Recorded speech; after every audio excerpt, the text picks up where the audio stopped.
Utilizing druidic magic to transform into a bear is referred to as bear druidism. Transforming into an owl is known as bird druidism. Therefore, it stands to reason that the ability to transform into a human should naturally be termed human druidism. This tale unfolds around a little kitten that inadvertently acquires otherworldly druidic magic, mistakenly believed by wizards to be an Animagus, as it learns to navigate life in human form at Hogwarts 001. The man who survived against all odds, one of the world's most renowned fog-laden cities. London's sky often remains shrouded in a dull gray, particularly at night when even the streetlights cast a feeble glow. In this dimly lit environment, a few stray cats rummage through a garbage bin in a secluded alley, searching for their evening meal. Suddenly, a series of muted crimson lights flicker above the unknown alley, startling the foraging felines. The kittens, frightened, scatter in every direction, seeking refuge in what they deem safe havens. After flickering a few times, the dark red light above contorts the very space as if it were a crumpled piece of paper. Accompanied by the sound of fabric tearing, a bloodied figure is expelled from the void. Cough, cough. I've finally escaped. The figure stumbles forward, barely managing to steady himself against the wall, and surveys his surroundings. The buildings around him appear both unfamiliar and vaguely recognizable. Where have I ended up? Camillot gazes at the architecture that is both familiar and strange, his expression a mixture of confusion and bewilderment. The architectural style bears no resemblance to the Temitern magical federation of which he was a part, nor does it resemble any other human nation. That IT certainly does not reflect the designs of elves, dwarves, or other races. In fact, it somewhat resembles the modern architectural style from before his transmigration. Indeed, this is the architectural style from before his journey across worlds. Camillot's mouth hangs slightly open, caught in a moment of uncertainty as to whether he should laugh or weep. What a terrible timing, damn it. If only he had returned to his original world before sustaining his injuries, it would have been a dream come true. Yet now, he is gravely wounded, his magical power nearly depleted, rendering him incapable of using magic to heal himself. Damn it. Why must I be thrown back into this world devoid of magic at such a time? Leaning against the wall, Camillot slowly sinks to the ground, a sense of despair settling within him. Camillot is a transcendent being, his journey to this realm originating from a rather commonplace circumstance succumbed to a severe illness that could not be cured and perished on the operating table. Thus, when he opened his eyes once more, finding himself reborn as an infant in a world of swords and sorcery, he felt an overwhelming sense of gratitude. Not only could he live another life, but he also had the opportunity to experience the magic that had previously existed solely in his fantasies. What a remarkable fortune. Camillot was born in the Duchy of Lanced, part of the Temitern Magical Federation. The Temitern Magical Federation is a coalition of multiple small nations, where the leaders are not kings, but rather sorcerers who have earned the title of Grand Magus. This council of sorcerers constitutes the true governing body of the Temitern Magical Federation. In this societal structure, children within the Temitern Magical Federation are accustomed to receiving magical education from a young age, and even as a peasant born in the countryside, Camillot was no exception. Though he lacked the systems often found in novels and possessed no special physique as a golden ticket, his adult-like reasoning and knowledge acquired from Earth allowed Camillot to become a renowned prodigy in magic at a tender age. Having made a name for himself, Camillot was swiftly admitted to the National Magic School of the Duchy of Lanced, becoming a promising magic apprentice.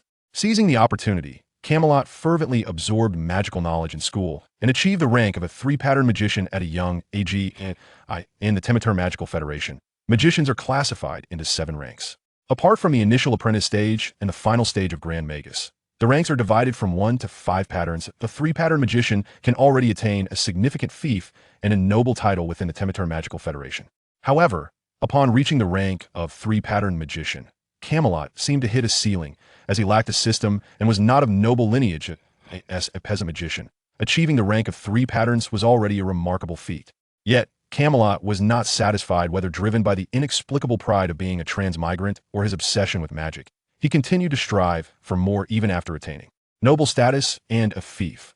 Aside from occasionally completing tasks assigned by the Federation to secure research, funding, and materials, Camillot secluded himself within his domain, delving into the study of magic. Through relentless effort, he gradually ascended to the rank of 5 patterns and thus joined the Magical Council of the Temitern Magical Federation. By this time, he had already reached the venerable age of over 200 years. The power of magic allowed Camillot to live longer than an ordinary person, maintaining a youthful appearance despite his advanced years, yet his lifespan was undeniably nearing its Limit a flickering candle in the wind. Camillot did not fear death, however. He remained captivated by the mysteries of magic, yearning to advance further and behold the vistas that awaited a Grand Magus. Yet, achieving the rank of Grand Magus was no longer a matter solely of hard work. It required innate talent, of which Camillot, born a commoner, possessed very little. His ascent to 5 patterns had already drawn significant attention. Aspiring to become a Grand Magus seemed almost impossible. Moreover, Camillot had only a few years left to live. Throughout his 2 centuries as a magician, he had explored countless avenues to enhance his innate abilities. While some yielded modest results, they were insufficient to elevate him to the realm of Grand Magus within such a short time. Refusing to relent, he immersed himself in various libraries, scouring through myriad accounts of dubious veracity, and ultimately uncovered a lead on a treasure of the elven race, confirmed through multiple sources to exist and potentially beneficial to him. The information pieced together from various accounts was neither detailed nor precise. After discarding those that appeared fabricated or contradictory, Camillot could only ascertain that among the elves, there existed a treasure crafted from shards of the world tree, possessing the ability to significantly enhance magical affinity. However, the specifics of this treasure, its appearance, name, and method of use remained shrouded in mystery, save for the knowledge that it radiated a gentle white light, evoking an irresistible urge to draw near. In the dwindling days of Camillot, the protagonist clutched an elusive elven treasure, clinging to it as a last resort. He liquidated all his assets to procure an array of exquisite magical gear, including numerous high-tier invisibility rings, spatial teleportation scrolls, and defensive charms. Subsequently, he ingeniously managed to join the visiting delegation of the Temitern Magical Federation, accompanying them into the Elven capital, where he sees an opportunity to stealthily infiltrate the Elven treasury. However, as Camillot entered the treasury, he was promptly detected by the intricate anti-theft enchantments within. Elven guards swiftly converged upon him, and in a frantic bid to fend them off, Camillot hurled various magical artifacts while desperately searching for the coveted treasure. At the brink of collapse, he stumbled upon an irregular crystal, entirely transparent, emanating a gentle white light that beckoned for intimacy. Injured and weakened, Camillot hesitated no longer. He grasped the crystal tightly and, within the elven anti-magic domain, forcefully activated all his spatial artifacts, ripping open a rift in the treasury, through which he plunged. Unexpectedly, this act of teleportation returned him to Earth. Meow. The mewl of a cat from the depths of the alley jolted Camillot back to his senses, which had begun to spiral into disarray. Blast it! I almost met my end. Having come this far, Camillot was resolute in his determination. He hastily summoned the remnants of his magical energy and cast a healing spell that paled in comparison to that of even a novice mage. Though feeble, the spell revitalized him just enough to restore a flicker of awareness. He began to draw upon the ambient magical energy, to his surprise, perceiving its presence. However, in contrast to the other world he had traversed, the magical flow in this realm was sluggish and of inferior quality. His current state rendered him incapable of absorbing sufficient energy to cast a healing spell potent enough to extricate him from peril. It seems I have no choice but to gamble. With trembling hands, Camillot retrieved the precious elven artifact, acquired at the cost of his entire fortune and life, channeling the scant magical energy he had just absorbed.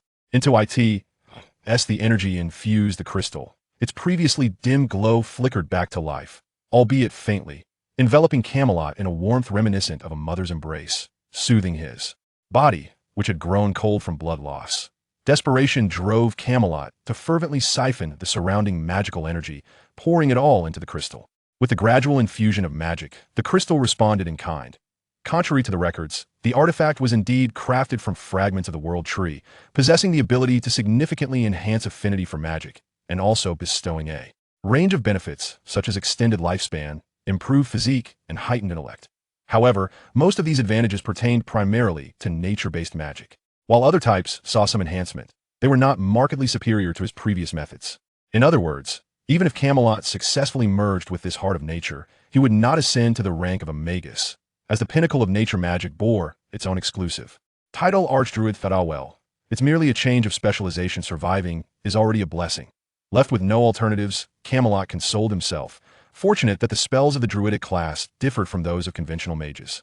While they possessed a series of standard spells, many were awakened through personal affinity with the flora and fauna of the natural world, alleviating Camillot from the burden of learning Druidic spells. He continuously infused energy into the heart of nature. The white light grew ever brighter, and as the radiance expanded, the crystal gradually lost its corporeal form, morphing into a luminous orb that floated above Camillot's palm. At this juncture, Camillot was utterly depleted, though the orb shone brighter. His vision dimmed, and his body felt increasingly heavy.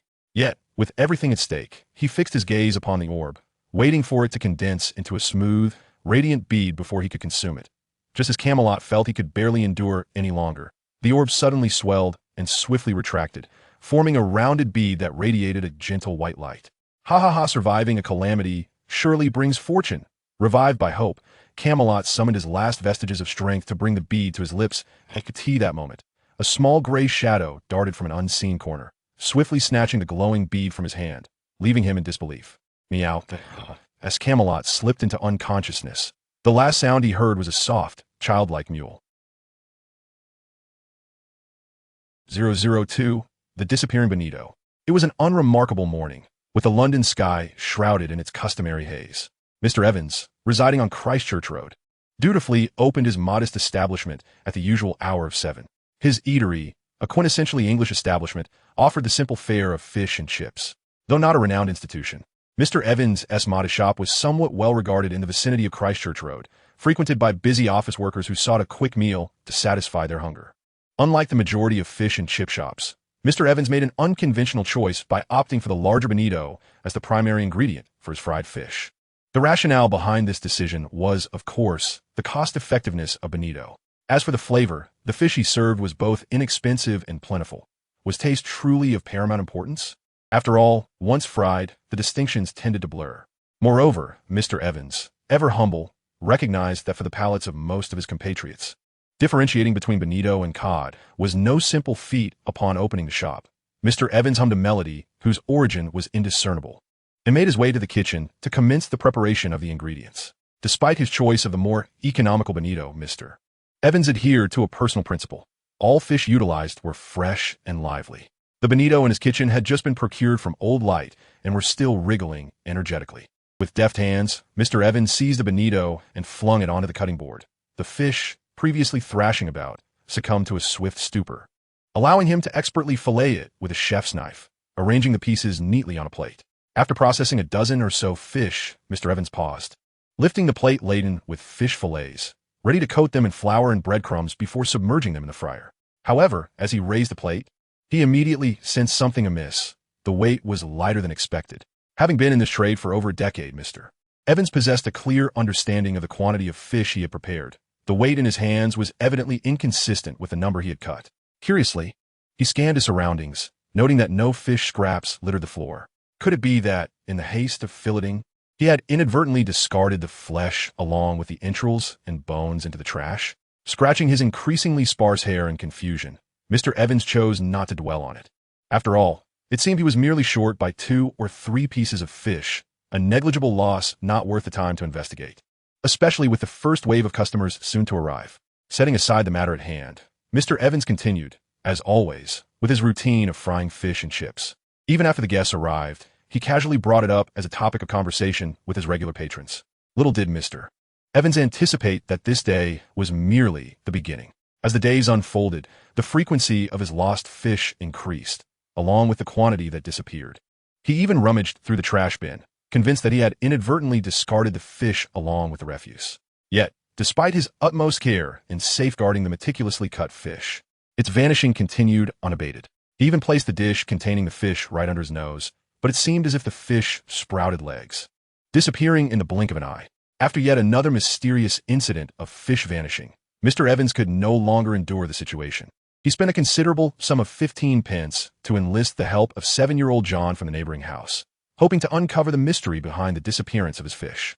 On a new morning, Mr. Evans brought young John into his modest establishment, first instructing him to conceal himself in a box he had prepared in advance. Meanwhile, Mr. Evans resumed his customary task of preparing fresh bonito. Young John, nestled within the box, peered through a gap, fixated on the plates atop the table. Initially, nothing transpired, but as the fish piled up, a ghostly figure suddenly materialized atop the cupboard above Mr. Evans. It was a silver-gray tabby cat, and young John could not discern whether it belonged to the British or American Shorthair breed. The kitten appeared quite young, scarcely larger than an adult's palm, with striking emerald green eyes fixed intently on the fish. The kitten twitched its ears, seemingly aware of young John's presence, and its piercing gaze shifted toward the box where he was hiding, lingering momentarily. Through the narrow gap, young John locked eyes with the vivid green orbs, covering his mouth and nose with his small hands to stifle any sound that might startle the feline. Sensing that young John had no intention of thwarting its actions, the tabby cat withdrew its gaze and redirected its attention to the fish on the table. Confirming that Mr. Evans was preoccupied with his tasks, the tabby, like a phantom, gracefully descended from the cupboard, landing silently on the table. Casting a quick glance at Mr. Evans, who was engrossed in his work, the tabby swiftly snatched a piece of fish from the plate, tossing its head back twice before swallowing a whole. Following this, it repeated the same swift maneuver, devouring several pieces of fish nearly equivalent to its own size, before leaping lightly back onto the cupboard and darting through a gap in the skylight, vanishing from sight. Until the tabby kitten departed, young John excitedly leaped from the box. "Uncle Evans, I saw it. It was a most enchanting little cat." Young John animatedly gestured, describing the kitten's appearance to Mr. Evans, pleading on its behalf. "It hardly eats anything, Uncle Evans. Please do not harm it. If necessary, I can pay for it with my pocket money." Observing the enthusiastic young boy, Mr. Evans stroked his head in bemusement, well aware that young John had long harbored a desire for a football, having saved diligently for it over time. His frugality rivaled that of the infamous miser from the corner tailor shop. What magic did that fish-stealing kitten possess to make young John relinquish his fondest wish? However, was not the kitten's appetite a bit excessive? By young John's estimation, it should have merely been a small kitten. How could it consume so much? Perhaps the box's narrow slits had obscured his view. Mr. Evans shook his head with a chuckle and gently patted young John's head, saying, "You should save your money for a football. I can certainly afford this little bit of fish." Thus, Mr. Evans' shop was graced today with yet another topic of conversation, the mysterious silver-gray tabby kitten known only to young John. On this rare sunny day in London, warm sunlight bathed the populace, uplifting the spirits of many. The city's animals seemed equally affected by the delightful weather, emerging from their hiding spots. Dogs frolicked exuberantly in the streets, while cats lounged atop trees and rooftops, basking lazily in the sun. Even the usually elusive owls appeared in flocks, swiftly gliding overhead. In Christchurch Road, young John burst forth from his home, clutching his newly acquired football, intent on gathering his friends for a spirited match in the splendid weather. It's Monk's trip. As he passed a mailbox, he spotted a tabby kitten perched upon it, prompting him to halt in his tracks. This very kitten was the same fish dealer he had seen at Uncle Evans' shop, which, after receiving a generous portion of fish from Mr. Evans, had gradually ceased to hide and began to boldly present itself to the public. For reasons unknown, this cat possessed an extraordinary charm that endeared it to all who encountered it. Even the old miser from the tailor shop occasionally brought out treats, made by his daughter, to feed it. The business at Mr. Evans' shop had notably flourished since the arrival of this captivating feline. The only lamentation is that this little cat seems rather aloof, regardless of how much food is offered. It steadfastly refuses to allow anyone to approach, let alone be petted. According to the adults, the cat's appetite appears incongruous with its petite stature, yet for young John, this is of little consequence. His paramount desire, along with his companions, is simply to caress this proud feline. They even named the cat Monkstrup, inspired by a tale from a children's book. However, the tabby has never shown any reaction to this name. Holding his breath, young John cautiously crept towards Monkstrup, who was lounging atop a mailbox. Unfortunately, as he neared within 3 meters, the dozing tabby abruptly lifted its head, its striking emerald eyes locking onto John, compelling him to halt in his tracks. Another failure. John took 2 steps back, and upon seeing Monkstrup resume its repose, he stamped his foot in frustration. Though he refrained from further attempts, not wishing to disturb the cat's slumber. Resigned, he clutched his football and departed in search of his friends. "I will pet you one day, Monks," he declared before leaving. The tabby merely opened one eye slightly, observing John's retreating figure with a distinctly human expression of disdain. "C'est humans." With its intelligence, the tabby had long since comprehended that Monkstrup was a name bestowed upon it by the human children, a name both cumbersome and unappealing. Moreover, the tabby had already chosen a name for itself, inspired by its favorite food, which in human parlance would be called fish. Although its culinary preferences had expanded to include birds and sausages, the tabby had no intention of adopting a new name. With a shake of its ears, Fish closed its eyes and continued basking in the sun.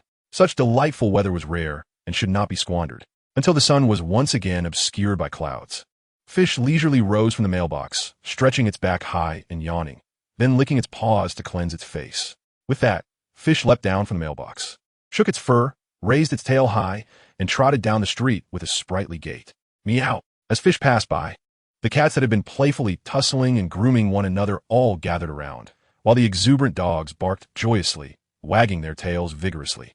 Had Fish not understood their canine language, it might have mistaken their antics for provocation, for in the feline world, a rapidly wagging tail signifies a tendency towards aggression. As for why these cats and dogs were so endearingly close to him, Fish had grown accustomed to it long ago. Animal affinity. Most creatures exhibit a certain fondness towards you. In Feishu's recollection, this peculiar knowledge that occasionally surfaced manifested only after he consumed a shimmering bead. Ever since, he inexplicably gained an understanding of myriad things. His vision became more vibrant, his physique remarkably robust, and a series of curious transformations ensued. For instance, his stature remained stagnant.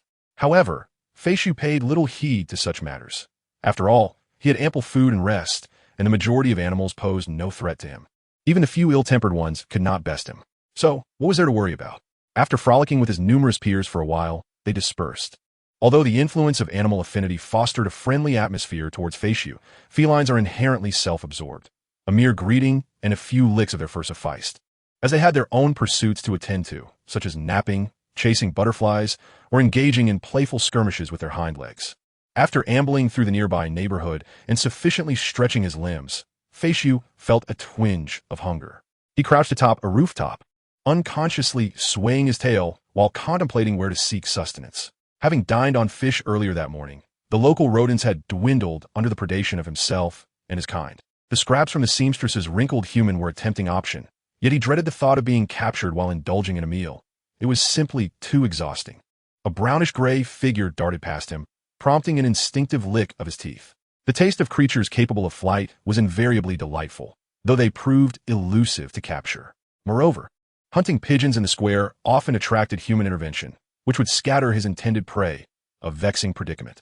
With his vivid green eyes fixated on the avian silhouette in the sky, Feishu's tail swayed with increasing fervor.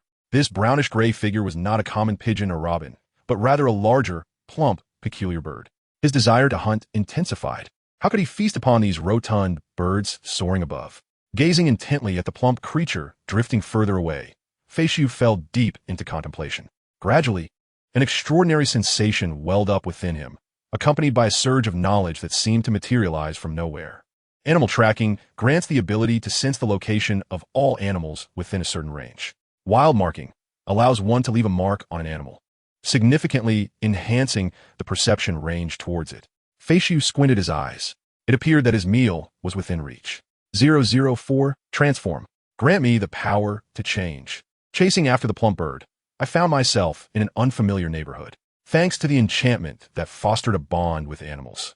Even though Feishu had intruded upon the territory of other feline clans, they did not launch an attack. Instead, they merely ignored the presence of the tabby kitten. Feishu had no intention of seizing their domain. He pursued the bird solely to savor its flavor. The marked bird clutched an object referred to by humans as an envelope and flew into a seemingly ordinary house. Crouched behind a flower pot, the tabby kitten felt a twinge of confusion. Did humans not rely on those crimson mailboxes and the rumbling contraptions known as cars to deliver messages? Moreover, the house into which the bird had flown evoked a peculiar sensation in Feishu, compelling him to maintain his distance. After a moment of contemplation, he resolved to remain outside, albeit from a different vantage point on the rooftop opposite the window through which the bird had entered. After a while, the plump bird emerged from the window, this time sans the envelope. Instead, it appeared to have something tied to its claws. The owl soared directly over Feishu's head.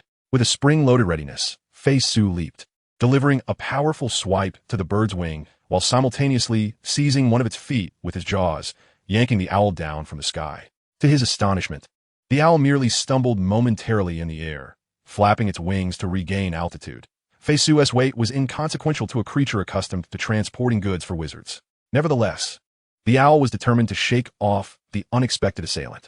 The strength of the tabby kitten's bite was formidable, even through 2 layers of parchment. The owl felt as though its talons might snap under the pressure. Clenching the owl's claw, Feishu too felt discomfort. The bird's strength exceeded his expectations, and his small frame rendered it difficult to bring the creature down. He mused to himself, if only he were a bit larger.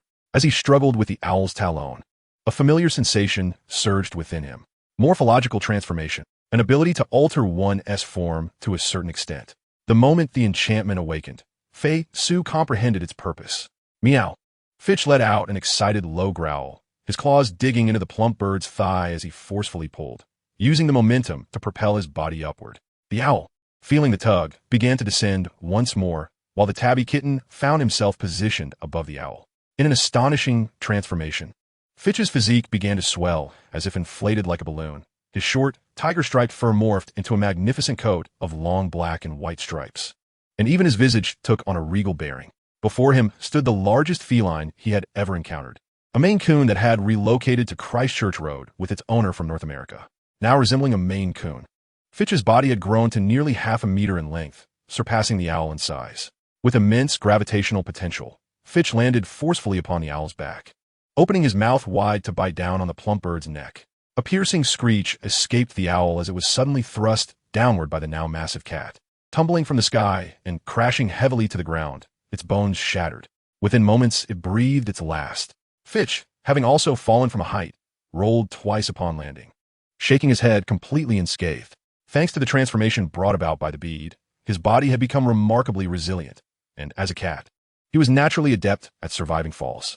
Not to mention, he had awakened abilities known as gliding technique and cat's agility, rendering such heights trivial. With graceful, petite steps, he approached the lifeless bird, gingerly picking up the owl's carcass and retreating into the nearby thicket. He sought a secure spot to relish his prey. However, disappointment washed over him as he spat out a feather. The bird appeared plump, yet the thick outer layer was merely feathers, leaving scant meat beneath. In fact, it was less satisfying than the pigeons often found in the square. Nevertheless, the flesh of this bird was undoubtedly far more delectable than that of the pigeons. Even if the taste were mediocre, Fitch would not hesitate to pursue these birds again in the future. After all, cats are born hunters, instinctively driven to take action against these winged creatures.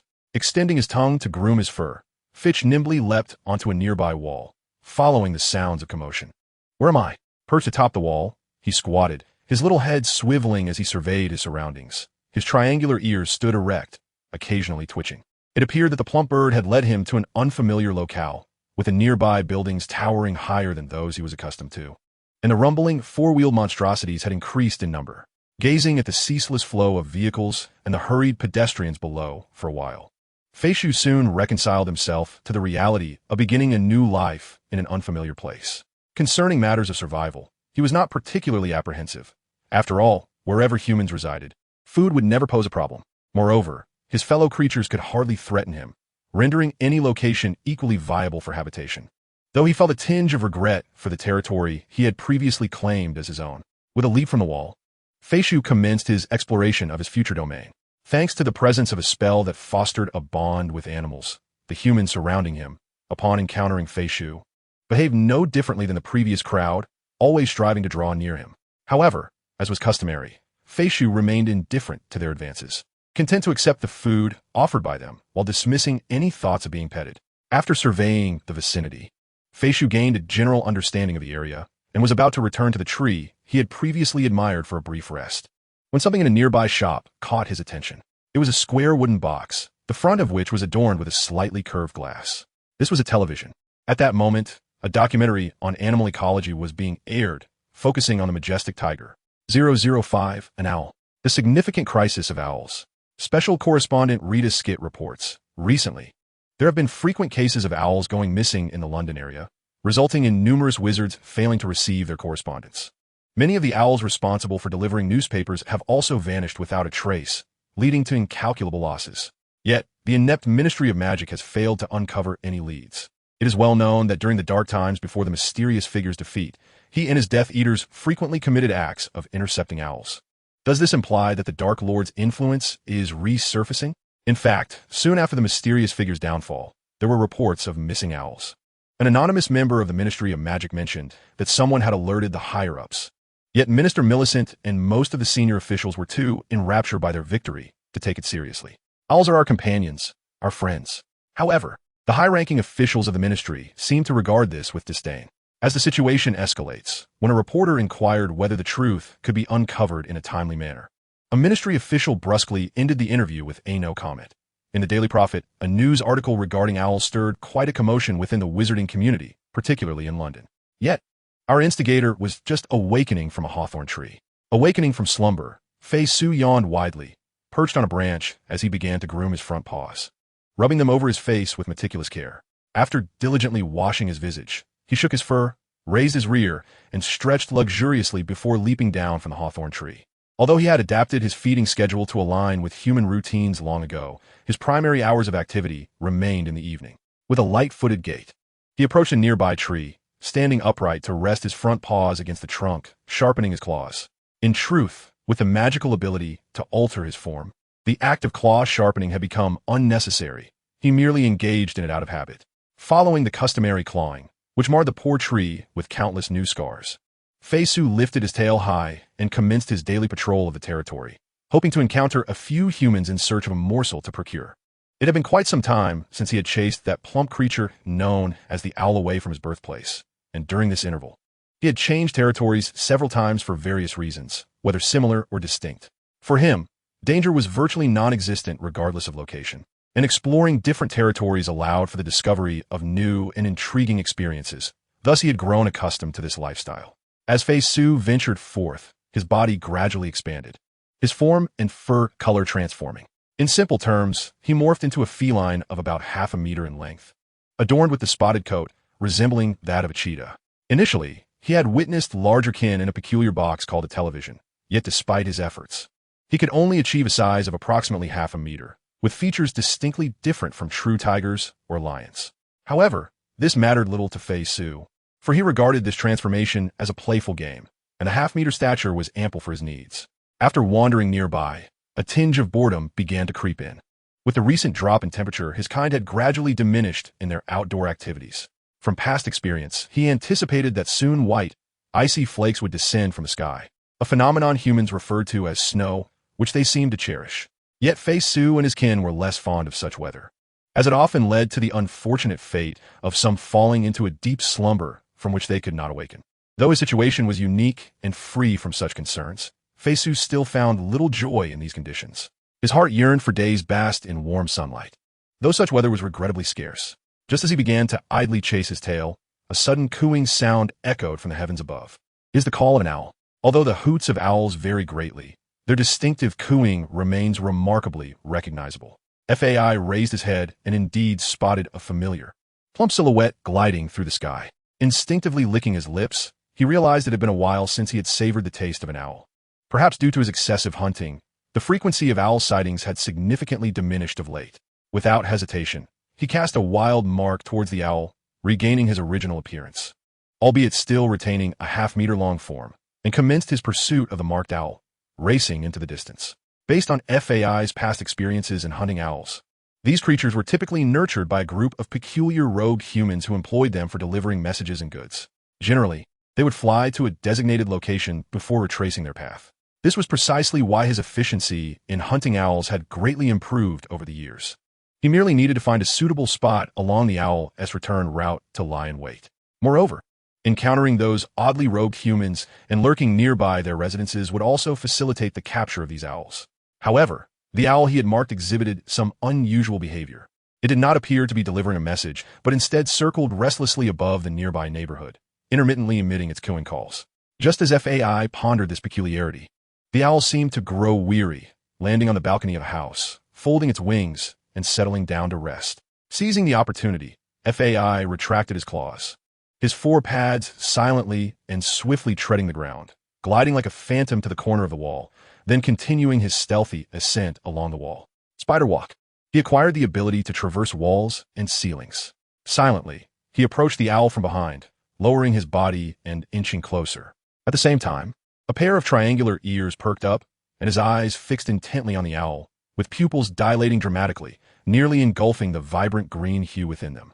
At that moment, the owl seemed to sense danger, its head twisting nearly 180 degrees to meet Fai's gaze. However, the distance between them was now ample for Fai to launch his attack. Like an arrow released from its bow, he lunged forward, colliding with the owl and sending it tumbling from the balcony while sinking his teeth firmly into the creature's neck. The cat and bird tumbled together, plummeting from the balcony. Just as Fai aimed to exert more force to sever his prey's neck, he suddenly felt a repulsive force emanating from the owl, compelling him to release his grip and sending him hurtling backward. Immediately, the owl before Fei Su swelled rapidly, transforming into a human clad in a gray robe, with hair and beard of silvery white. Fei Su, propelled backward, adjusted his body mid-air and landed gracefully on ground. The being that had metamorphosed from the owl waved a wooden staff and shouted, "Avada Kedavra!" The falling figure abruptly halted in mid-air, then, akin to a feather gliding in the breeze, as Fei Su would while gliding, it gently descended to the ground. 006, Tabby Cat, transformed into a human. A gluttonous beast. What a fierce little creature, exclaimed the wizard OL, clutching his bleeding neck, grimacing in pain. Could it be that this feline is the culprit behind the mass disappearance of London's owls? Dumbledore? I cannot provide you with a definitive answer, OL. An elderly man draped in a deep blue robe, with hair and beard as white as snow, emerged from the shadows. His azure eyes, framed by crescent-shaped spectacles, scrutinized Fei Su from a distance, and he shrugged in resignation. Though I am versed in many languages, cat language is not among them, you know. The whims of these little creatures are ever-changing, and learning their tongue is no simple task. Dumbledore approached OL and tapped his wand on the wand twice, momentarily staunching the flow of blood. We shall return to Hogwarts, where Madame Pomfrey can properly attend to your injuries. OL had been summoned by Dumbledore to address the owl incident, and thus he bore the responsibility to see it through to resolution. As the greatest wizard of our time, it was only natural for Dumbledore to intervene in this matter. He certainly did not subscribe to the notion, as reported by Rita Skeeter, that it was a Death Eater conspiracy. However, prior to this, several owls had gone missing during Hogwarts' delivery of letters, and with Christmas approaching, the demand for owls was at its peak. Additionally, the Ministry of Magic had been fervently imploring his assistance, compelling Dumbledore to enlist his old friend OL, an Animagus capable of transforming into an owl. With Dumbledore's wisdom, he quickly discerned a pattern to the owl's disappearances. They tended to vanish near the destinations where the previous owl had delivered letters. It seemed the assailant struck merely upon sighting them. Thus, Dumbledore requested OL to assume the guise of an owl and circle the area where the last victim had delivered mail. Initially, Dumbledore held little hope, merely attempting a random strategy in the absence of leads, yet unexpectedly, this approach successfully lured out the suspect. However, based on his previous deductions, it seemed reasonable that if the perpetrator were indeed a cat, the situation would align more sensibly. Dumbledore pondered this notion, sharing his thoughts with Or. This little creature was certainly no ordinary feline, or gently touched his neck, which had ceased bleeding but still throbbed with pain. An ordinary cat would lack such strength. It likely possessed the lineage of some extraordinary being. Perhaps a cat-mongoose hybrid?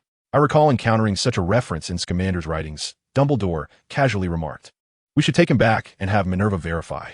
With that, Dumbledore raised his wand, directing it toward the retreating fox. Huh!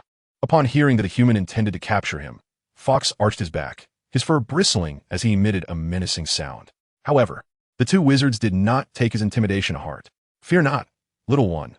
We mean you no harm," Dumbledore said with a warm smile, lightly tapping his wand to transfigure a nearby stone into a cage that enveloped Fox. Yet in the blink of an eye, the silver-gray tabby shrank to the size of a palm, slipping through the bars and swiftly darting toward the alley's end. "Oh, it appears he may not possess the bloodline of a cat-mongoose after all. I do not recall such capabilities being attributed to them," Dumbledore surmised, now nearly convinced that the culprit behind the owl's disappearance was indeed the fleeing kitten. He waved his wand once more, conjuring a more intricate cage to ensnare Fox again. Yet, this time, Fox, prepared for the attempt, evaded capture before the cage could descend, rendering Dumbledore's spell ineffective once more. Just as the tabby appeared poised to round the corner and escape his line of sight, Dumbledore maintained his composure, continuing to wave his wand. A dry branch lying at the alleys and transformed under his spell into a large python, rising up to block the path of the tabby cat. Fox, unfazed by the serpent, shook his fur and swelled to 1/2 meter in length, clawing at the python's head before swiftly turning to bite the back of its neck. Shaking his head vigorously, ordinarily, a regular snake would succumb to such a flurry of attacks, rendered defenseless and easily carried away for a meal. However, this serpent was a product of Dumbledore's transfiguration, and soon it morphed into a length of rope that began to ensnare Fox. Yet, the bound tabby astonished both wizards as he forcefully pried apart the ropes, freeing himself from the restraints. The strength of a bull, enhancing one's own power. Freed from the constraints of the ropes, Feishu quickly realized that these two humans were not easily dealt with. In a flash, he darted around the corner, evading their sight, and concealed himself within the nearby thicket, employing the art of scent elimination to render himself undetectable to other creatures. Utilizing the surrounding flora, he lowered the likelihood of being discovered. Albus Dumbledore rounded the corner, astonished to find that he had lost track of the tabby cat. How amusing it would be if others were to learn that the illustrious Dumbledore had repeatedly faltered against a mere feline. It would surely send shockwaves through the wizarding community. Accompanying Dumbledore, or who had previously suffered humiliation at the paws of the cat, found solace in witnessing Dumbledore's similar plight. If I were to part with my cherished collection of cockroach piles, might you assist in keeping this secret? Dumbledore, undeterred by his friend's jests, chuckled amiably with, or rolled his eyes in exasperation. Dumbledore's taste remained consistently appalling. You should keep it for yourself. If Scamander were to learn of this little creature's existence, he would undoubtedly take a keen interest. What a splendid Christmas gift it would make. Dumbledore raised his wand and tapped his glasses, a faint glow adhering to them, allowing him to spot Feishu nestled within the underbrush. Feishu, sensing Dumbledore's gaze, promptly turned and fled. Curious to ascertain the extent of Feishu's abilities, Dumbledore refrained from hastily capturing him, instead watching with a smile as Feishu made his escape, leisurely pursuing the location of his hiding place. This game of hide-and-seek persisted several times, with Feishu employing every trick at his disposal, yet failing to elude the peculiar human in the blue robe. Once again, escaping from the two humans, Feishu opted to hide within a garbage bin, believing few humans would venture near such a place. Alas, the familiar footsteps soon approached, and it seemed he had once again been discovered. Enough already, Dumbledore. That little fellow is likely terrified by now, or remarked as he observed Feishu retreating into the refuse. Dumbledore, upon Or's reminder, became aware that he had indeed squandered an inordinate amount of time on this cat. He pondered thoughtfully, for typically, Dumbledore reserved such elaborate methods of testing and honing abilities for those students he held in high regard. This is a manifestation of Dumbledore's unique affection towards his juniors. Of course, this is also influenced by Fawkes' affinity for animals. Although wizards possess a certain degree of resistance to spells, they're not entirely immune to their effects. AL's reaction was relatively normal, whereas Dumbledore's display of intimacy was rather distinct.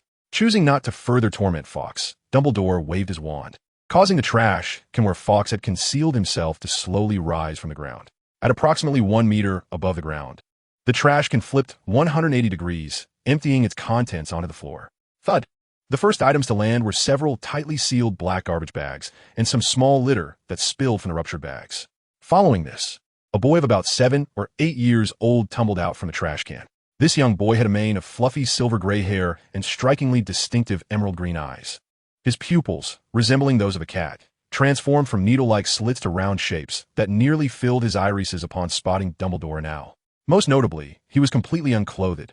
Upon hitting the ground, the boy immediately supported himself with his hands, arching his back like a bow, and made a fierce expression towards Dumbledore and Owl, emitting a menacing sound from his throat. Huh, are you still planning to send him to Scamander? Owl inquired, glancing at Dumbledore beside him. 007, Animagus? Animal form. Transform into the shape of an animal you are familiar with. This was the spell that Fawkes had suddenly comprehended in a moment of desperation, opting to become human. He thought that by transforming into one of his kind, those two peculiar humans would surely let him go. Unfortunately, it seemed that the two humans before him were not deceived by Fawkes' magic. The white-bearded man, after a moment of surprise, raised his small wooden stick once more. A beam of blue light shot forth from the tip of Dumbledore's wand, striking Fawkes directly. Meow. The speed of the light was too swift for Fawkes to evade. He was hit squarely and leapt up in fright. However, he soon realized that the light did not inflict any harm upon him. After emitting a dazzling flash, nothing further transpired. Meow. Fawkes tilted his head in confusion, then once again arched his body towards Dumbledore and Owl. Huh, it truly is a human? Dumbledore exclaimed in surprise. Blinking his blue eyes, he could not ascertain the true nature of this cat, which is why he had just employed a spell capable of dispelling transformation and animagus forms. Unbeknownst to Dumbledore, the transformative spells employed by fish fundamentally diverged from the wizarding framework, rendering his counterspells utterly ineffectual against fish. Thus, this child is also an animagus. Mistaking fish for a mere human, Dumbledore cast a glance toward the fellow animagus. Or, what do you expect me to do?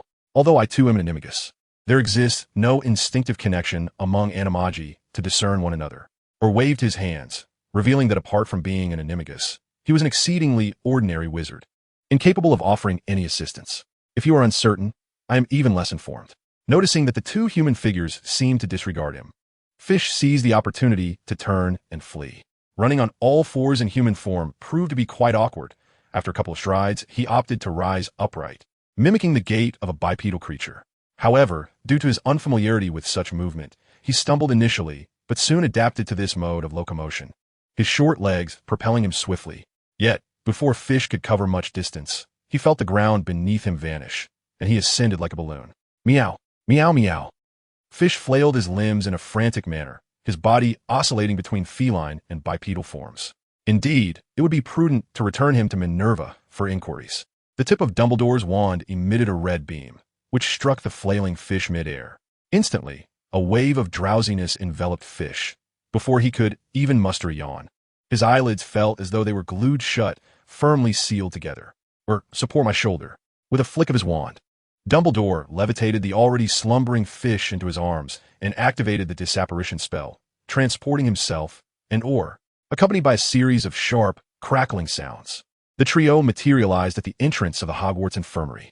Although the use of apparition was typically forbidden within Hogwarts, Dumbledore, as the headmaster, enjoyed certain privileges.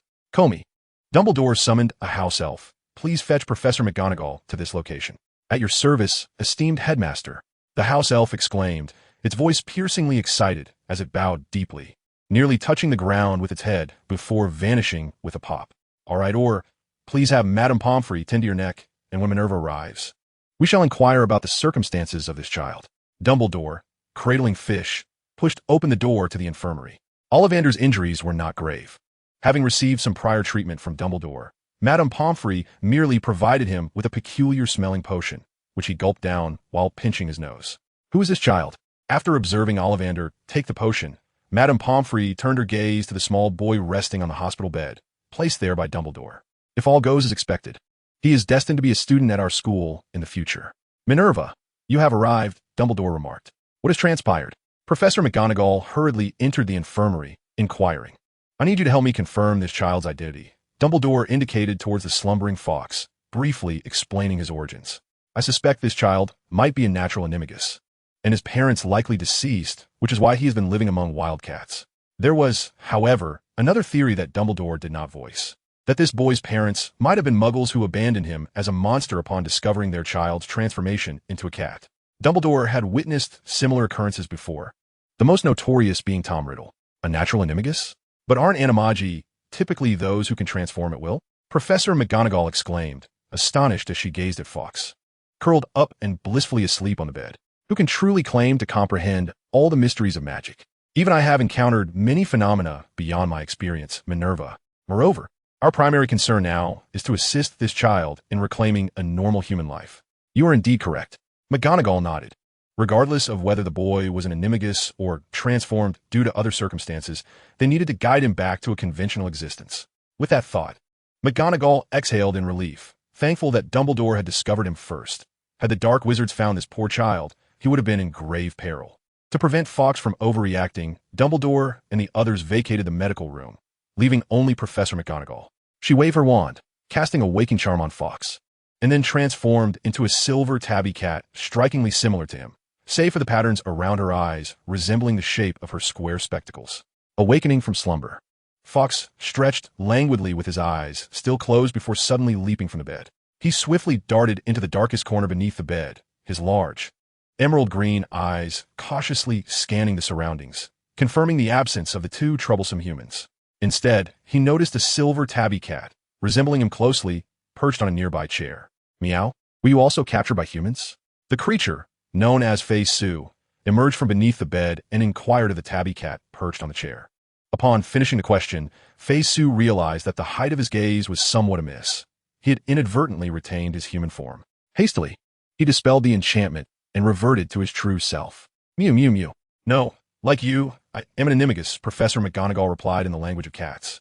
Then performed the opposite of Fei Su's actions, transforming from a tabby cat back into her human form. Meow. 008, feline caretaker. Mew, mew, mew, mew, mew. Do not be alarmed, child. We belong to the same kind, and we refer to ourselves as Animagi. Professor McGonagall shifted back into her tabby form and reiterated the explanation. Mew, mew, mew. My name is McGonagall, Minerva McGonagall. What about you? Mew Mew. I am Fei Su, and I'm certainly not human. Initially, Fei Su felt a surge of excitement at witnessing McGonagall transform into a human like himself. However, his enthusiasm waned when she referred to herself as human and categorized him among them. He was not some feeble, toothless, clawless creature with scant fur. Mew, poor child. Professor McGonagall, unaware of the truth in Fei Su's words, assumed he had forgotten his identity due to living with wildcats since childhood. After all, while such occurrences are rare, they are not without precedent. Tales of wolf children and monkey children have surfaced around the globe. Noticing Fei Su's initial warmth had shifted to impatience, Professor McGonagall refrained from further debate on the matter. Mew Mew? So, Fei Su, are you hungry? Mew. Mew Mew Mew. Starving. I was about to catch an owl, but it too could transform into a human and was accompanied by another bearded human trying to capture me. Recalling this incident, Fei Su fumed. Why did they have to pursue him relentlessly? It was infuriating. Mew, wait here. I shall fetch you something to eat. Professor McGonagall nuzzled Fei Su with her head, then transformed back into her human form and exited the door. Mew? Fei Su tilted his head, watching her leave, then began to examine the room meticulously. Aside from the times he had stolen fish from a small shop in Evans, he had seldom ventured into human abodes. He circled the infirmary twice before returning to his bed, laying down on the pristine pillow. Fei Su gently swayed the tip of his tail, his eyes narrowing in contentment. It appears that beyond sustenance, humanity possesses delightful treasures, which explains why many of its kind prefer to linger in human company.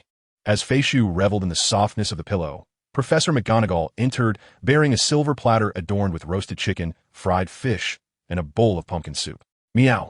Fei Su, nestled comfortably on the pillow, caught a whiff of the delectable aroma and sprang to attention, leaping onto the table. Eagerly, he circled around Professor McGonagall, who stood by the table, his little head tilted upward, his gaze fixed on the platter she held. Patience, little one, Professor McGonagall, usually stern, wore a radiant smile as she reached out to gently stroke Fei Su's head. Since she too could transform into a feline, Fei Su felt no resistance against her touch, instead placing his front paws upon her robe and mewing insistently. Meow, meow, meow. Let's eat. However, it would be far more convenient to dine in human form. Professor McGonagall, not wishing to indulge Fei Su further, set the platter upon the table.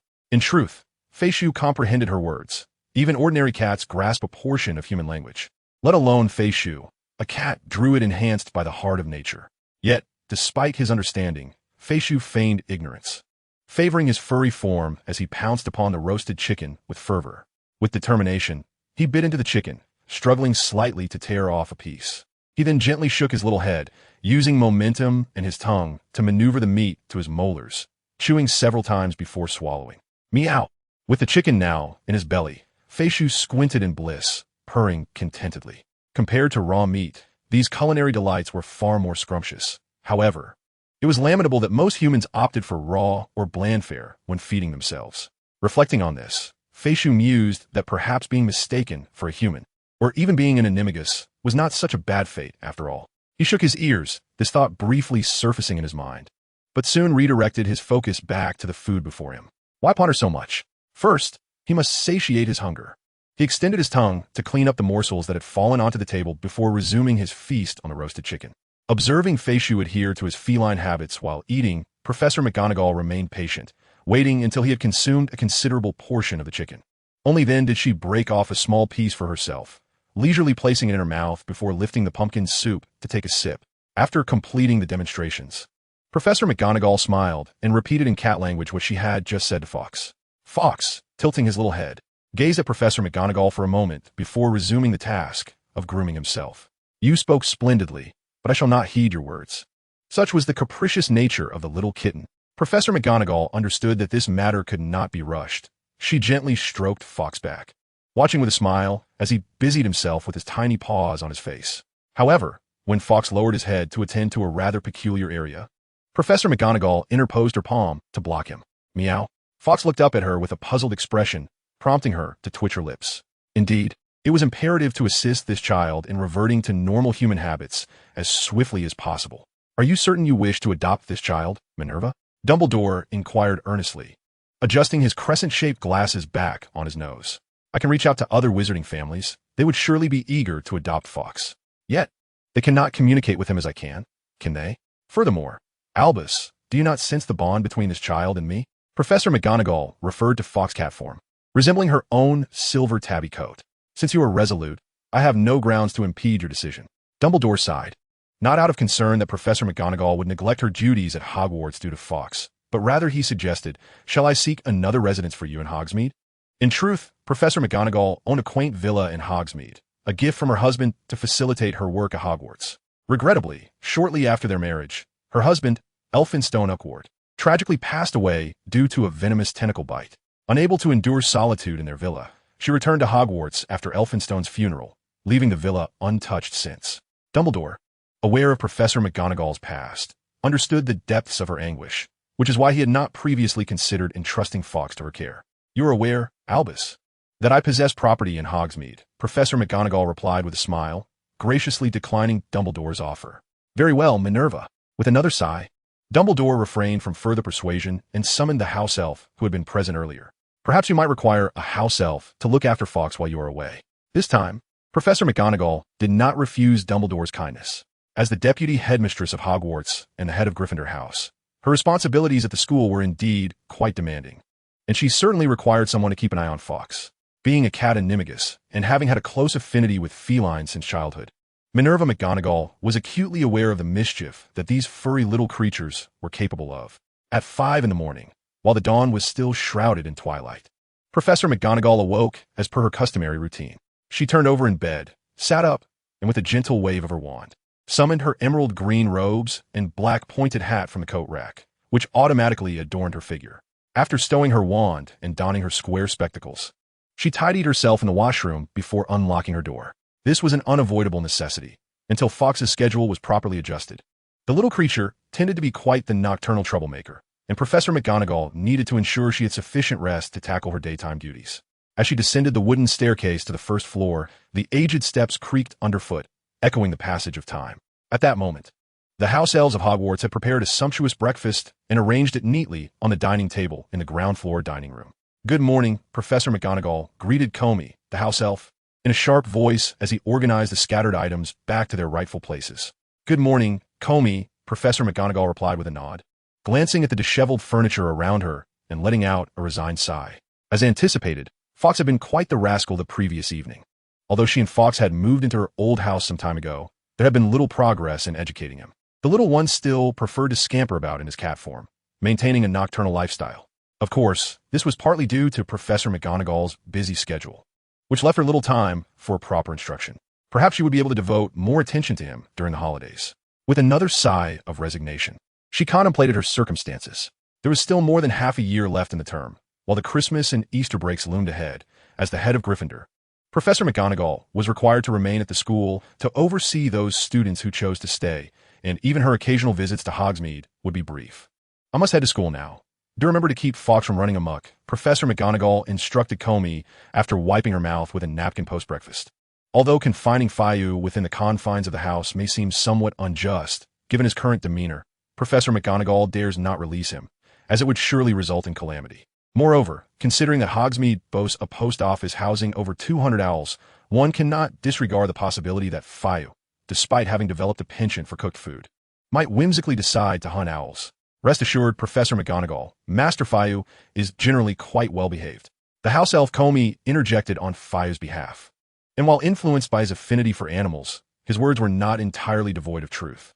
During the day, Fayu predominantly indulged in slumber, occasionally rousing to nibble on some food before amusing himself and expending his energy. He harbored no particular desire to venture outside. Most felines tend to be homebodies, and even a stray cat like Fayu, upon finding a stable abode, has relinquished his wanderlust. Previously, Fayu's escapades were purely due to the inability of anyone to catch him. Unaware of the myriad benefits of having a caretaker, this cautious little cat would naturally resist and flee when faced with the prospect of being captured. Meow. Around 9 in the morning, Fayu, in an oddly peculiar sleeping posture upon his pillow, slowly opened his drowsy eyes. With a twist of his body he stood, stretching luxuriously with his hindquarters raised. After a few playful paw taps on the pillow, he settled down to commence his customary ritual of grooming. Once this was accomplished, Fayu leapt from the bed and swiftly darted out of the room, bounding down the staircase with remarkable agility, finally arriving in the dining room. Upon entering the dining room, Fayu sprang into the air, leaping onto a chair beside the dining table, simultaneously transforming into his human form. Meow, Komi, as he landed gracefully on the chair. His small hands began to pat the empty table, calling out for the house elf. Komi promptly delivered the breakfast that had been prepared. Meow, Fayu exclaimed joyfully, reaching for a piece of fried fish from the table and devouring it with great enthusiasm. If there's been any progress for Professor McGonagall during this time, it is that she has finally taught Fayu to eat in human form. Indeed, compared to a cat, human teeth are far more suited for masticating food, and Fayu, with his unwavering dedication to dining, quickly adapted to this method. However, it is worth noting that he still remains entirely unclothed in his current state. In truth, Professor McGonagall had bestowed upon him a set of garments. However, Fai Su found them uncomfortable and promptly discarded them. After all, he had always been accustomed to being unclothed and harbored a distinct aversion to donning anything outdoors. Komi observed the bare Fai Su, hesitating to speak for a considerable time, before silently retreating to the corner of the room to begin tapping his head against the wall. After devouring the breakfast laid out before him, Fai Su commenced to lick his greasy paws. Upon realizing the discomfort of this act, he finally opened his squinted eyes to examine his dainty, pristine claws. Meow. With a disdainful curl of his lip, Fai Su transformed back into his feline form and resumed his meticulous grooming. Once his little paws were thoroughly cleaned, he leaped down from the chair, proudly erecting his long tail, and began his daily territorial inspection, which entailed a thorough exploration of the entirety of the house. During his rounds, Fai Su found several sturdy chair legs and wooden cabinets, sharpening his claws on them and leaving behind a few new marks. He then attempted a playful ambush on Komi. However, despite being swatted, Komi merely stood there foolishly, showing no reaction. After several futile attempts to provoke him, Fai Su grew bored and shifted his attention to knocking over the jars and bottles on the table. As he watched Komi scramble to tidy up the mess, Fai Su's amusement heightened. Master Fai Su, don't break anything. Professor McGonagall will be furious upon her return. Only after Komi asked frantic please did Fai Su flick his tail and spare the poor house elf. After thoroughly surveying the house, he made his way to the balcony, finding an empty flower pot to curl up in and rest. Although winter had set in, the balcony still offered occasional sunbeams, rendering the chilly breeze inconsequential to Fai Su. Moreover, the size of the flower pot was perfectly suited to his liking, making it one of his favorite napping spots aside from his pillow. Generally, cats enjoy lengthy and fragmented sleep, though much of their slumber is light, easily interrupted. However, Fai Su's case was rather unique. He did not require the extended sleep that ordinary felines do, so his current state was more a matter of habit and preference. After dozing in the flower pot for a while, Fai Su sprang out once more to roam the villa. He explored this nook and that cranny, occasionally sinking his teeth into chair legs to sharpen his teeth, and seizing the opportunity to dart up to Komi and give him a playful tap before swiftly retreating. After expending his energy through such antics, Fai Su returned to the flower pot to continue his slumber. In an endless cycle of repetition, apart from mewing a couple of times when hunger struck to summon Komi for food, Fayu's days unfolded in a rather mundane and uneventful manner, such as the simplicity and monotony of a cat's existence. Yet Fayu found joy in it. As night descended, the grand entrance of the villa creaked open. Fayu, who had been napping beside the hearth, instantly straightened up and dashed towards Professor McGonagall, who had just returned from Hogwarts. With a joyful meow, Fayu leaped into McGonagall's embrace, his front paws resting upon her collar, standing upright and reaching out his tiny tongue to lick her face. All right, little one. The exhausted professor, while evading Fayu's somewhat scratchy tongue, chuckled heartily. She lifted him by his armpits and planted a kiss atop his head.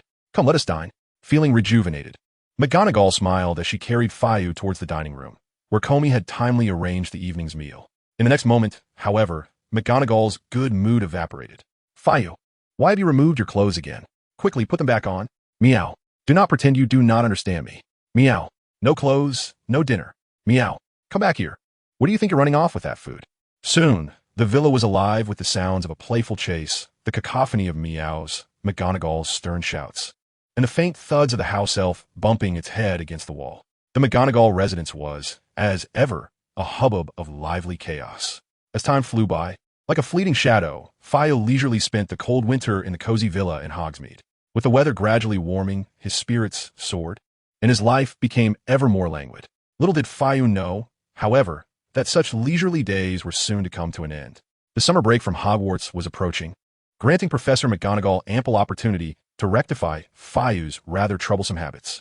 Moreover, this year, with Slytherin triumphing in the House Cup and the Quidditch matches lost, McGonagall harbored a great deal of pent-up frustration. Fayu, it is time to rise, as was customary, displaying a myriad of peculiar sleeping positions upon his pillow. Fayu was suddenly scooped up. Meow. The poor little cat blinked his bewildered eyes at McGonagall, who had roused him. The dawn light barely illuminated the sky outside, and by human standards, it was merely around 6 or 7 in the morning. Fisher possesses a remarkably astute intellect, and the feline has a unique perception of time, allowing him to gauge the hour without the aid of a clock. With a prolonged meow of discontent, Fisher wriggled slightly in Professor McGonagall's embrace. Adjusting himself into a more comfortable position, he sprawled out in her arms, stretching his limbs and luxuriating in the moment. Subsequently, he curled back into a ball, burying his head within his own body. Regardless of her intentions, he was resolutely committed to his slumber. Observing Fisher's adorable reaction, a barely perceptible twitch crossed Professor McGonagall's cheek. Yet she managed to maintain her stern demeanor as she carried the little cat into the washroom.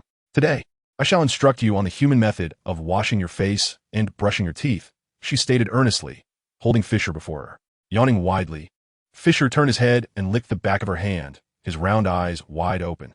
Meow, he replied, as if to say that it was of no consequence. Professor McGonagall, nearly losing her composure once more, took 2 deep breaths and commanded sharply now. Immediately, transform. Fisher extended his neck, nonchalantly grooming the fur near his shoulder. Noticing that the little cat was disregarding her words, Professor McGonagall scoffed and placed him in the sink, then reached into her pocket. Freed from confinement, Fisher did not flee. Instead, he settled comfortably in the sink, which he found rather pleasant, a cool spot for a nap on a warm day. However, before he could close his eyes, an enticing aroma drew him upright. Meow. Upon seeing the buzzing honey candy in Professor McGonagall's hand, Fisher stood on his hind legs, his little paws resting on her robe as he emitted a pleading sound. So, what shall you do now? She inquired, shaking the candy, a triumphant smile gracing her face as Fisher's head bobbed in rhythm with her hand. Meow. Without hesitation, Fisher transformed into human form, waving his short arms toward the candy in her grasp. You shed your clothes again, Professor McGonagall exclaimed, her smile vanishing as she raised an eyebrow at the impeccably clean Fisher standing in the sink. Meow. Fisher was undeterred, eagerly reaching for the honey candy. Familiar with the little one's antics, Professor McGonagall flicked her finger, sending the candy soaring into the air where it hovered beneath the ceiling. Indulging in sweets is permissible, provided you don your attire obediently and accompany me for a wash. Then I shall grant you the candy. Meow. Fei Su cast a reluctant glance at the tantalizing honeybee candy suspended in midair before leaping out from the sink.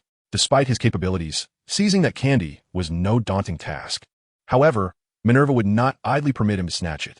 Through countless confrontations over the past 6 months, Fei Su had come to comprehend the disparity between himself and the formidable feline, Minerva, thus refraining from futile attempts to attain the coveted candy.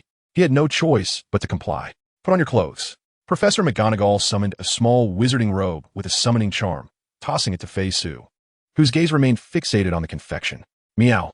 With a feeble response, Fei Su clumsily donned the robe. You put on inside out. The meticulous Professor McGonagall could not resist stepping forward to assist him in donning the robe correctly. Yet, the overly precise manner in which it was worn made Fei Su quite uncomfortable. He tugged at the collar, squirmed restlessly for a moment, and ultimately squatted down, extending his right foot towards his chin. Then he performed a somersault on the ground. Meow. The human body is truly cumbersome. Instantly reverting to his feline form, Fei Su vigorously scratched at his chin and neck area with his hind paws. Ah, what relief! Professor McGonagall understood that educating Fei Su would not be an instantaneous process, so she quietly observed as he scratched his own itch.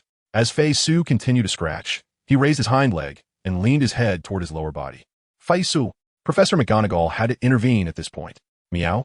Fei Su lifted his head, gazing innocently at Professor McGonagall with his bewildered eyes. Without uttering a word, she merely pointed at the honeybee candy above. Meow. Only then did Fei Su recollect the existence of the candy. He let out a pitiful mewl and reluctantly transformed back into his human form. Observing the robe, now carelessly draped on him, Professor McGonagall took a deep breath, closing her eyes to force herself not to focus on it. She then retrieved a set of toiletries from a nearby shelf, guiding Fei Su through their use step by step.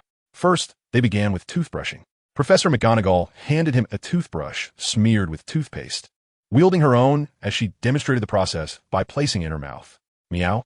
Witnessing a flurry of bubbles emerging from Minerva's mouth piqued Sue's interest. Mimicking her, he too inserted the toothbrush into his own mouth. The sweetness is the cream. Sue's eyes sparkled, and without hesitation, he swallowed the layer of white paste on the toothbrush, which seemed to be some sort of cream. Sue, that is not for you to eat. Professor McGonagall, seeing that Sue did not follow her example of brushing his teeth, but instead began to lick the toothpaste off the bristles, immediately reprimanded him with a mouthful of foam. Meow. Even if it tastes good, you cannot eat it. That substance is not meant for consumption. Meow. If you obediently learn how to wash your face and brush your teeth with me, I will reward you with delicious treats. Otherwise, breakfast will consist solely of baked potatoes. Professor McGonagall unleashed her ultimate tactic against Sue. Meow. Pouting will not work. After spending more than half a year together, Professor McGonagall had become much more resilient to Sue's antics and would no longer be easily swayed by his charming demeanor. 011. The art of cuteness is an essential skill for cats. Meow. Observing Professor McGonagall's unwavering demeanor, Sue could only helplessly pout. The charm of animal affinity was becoming less effective. Now even Comey was not as obedient as before, often popping up to declare what was permissible and what was not.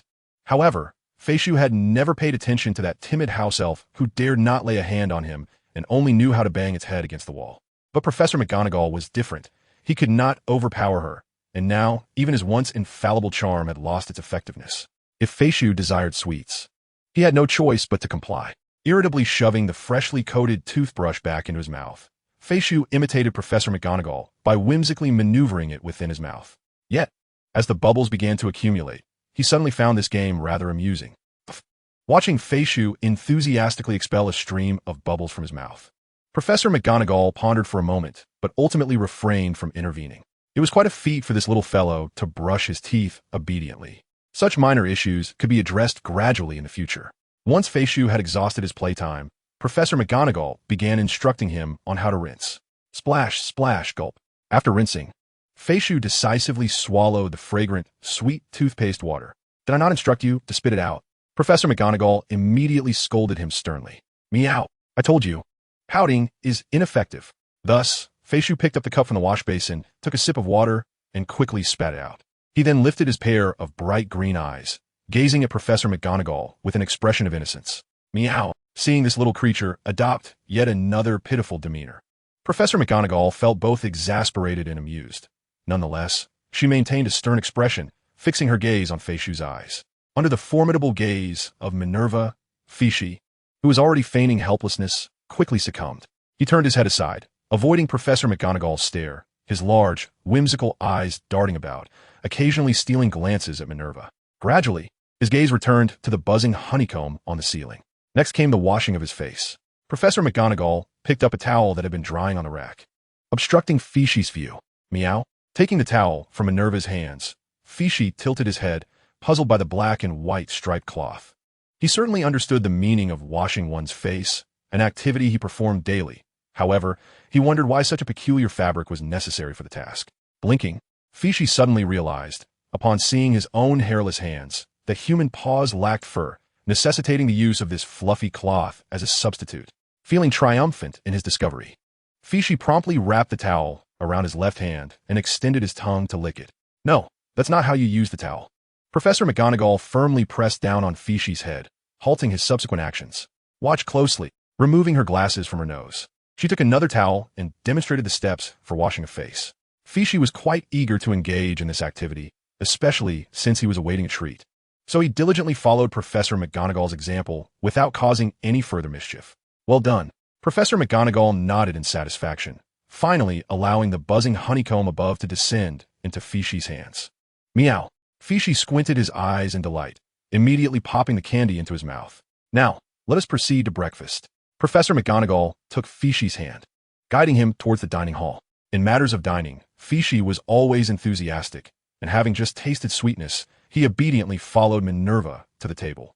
Today's breakfast was, as usual, bountiful, with the ever-attentive house elf, Kimmy, preparing a generous array of meat for Sue. Meow. With no resistance to meat, Sue reached for the sausage before him, only to be intercepted by Minerva. Meow. From today onward, you shall learn to dine with utensils. Professor McGonagall placed 2 gleaming silver forks and knives into Fishy's hands, addressing him earnestly. Meow. Fishy looked down at the strange tools in his grasp. He was familiar with the function of knife and fork, having seen humans use these implements to cut their food on numerous occasions. After gazing at the knife and fork in his hand for a moment, Fishy instinctively extended his tongue to lick them. They were icy and tasteless. Then, with a clang, he carelessly tossed the utensils aside and reached out his small hand towards the sausage. He had no desire to use such cumbersome tools. It was far more convenient to use his paws directly.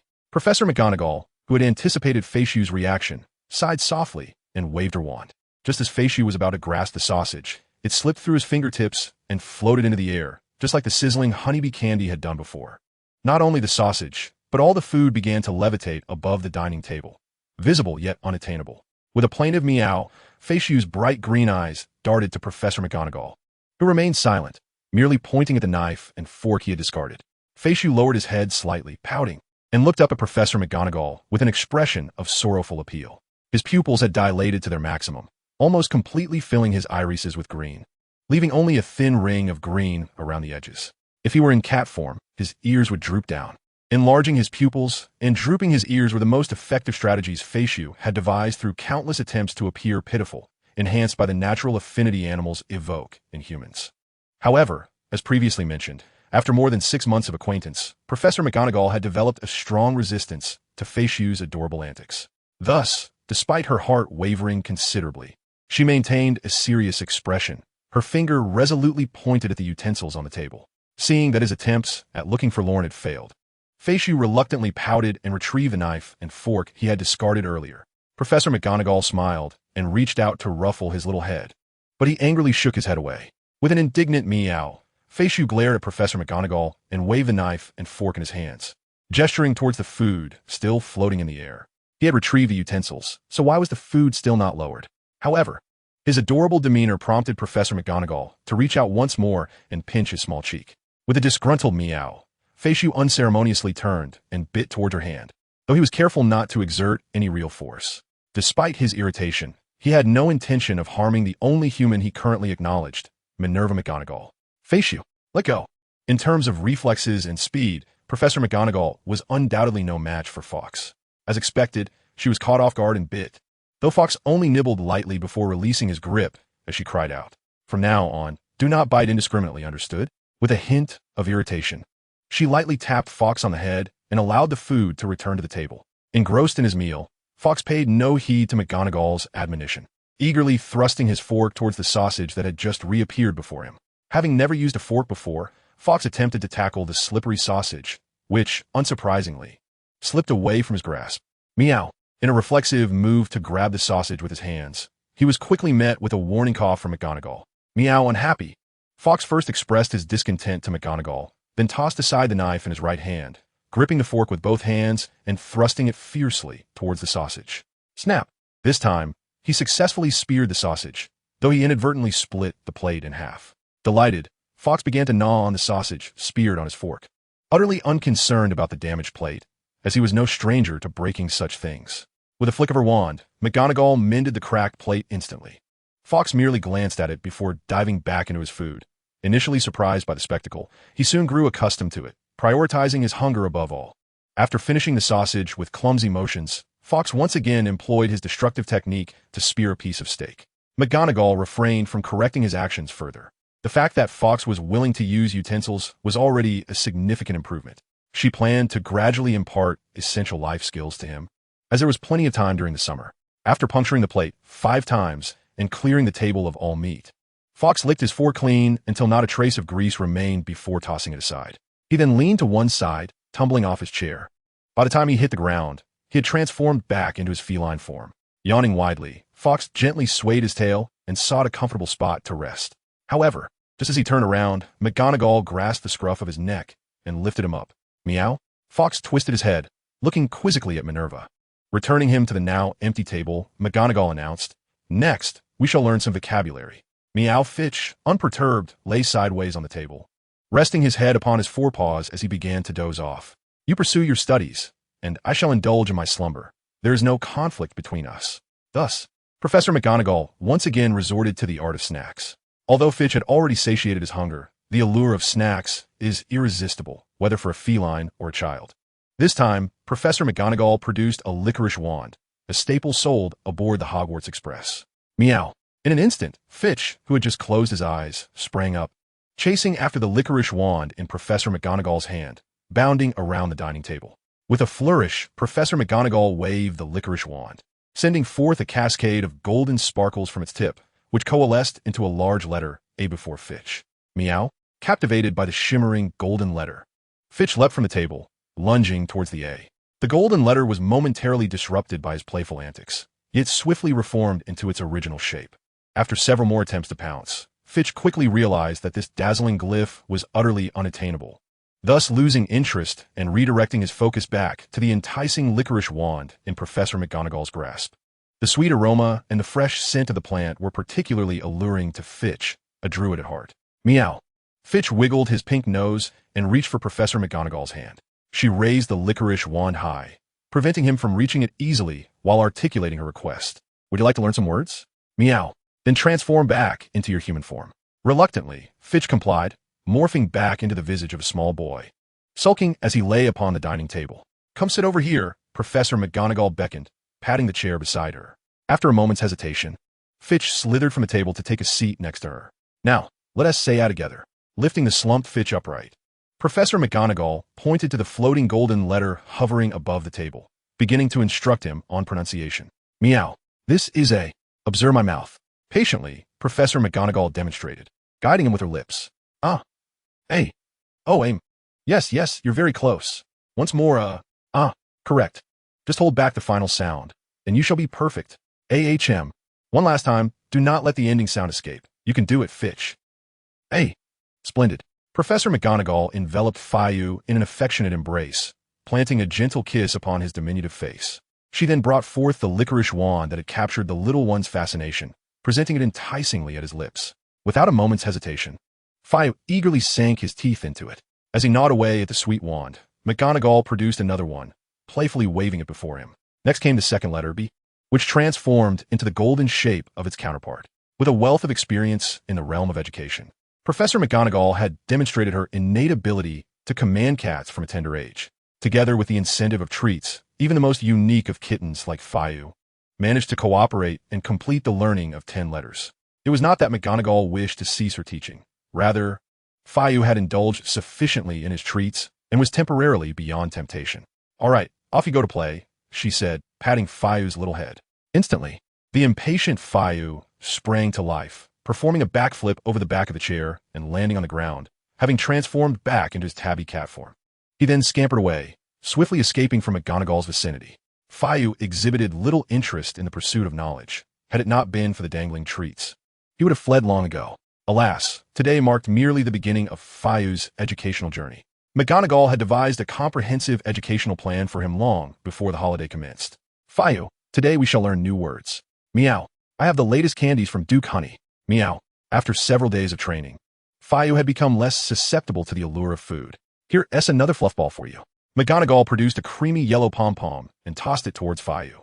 The pom-pom rolled twice before extending a slender tongue to give Fiu a gentle lick. Meow. In his human form, Fiu grasped the fluffy creature before him, squeezing it a couple of times, then promptly stuffed it into his mouth. Chirp. As the fluff ball emitted a shrill cry, Fiu expelled it from his mouth. This peculiar pom-pom released a strange bodily fluid upon being provoked, emitting a rather unpleasant odor. Fiu had encountered similar situations before, such as with a certain large mouse adorned with black and white stripes that emitted horrendous flatulence. Though he feared this fluffball might also produce foul odors, what kitten could resist such a delightful little orb of fluff? Especially after Fiu discovered that as long as he refrained from tasting it, there was no cause for concern. He quickly grew fond of this peculiar fluffy creature. Thus, there was no escaping the lessons planned for the day. Fitch, today I shall instruct you on the art of donning undergarments. After much effort in acclimating to the robe, Professor McGonagall began to adorn him with additional garments. I refuse. Meow. Don't run away. Once you become accustomed to these clothes, you shall find them quite comfortable. No way, Meow. Minerva is a great deceiver. Recently, Fitch had been ensnared by Minerva's various tactics, learning an abundance of things, each instance more audacious than the last. However, he had now grown wise and would no longer fall for her tricks. Transforming into a feline, Fitch scampered to the rooftop, curling himself behind a beam. He had discerned that as long as he remained out of Minerva's sight, many of her spells could not be cast upon him. If you learn how to properly wear human clothing, I shall take you to visit the Duke of Honey today. Fitch paused for a moment, cautiously peeking his little head out from behind the beam. Meow? Are you serious? When have I ever spoken without intent? A triumphant smile once again graced Professor McGonagall's face. 013. What malice could a little kitten possess? Although Fitch had never truly experienced what the Duke of Honey was, he had learned from Minerva's previous deceptions that all those delightful snacks originated from a place known as the Duke of Honey. Having wandered the human world for quite some time, Fitch understood the concept of a shop, a place where one could exchange paper and metal for various goods. Thus, when Minerva proposed a visit to the legendary Duke of Honey, Fitch could hardly contain his excitement. He swiftly leaped down from the beam, transforming into his human form mid-air, and landed gracefully before Professor McGonagall. Oh, Merlin's beard. Professor McGonagall was startled by Fitch's actions, quickly rushing forward to embrace him, examining him from head to toe. Upon confirming that Fitch was uninjured, she sighed in relief, then released him, sternly admonishing, "Never perform such dangerous stunts again." Meow? Fitch tilted his head in confusion. That leap from such a height was hardly perilous. Nevertheless, this matter was of little importance to Fitch. He was eager to visit the Duke of Honey. Where the clothes to change into? In a flurry, Fitch hastily pulled off the robe and tugged at Professor McGonagall's attire. "Did I not instruct you to refrain from being unclothed in such a manner?" Professor McGonagall scolded him lightly, rapping his little head before calling for Comey to fetch the prepared garments. Under Professor McGonagall's meticulous guidance, Fitch donned a complete set of clothing, finally draping the previous robe over himself. Why must a cat adorn itself in such peculiar attire?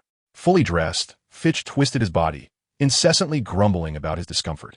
Despite Professor McGonagall's thoughtful provision of relatively loose garments, he still felt exceedingly out of sorts. Particularly vexatious were the shoes and socks encasing his feet, which felt utterly foreign. Why do humans insist on donning these contraptions known as shoes, making their footsteps so conspicuous? "Come along, Fitch, it's time to visit Honeydukes," called Professor McGonagall, interrupting Fitch's futile efforts to soften his footfalls.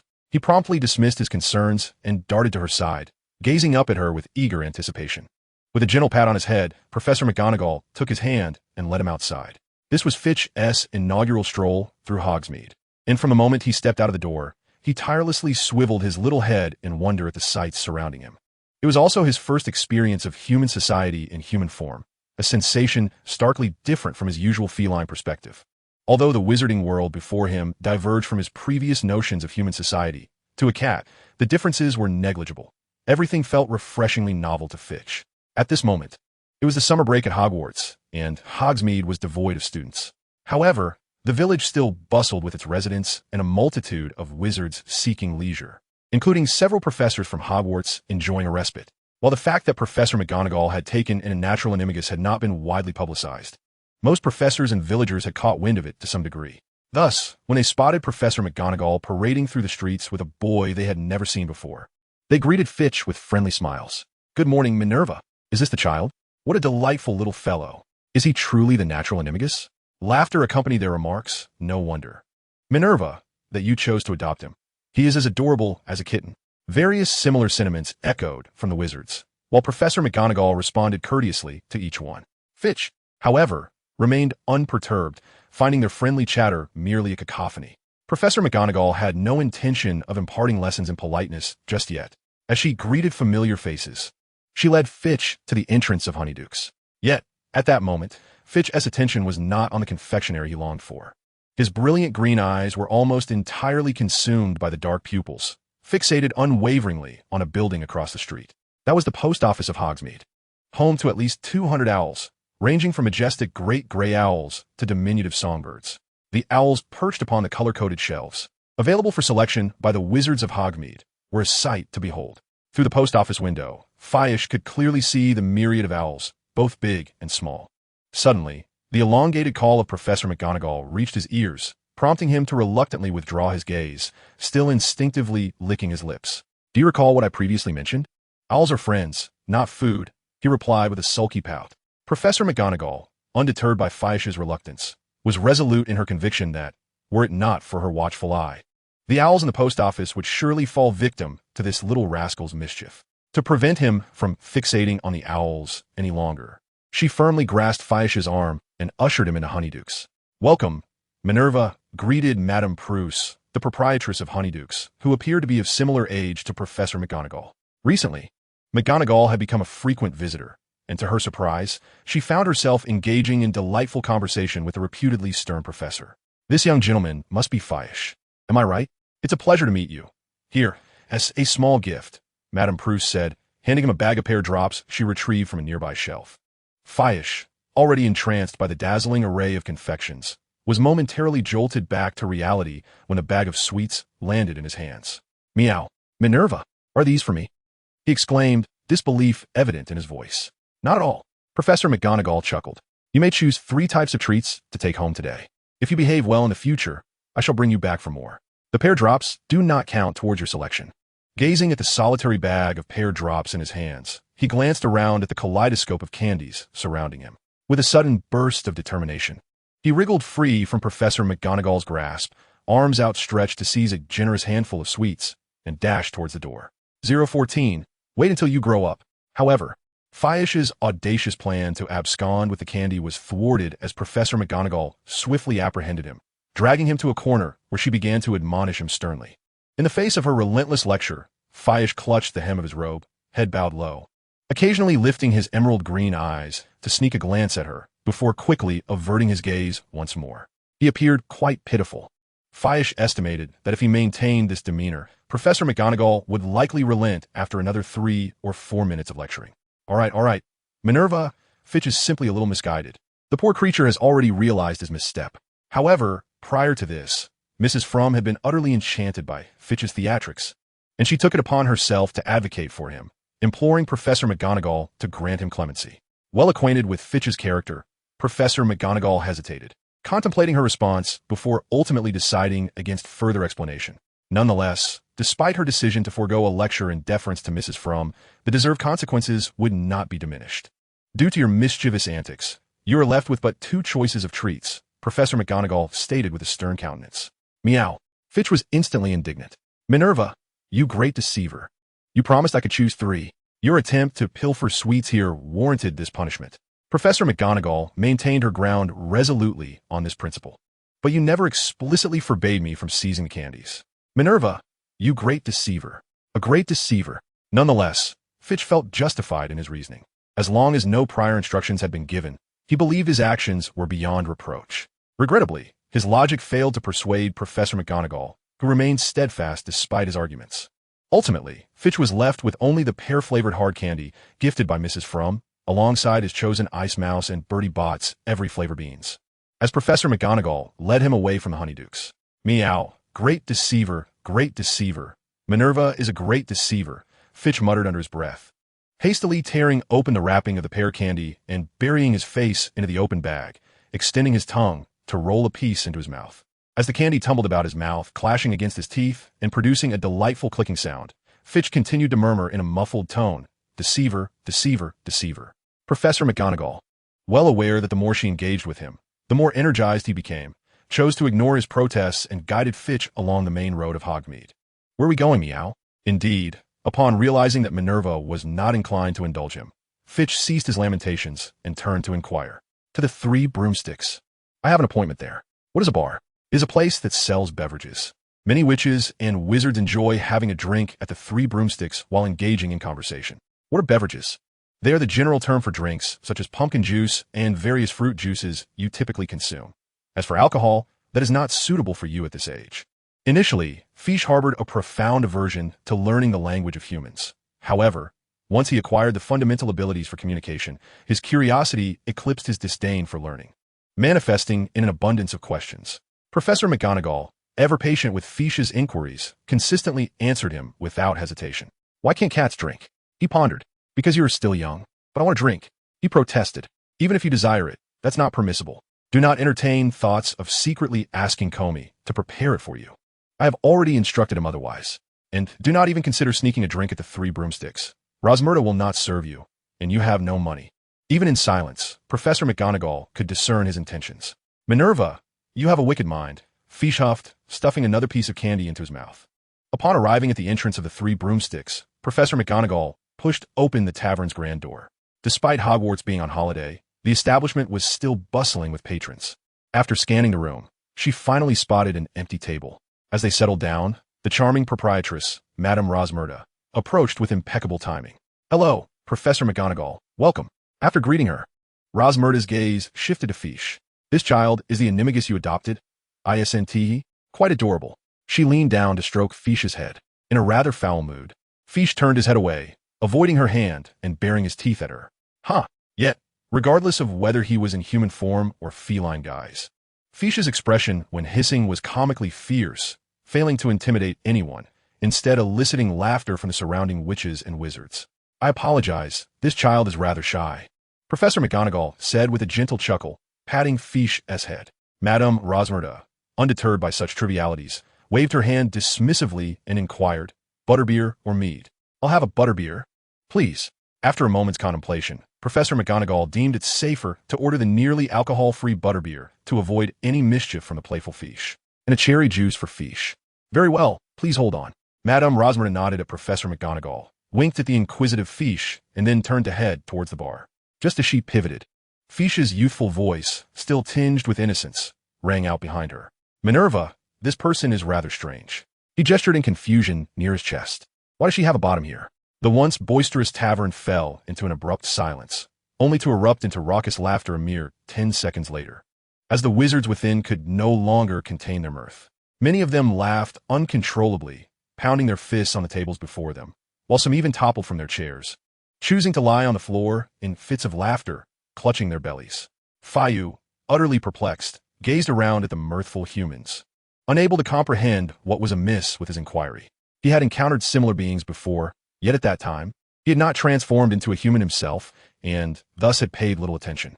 Now, confronted with these peculiar humans sporting posteriors on their chests, he felt compelled to seek clarification. That is not a posterior," Professor McGonagall said, her expression awash with embarrassment, momentarily at a loss for how to elucidate the matter to Fayu. After much hesitation, she resorted to the age-old response frequently employed by parents. "You will understand when you grow up." "How much must I grow to comprehend, meow? Is it when I can drink?" Fayu persisted, unwilling to be brushed off by McGonagall's evasive answer, continuing his relentless inquiry. "Well, something like that," McGonagall replied, struggling to navigate the question. "Will I grow a posterior here when I mature?" Fayu gestured to his chest. This prompted even more laughter from the patrons of the tavern, and Professor McGonagall, with a stiff demeanor, answered that is something only girls possess. "You will not develop one when you grow up." "Meow?" Fayu stared intently at Professor McGonagall's chest for a considerable time, remarking, "But Minerva, you do not have a posterior?" Due to her voluminous wizarding robes and her advanced age, her posterior was not readily apparent. Nevertheless, few women would relish such an assessment. "Be quiet. This topic is closed." However, given Fayu's innocence, Professor McGonagall could hardly reprimand him and instead adopted a stern countenance to abruptly change the subject. Just then, Madame Rosmerta arrived with the butterbeer Fayu had requested. McGonagall hastily lifted her glass, seeking solace in the drink to mask her embarrassment. "Here, this is your cherry juice." Madame Rosmerta placed a glass of cherry juice before Fayu. Although Fayu's comments had caused her some discomfort, she bore him no ill will, considering it merely the thoughtless uttering of an ill-informed child. In her eyes, such remarks were far more palatable than the crude jokes she often endured from lecherous men. Diverted by the cherry juice, Fayu ceased his inquiries into Professor McGonagall's figure. Instead, he tentatively extended his tongue to sample the crimson liquid in his glass. The sweet and delightful flavor pleased Fei Su, who squinted his eyes contentedly as his small tongue swiftly lapped up the liquid from the cup. After indulging in a bit of cherry juice with his tongue, he switched to a more human manner of drinking, tilting his head back for a hearty gulp. There was no denying that the human form was far more convenient for consuming food than that of a cat. Upon finishing the cherry juice, Fei Su felt a wave of drowsiness wash over him. In the midst of astonished wizards, he transformed into a young silver tabby cat and leapt onto Professor McGonagall's lap. Curling up comfortably, perhaps concerned that Fei Su might pose some awkward questions, Professor McGonagall refrained from insisting he maintain his human appearance, allowing him to rest on her lap.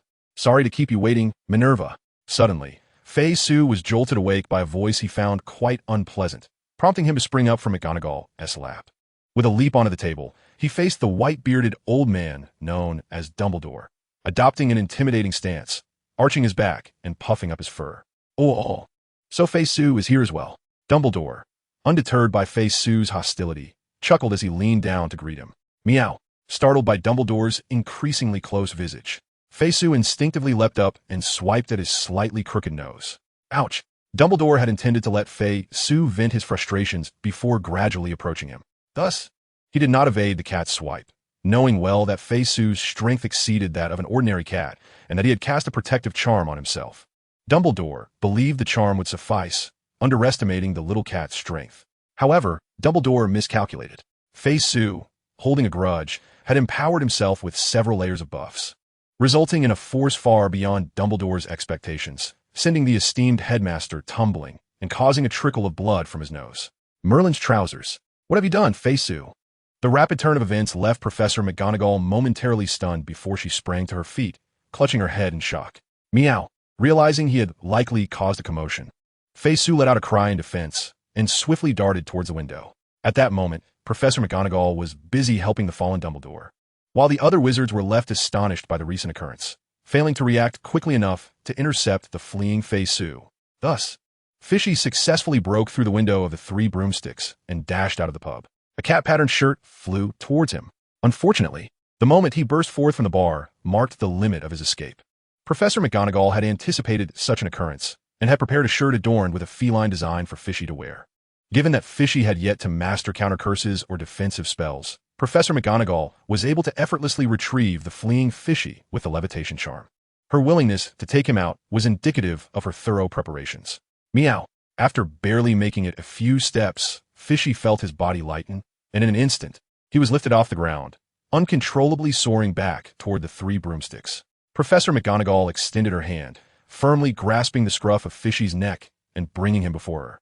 Her gaze stern and unwavering. Fishy, look at the trouble you've caused. Meow. Held aloft, Fishy curled his forepaws beneath him, his tail pressed against his belly, and his ears drooped, his large green eyes gazing innocently at the fuming Professor McGonagall. He was not feigning pity, although he sensed he was likely in trouble. He did not grasp the specifics of his misdeeds.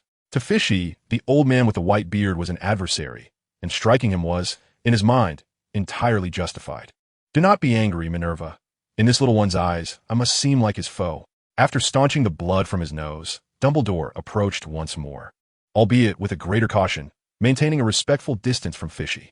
Following Dumbledore's reminder, Professor McGonagall recalled Fishy's past experiences before his adoption, making his actions towards Dumbledore more understandable. Listen, Fishy, Dumbledore is not your enemy. He is your future headmaster. Professor McGonagall gently placed Fishy back on the table and earnestly explained. Meow. Fishy cast a sidelong glance at Dumbledore, who was smiling benignly at him, reminiscent of the times he had chased Fishy around. Huh, arch back, bristled fur. Intimidation, all in one go. This old man is not a good person. Professor McGonagall attempted for quite some time to dispel Fishy's animosity toward Dumbledore, but to no avail. Ultimately, she had no choice but to cradle Fishy in her arms, softly patting his back to soothe him while discussing matters of Hogwarts with Dumbledore. This meeting was primarily to deliberate on the selection of a professor for the defense against the dark arts class for the upcoming term. Over the years, Dumbledore had found his options dwindling, which is why he sought McGonagall's counsel today, hoping she might recommend a suitable candidate.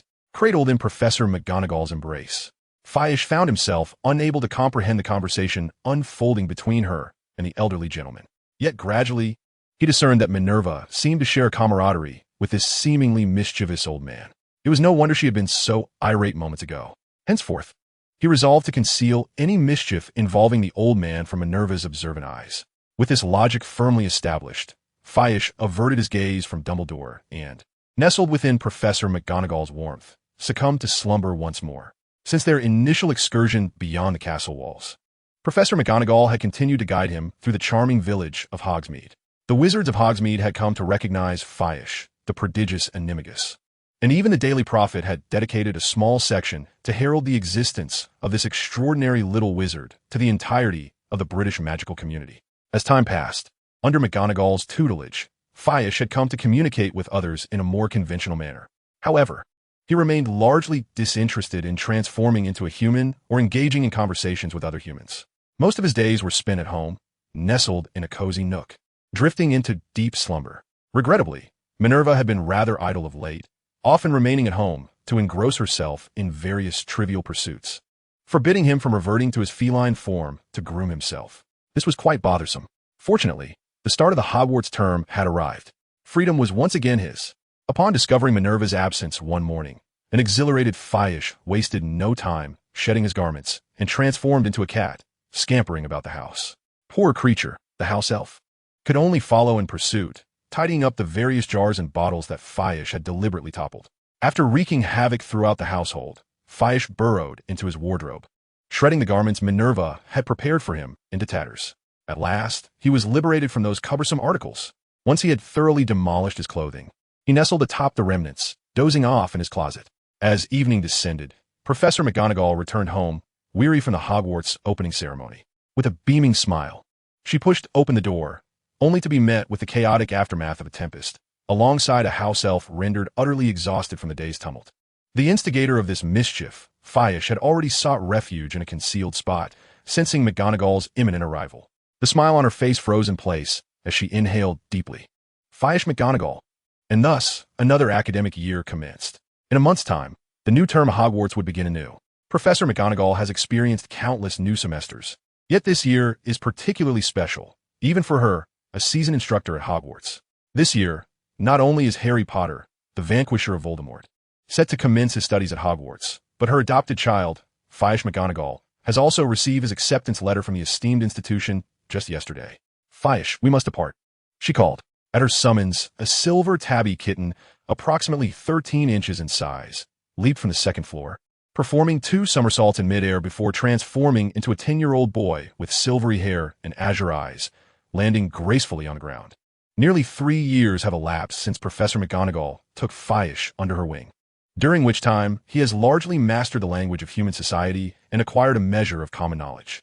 At the very least, he has unraveled the enigma of the riddle concerning his posterior and has gradually acclimated to the human way of life. Although Faish still harbors a preference for his original feline form, he no longer harbors disdain for his human appearance or attire. As he descended from the second floor, Professor McGonagall let out a resigned sigh. Despite imparting much wisdom to Faish, he has retained several traits from his time as a cat. In truth, Professor McGonagall had intended to wait until Faish displayed more conventional behavior before allowing him to attend Hogwarts. However, since he has received his acceptance letter this year, the traditionalist McGonagall shall not contravene the long-standing rules of Hogwarts. As for Faish, he has heard the name Hogwarts more than once over the past 3 years and is quite curious about the place. Yet, he possesses no concrete understanding of what schooling entails. During his days as a stray cat, he had glimpsed the mundane realm schools, and to him, the concept of school was merely a gathering place for young humans to frolic together. Thus, when Professor McGonagall informed him that he would be attending school this year, the naive kitten readily acquiesced without hesitation. After all, it was merely a change of venue for play, a concept with which Faish was familiar. Are we going to Hogwarts? Faish inquired excitedly as he landed before Professor McGonagall. No, today we are merely visiting Diagon Alley to procure your essential supplies for school. Textbooks, cauldrons, and the like, she clarified. Professor McGonagall already possesses many of these items, as the foundational curriculum at Hogwarts has remained unchanged for many years. Nonetheless, she wishes to provide Faish with a brand new set of tools. Additionally, a wand is absolutely indispensable. Thus, a trip to Diagon Alley is indeed necessary. As for pets, Professor McGonagall deems it unwise. Should she acquire a pet for Faish, it would likely meet an untimely demise at his hands, or worse, end up in his stomach. Essential supplies? Are they delicious? Faish inquired. With these words, Faya became increasingly excited. It was indeed the items listed in the letter he received yesterday. However, upon witnessing Fayu's spirits plummet visibly, Professor McGonagall added, there are indeed many delicacies in Diagon Alley that are absent in Hogsmeade.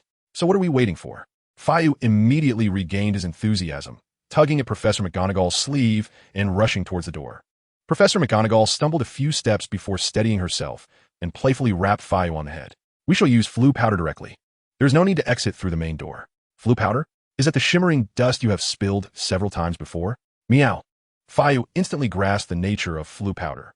It was contained in a small ceramic jar positioned beside the fireplace. Not only had he knocked it over multiple times, but he had also scattered its contents everywhere, causing Komei to collide with the walls for quite some time. Professor McGonagall led Fayu to the fireplace, pinched a handful of powder from the jar, and tossed it into the fireplace.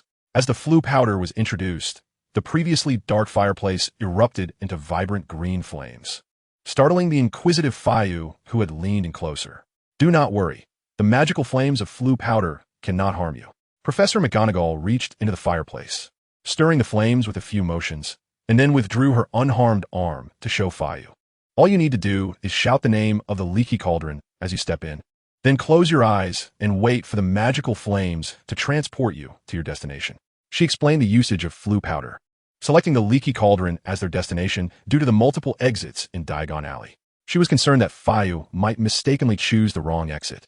Thus, using the leaky cauldron was a safer option, even if it might take longer due to congestion in the flue network. "Let me demonstrate for you. Remember, enunciate clearly, leaky cauldron." As she spoke, Professor McGonagall stepped into the flames of the fireplace, vanishing in the blink of an eye. When she disappeared, the vivid green flames in the fireplace quickly extinguished, reverting to their previous inky blackness. "Meow, Minerva?" Fayu cautiously peered into the fireplace, twitching his nose. However, apart from the acrid scent of soot, there was no trace of Professor McGonagall's presence. "Master Fayu," Professor McGonagall should have already arrived at the leaky cauldron. The house elf Comii suddenly appeared beside Fayu, diligently explaining. Oh, Fayu's eyes sparkled as he gazed at the jar of flue powder above the fireplace, grinning mischievously. "Young Master Fish, should you utter any other name, it is quite likely that you may find yourself transported to an unfamiliar locale," Combe interjected, well acquainted with Fish's character after nearly 3 years of companionship. "If you were to end up elsewhere, Professor McGonagall would have no means to procure sustenance for you." With a disgruntled pout, Fish ultimately quelled his desire to wander off, for the prospect of food outweighed all else. Mimicking Professor McGonagall, he pinched a small handful of flue powder from the jar and tossed it into the fireplace before him. The hearth ignited with a blazing emerald flame, and as he stood before it, a warm gust enveloped him. Curiosity piqued, Fish stepped into the verdant flames, closing his eyes as he shouted, "The leaky cauldron." The moment his mouth opened, he felt a searing rush of air mixed with a heavy scent of smoke surge down his throat, nearly hindering his utterance. Almost immediately, he sensed his body spinning uncontrollably. Instinctively, he opened his eyes to witness a blur of various hearths flashing past him. Even with his feline agility, the rapid movement rendered him disoriented, compounded by the deafening roar that surrounded him, which only heightened his agitation. Just as Fish was on the verge of leaping through any hearth that appeared, the tumultuous sensation abruptly ceased. He felt an unseen force propel him from the latest hearth, and in that moment, he was caught by Professor McGonagall, who awaited him outside. However, even without her assistance, his balance was such that a fall was highly improbable. "I dislike this method of travel," Fish exclaimed, shaking off the soot that clung to him as he emerged from the fireplace, grumbling his discontent to Professor McGonagall. "This flue powder is most uncomfortable." Professor McGonagall paid little heed to his complaints, brushing off the soot that had transferred onto her from him and taking his hand to lead him outside. "We shall enjoy breakfast at the leaky cauldron, and afterward, we will procure the items on the list from Diagon Alley." Upon hearing the mention of food, Fish promptly halted his grievances. "However, Minerva, it seems I tore up that list yesterday." The absence of the list was, in fact, not a significant issue. Not only was Professor McGonagall intimately familiar with the necessities of young witches and wizards of every year, but a simple inquiry at Diagon Alley's various shops would suffice to ascertain what needed to be purchased. Gently, Professor McGonagall tapped Fish's forehead in a playful reprimand before guiding him into the bustling hall of the leaky cauldron. There followed the customary yet tedious pleasantries, alongside inquiries from unfamiliar wizards regarding Fish's identity. Regardless, Fei Su feigned ignorance, still famished.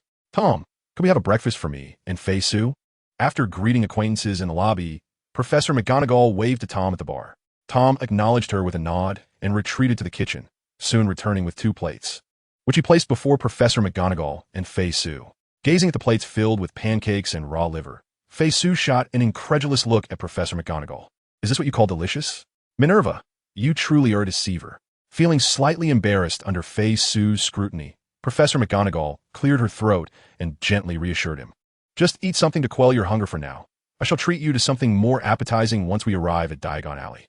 After a prolonged stare, Fei Su resolved to trust her once more, snatching a pancake and biting into it with a huff. Despite its unappealing appearance, the pancake was surprisingly palatable. Though Fei Su had a preference for meat, he set aside the half-eaten pancake grabbed a piece of raw liver with his fork, and tasted it. To his delight, it was indeed quite good. Meat was the true delicacy.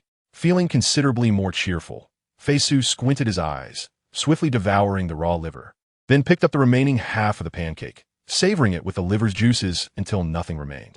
Once they had eaten their fill, Professor McGonagall led Fei-Su through the bar of the leaky cauldron to a small courtyard surrounded by walls. Aside from a lone trash bin and some weeds, there was nothing else. Fei-Su, you must pay close attention to the next steps, Professor McGonagall instructed as she approached the solitary trash bin, drawing forth her wand. Count 3 bricks up, then 2 bricks across, and gently tap 3 times on that brick. As she spoke, she demonstrated to Fei-Su, tracing a circle on a particularly battered brick before lightly tapping it 3 times with her wand. The struck brick began to tremble and shift, and soon a small hole appeared in the middle of the wall, expanding rapidly. Before long, a wide archway emerged before them. Peering into the archway, Fei-Su beheld a winding cobblestone street that seemed to stretch endlessly. "Let us proceed," Professor McGonagall said, tilting her head toward Fei-Su as she stepped into the archway. He quickly followed, his head turning curiously to take in all that surrounded them. As they both passed through the archway, it instantly transformed back into a solid wall behind them. Upon entering Diagon Alley, the first establishment encountered is the Patil's Cauldron Shop, where Professor McGonagall swiftly procures a standard-sized 2-pewter cauldron for Faish, before hastily proceeding to the next shop. With remarkable efficiency, Professor McGonagall expeditiously acquires textbooks, the cauldron, scales, telescopes, and other necessities for Faish, while also indulging in a large ice cream from Florin's ice cream parlor to placate Faish, whose gaze continually drifts towards the Elop's Owl Emporium. Next on the agenda are the school uniform and wand. Professor McGonagall counts on her fingers and drags Faish towards Madame Malkin's robes for all occasions. Minerva, that shop appears quite intriguing. Faish points toward the nearby magical mischief shop, where one can glimpse the enchanting display of water-activated fireworks through the window.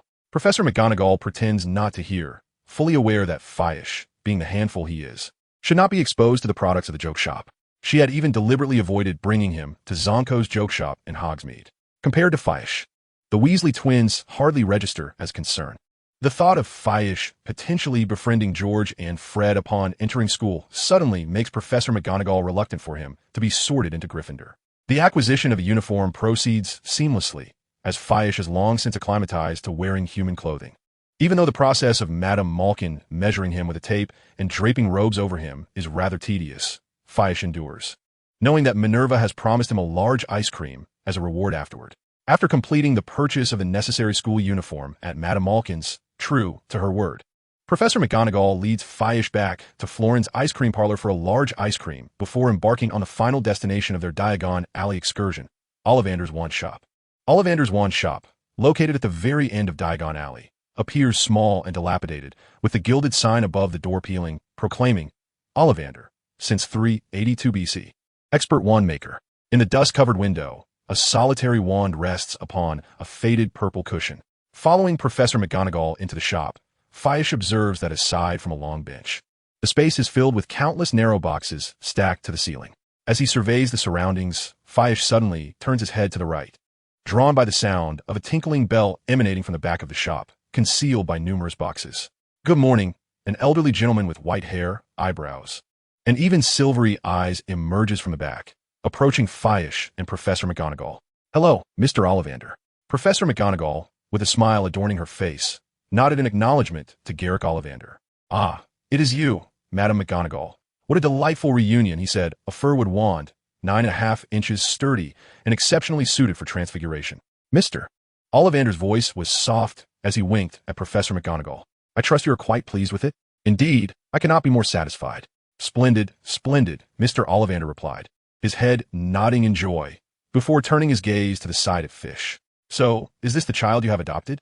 "Yes. I have brought him here to select a wand, for there is no better wand shop in all of England than yours." "Mr." Ollivander beamed with pleasure at the praise from Professor McGonagall. He pulled out a long measuring tape engraved with silver markings from his pocket and gently inquired of Fish now. "Mr. Fish McGonagall, which is your dominant hand?" "Meow." Fish looked at his hands, tilting his head as he pondered for a moment before raising his left hand high. "This one. No need to raise it so high. Come, let your arm rest flat." Mr. Ollivander draped the measuring tape over Fish's shoulder, and it began to move around him of its own accord. It measured from his shoulder to the tips of his fingers, then from wrist to elbow, shoulder to floor, knee to armpit, even the circumference of his head and the distance between his nostrils, leaving no measurement unaccounted for. Fish resisted the urge to pounce on the tape, allowing it to roam freely over him. Though he longed to seize the tape for a playful tussle, his desire for a wand overshadowed it. For it was with such a wand, a slender stick of wood, that Minerva cast those peculiar spells, rendering herself obediently compliant. Thus, Fish had often mused about the day he might wield a wand himself. Then Minerva would have no power over him. At that moment, Mr. Ollivander had retrieved several long boxes from the shelves, haphazardly piling them at Fish's feet. Very well, he declared, concluding the measurements and retrieving the coiled tape from the ground to return it to his pocket. He then selected a wand from the nearby heap of boxes and presented it to Fish. Here, give this one a try, Mr. McGonagall. It is also made of fir wood and the heartstring of a dragon, equally sturdy, yet slightly longer than Minerva's, 12 inches. Give it a wave. Fish accepted the wand, purportedly of the same materials as Minerva's, but instead of following Mr. Ollivander's instruction to wave it, he brought it close to his eyes for a thorough examination before, unexpectedly, biting down on it. 018, Fish's wand. In truth, Fish was aware that such an action might not be entirely appropriate. Regrettably, he could not restrain himself. As Mr. Ollivander aptly remarked, the wand indeed possessed remarkable resilience. When Fish took a bite, it left only a faint impression of his teeth. However, this seemed to provoke the wand, which erupted in a frenzy of white light from its tip, striking the nearby shelves and scattering the boxes in disarray. The rampaging creature. Professor McGonagall quickly drew her wand and cast a protective charm, halting the erratic bursts of light, while Mr. Ollivander swiftly retrieved the wand from Fish's mouth. Regardless of its suitability for Fish, after such a tumultuous encounter, it was certain that the wand would no longer serve him. Fish, wands are not chew toys. They are not meant for biting. Professor McGonagall scolded her feline companion, pressing his head down as she bowed an apology to Mr. Ollivander. I sincerely apologize, Mr. Ollivander. Some of his habits have yet to be corrected. Not to worry, I understand, Mr. Ollivander said, gently stroking the wand in his hand. He then glanced at Fish, who wore a bewildered expression, and sighed deeply, ultimately deciding not to pursue the matter further. But please, do refrain from such behavior in the future. Not all wands are as resilient as this one. Do you hear me, Fish? Meow. Despite his dissatisfaction with the young customer's earlier antics, Mr. Ollivander forgave him. After all, Fish possessed a natural affinity for animals, making it difficult for most to harbor any ill feelings towards him. Even Albus Dumbledore was not exempt from this charm, let alone Mr. Ollivander. Moreover, being aware of Fish's background, Mr. Ollivander found it somewhat excusable, had it been another young wizard who dared such behavior, even if they were the child of the Minister for Magic, Mr. Ollivander would not have conducted business with them. Thus, the selection of wands continued. Mr. Ollivander picked up one wand, pondered for a moment, then set it aside, retrieving another from the bottom of the box and cautiously handing it to Fish. Elder, phoenix feather, 11 1/3 inches, characterized by its remarkable hardness. This time, Fish refrained from any mischief. He accepted the wand and waved it casually, yet nothing occurred. Mr. Ollivander breathed a sigh of relief as he swiftly snatched the wand from Fish's grasp, then retrieved the previously set-aside wand once more. Ebony, unicorn hair, 8.5 inches, with considerable elasticity. Please be cautious. It is not as sturdy as the previous two. After reiterating his warnings, Mr. Ollivander finally placed the wand into Fish's hands. This time, Fish's movement elicited a response. A subtle glimmer flickered at the tip of the wand, easily overlooked. But that was all. Such reactions would evidently not satisfy Mr. Ollivander, who promptly reclaimed the wand and replaced it with another. This one, crafted from black walnut and featuring a phoenix feather core, measured 9 inches. Difficult to control, yet favored by transfiguration specialists, though not particularly sturdy. A sharp crackle of electricity erupted. The response was slightly more pronounced, but Mr. Ollivander remained dissatisfied. The next wand, made of mahogany and containing unicorn hair, was 13 inches long, supple, and exceptionally suited for transfiguration. It appeared that Mr. Ollivander's selections were heavily influenced by the innate Animagus nature of Fayu, as he focused primarily on wands conducive to transformation. Except, of course, for that one made from Hornbeam. The previous two wands had led Mr. Ollivander to believe he was on the right track. But as Fayu grasped the mahogany wand, Mr. Ollivander realized his assumptions were misguided. Without waiting for Fayu to wield it, he snatched it back, shaking his head in dismay. It seems we may have strayed from the correct path. After rummaging through a pile of boxes for a considerable time, he finally retrieved another wand and placed it in Fayu's hands, crafted from purple heart and containing the heartstring of a fire dragon, measuring 10.5 inches. It was a wand of considerable power. Fayu waved it slightly, and a shower of sparks erupted. This is not right either. The wand was once again reclaimed, and Fayu began to show signs of impatience. Minerva, he pouted, glancing at Professor McGonagall. Do exercise a measure of patience, dear Professor McGonagall gently reassured him. Choosing a wand is a matter of great significance for a wizard. One must not be careless. However, Fayu found the process exceedingly tedious. Initially captivated by the peculiar effects, his interest waned, and he gradually grew weary of the monotonous ritual of wand waving. Ah, I see. Mr. Ollivander appeared to draw inspiration from their exchange. Rather than continuing to search through the boxes at his feet, he resumed his quest along the shelves. Try this one, a sycamore, ideal for an inquisitive master, with a phoenix feather core measuring 9 inches. Fayu, having lost his initial enthusiasm, waved it nonchalantly. Although nothing occurred, Mr. Ollivander's eyes sparkled with delight as he clapped his hands together. This is it. He then presented another wand for Fayu to test. Meow. Fayu had little patience for matters that did not pique his interest. Were it not for his desire to procure a wand, he would have long since thrown a tantrum and departed. After trying several wands back and forth, Fayu's agitation grew, his small face increasingly clouded, while Mr. Ollivander appeared ever more pleased. For a wand maker, there exists an unparalleled sense of accomplishment when catering to the most discerning clients. I believe we are on the verge of discovering the ultimate answer. Mr. Ollivander also sensed the impatience emanating from Phineas as he replaced the wand. He continually sought to soothe him, preventing any further disdain towards his creations. Perhaps this is the one. Mr. Ollivander produced a wand intricately entwined with several strands of vine, placing it delicately into Phineas's hands. Crafted from vine wood, measuring 12 inches. Its core comprised of the hair from a cat leopard, procured during my quest to experiment with various core materials from the Cherokee in Appalachia. Johannes Juncker, a wand maker from North America, holds it in high esteem for its efficacy as a core. Yet after numerous trials, I have come to believe that phoenix feathers, unicorn hair, and the heartstring of a dragon represent the finest core materials. When the topic of wand making arises, Mr. Ollivander becomes quite loquacious. Although I no longer utilize cat leopard hair as a core, this particular wand, both in terms of materials and craftsmanship, remains one of my proudest creations. Despite the extensive discourse from Mr. Ollivander, Phineas exhibited no interest. He casually accepted the wand, intending to wave it as he had done previously, only to suddenly feel a surge of warmth coursing through his hand. Instinctively guided by that force, he swung his arm with vigor. As he did so, the entire shop was enveloped in a vibrant green luminescence. New branches erupted from the wooden shelves and benches, growing rapidly and spreading forth, adorned with layers of lush leaves. The once dilapidated shop was instantly transformed into a verdant paradise. This is it, Mr. Ollivander exclaimed with palpable excitement. No wand could be more suited to you, Mr. McGonagall. Vinewood is far more attuned to its master than any other type of wand. Mr. Ollivander animatedly explained to Phineas and Professor McGonagall. I have witnessed similar occurrences twice before. This marks the third instance, and each time it has involved Vinewood. Phineas, however, displayed no interest in these obscure facts regarding wands. He was too engrossed in the wand he now held. Upon using this wand, he indeed sensed a distinction from others. The silver-eyed elder may have been somewhat verbose, yet he possessed an undeniable finesse in wand selection. Phineas grasped the wand and glanced at Minerva, who was in the midst of settling her payment with Mr. Ollivander, reflecting on the spells she had previously cast upon him.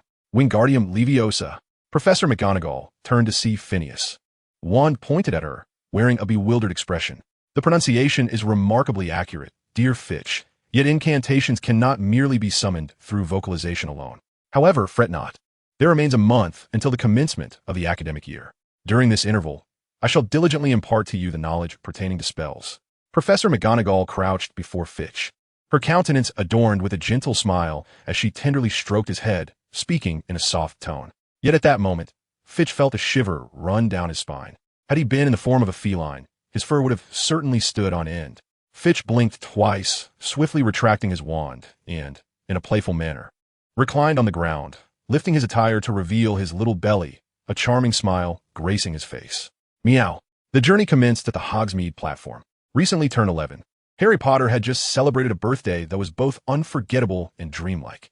On the very day of his 11th birthday, he discovered that he and his parents were indeed wizards. Furthermore, he learned of a magical school named Hogwarts. dedicated to nurturing young sorcerers like himself in the art of magic. They even employed owls to deliver acceptance letters. After his initial encounter with the magical realm in Diagon Alley, Harry eagerly anticipated the arrival of the school year, a prospect that had previously seemed utterly inconceivable. It is essential to note that, due to his cousin Dudley's deliberate ostracism, his experiences at school were no better than those at home. With a mix of trepidation and excitement, Harry finally welcomed the 1st of September, with the enthusiastic assistance of the Weasley family. He traversed the barrier at King's Cross Station in a rather enchanting manner, arriving at platform 9 3/4, where he boarded the train bound for Hogwarts. On board, he met several fellow first-year wizards, some amiable and others rather obnoxious. Through their introductions, Harry gleaned a modicum of knowledge about the magical world, albeit in a rather superficial manner. As dusk settled outside, the train approached its destination. Harry, alongside his newly acquainted friend Ron Weasley, disembarked amidst the bustling crowd. Stepping onto a dimly lit platform, through the faint glow nearby, Harry barely discerned the sign reading Hogsmeade Station. Just as the two were uncertain of their next move, a familiar and welcoming voice echoed from nearby. First-year students, over here." Hagrid, bearing a lantern, called out in a booming voice, his towering figure conspicuously visible among the throng of young wizards. Upon hearing his summons, all first-year students began to gravitate towards him, and Harry and Ron were no exceptions. On the broad shoulders of a giant, was there a diminutive wizard perched? Ron rubbed his eyes in disbelief and gently nudged Harry beside him. In the dim light, Harry Potter discerned a figure of similar stature to his own, seated upon Hagrid's shoulder.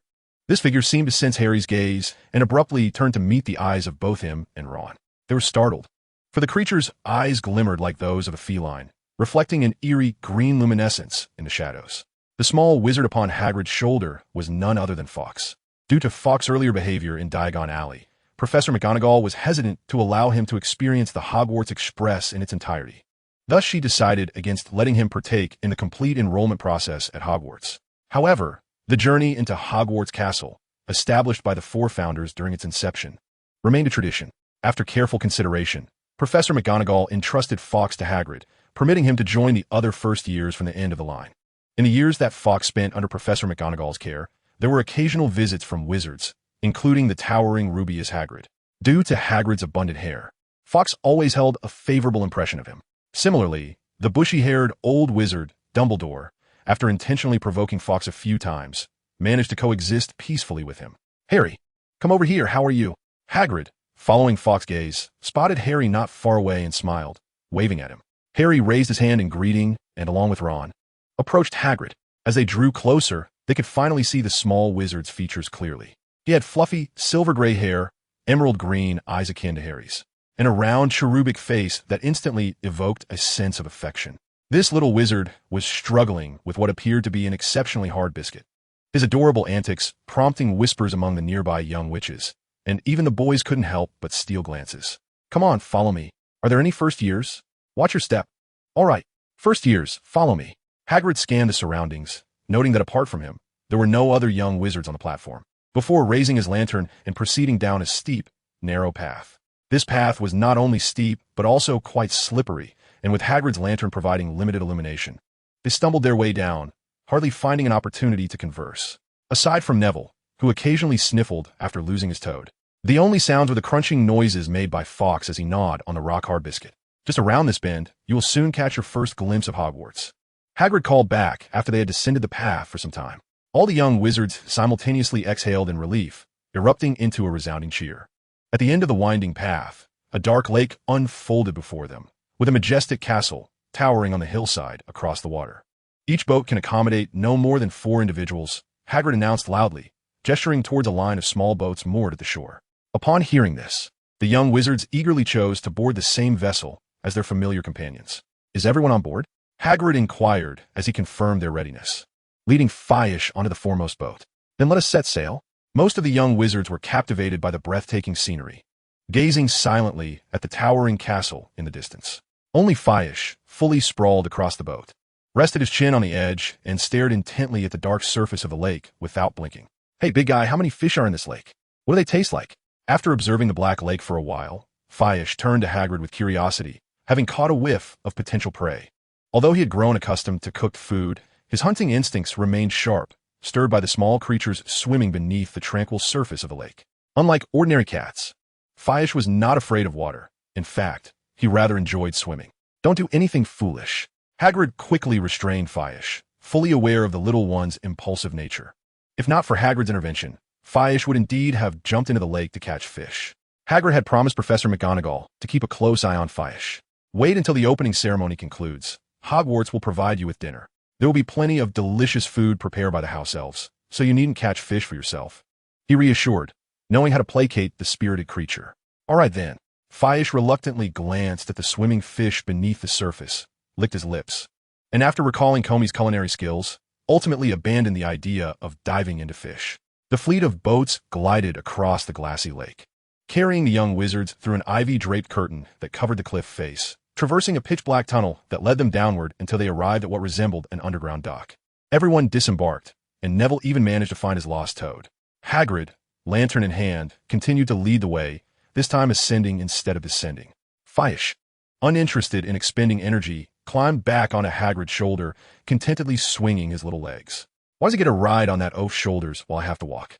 Draco Malfoy grumbled, feeling somewhat disheveled despite the assistance of Goyle and Crabbe throughout the journey. With his pointed ears, Fiu caught the sound of Malfoy's complaints. He turned to the blonde-haired boy, recalling Minerva's admonition to interact amicably with his fellow young wizards.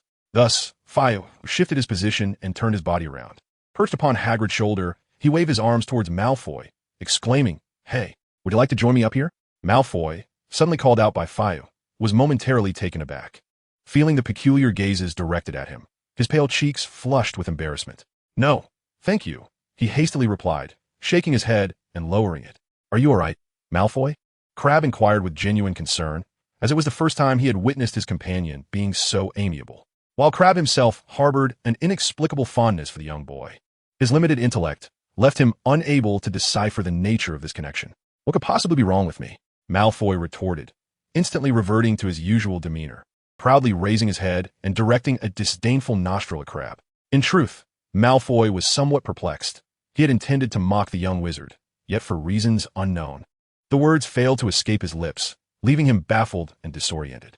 Before Malfoy could fully comprehend the situation, the first-year students, under Hagrid's guidance, arrived at a grand oak door. "Is everyone here? Look, your toad is still with you, right?" Hagrid confirmed the attendance and inquired about Neville's toad before raising his enormous fist to knock 3 times on the castle's entrance. The door swung open immediately, revealing a tall witch clad in a vibrant green robe. Her dark hair was elegantly styled atop her head, and her serious expression heightened the tension among the already anxious young wizards. At that moment, a voice shattered the tense atmosphere. "Minerva, I'm hungry. When will we eat?" Fiu, perched on Hagrid's shoulder, appeared entirely at ease. Upon catching sight of Professor McGonagall, he excitedly waved his arms and called out to her. Professor McGonagall turned her gaze towards Fiu, and her previously stern demeanor softened considerably, though her words remained firm. "Get down from Hagrid's shoulder, and remember to address me as Professor McGonagall while at school." "All right, Minerva." "No problem, Minerva," Fiu cheerfully replied as he jumped down from Hagrid's shoulder. Professor McGonagall chose not to engage further with Fiu. She nodded at Hagrid, expressing her gratitude. "Thank you, Hagrid. I will take over from here." The group of young wizards followed Professor McGonagall into the castle, consciously maintaining a small distance from her. Only the restless Fitch approached Professor McGonagall, reaching out to tug at her sleeve, only to be met with a sharp rap on his forehead from her hand. "Return to the line," Professor McGonagall instructed softly, her lips barely moving. "Oh!" Fitch cupped his forehead with both hands, pouting as he returned to the crowd, his pitiful expression eliciting a chorus of "so cute." "I just want to hug him" from the young witches. Even among the boys, Harry faintly caught similar murmurs. Professor McGonagall led the first-year students into a small, empty room, briefly mentioning the forthcoming sorting ceremony and the 4 houses of Hogwarts. "What about dinner?" Fitch's primary concern remained food, dismissing the significance of the sorting ceremony. "Dinner will be arranged for you after the ceremony concludes," Professor McGonagall replied with a glare, yet answered his question sincerely. It was a fanciful notion to expect Fitch to remain calm without the lure of food. "Once preparations are complete, I shall return for you," she warned, her gaze fixed on Fitch. "Please maintain silence while you wait." With that, Professor McGonagall exited the room, and the young wizards immediately began to whisper amongst themselves. Their discussions revolved primarily around the sorting ceremony and the evidently exceptional Fitch, while the renowned savior, Harry Potter, remained largely unrecognized due to his scar being obscured by his hair. After Professor McGonagall left, Fitch, seemingly oblivious to the others, dashed to the door, peering through the crack to look outside. Do you know what his story is? After discussing the sorting ceremony with Ron, which only heightened his anxiety, Harry thought it best to change the subject to alleviate his nerves. I don't know, he might be the child of that Professor McGonagall, Ron speculated, shaking his head at an obvious guess. Minerva McGonagall, the head of Gryffindor House, a master of transfiguration, one of the 7 animagi of this century. She has no children. Hermione Granger interjected suddenly, having been quietly reciting spells. I read about her insignificant magical events of the 20th century. You must be a nephew or something. Ron's cheeks twitched, a hint of embarrassment creeping in at being outmatched in knowledge by a muggle-born witch, and he impatiently interrupted, That's not the point. What is an Animagus? Before Ron and Hermione could argue, Harry posed his question first. An Animagus is an exceptionally challenging form of magic. Upon its mention, Hermione radiates an extraordinary excitement, as this spell allows a wizard to transform into an animal that best embodies their essence. Mastery of the Animagus form typically demands several years of rigorous practice. And since the 20th century, only 7 registered animagi have been recorded within the Ministry of Magic. Hermione's words brim with admiration for Professor McGonagall. It should now be 8. Ron, who harbors an aversion to Hermione's studious demeanor, which evokes memories of his accomplished brothers, interjects without hesitation, recalling an article he read in the Daily Prophet a couple of years prior, which reported the discovery of a natural-born Animagus.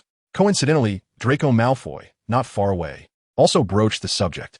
I believe I know who he is, Malfoy proclaimed in his languid tone, ostentatiously addressing those around him. He is the small wizard adopted by Minerva McGonagall a few years ago, a natural-born Animagus. Although Harry harbors a strong dislike for the arrogant and loathsome Draco Malfoy, he cannot help but perk up his ears upon hearing Malfoy mention the boy named Fawkes. Malfoy relishes in the attention, raising his voice to divulge all he knows about Fawkes.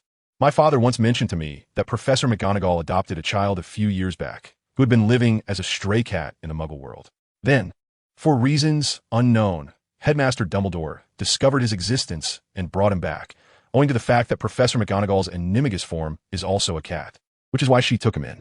After leisurely recounting Fawkes' origins, Malfoy smacked his lips, seemingly unsatisfied, although some speculate that his parents might be Muggles, leading them to abandon him out of fear. How could that possibly be?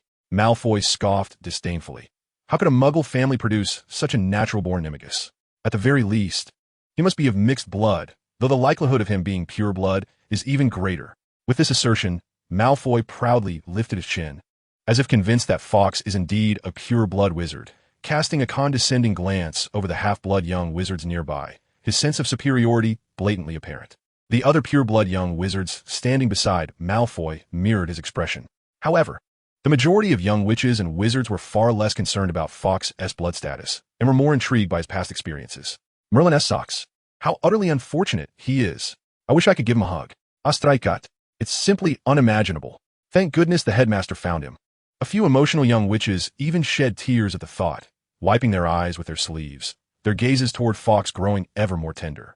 Harry regarded the little wizard with a sympathetic gaze. In comparison to his own experiences, Harry felt rather fortunate. At the very least, he had a home and 3 meals a day to satisfy his hunger. Peering through the crack in the door, Fizz suddenly felt a chill run down his spine. He whipped around to see a group of young wizards staring at him with peculiar expressions. Meow? Fizz tilted his head in confusion, which elicited a chorus of shrieks from the little witches. Stranja humans. After observing them for a moment and realizing they did nothing but gawk at him, he lost interest and began to explore the room. The young wizards made no attempt to disturb him, simply watching as Fizz wandered about with a casual disregard for his surroundings. Just as Fizz had made his way halfway around the room, a group of shimmering, translucent figures emerged from the wall beside him. One of them passed right through Fizz, causing him to instinctively shiver. Meow. Believing he was under attack, Fizz instinctively swatted at the apparition, of course, missing entirely. Hey, rude little creature. Though unscathed, the ghost was taken aback, furrowing his brow as he surveyed Fizz and the other young wizards nearby. What are you all doing here? Before anyone could respond, he suddenly slapped his forehead in realization. Oh right, the sorting ceremony. So you're all first-year students? Hey, don't grab me. I'm a ghost. Do you understand a ghost? Throughout the ghost's speech, Fizz continued to wave his hands, attempting to grasp this peculiar entity. Meow? A ghost? What is that? Fizz blinked curiously, his tiny hands still fidgeting restlessly. By Merlin's beard. Do the young wizards of today not know what a ghost is? Or are you from a muggle family? The ghost widened his eyes and replied tersely. A ghost is someone who has died. But you can still move, meow. Fizz countered while persistently pawing at the ghost. Yes, I can still move. But that does not mean I am alive. Ghosts are the remnants of the deceased, bound to this world by their unfulfilled desires. Stop it. The ghost had initially felt melancholic while explaining his state, but upon realizing Fizz was not listening and continued to paw at him, his mood shifted to one of irritation. After several futile attempts to grab hold of the ghost, Fizz discovered he could not make contact and only succeeded in chilling his own paws. So he obediently withdrew his hands. The ghost had initially intended to engage in a spirited discussion with Fitch, but at that moment, Professor McGonagall returned. Now move forward. The sorting ceremony is about to commence. And, Fitch, stop bothering them and come back to me. Professor McGonagall called sharply to the newcomers from a doorway. With her return, the ghosts ceased their playful antics, gliding through the walls and vanishing, while Fitch scampered over to McGonagall's side. Return to the line with the others, she instructed, gesturing towards the other young wizards, and follow me. Once the sorting ceremony concludes, dinner will be served. Fitch eagerly dashed back to the front of the young wizards, his body restless with anticipation for the forthcoming feast. A group of anxious little wizards trailed behind Professor McGonagall and Fitch, crossing the entrance hall and entering a grand and opulent banquet hall. At the long table at the head of the hall, Fitch spotted several familiar faces. Bad old man, Shorty, fat lady, and wooden leg. I'm here. He stood on tiptoe, waving his arms energetically at Albus Dumbledore, Filius Flitwick, Pomona Sprout, and Sylvanus Kettleburn. These professors had previously visited McGonagall's home on multiple occasions, and Fitch had become quite familiar with them. The professors, upon being called, cheerfully waved back at him. Fitch yearned to run over and chat for a moment, but Professor McGonagall firmly grasped the collar of his robes and pulled him back. Fitch turned back in confusion. After all, she had encouraged him to bond with the bad old man while at home. However, upon seeing McGonagall's fiery glare, he instantly fell silent and returned to the line. The older students, observing this scene, began to huddle together and whisper, transforming the previously quiet hall into a hubbub. Silence. Professor McGonagall glared at the instigator and then spoke to quell the chatter among the students. You there, stand properly in a line over there. Once the hall had settled into silence once more, Professor McGonagall directed all the first-year students to stand before the professor's long table, facing the upperclassmen, and placed a four-legged stool and a tattered, old sorting hat before them. As the newcomers stood in bewilderment, the sorting hat split open wide and began to sing. You may think I am not beautiful, but do not judge by appearances. If you can find a hat more lovely than I. Hey, what are you doing, you little rascal? The sorting hat had never encountered such a situation before. As soon as he began to sing his own song, a mischievous little wizard emerged, seizing him in his grasp. Minerva, this hat is so fascinating. I want it. The only one capable of such antics was none other than Fishi. He held the sorting hat aloft, joyfully calling out to Professor McGonagall, Fishi, put the hat down. Professor McGonagall was on the verge of exasperation. Although she had mentally prepared herself for the inevitable mischief that Fishi, this little rascal, would cause upon entering Hogwarts, she had previously found him somewhat manageable, leading her to lower her guard slightly. Little did she expect Fishi to disrupt the sorting ceremony at such a critical moment. With her brows furrowed, McGonagall pointed at the four-legged stool designated for the sorting hat. You cannot have that. Return it at once. Noticing Minerva's apparent anger, Fishi felt torn.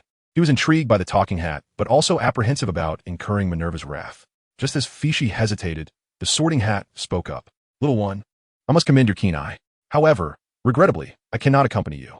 It is my task to help the young wizards of Hogwarts find their beloved houses, a duty entrusted to me by the four founders. But fear not. When your turn comes, I may allow you to wear me a little longer. For now, please return me. My song remains unfinished. Fishi glanced at the furious Minerva and then at the chattering hat in his grasp. He decided to make a run for it, clearly preferring the hat over facing Minerva's ire. After all, it was not the first time she had been angry. Petri Ficus Totalis. Professor McGonagall, well acquainted with Fishi's temperament, swiftly drew her wand as he turned to flee. Yet, Fishi had accumulated ample experience in evading McGonagall. Upon hearing her incantation, he did not look back. Instead, he shrank down, transforming into a half-meter-long tabby cat. As McGonagall's spell narrowly missed him, it struck an unfortunate ghost instead, causing the bewildered apparition to plummet from the ceiling. My apologies, Horton. McGonagall waved her wand, lifting the petrification from a ghost. Everyone, please step back. I have a bit of personal business to attend to. The surrounding ghosts and students disperse from the long table, retreating to the edges of the hall. Meanwhile, most of the professors engaged in hushed conversations, laughing and whispering. Even those like Snape, who were not familiar with Fishi, chose to observe silently. Fishi, clutching the sorting hat, approached the grand entrance, but, after a couple of futile attempts to scratch at the door with his paws, realized he could not open it. He promptly turned back. Under the cover of the bustling crowd, Feisu swiftly darted beneath the Ravenclaw table. Wingardium Leviosa. Once the students had retreated to the edges of the hall, leaving it entirely vacant, Professor McGonagall lifted the Ravenclaw table with a levitation charm. However, beneath the table, there was nothing but emptiness. "We are here." At that moment, the Sorting Hat's voice echoed from above, and upon looking up, everyone discovered Fei-Su hanging upside down beneath the table, clutching the Sorting Hat tightly in his mouth. "Quickly, restrain him." A thick rope shot from the tip of Professor McGonagall's wand, heading straight for Fei-Su, but he effortlessly dodged it once again. However, as soon as Fei-Su landed on the ground, several nearby stools transformed into cats of similar size, pouncing towards him. Fei-Su chose not to engage with these foe companions. Instead, he clutched the Sorting Hat and made a beeline for the crowd. Obstacles abound. Obstacles abound. Obstacles abound. Blue-green sparks shot from Professor McGonagall's wand, creating one barrier to block Fei-Su's path, another to seal off his retreat, and yet another aimed directly at him. In a swift motion, Fei-Su transformed back into his human form, one hand gripping the Sorting Hat while the other held his own wand. Protego! An invisible wall deflected Professor McGonagall's obstruction spell. Seizing the moment of her astonishment, Fei-Su waved his wand again, casting the levitation charm at the faux cats. Wingardium Leviosa. Over the past month, Fei-Su had not been idle. Unbeknownst to Professor McGonagall, he had mastered several spells, all in anticipation of one day surprising her. While Professor McGonagall was indeed astonished, joy was absent from her expression. During this time, she had attempted to teach Fei-Su some basic spells, only to find him either feigning ignorance or transforming into a cat to hide. Initially, she believed he was merely struggling to adapt. But little did she know that he had clandestinely learned much more. Considering Fei-Su's performance after acquiring his wand at Ollivander's, Professor McGonagall could easily surmise his intentions. Fei-Su Gongnangan. Professor McGonagall's roar reverberated through the hall, causing the chandeliers above to tremble. Gritting her teeth, she waved her wand, transforming the surrounding tables and chairs into a myriad of animals, all charging toward Fei-Su. Faced with a barrage of oncoming creatures and no escape in sight, Fei-Su ceased to flee and reverted to his feline form, willingly engaging in combat with them. In an instant, the hall erupted into chaos, filled with yowls and barks, fur flying as several larger animals were sent sprawling by Fei-Su, crashing to the ground and reverting back to tables and chairs. This lively spectacle left the young wizards in awe, marveling at the scene before them. No wonder Professor McGonagall always managed to catch them, compared to Fei-Su. Their pranks seemed trivial. In the Gryffindor team, George Weasley sighed with a sense of empathy, while his twin brother Fred nodded in agreement. Although the creature known as Fawkes possessed a combat prowess far superior to that of an ordinary feline, the sheer number of his opponents was overwhelming. Moreover, the transfigured animals, even when defeated or rendered unconscious, would swiftly revert to their original forms under Professor McGonagall's enchantments, rejoining the fray with relentless vigor. Thus, after a vigorous struggle, Fawkes found himself firmly pinned to the ground by a throng of faux creatures, utterly immobilized. Professor McGonagall approached Fawkes, dismissing the impostors with a wave of her hand, and grasped him by the scruff of his neck, lifting him effortlessly. Meow. Fawkes released his grip, and with a paw, presented the Sorting Hat to Professor McGonagall, emitting a sound that seemed to curry favor. Accustomed to Fawkes's antics, Professor McGonagall simply continued to hold him aloft, then waved her wand, restoring the creatures to their original forms before returning the Sorting Hat to its rightful place on the four-legged stool. Now, everyone returned to your designated positions. The students surrounding the hall hastily resumed their seats at their respective house tables, while the first-year students returned to stand beside Professor McGonagall. Having witnessed her formidable power, no young wizard dared to defy her. Subsequently, the Sorting Hat began to sing once more, and the first years, once nervous, fell silent, captivated by its melody. Through the lyrics of the Sorting Hat, they grasped the essence of the sorting ceremony, and their initial anxiety dissipated as they joined in applause alongside their peers. As the applause subsided, Professor McGonagall finally set Fawkes down, casting him a warning glance before stepping forward to unfurl a scroll of parchment. "I shall call out a name. and that individual shall don the hat, sit upon the stool, and await their sorting. She scanned the list upon the parchment.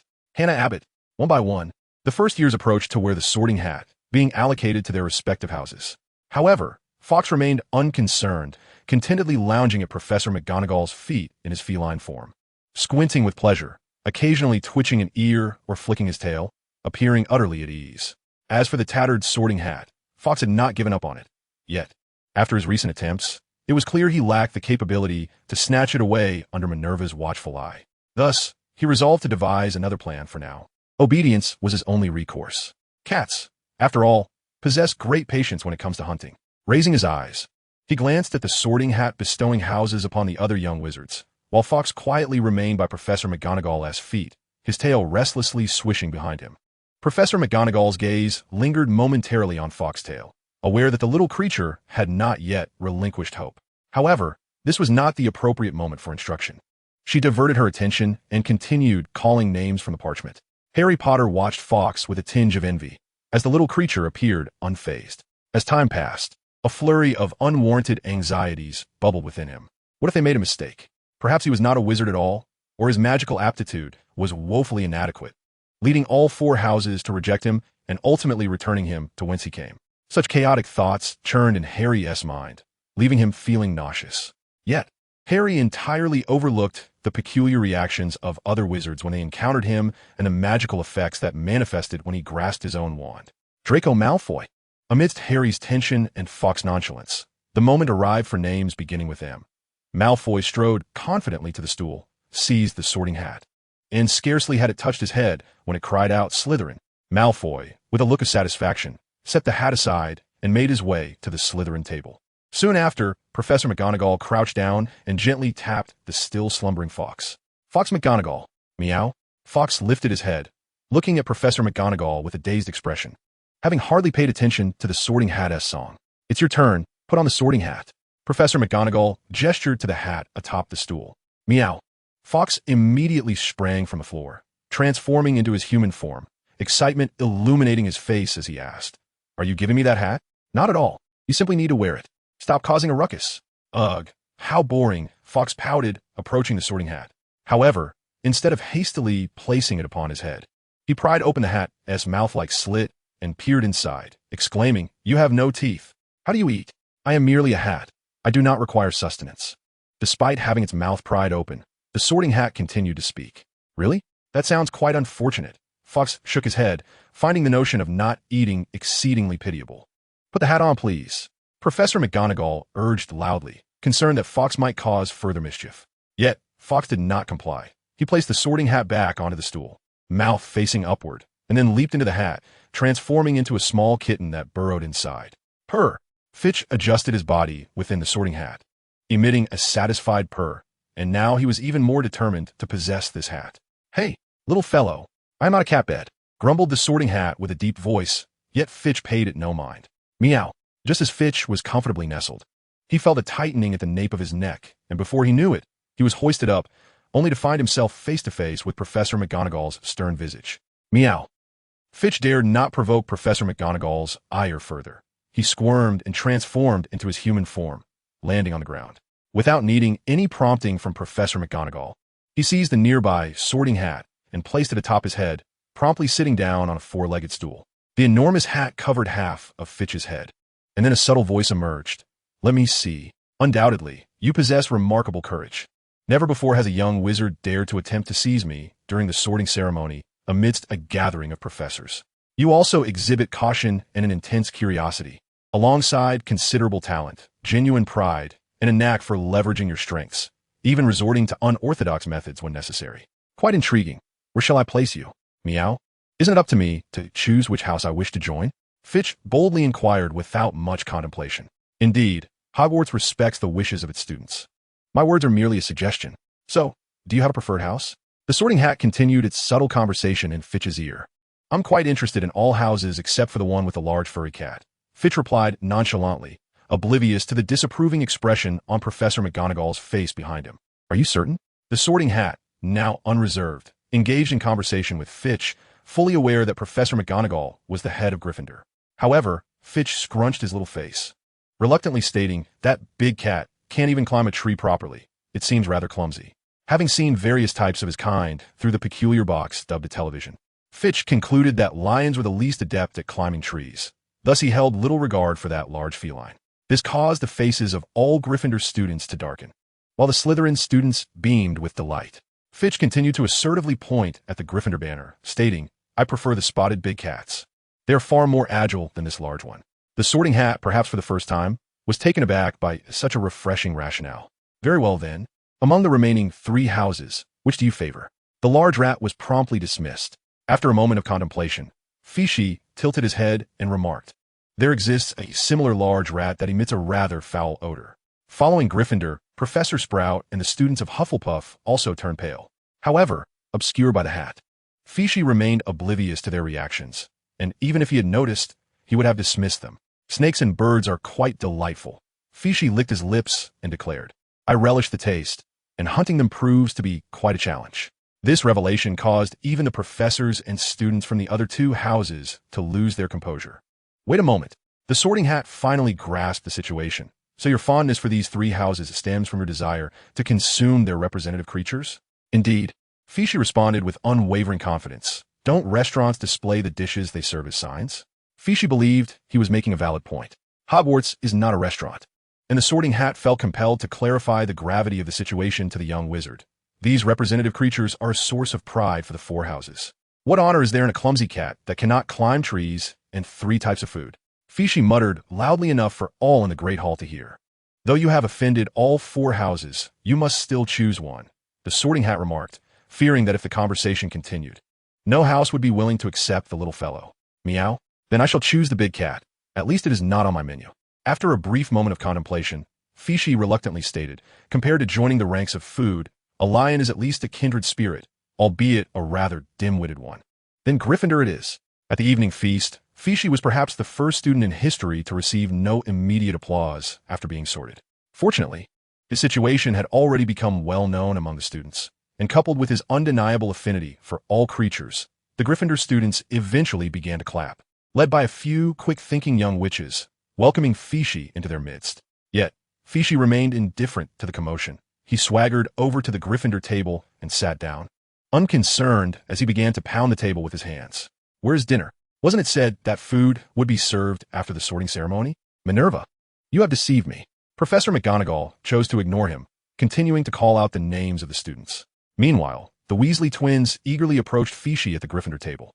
"Professor McGonagall has not deceived you. Our dear little McGonagall."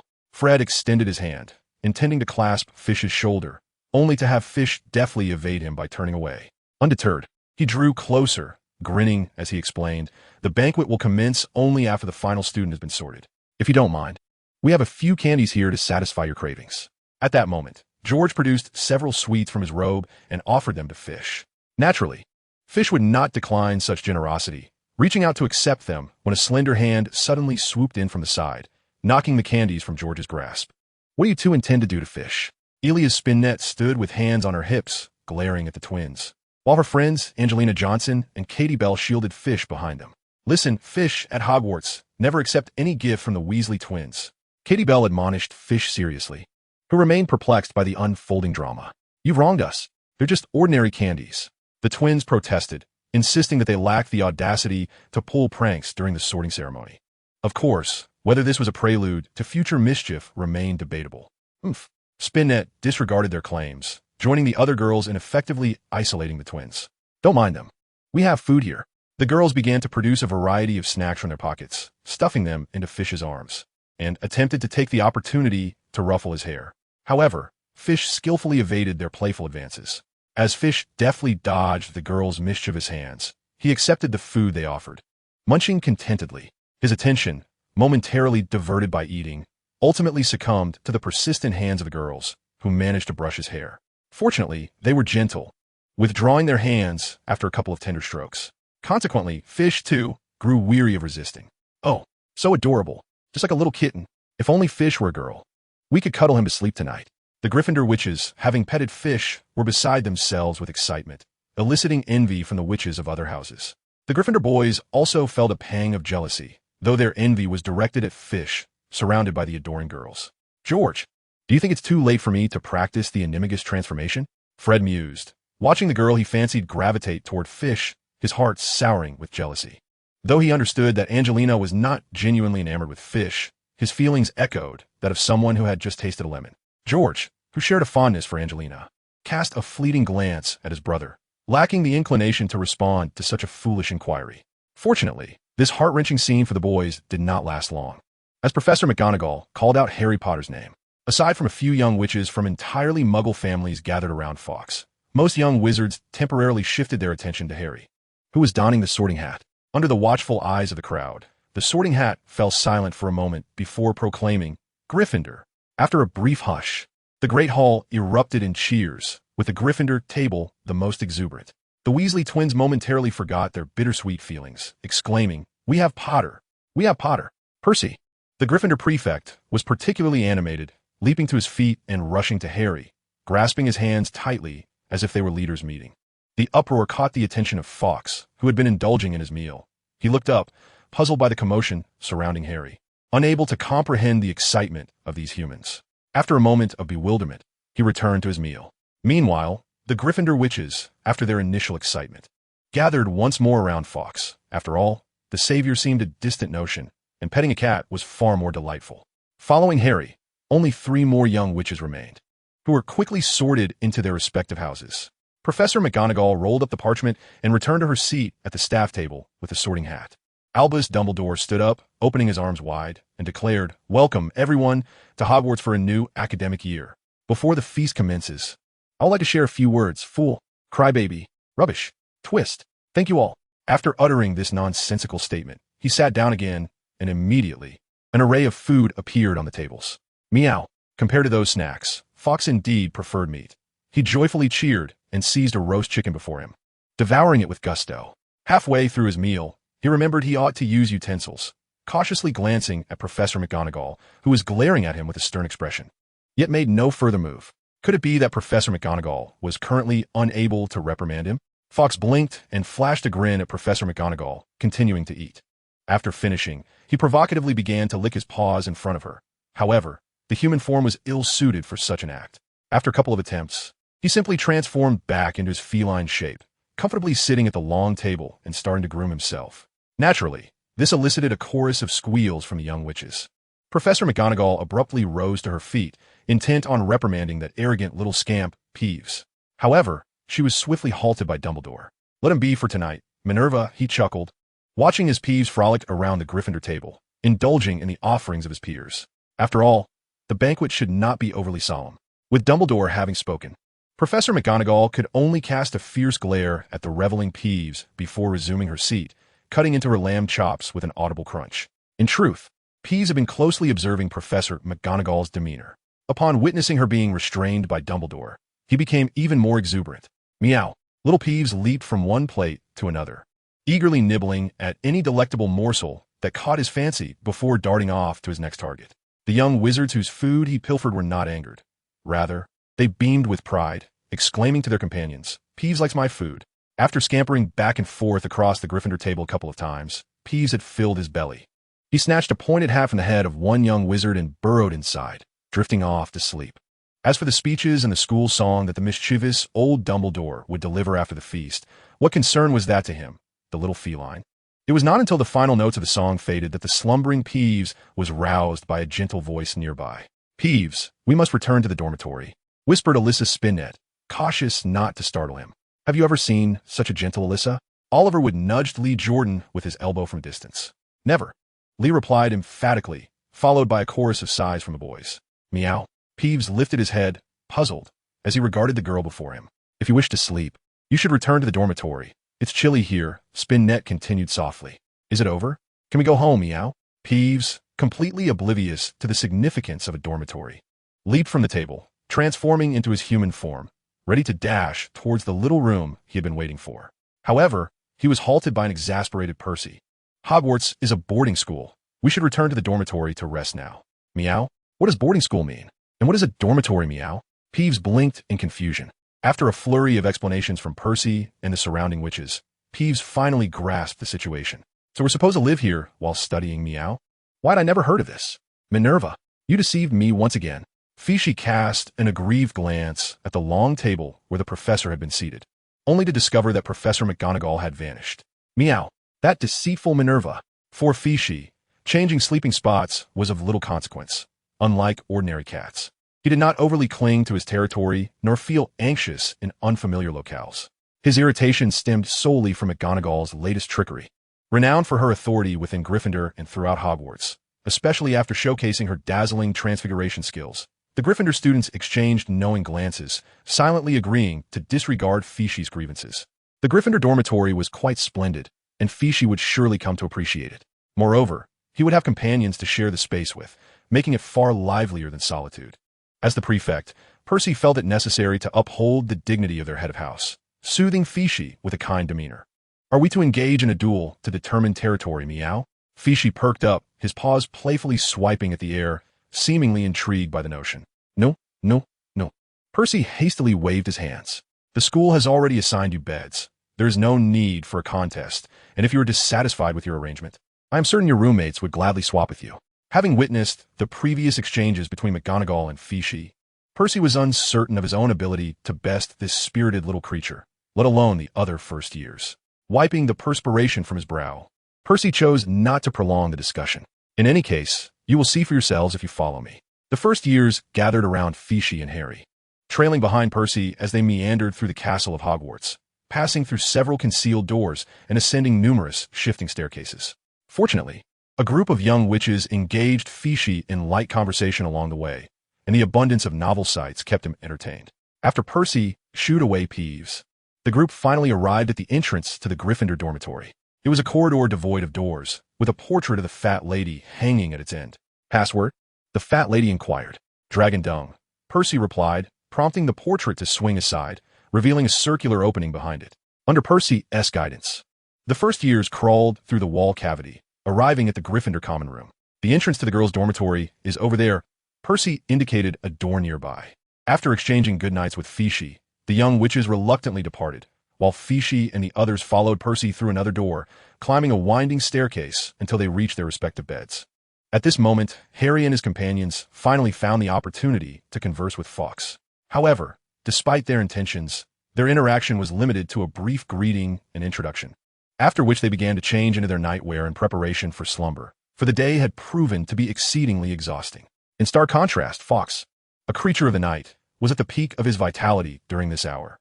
Silently, he approached Ron Weasley from behind, his emerald eyes fixated intently upon him. There was something of value upon this red-haired boy. Fawkes detected the scent of prey emanating from Ron, although he was already satiated. He was not averse to engaging in a postprandial exercise. Alas, Ron inadvertently turned his head and, in the dimly lit dormitory, was met with a pair of glowing green eyes staring back at him, nearly causing him to lose his wits. Startled, Ron instinctively took a step back, only to trip over his own robe and tumble to the ground. The commotion he created drew the attention of Harry and the others. Please do not regard me with such an alarming gaze. It is utterly terrifying, Ron mumbled as he rubbed his rear while rising from the floor, still bewildered by the situation. You smell of mice. Fawkes, undeterred, inched closer, fixating on the pocket of Ron's robe that quivered slightly. Scabbers is my pet. You cannot eat him, Ron exclaimed, momentarily taken aback before panic set in as he clasped his hand over the pocket, turning sideways to shield Scabbers from Fawkes' unsettling gaze. Though Scabbers was merely a cast-off pet from his brother, Ron held a deep affection for the creature. It was evident, however, that the capricious Fawkes was not one to be swayed by a young wizard like Ron. His small, nimble paws darted forth like a serpent, reaching for the pocket on Ron's chest. Squeak! Oh dear! Sensing the impending danger, Scabbers swiftly escaped from Ron's pocket, scurrying towards a corner of the room. Meow! Where do you think you're going? Fawkes transformed into his feline form without hesitation and pursued the rodent. The ensuing chase between cat and mouse wreaked havoc throughout the dormitory, scattering everyone's belongings and curtains in disarray. Squeak, squeak, squeak. Ultimately, Scabbers could not evade Fawkes' relentless pursuit, finding himself pinned beneath the cat's paw, struggling furiously. The plump mouse possessed considerable strength, yet did not surpass that of an ordinary mouse, and given that Fawkes was no ordinary feline, he was able to maintain a firm hold on his captive. Please, Fawkes, spare Scabbers, Ron implored loudly upon witnessing his pet's predicament. Meow. Fawkes cocked his head, glancing at Ron before loosening his grip. Upon regaining its freedom, the little mouse, Banban promptly dashed towards Ron. However, after only a few steps, it felt a sharp tug at its tail as Feishu pulled it back. After reeling Banban in, Feishu let it go once more, only to seize it again as it attempted to escape. After several attempts, Banban seemed to realize that escape was futile, or perhaps it had simply exhausted its energy, and it resignedly lay on the ground, allowing Feishu to playfully paw at it. Seeing that the mouse was no longer inclined to engage in their game, Feishu gradually lost interest. He was not particularly hungry and could comprehend the bond between Banban and Ron. During his time wandering the streets, he had witnessed numerous creatures forming similar connections with humans. Although humans who kept pet mice were rare, they did exist. Feishu had previously feigned ignorance, as it allowed him to justify his playful pursuit of the mouse. Now that he had satiated his amusement, he had no intention of actually consuming Banban. Transforming back into his human form, Feishu returned Banban to Ron, muttering to himself that owls were far more entertaining. Upon hearing this, Harry and the others, who had been observing the scene, immediately grew tense. Nighttime is the hour of the cats, they thought, anxiously watching Feishu as they contemplated how to dissuade him from seeking out owls. Feishu then spoke again, lamenting, unfortunately, Professor McGonagall says owls are friends and forbids me from eating them. A collective sigh of relief escaped Harry and the others, their gratitude towards Professor McGonagall deepening. Meanwhile, Ron, having examined Banban for some time and recognizing its exhaustion, felt assured enough to return it to his pocket. He then looked at Feishu and said with a hint of exasperation, "It's not just the owls. Nearly all the creatures at Hogwarts are cared for by someone and are off-limits for eating. I don't genuinely wish to consume them," Feishu replied, seated on the edge of the bed, swinging his legs. "I prefer cooked food now. Catching them is merely a game." Hearing this, the others finally felt a semblance of ease. While they were still somewhat uncomfortable with Feishu's playful pursuits, they acknowledged that it was far better than the alternative of being eaten. "Let us get some sleep." Seamus Finnegan yawned. "We have classes tomorrow." Exhausted, the group was too weary to tidy the disheveled dormitory and climbed into their respective beds, closing their eyes in preparation for sleep. However, in the next moment, the mischievous Feishu transformed back into a cat and strutted towards the door. "Feishu, where are you going?" Neville, the first to notice his movement, quickly inquired. "Meow," Feishu casually responded before swiftly exiting the room, vanishing from sight. What does words mean?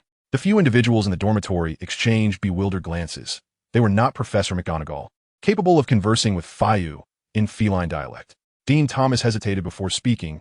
"I have a cat at home, and if I recall correctly, they tend to be particularly lively at night." "Oh no," Ron suddenly slapped his forehead. "Let us hope he doesn't get caught, otherwise we'll lose points on the very first day of school." "I'm more concerned he might wander to the Ollery," Harry said, his thoughts consumed by Hedwig. Though Feishu had asserted he would not harm any owls, Harry could not shake off the worry of what might happen if Hedwig were inadvertently hurt.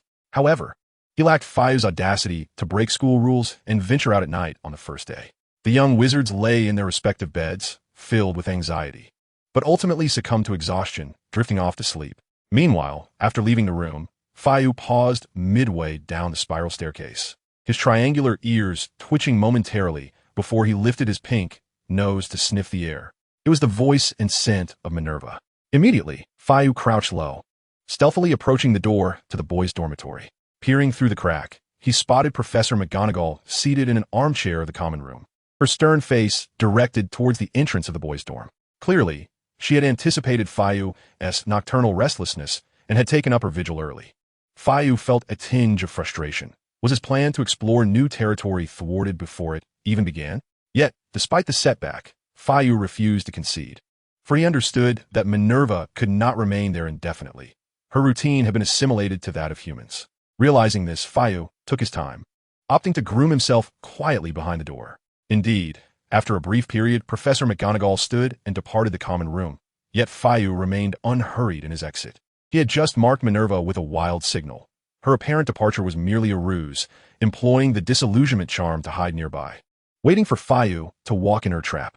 Minerva is quite the deceiver, but thankfully, I'm even craftier, Feishu thought, wagging his tail with pride as he crouched behind the door.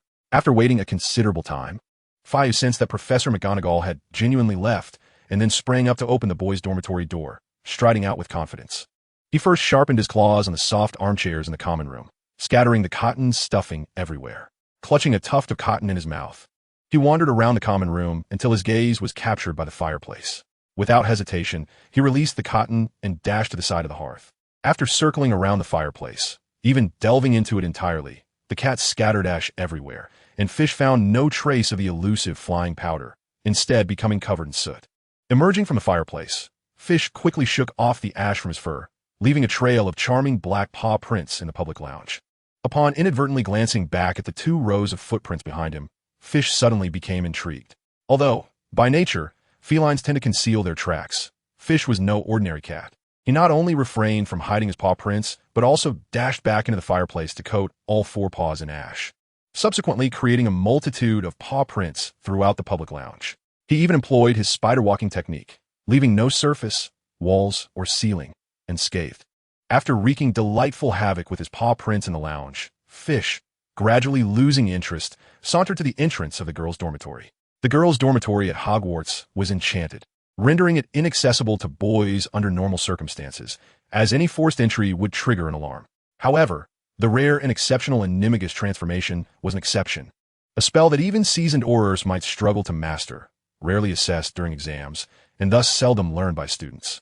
With Animagus detection ineffective, Fish's druidic spells were even less likely to be detected, allowing him to brazenly open the door and slip inside without alarming the protective magic of the girls' dormitory. The girls, much like the boys, were sound asleep, blissfully unaware of Fish's presence. In fact, even if they did notice him, they would likely greet him with warmth. Fish found the girls' dormitory rather similar to the boys', and feeling bored after a brief exploration, he exited Gryffindor's common room. Venturing out of the dormitory, Fish wandered aimlessly, occasionally sharpening his claws on places that caught his fancy or irked him. While meandering, he encountered a fellow feline. She was a gaunt, dark gray female cat, seemingly of advanced age, who greeted Fish upon sighting him. After exchanging soft mews, the 2 cats engaged in a silent gaze, intermittently blinking, twitching their ears, swaying their tails, and gently touching each other's cheeks with their noses. These behaviors constituted a unique form of communication among cats, determining each other's intentions through subtle gestures and glances. Following this brief yet enigmatic exchange, both confirmed the other's friendliness, meowed a couple more times, shared their names, and then parted ways. The primary factor at play is Fish's affinity for animals. Otherwise, the temperament nurtured under Mrs. Loris's care would compel even an ordinary cat to assert its dominance, rather than coexist peacefully with Fish as it currently does. Delighted by the presence of new friends, Fish, with his tail held high, resumed his territorial patrol. Suddenly, a familiar light cough echoed behind him. Fish's steps momentarily froze, but in the next instant, he shot forward like an arrow released from its bow. Almost immediately, the enraged voice of Professor McGonagall followed. 5 point from Gryffindor. No, make it 10. 027. Nocturnal escapade. To Fish's astonishment, Professor McGonagall did not pursue him. After a brief sprint, he glanced back and confirmed that no one was in pursuit, tilting his head in confusion. As for the wild mark that had once adorned Professor McGonagall, Fish had long since dispensed with it, having deemed it a nuisance. Otherwise, she would have easily caught up with him. So, was this a tacit agreement to let him go? In truth, Professor McGonagall had every intention of capturing Fish, but the outdoor environment was vastly different from the confines of the Great Hall or home. Attempting to seize the slippery Fish would undoubtedly create a commotion that she could not abide. Additionally, Fish had developed a habit of sneaking out at night, a behavior that had resisted her attempts at correction over 3 holiday seasons. Thus, she had no immediate plans for a decisive intervention. Most importantly, Professor McGonagall genuinely required rest. Unlike the perpetually idle headmaster, she had transfiguration classes to teach the following day. Unaware of these considerations, Fish interpreted the absence of pursuit by Professor McGonagall as tacit permission to continue his wandering. Nevertheless, for the sake of caution, he decided to refrain from retracing his steps, opting instead to ascend the moving staircases that would transport him elsewhere. After a while of exploring, a diminutive ghost suddenly emerged from the nearby wall, leaping before Fish and exclaiming, "Meow!" Startled, Fish leaped high, and upon landing, his fur bristled as he arched his back, flattening his ears, and fixed an intense gaze upon the ghostly figure, baring his sharp teeth. "Huh. Oh, it's just another cat," the ghost remarked, realizing that Fish was not the intended target of his fright, and with a look of disinterest, attempted to retreat back into the wall. Just then, from the corner of his eye, he spotted a gray shadow darting toward him from the right, effortlessly passing through the center of his head and landing to his left. Although this did not inflict any harm upon Peeves, it certainly startled him. After Phineas passed through Peeves' head, he recalled that this self-proclaimed ghost was intangible. Nevertheless, he could not afford to lose face. He lowered his ears and bared his sharp teeth at Peeves. Naturally, the provoked Peeves would not retreat easily. He floated in the air, his form swelling, his face contorting into a grotesque grimace. How dare you provoke the great Peeves? Little kitty, I shall devour you.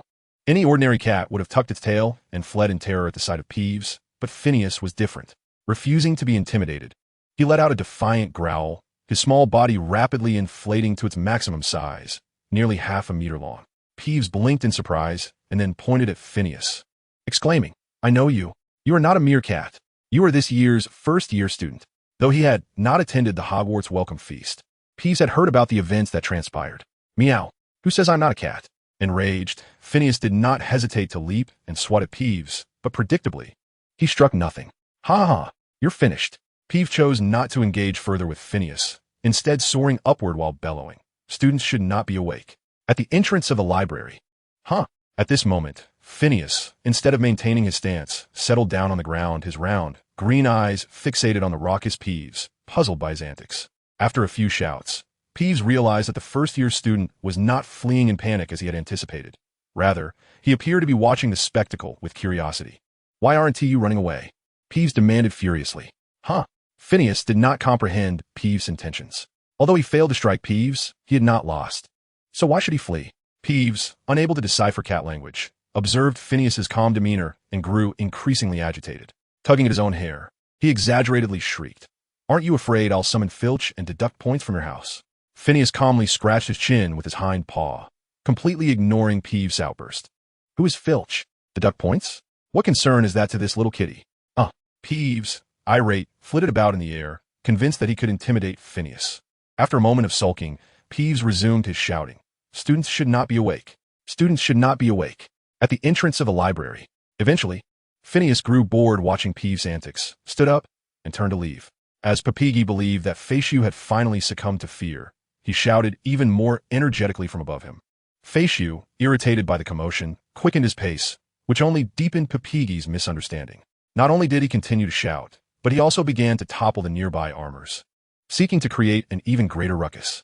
To his surprise, Faciu responded to his antics by joining in, knocking down every armor in sight, causing a cacophony of clattering sounds to echo through the corridor. Papigi was taken aback. Have the new students become so audacious? After a brief period of this nonsensical revelry, Felch, alerted by the noise, hurried over with an oil lamp, accompanied by Mrs. Loris, a friend Faciu had only recently met. Meow. Faciu greeted them with a casual meow. Meow, Mrs. Loris replied, somewhat bewildered by Faciu's suddenly enlarged form. Faciu shook his fur, gradually returning to his original size. Meow. Mrs. Loris, startled, took a couple of steps back, but upon seeing Faciu merely crouched there grooming his paws, she cautiously approached him. Faciu McGonagall? Felch, having attended the banquet, naturally recognized Faciu's identity. Yes, he is indeed the first-year student who can transform into a cat. Quickly, apprehend him and put him in detention, Papigi excitedly urged. However, Felch did not rush over to capture Faciu as he typically would with other students. Besides his affinity for animals and his awareness of Faciu's unique circumstances, he noted the favorable rapport Faciu seemed to share with Mrs. Loris. My dear, do you know him? Felch inquired, crouching down to scratch Mrs. Loris under her chin. Meow. Mrs. Loris nuzzled Felch's palm, seemingly pleading for Faciu. Although Felch could not comprehend cat language, he could surmise some of Mrs. Loris's sentiments. And since he had no intention of detaining Faciu, he turned to him and said, I understand your situation is special, so I shall not confine you. However, I must inform the other professors about tonight's events. Say what you wish, it holds no significance for me. Faciu tilted his head, finding this large-eyed human as perplexing as the noisy ghost. Meanwhile, Papigi was so astonished that he nearly pulled his own hair out. Felch, have you lost your mind? Papigi exclaimed in disbelief, clutching his head as he flew outside, shouting, Someone come quickly. Felch has gone mad. Felch cast a fleeting glance at the departing Peeves, choosing to disregard him, and continued with an unexpectedly gentle demeanor, addressing the students. Let us meander a while longer before returning to the dormitory. You have classes to attend tomorrow. With that, he rose, grasped a nearby oil lamp, and departed with heavy steps. Mrs. Loris nodded at Filch and followed suit. Meow. Fishi crouched in place, tilting his head in confusion. How perplexing. 028, The Melancholic Twins.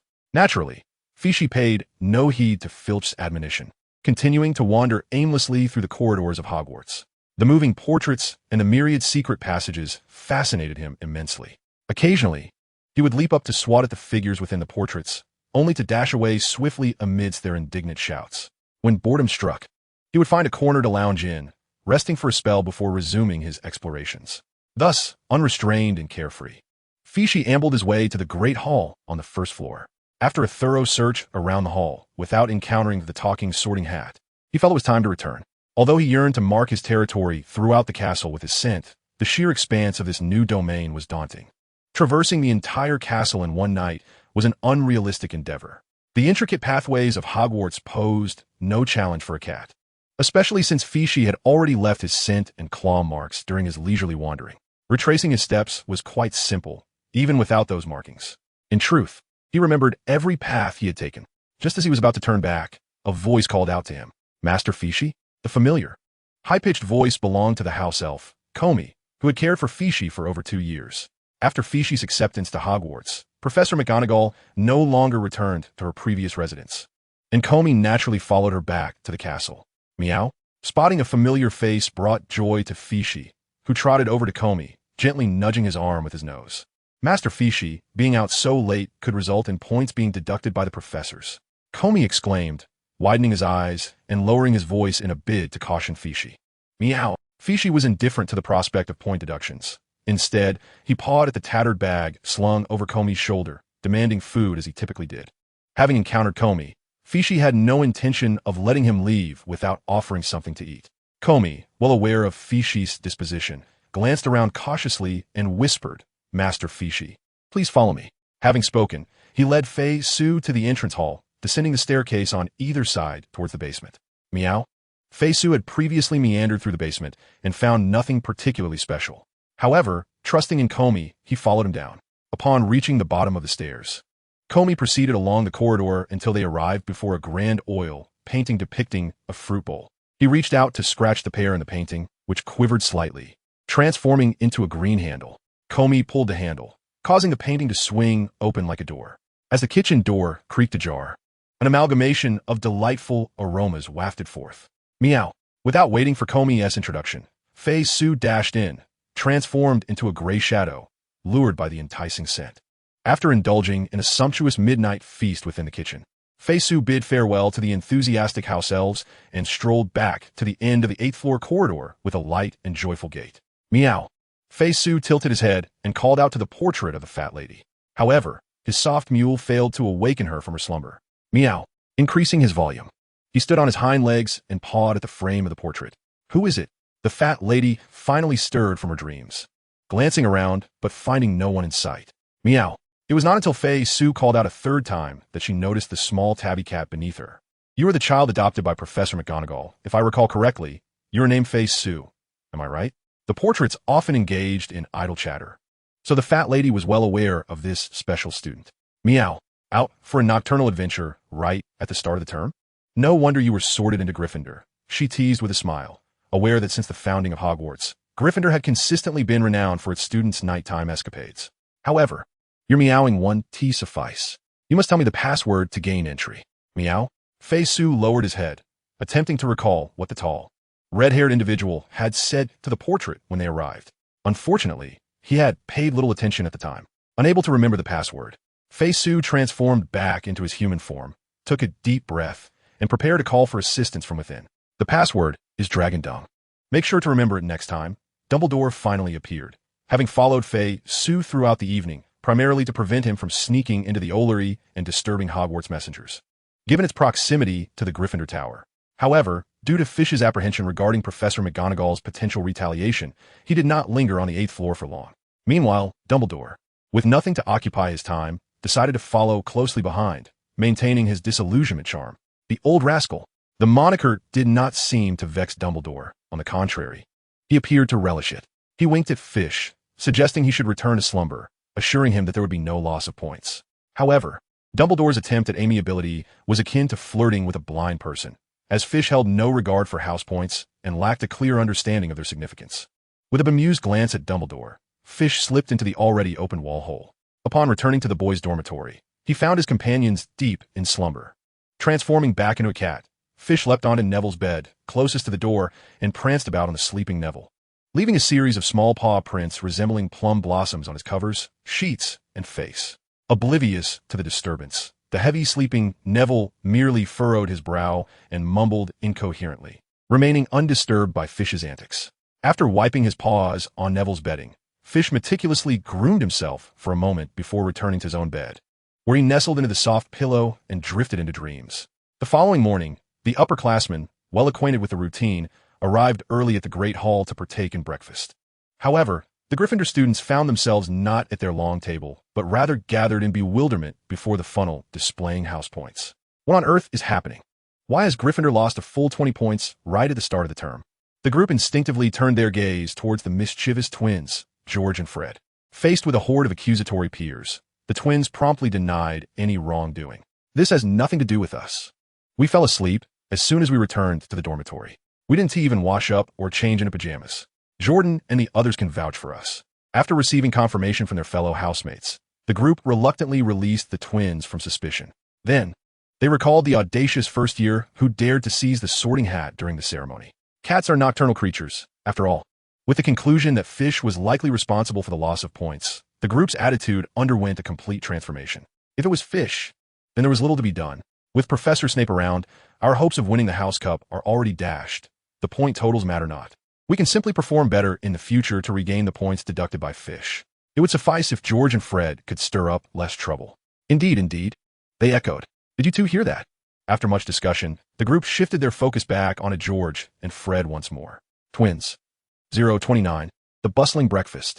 At this moment, the culprit behind Gryffindor's significant score drop remained soundly asleep. Fish, it is time to rise. The earliest riser, Simon Finnegan, went about rousing everyone. Fish opened his eyes, briefly glancing at Simon before surveying the unfamiliar surroundings. And it dawned on him that he had been deceived by Minerva to reside in this place, known as Hogwarts. In his feline form, Fish stood up from his pillow, extending his forepaws forward, raising his rear high, and yawning widely before leaping from the bed. Upon landing, he transformed back into his human form. Simultaneously, Harry and the others began to awaken, rubbing their eyes as they sat up in their beds. After waking, Neville gazed at the chaotic paw prints left on his bed, sighed in resignation, and began to pat them away. The others, however, were devoid of Neville's distress. They promptly hopped off their beds and gathered excitedly around Fish. Fish, you're back. They had been quite worried since Fish had departed the previous night. Had they not been utterly exhausted, their sleep would have been troubled. The group clamored around Fish, eagerly inquiring about last night's events. Even Neville, who was busy patting his bed, perked up his ears. Meow? Though he did not fully grasp the significance of their questions, Fish readily complied, succinctly recounting his nocturnal adventures. He spoke of meeting a feline friend named Mrs. Loris, encountering a peculiar and boisterous ghost, discovering a hidden door on the 3rd floor that could transport one to the 6th floor, and revealing that behind the fruit painting in the basement lay the kitchen. As for being caught by Minerva and the subsequent loss of points, Fish regarded those matters as trivial. After a brief conversation, the young wizards donned their robes and made their way outside. Upon exiting the boys' dormitory, they were met with a throng of people gathered in the common room, who surged toward them upon spotting their presence. After all, their dormitory housed 2 celebrities. Much like the previous day, Fish found himself surrounded by girls, while the boys gravitated toward Harry Potter. Indeed, compared to the legendary savior, the adorably charming Fish proved to be more captivating. Fish surveyed the common room and noticed that the paw prints and other marks he had left the previous night had vanished entirely. He couldn't help but pucker his lips. At home, the scratches and toppled objects he left behind would mysteriously revert to their original state under Combs' spell by the next day. Initially, Fish had been perplexed by this phenomenon, but now he understood it to be the effect of the restoration and renewal spells, both of which he had mastered. However, the intent behind Faye's learning of these 2 spells was not to create chaos for himself, but rather to restore the half-eaten food to its original state after mastering the restoration spell. Unfortunately, he failed, rendering the spell meaningless, and he cast it aside from his mind. On the other hand, he had become quite adept at a spell that could effectively replace the act of brushing teeth, allowing him to refresh himself without the mess of bubbles. With a mere flick of his wand, it was accomplished effortlessly. Of course, he would not employ this spell while washing his face or grooming himself, as those were his personal habits and preferences. The first-year students, much like the previous evening, surrounded Harry and Fay as they made their way to the Great Hall. However, as it was their first visit to Hogwarts, and with a myriad of secret passages, they were unable to remember the route to the hall and soon began to bicker amongst themselves. During the initial week, first-year classes commenced half an hour later than their older counterparts, deliberately allowing them time to familiarize themselves with the pathways. Fay, uninterested in the squabbling young wizards, continued toward the Great Hall, confident in his memory of where to find food, even without leaving a trace or paw prints. Ultimately, it was under Fay's guidance that the Gryffindor newcomers swiftly located the Great Hall, where they settled in and began to enjoy breakfast. Just as Fay reached out, envisioning the previous night's direct approach to food, he was abruptly interrupted by Professor McGonagall's sharp voice. Fay, use your utensils during mealtime. Turning to see Professor McGonagall, who had appeared at some point in the hall, standing sternly behind him, Fay felt a twinge of indignation. But I didn't use utensils last night, he protested, raising his chin defiantly. That was because it was inappropriate to argue with you during the feast. Professor McGonagall seized a fork from the table and thrust it into Fay's hand. Use your utensils. Fine, but must you shout so loudly? Fay pouted, accepting the fork and adopting his usual reverse grip, spearing a piece of rib and bringing it to his mouth to tear into it. Professor McGonagall cast a glance at the group of students nearby, who fell silent in her presence, and instructed them, keep an eye on Fay, and ensure he does not use his hands to grab food. Also, her gaze shifted to Harry and the others. Watch him tonight. Do your best to prevent him from sneaking out for a midnight adventure. While Professor McGonagall was aware that Harry and the others were unlikely to be effective guardians, it was better to have some form of precaution. Exchanging glances filled with mutual understanding, Harry and his companions offered reluctant nods, tacitly agreeing to comply. Subsequently, Professor McGonagall reiterated her insistence that Fay must not miss any classes and imparted special instructions to the other first years before hastily departing to teach Transfiguration to the older students. After Fay Sue's departure, she promptly set down her fork, intending to continue eating with her hands. Fay Sue. Without waiting for others to dissuade her, Lavanda Brown, ever prepared, speared a piece of her sliced sausage and brought it to Fay Sue's lips. Naturally, Fay Sue did not hesitate. She took a bite of the sausage on Lavanda's fork and began to chew. Oh, that cunning girl. Her actions immediately drew fierce glares from the surrounding girls. Upon witnessing Fay Sue eagerly accept Lavanda's offering, they swiftly picked up their own knives and forks, hastily cutting their food before mimicking Lavanda's actions, extending their arms to feed Fay Sue. Fay Sue's gaze was instantly filled with an array of dishes. She sniffed the air, selecting her preferred flavors, and leaned in to sample each one. The girls chosen to offer their food were elated, while those overlooked wore expressions of disappointment. Harry, why do I feel like Fay Sue is treated more like a savior than you? Ron remarked, clutching his chest and feeling a twinge of envy. Harry, however, felt a sense of gratitude for Fay Sue's presence. Having been overlooked throughout his life, he found it difficult to adjust to being the center of attention, and Fay Sue's existence at least diverted a significant portion of that focus. I must admit, I would also like to feed Fay Sue, said Dean Thomas candidly. The group, including Ron, nodded in agreement, sharing the sentiment that, despite their jealousy, they harbored no animosity towards her. Do you think if I became an Animagus, I would receive such treatment as well? Ron posed the same question he had once asked his brother Fred. Professor McGonagall was also an Animagus, transforming into a cat. Much like Fay Sue, Harry did not answer directly, but instead mentioned a piece of information Hermione had shared the previous day. Ron recalled Professor McGonagall's stern visage and the overwhelming presence of animals during the sorting ceremony last night. So, is this a unique gift inherent to natural animagi? He pondered. I suspect that is likely, came the reply. Or could Fay Sue possess some extraordinary lineage? The boys speculated in hushed tones. Why am I not a natural Animagus? After a brief discussion, they concluded that this hypothesis held considerable weight, and they collectively sighed in envy. The life of a little cat in school. Under the attentive feeding of a gaggle of young witches, Fay Sue finished her breakfast without lifting a finger and then, surrounded by their adoration, made her way to the Charms classroom. Fitch was unaware of the location of the Charms classroom, yet fortunately, they could inquire with the portraits on the walls and the passing ghosts. As long as they were not Peeves, the other spirits were more than willing to offer directions. Apart from Gryffindor, there were also Hufflepuff students attending Charms class that morning. Due to the presence of Harry and Fitch, they gathered around, joining the Gryffindor first years in their quest to locate the classroom. Guided by the portraits and ghosts, the group of newcomers ultimately found the classroom with ease. The instructor for Charms was the diminutive Professor Flitwick, a familiar figure to Fitch, who had been waiting in the classroom for the student's arrival. Upon seeing Fitch, he greeted him with a warm smile. Fitch casually chose a seat, but soon a flurry of commotion erupted around him as young witches filled the seats nearby. "Hello," said a shy little girl from Hufflepuff, who had taken the seat to Fitch's right. "My name is Susan Bones. It's a pleasure to meet you, Fitch." "Hello," he replied nonchalantly, adhering to Minerva's teachings. He then continued to gaze at the pendant dangling from the chandelier above, feeling an impulsive desire to leap up and grasp it. However, Susan's greeting was merely the beginning. The other Hufflepuff girls, encouraged by her initiative, eagerly approached Fitch with their own hellos, compelling him to redirect his attention from the chandelier's ornament. "Silence, children," Professor Flitwick called from atop a box, gently tapping the podium with his wand. His voice, amplified by magic, swiftly quelled the din in the classroom. "I understand your fondness for Fitch, but it is now time for class." At Professor Flitwick's reminder, the Hufflepuff girls gradually regained their composure, settling into their seats while occasionally casting furtive glances at Fitch. The first lesson involved a remarkably simple charm, the frequently used Lumos.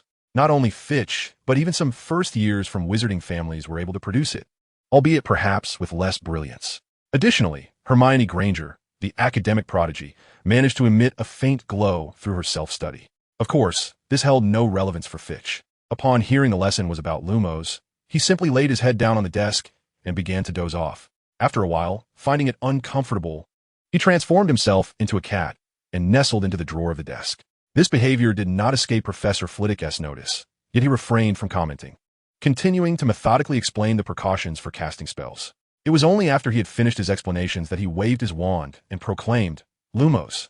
A sphere of white light, deftly maneuvered by Professor Flitwick, detached itself from the tip of his wand and floated unsteadily towards Fitch's desk. The sleeping Fitch sensed a change in the surrounding light and gradually opened his eyes.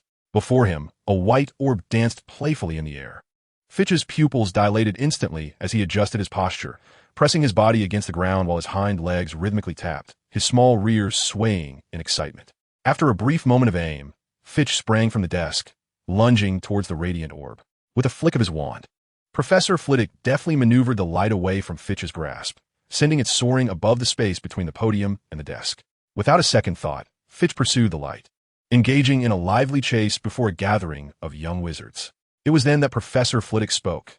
Though the Lumos charm is merely a commonplace spell, mastering it can yield delightful results, such as captivating a cat. Long ago, during a visit to Professor McGonagall's home, Flitwick had played games with Fitch using the illumination charm. And now, he approached the task with familiarity. He had also noted the peculiar affinity Fitch possessed, which, after discussions with Dumbledore and others, was deemed a talent akin to that of a charmer. Now, Professor Flitwick aimed to harness this gift to ignite the young wizard's desire to learn. The students of Gryffindor and Hufflepuff did not disappoint. Witnessing Flitwick's joyful interaction with Fitch, they were eager to practice the Lumos charm to his level of proficiency. Observing the fervor of his students, Professor Flitwick concluded the demonstration and, descending from the box, lifted Fitch into his arms. Fitch offered no resistance. He shared a fine rapport with Professor Flitwick, despite the sparse hair atop his head. "Now, take out your wands and begin practicing the Lumos charm," Professor Flitwick said, placing Fitch on his podium, his eyes twinkling with delight as he looked at the eager students. "Let us see whose light can attract Fitch." Thus, the enthusiasm for learning surged among the young wizards. Besides Professor Flitwick, Professor Pomona Sprout, affectionately known as the Plump Lady by Fitch, also exhibited considerable leniency towards him, allowing him to nap during lectures and only waking him for practical exercises. The professor's approach was not one of negligence. Rather, Fitch required no oversight in these subjects. Mastering spells posed little difficulty for him. Whether it was the finesse of wand movements or the modulation of incantations, both were remarkably effortless for Fitch. Cats inherently possess a superior mastery over their bodies compared to humans. For a feline capable of expressing countless tones with a mere meow, the delicate modulation of incantations is indeed child's play, coupled with the natural affinity bestowed upon Feishu by the heart of nature. His ease in mastering magic becomes a matter of course. As for herbology, it is almost instinctual for a druid to nurture plants. Even if Feishu struggles to memorize the chaotic names of various herbs, a brief encounter allows him to grasp their characteristics with remarkable accuracy. Beyond the courses in spells and herbology, the history of magic provides Feishu with a delightful opportunity to indulge in slumber. Not only Feishu, but also many of his fellow young wizards find themselves unable to withstand Professor Bin's droning voice.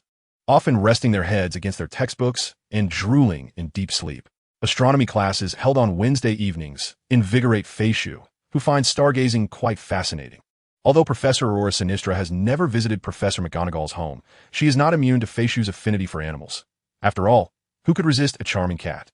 In addition to these subjects, Feishu also attended defense against the dark arts, potions, and transfiguration classes this week, during which he found no opportunity to catch a nap. There is little need to elaborate on Professor McGonagall's lessons, as Feishu dared not cause any mischief, dutifully learning how to transform a matchstick into a needle. To be frank, Feishu did not perceive this task as particularly challenging. Yet, apart from him and the bushy-haired girl named Hermione Granger, who had teeth resembling a rodentess, no one else in the class succeeded. For the first time, Feishu earned points for Gryffindor, bewildered as a swarm of little witches surrounded him after class, showering him with praise and ruffling his hair. The girl with the rodent-like teeth incessantly questioned him about transfiguration. "Just repeat what Professor McGonagall taught," he replied, finding it rather straightforward. Yet her demeanor suggested she was profoundly discouraged. Quite perplexing.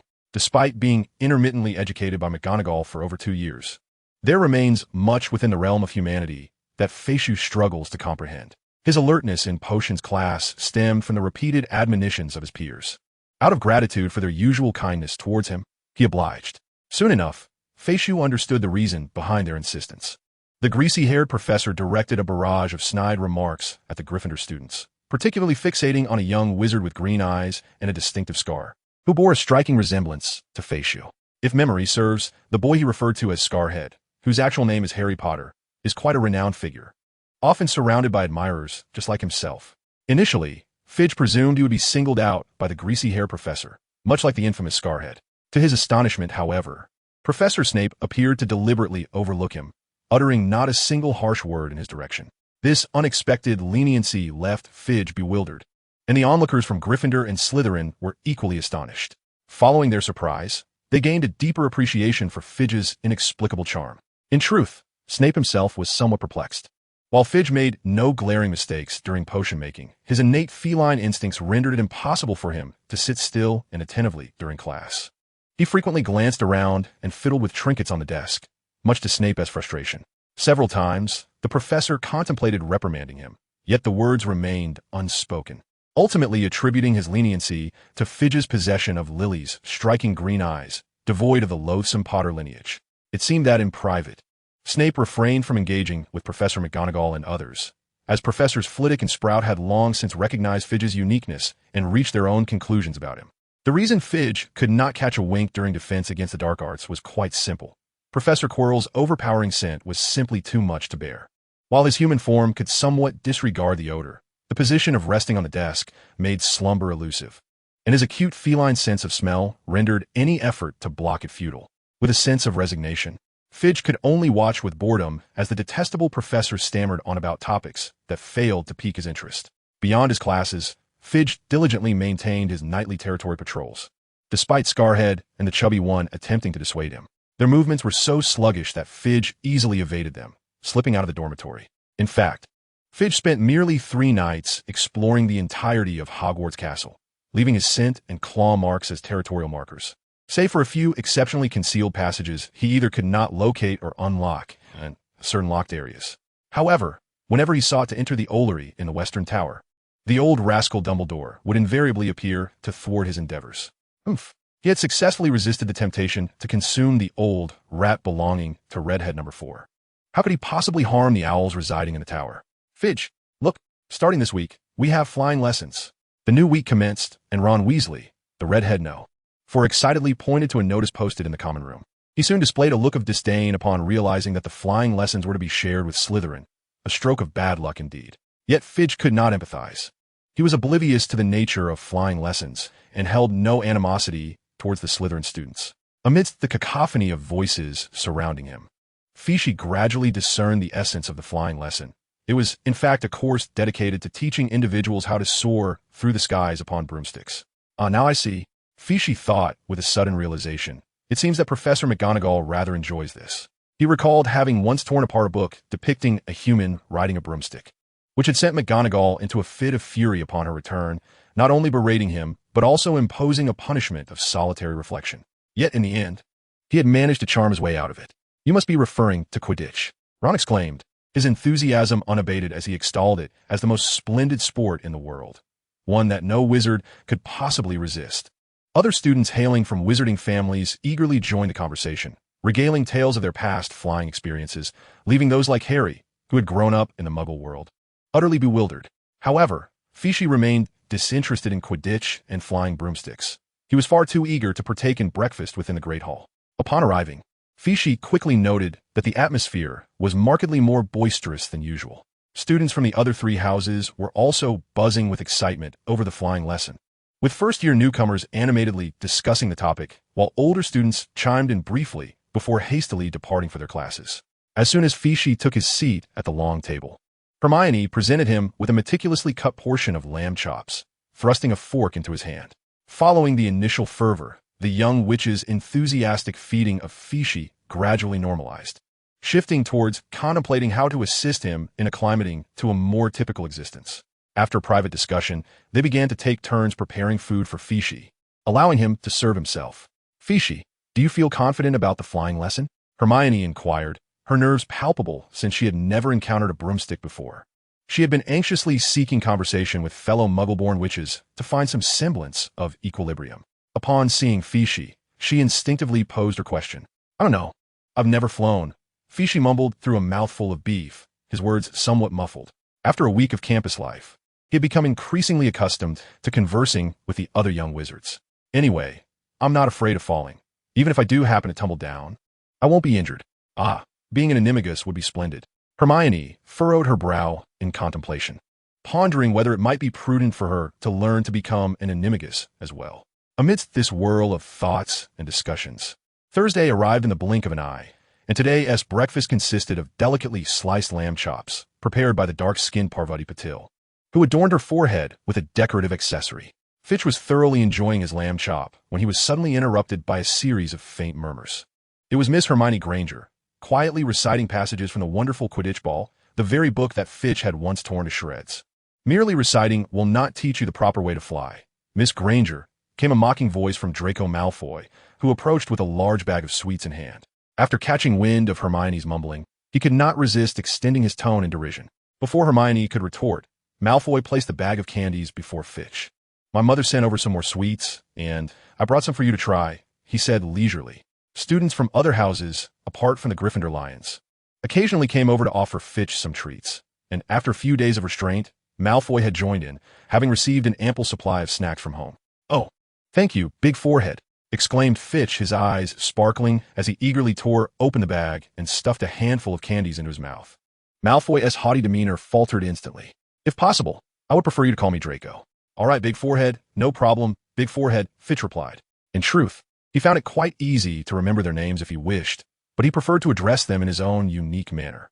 His nicknames appear to have sparked a trend within Hogwarts, with George and Fred now referring to each other simply as number 2 and number 3.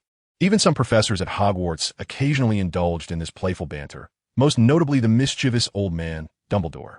While Malfoy was still attempting to persuade Fitch to refrain from calling him Big Forehead, an owl swooped down onto the Gryffindor table, dropping a small parcel in front of Neville, who was diligently listening to Hermione's recitation. Upon opening the package, Neville revealed a glass orb enveloped in white mist. It's a memory orb, Neville explained to everyone. My grandmother knows I often forget things. It will tell you if there's something you've neglected to do.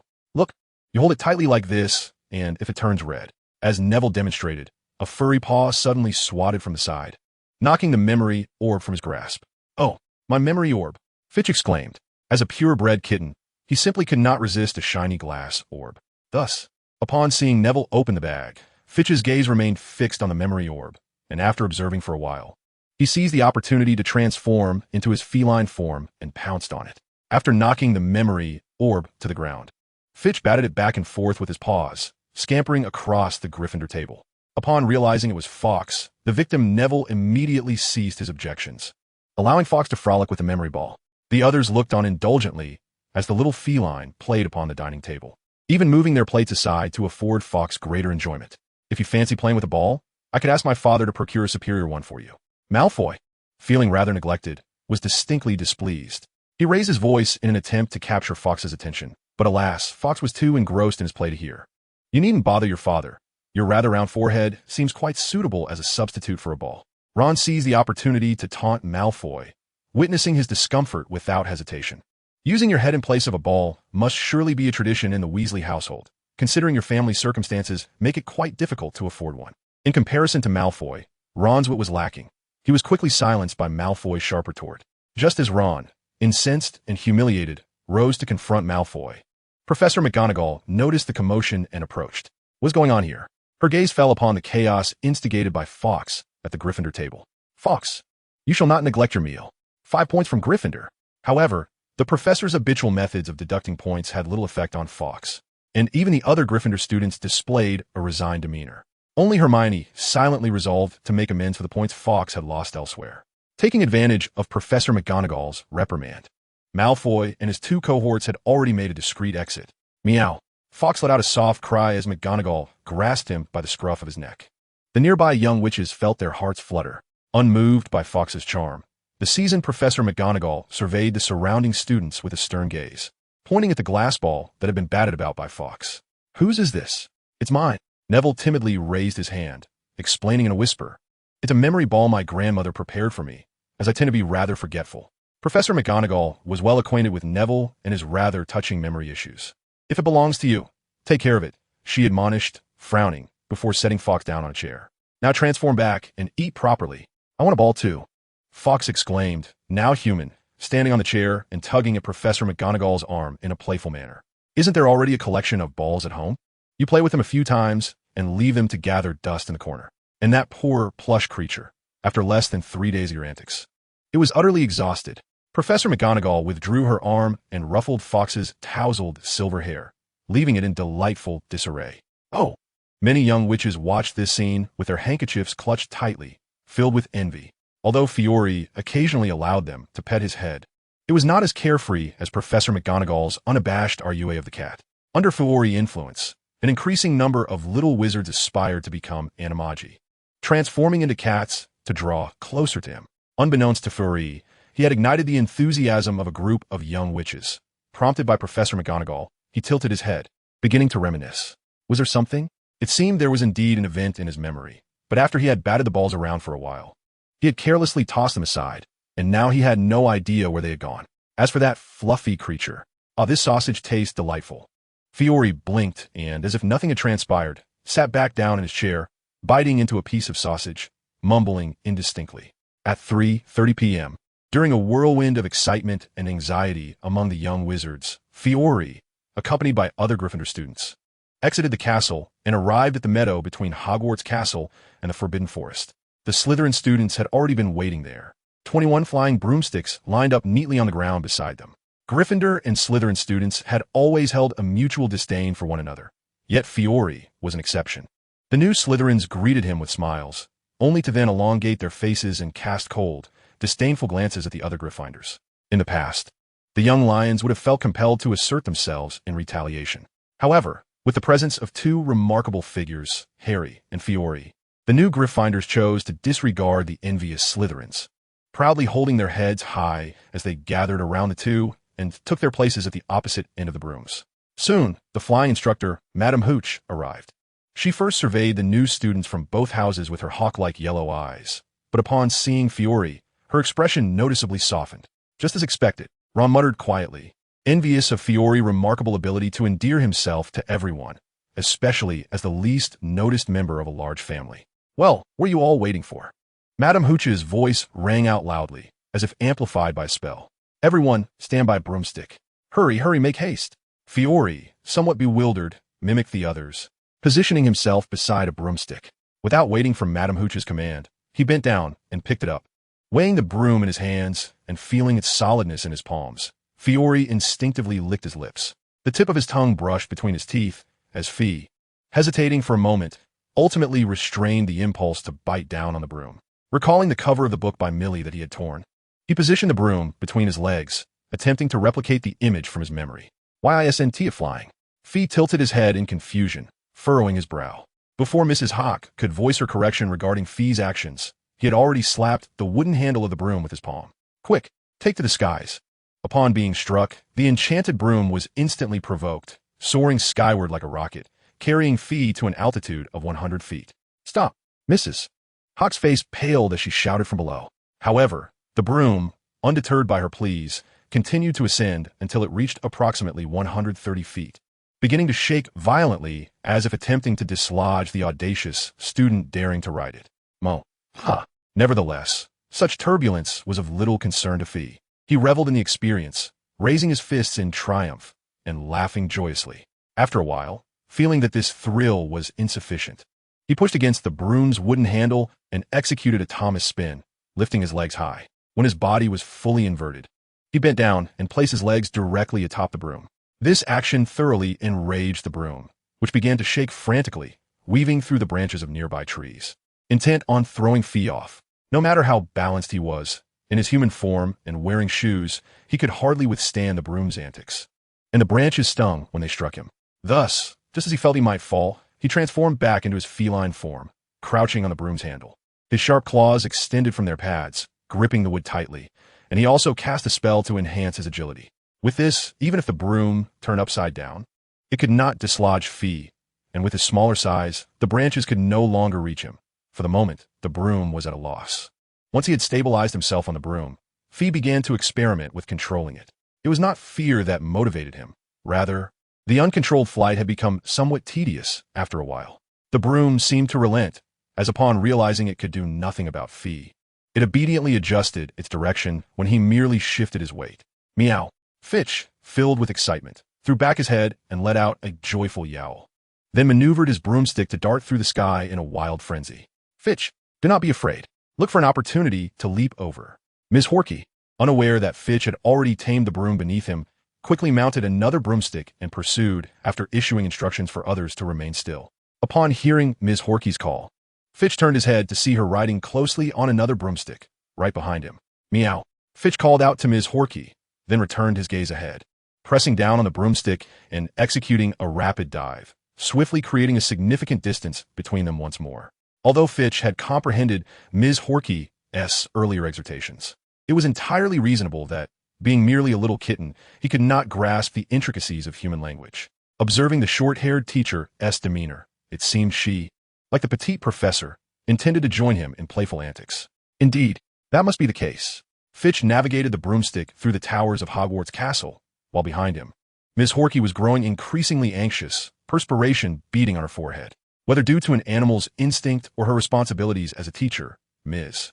Horky worried that something untoward might happen to Fitch. Even at this moment, she believed the broom was out of control, interpreting the occasional meows from ahead as cries for help from Fitch. Meanwhile, the other young witches and wizards participating in the flying lesson were equally oblivious, gazing up with concern at the two racing broomsticks, silently praying for Fitch's safety. The commotion even caught the attention of some professors and students within the school who were free from classes, each peering out of their windows, among them Professor McGonagall. Unlike the others, Professor McGonagall understood that Fitch's cries were not pleas for assistance, but rather exclamations of thrill from a little one reveling in the moment. "Fitch, you must stop this at once."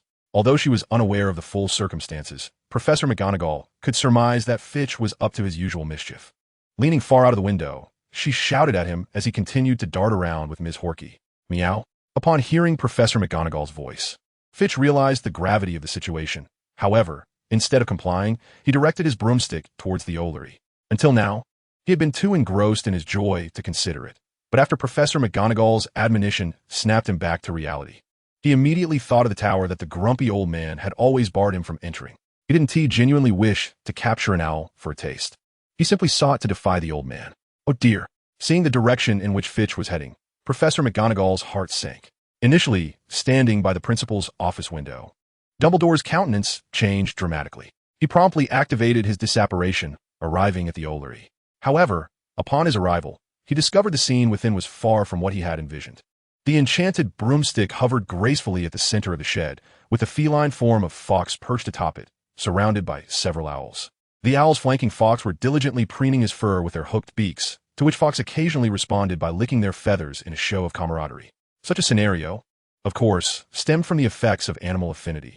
Indeed, Fawkes's earlier prowess in capturing owls was also due to this affinity. Prior to exhibiting any predatory intent, the owls would not harbor any suspicion towards him. It appears I've acted unnecessarily, Dumbledore murmured softly, adjusting his spectacles perched upon his crooked nose. Yet, upon further reflection, he considered that Fawkes might be performing this charade to lower his guard, only to stealthily pursue the owls once his vigilance waned. Having engaged in a battle of wits with Fawkes on numerous occasions, Dumbledore understood all too well the cunning nature of this little feline, though he remained superior in guile. "Fawkes, are you all right?" Ms. Hooch, riding her broomstick, hastily entered the Ollery in pursuit of Fawkes, startling the owls into a flurry of chaotic flight. Principal Dumbledore? Upon seeing Fawkes safely on the broom, Ms. Hooch breathed a sigh of relief before noticing the principal standing by the door. "Good afternoon, Rolanda." Dumbledore greeted her with a smile. "Leave Fawkes to us. It would be best for you to resume your lessons with the other students." Bang! Before Dumbledore could finish his sentence, Professor McGonagall burst through the door of the Ollery, the resounding crash sending the owls into another startled frenzy. "Fawkes!" Nodding towards Dumbledore and Ms. Hooch, a visibly agitated Professor McGonagall strode swiftly to Fawkes, trembling with indignation. "How dare you?" However, before she could complete her admonition, Fawkes leaped from the broom, transforming mid-air into his human form. Professor McGonagall had no choice but to halt her reprimand and catch him. "Minerva!" Fawkes exclaimed with sparkling eyes, pointing towards the broomstick behind him. "I want that one." Observing Fawkes's carefree demeanor, Professor McGonagall twitched her lips in annoyance before bellowing, "Not a chance." And furthermore, 20 points from Gryffindor. Thus, the little cat was left feeling rather discontented. Professor McGonagall ushered Fish back to her office, commencing a stern lecture. Regardless of how pitifully Fish attempted to plead, she showed no inclination to relent. This time, Professor McGonagall was genuinely alarmed by Fish's antics. What if he fell? Although she was aware that he would be unharmed even from a great height, the altitude of a flying broomstick was hardly comparable. Moreover, it was soaring at such a rapid pace. With a mix of astonishment and trepidation, McGonagall chastised Fish throughout the afternoon, even insisting he dine in her office as she continued her admonishments. Initially, Fish considered sidling up to Millicent, hoping to charm her into sparing him. But this time his attempts at endearment were utterly futile. Millicent's ire only intensified. Realizing that Millicent was genuinely infuriated, Fish promptly lowered his head in silence, allowing her to scold him unreservedly. At last, once Professor McGonagall concluded her lecture, he lethargically trudged back to the Gryffindor common room. Upon entering the dormitory, a throng of young wizards immediately surrounded him. "Fish, you are truly remarkable." They had already learned from Madame Hooch that Fish had subdued the rampaging broomstick, maintaining control throughout its flight. During the subsequent flying lesson, although Harry Potter exhibited considerable flying talent, it paled in comparison to Fish's earlier performance. Indeed, even Madame Hooch could not catch up with you. Remember, she was once part of the national team. Gryffindor's Quidditch captain, Oliver Wood, was positively ecstatic. He had been eagerly awaiting Fish's return as he envisioned the prospect of Gryffindor clinching the House Cup. "If you study the rules of Quidditch this year, you could join our team next year, and who knows, perhaps we might lift the House Cup by then." Wood animatedly paced before Fish, his words spilling forth in a torrent of enthusiasm. "What did I ever say I wanted to join?" Fish replied, perplexed, casting a glance at the self-absorbed Wood before seating himself in an armchair, resting his chin on the backrest with a glum expression. The girls, already irked by the boy's attention on Fish, erupted in indignation upon witnessing his woeful demeanor. They surged forward, pushing aside the still chattering Wood and the exuberant Weasley twins, reclaiming their place around Fish. "Fish, I have your favorite fizzing Whizbees. I brought snacks from the Muggle world, which I specially had my uncle procure. Do you like this yarn ball?" The young ladies eagerly produced snacks and toys, hoping to cheer up Fei Sue. Upon glancing at their offerings, Fei Sue felt a flicker of interest, but the memory of Professor McGonagall's unusual anger today swiftly dampened his spirits. While he was indeed somewhat mischievous and rather headstrong, he was not devoid of feelings. The change in McGonagall's demeanor was distinctly more intense than her usual displeasure, leaving Fei Sue with an unsettling sense of apprehension. Even ordinary cats experience moments of melancholy and lethargy. He was not always swayed by the allure of food. Consequently, his reaction only heightened the anxiety among the little witches, while the boys too were gripped with concern, fearing something might be amiss with Fei Sue. Perhaps they should take him to Madame Pomfrey?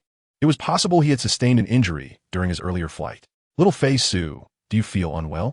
Please tell your sister," one of the young witches implored, her eyes brimming with tears.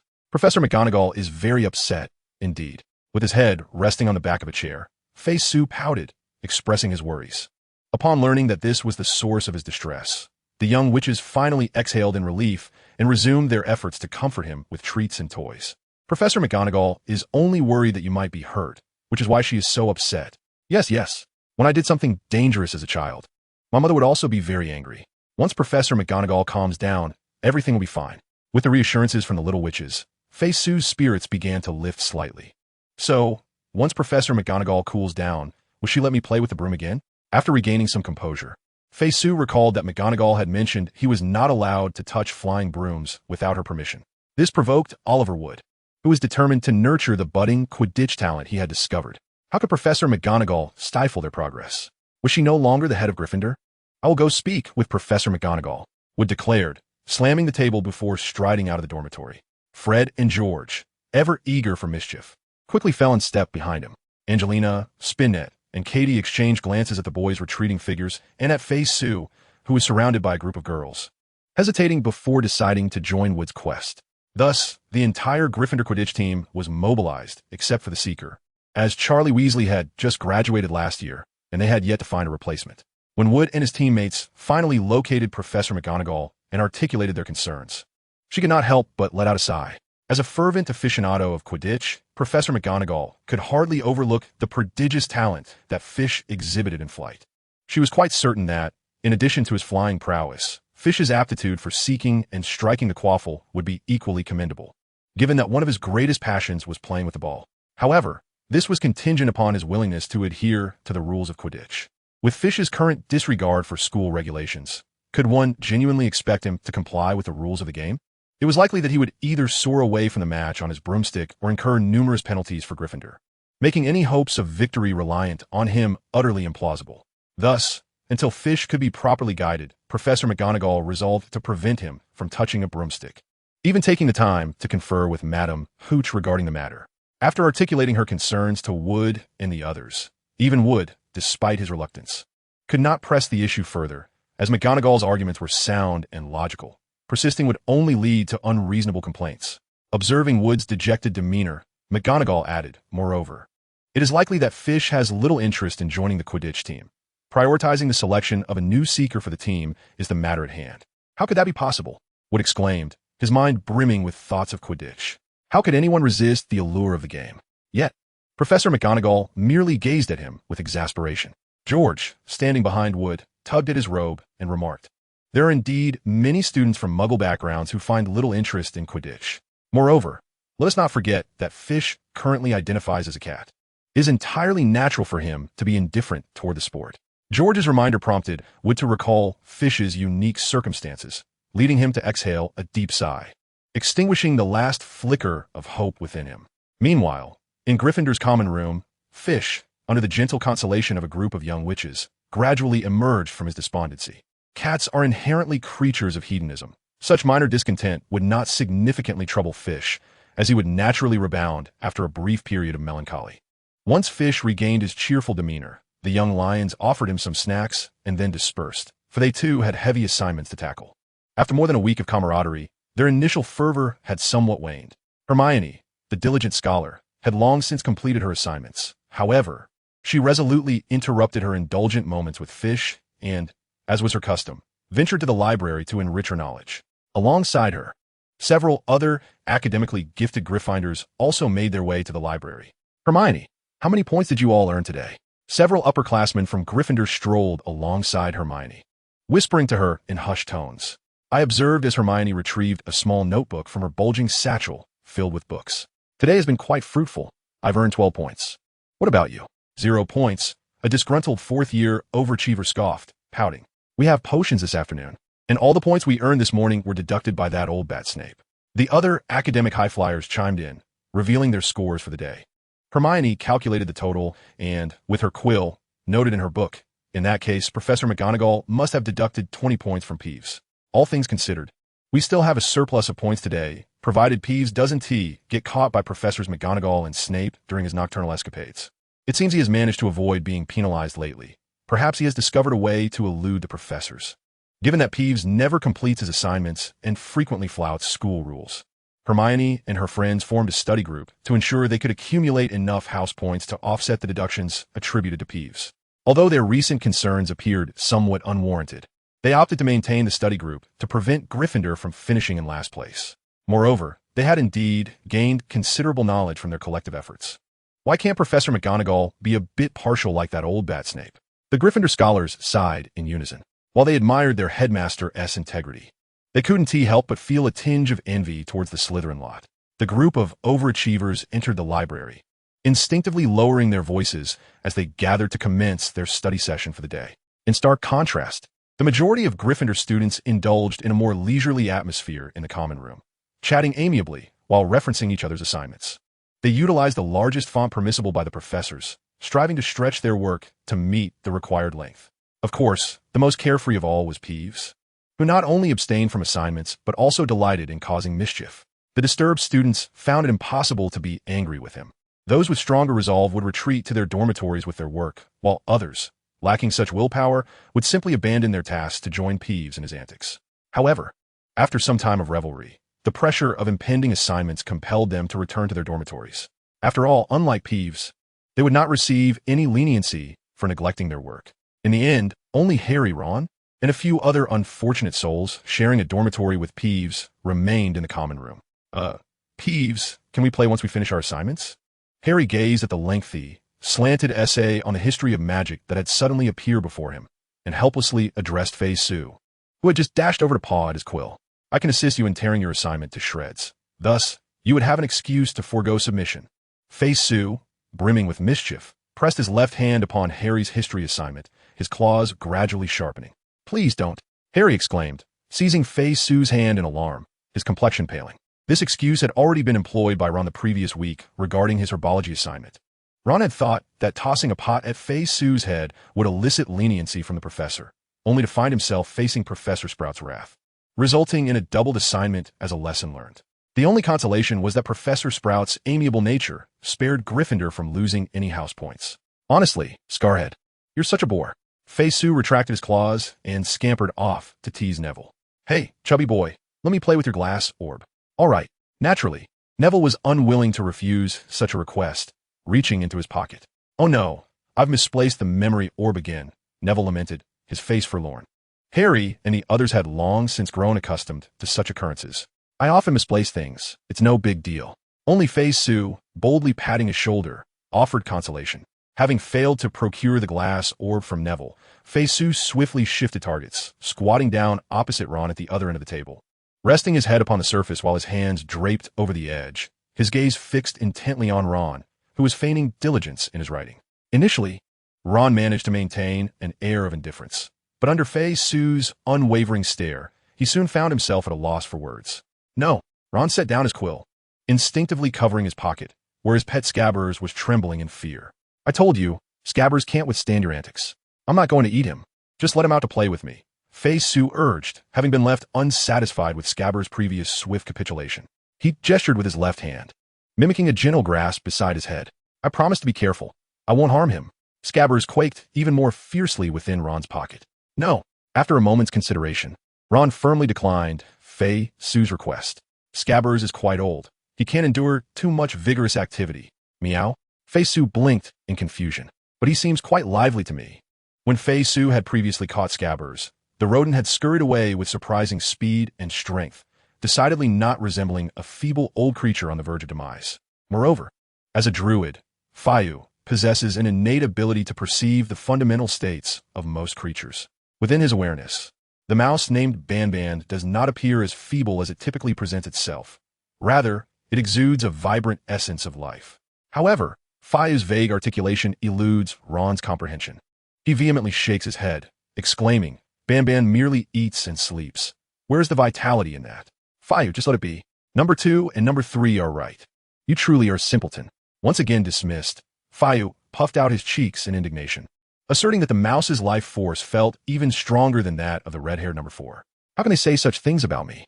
I am their brother. Ron's face flushed with anger as he pounded the table and rose from his chair.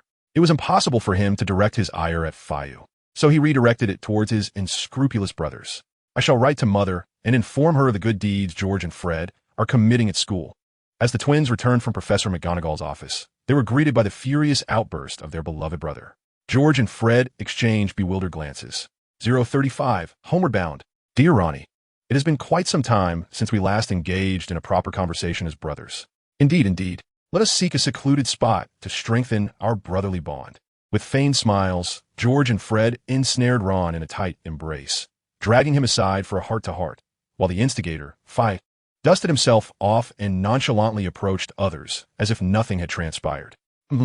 Harry and Neville watched as Ron was forcibly whisked away by his twin brothers, casting him a sympathetic glance before returning to their own work, diligently exchanging notes to complete their assignments. With Fiu's enthusiastic assistance, Harry and his friends once again toiled late into the night, their eyelids growing heavy with fatigue. They bid one another good night and climbed into their respective beds, swiftly descending into slumber. Fiu, ever considerate of his peers' rest, refrained from disturbing their sleep. It was only when the Gryffindor students had succumbed to dreams that Fiu began his nightly patrol, skillfully emerging from the dormitory through the wall hole. He transformed into the likeness of Madame Pants. This was a delightful secret he had discovered days prior. Should Madame Pants be seen wandering the school at night, even if encountered by Minerva, she would not be reprimanded. Thus, Fiu decided to adopt her visage and ventured near Minerva, who, to his delight, failed to recognize him.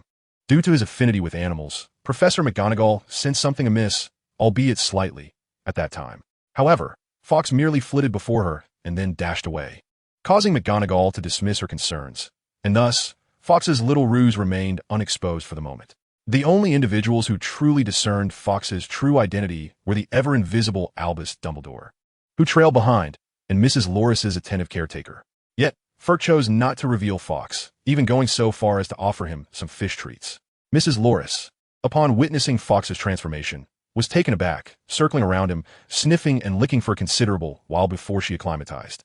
Once Fawkes assumed the form of Mrs. Loris, he swiftly headed towards the Ollery in the western tower, invigorating the concealed Dumbledore.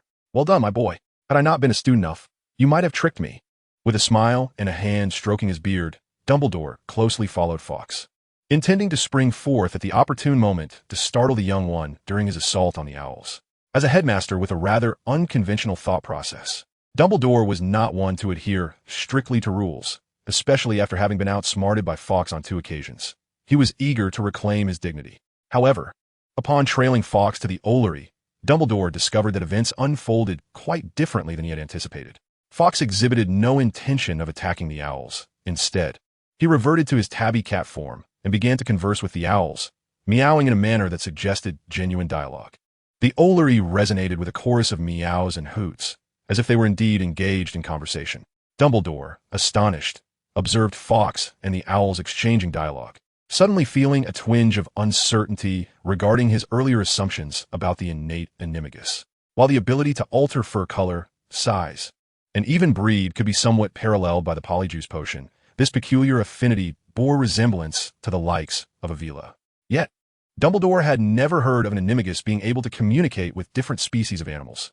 Even Parseltongue merely allowed interaction with serpents, failing with lizards or eels. Yet here was Fawkes conversing in cat language with the owls, and even if he were to produce a series of hoots, it would not evoke such astonishment in Dumbledore. Shaking off these scattered thoughts, Dumbledore acknowledged that regardless of Fawkes's peculiarities, he was still a student at Hogwarts, which sufficed for him. Meanwhile, Fawkes concluded his discussions with the owls, shrinking down to the size of a palm before climbing onto the back of one particular owl.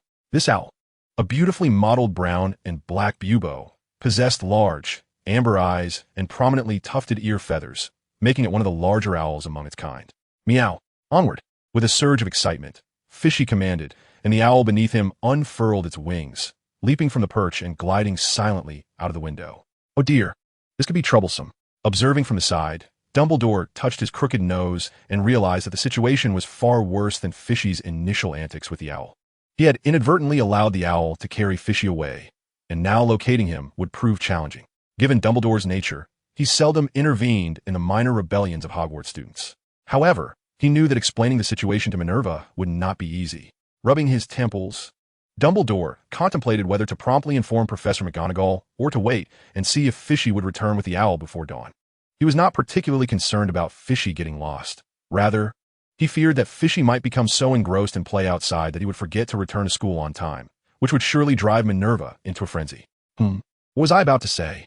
After a moment of reflection, Dumbledore decided against bringing misfortune upon Professor McGonagall and resolved to wait and see. If Fishy did not return in a timely manner, he would seek help from Oliver. For now, the goal was to keep Minerva in the dark, and he would deal with the consequences later. Shaking his head, Dumbledore felt a twinge of annoyance at Fishy, the mischievous little one who always seemed to stir up trouble. Thus, he resolved to return to the headmaster's office and indulge in his favorite cockroach cluster to soothe his nerves. Meanwhile, riding, more accurately perched upon the owl's back, Fishy was blissfully unaware of the old man's troubles. Had he known, it would surely have delighted him. Nevertheless, Fishy was currently in high spirits. Although the owl's speed did not match that of a broomstick, and it lacked the instantaneous maneuverability of one, relying instead on communication with the owl, he was still flying. The owl circled around Hogwarts Castle before, at Fishy's request, changing direction towards Hogsmeade Village, having been away from home for several days. Fishy found himself missing his cozy nook within the villa. The distance from Hogwarts to Hogsmeade was not great, and soon enough, the owl brought Fishy to Professor McGonagall's villa. It tucked its wings and landed gracefully on the windowsill, depositing Fishy safely. Meow. Fishy raised his tiny paw and tapped on the window, calling out for Comet in cat language. After finishing his call, he suddenly remembered that Comet had returned to Hogwarts as well, leaving the villa empty. However, this did not deter him. Fishy transformed back into his human form, reaching into his pocket for his wand, directing it at the window. Meow. Watch my Alhambra. Yet, the window remained stubbornly shut. Fitch glanced at the wand in his hand, then at the utterly unresponsive window, while the bewildered cat scratched its tiny head. Meow.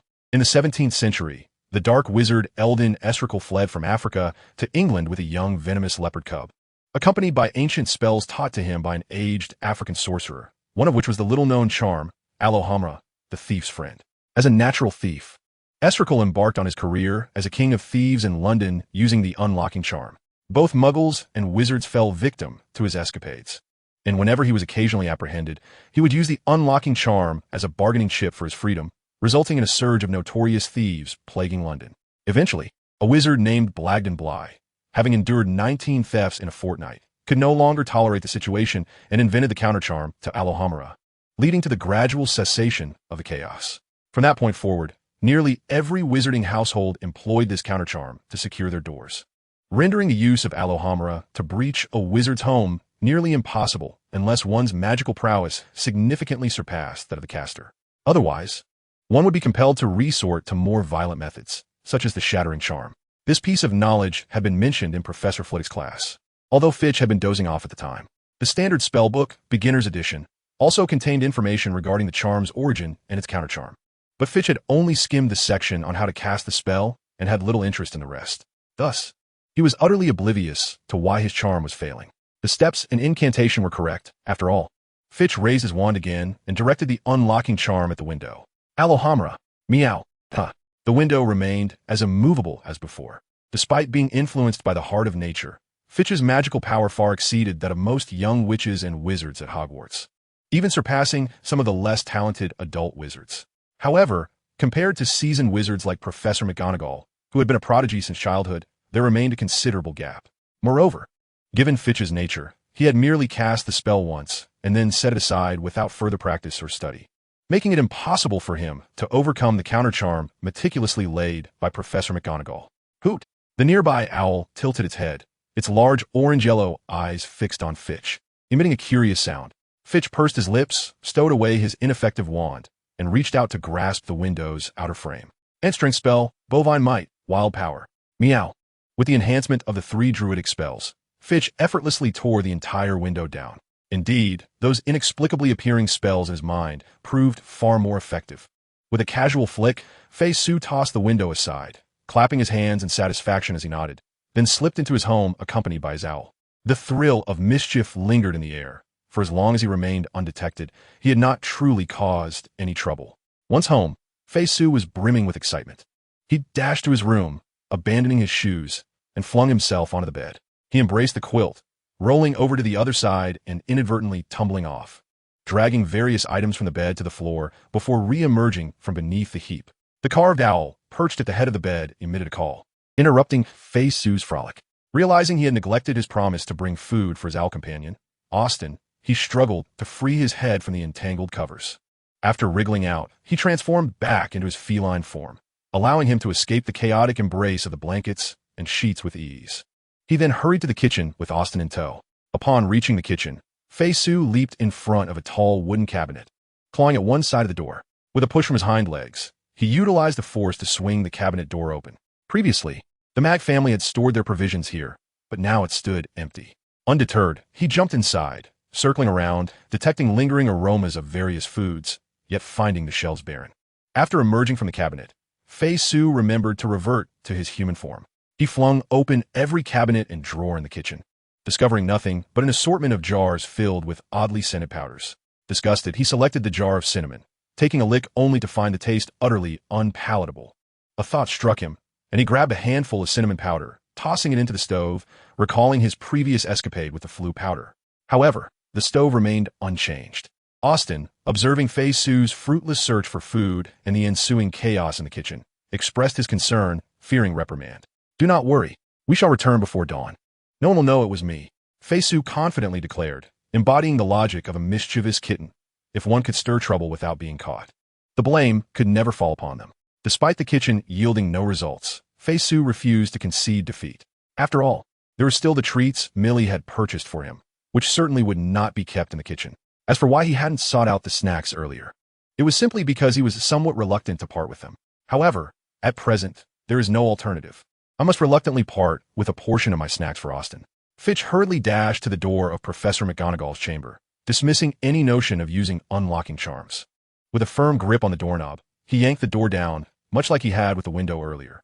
Familiar with the surroundings, he quickly located her hidden stash of snacks within the room.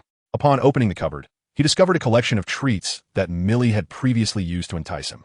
In truth, he had long been aware of this secret, but since Millie would invariably share them with him, he had refrained from raiding this trove, especially with both Millie and Comey present, which would have made it easy to be caught. "Which one do you want?" Fitch inquired, glancing over at Austin, who had already dined and was recently pampered with snacks by classmates in the common room. For the moment, he wasn't particularly hungry, so he generously allowed Austin to choose. Gurgle, gurgle. After tilting his head and observing for a while, Austin pecked at a bag of nuts nestled in the corner of the cupboard. "Meow, you fancy this?" Although Fitch, influenced by the heart of nature and the latent effects of druidism, did not entirely reject vegetarian options, his feline instincts inclined him towards meat. Moreover, the herbal scent of nut-based snacks did not particularly captivate him, thus he had never shown much interest in such treats. Seeing Austin's preference for this snack, Fitch gallantly relinquished the entire bag to him. "Take it and enjoy. It's all yours, don't be shy, meow." Austin grasped the bag of nuts and soared onto the table, skillfully tearing it open with his claws and beak, indulging in the contents. Meanwhile, Fitch casually picked up a licorice wand, transforming back into his feline form, and trotted out of the room, reveling in his newfound freedom. He frolicked throughout the house, sharpening his claws on the wooden furniture, sending items crashing to the floor, climbing up the curtains, and collecting various intriguing little objects to carry about, tossing them haphazardly into a corner. This was Fitch's typical routine at home. However, in the past, Comey had always been there to clean up after him, but now, he was left to his own devices. Yet, Fitch felt no anxiety about this. As long as he could slip away before being discovered, all would be well. After creating delightful chaos throughout the house, Fitch sprawled contentedly on the living room floor for a brief respite. If Millie were to discover this, she would surely be furious. Fitch mused, observing the disarray around him with certainty. But she is not here now. No one will know it was I. The thought of Millie returning to find the culprit elusive filled him with joy, and he purred with glee, as Fish reveled in his own amusement. The grand door of the villa was suddenly flung open with a resounding bang, and Professor McGonagall rushed in, her face a mask of urgency. This house held profound memories for her, prompting her to cast not only the anti-disillusionment charm, but also an alarm spell to safeguard it. When the alarm alerted her to an intrusion, she sprang from her slumber at Hogwarts without even changing out of her pajamas, hastily making her way over. Yet, upon witnessing the little tabby cat sprawled in the center of the living room, amidst the familiar chaos reminiscent of a tempest, her anxiety evaporated, replaced instead by indignation and disbelief. "Fish? Meow." When Fish beheld Professor McGonagall standing before him, he was taken aback. How could Minerva have returned so unexpectedly? However, there was no time to ponder this. With a sudden jolt, Fish sprang to his feet, his forepaws scrambling to escape. "Dare you flee?" Enraged, Minerva brandished her wand, transfiguring the toppled furniture and shattered vessels into a multitude of cats. They surged forward, swiftly subduing the fleeing Fish. Professor McGonagall approached him, glaring down with an imposing presence. Meow. Though aware that it would likely be futile, Fiche feigned a pitiful demeanor. Do you still dare to play the victim? Minerva remarked, her anger turning into a sardonic smile. She waved her hand, dispersing the feline horde. Transform back and speak. Minerva, you've returned. With a swift transformation into his human form, Fiche enveloped McGonagall in an embrace, burying his head in her bosom and nuzzling affectionately. Do not pretend as if nothing has transpired. McGonagall pushed him away, firmly pressing her palm against his forehead before delivering a sharp rap to his head. Now tell me, how did you return? It was Austin who brought me back, Fiche replied, cradling his head and answering with sincerity. Austin? As McGonagall ruminated over which student bore that name, a familiar owl soared down from the second floor. One of the public owls cared for at Hogwarts, a creature she recognized from her visits to the Ollery. She was uncertain whether its name was Austin or Oreo, as she seldom employed this particular owl. Yet, such details were trivial. The crucial revelation was that she now understood how Fiche had managed to return home from Hogwarts. While the fact that Fiche no longer preyed upon owls brought her some relief, she was not about to neglect her responsibilities as a professor. 50 points deducted from Gryffindor. And you shall serve a week of detention. Meow? What is detention? Fiche was utterly indifferent to the deductions. His curiosity was piqued instead by the emergence of a new vocabulary. Professor McGonagall smiled faintly and said, You shall find out tomorrow. For now, let's tidy up the house. Oh no, exclaimed Fiche. The following day, Hermione Granger awoke to discover that Fiche was absent from the common room, prompting her to hasten with her peers toward the Great Hall. However, upon her arrival, she found Percy Weasley and his study group gathered in the foyer, animatedly discussing something near the hourglass representing their house points. Hermione rushed over, inquiring what is happening. See for yourself, Percy sighed helplessly, gesturing toward the Gryffindor hourglass, where the crimson gems symbolizing their points had dwindled significantly since the previous evening, having lost a total of 50 points. Good heavens! What transpired last night? Hermione gasped, clutching her forehead. After all their efforts to escape the deficit and achieve a modest surplus, how could the gap have widened overnight? Percy continued with a wry smile. From what Harry and the others have mentioned, it seems Fiche did not return to the dormitory last night, and we did not see him this morning either. Although Percy did not explicitly state it, everyone comprehended the implication. Those 50 points could only have been deducted by Fiche. Nevertheless, the Gryffindor students had grown accustomed to such occurrences. This time, the deduction was merely a tad excessive, which was of little concern compared to their anxiety over Fiche's unexplained absence. Just as they fretted over Fiche's well-being, the doors of Hogwarts swung open, and a stern-faced Professor McGonagall entered, accompanied by Fiche. Oh, everyone is here, Fiche chirped cheerfully, greeting the gathered Gryffindors in the foyer with untroubled delight.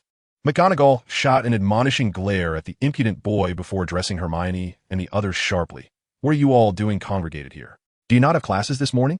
Noticing McGonagall's displeasure, the students quickly dispersed, returning to the Gryffindor table to commence their breakfast. Off to breakfast, and remember to attend your classes afterward. After ushering the Gryffindor students away, McGonagall nudged Fiche and added, and tonight at 9, report to the foyer to meet me and Mr. Filch. Understood, Professor McGonagall. You can be quite verbose, Fiche responded dismissively, oblivious to the concept of detention as he waved his hand and strode toward the Gryffindor table. Having been caught by McGonagall the previous night, he had not ventured to the kitchens to procure food, and his stomach was already grumbling with hunger. Fiche, are you all right? As Fiche approached the table, the surrounding young wizards immediately gathered around him. What can I do? Fiche mused, as he accepted the neatly sliced steak prepared by the little witch, popping a piece into his mouth with a look of bewilderment. What transpired last night? Were you caught by Professor McGonagall? Harry and the others mentioned you didn't return to the dormitory. Hermione, brimming with questions, unleashed a torrent of words, leaving little room for anyone else to speak. Fortunately, her inquiries were also those that piqued the curiosity of the group, so no one objected. Last night, Fiche hastily swallowed his food, then replied candidly, I rode Austin back home to Hogsmeade, but I ended up being caught by Minerva. She intends to confine me for a week, starting tonight. While Fiche maintained a seemingly indifferent demeanor, the others were far from unconcerned, and a lively discussion erupted among them. Detention? That is certainly not a good thing. Fred, one of the twins, had ample authority to comment. Filch might make you clean the toilets. Fiche seemed to have a decent rapport with Filch, so it was presumed he wouldn't be assigned overly burdensome tasks. George, however, was not overly worried about that. His concern lay elsewhere. So you went to Hogsmeade last night? Did you take the secret passage? Didn't Fiche just say he rode Austin there? Ron, still nursing the resentment from a harsh reprimand by his brothers the previous night, seized the opportunity to scoff. By the way, who is Austin? Austin is an owl I met yesterday afternoon in the room at the very top of the tower, Faisha replied, having finished his breakfast in a whirlwind and patting his small belly. His explanation clarified things for the group, yet Hermione, often regarded as the know-it-all, suddenly discerned a gap in her understanding. Wait, so you can remember other people's names? Although Hermione was not genuinely upset by the nickname Faishu had given her, she certainly did not appreciate it. No girl would relish being called Mousetooth, huh? Faishu tilted his head in confusion. I've always been able to remember. Mousetooth. Your name is Hermione Granger. Scarhead is Harry Potter. And the red-haired ones are Percy, Fred, George, and Ron Weasley. He pointed to each in turn, managing to distinguish between the names of the twins, which was no small feat, considering even their mother often confused them. Yet for Faishu, it posed no challenge. With his keen sense of smell and druid-like instinct for animals, the differences between the two were glaringly apparent. After reciting the nicknames and names of everyone around him, Faishu lifted his chin, pride radiating from his expression. Faishu's mind is quite clever. Then why do you still call me Mousetooth? Hermione exclaimed, tugging at her thick, long hair in exasperation. Do you not also call me Fei-Su Meow? Fei-Su queried, puzzled by the lack of understanding in Hermione's expression. What else would you call me but Fei-Su? Hermione was momentarily taken aback, struggling to grasp the significance of Fei-Su's words. I'm not a meow. Fei-Su vehemently shook his head, asserting, my name should be Mew, as Fei-Su is merely a translation of your human language. Observing Fei-Su's unwavering confidence, Hermione found herself at a loss for a retort. Despite her academic prowess, she was utterly bewildered by the nuances of feline language. Haha, what does it matter if they call you Rat-Tooth? Isn't that nickname rather endearing? George chimed in, patting Hermione reassuringly on the shoulder. Rolling her eyes at George's remark, Hermione recognized the futility of further debate with Fei-Su, whose thought process evidently revolved around his feline nature. Thus, she relinquished her spot beside Fei-Su and turned to Percy and the others to discuss how to recover the 50 points lost the previous night. However, this issue held little significance for Hermione, as the first-year curriculum consisted of only 2 potions classes in the morning. The prospect of earning points seemed utterly unattainable, and the thought of not losing any points was equally bleak. She glanced at Harry, then at Neville and Seamus, realizing the impossibility of that as well. Therefore, it rests upon you, Hermione stated gravely to Percy and the upperclassmen. Meanwhile, Fei-Su, engrossed in his meal, perked up his ears and glanced at Hermione and her companions, who were earnestly discussing how to salvage their scores. Meow. Although Fei-Su had not formed a concrete understanding of house points, he had become somewhat invested after hearing so much about them. Just as he was about to inquire about the house points, a young witch beside him offered a piece of fried fish to his mouth. Fei-Su, meow.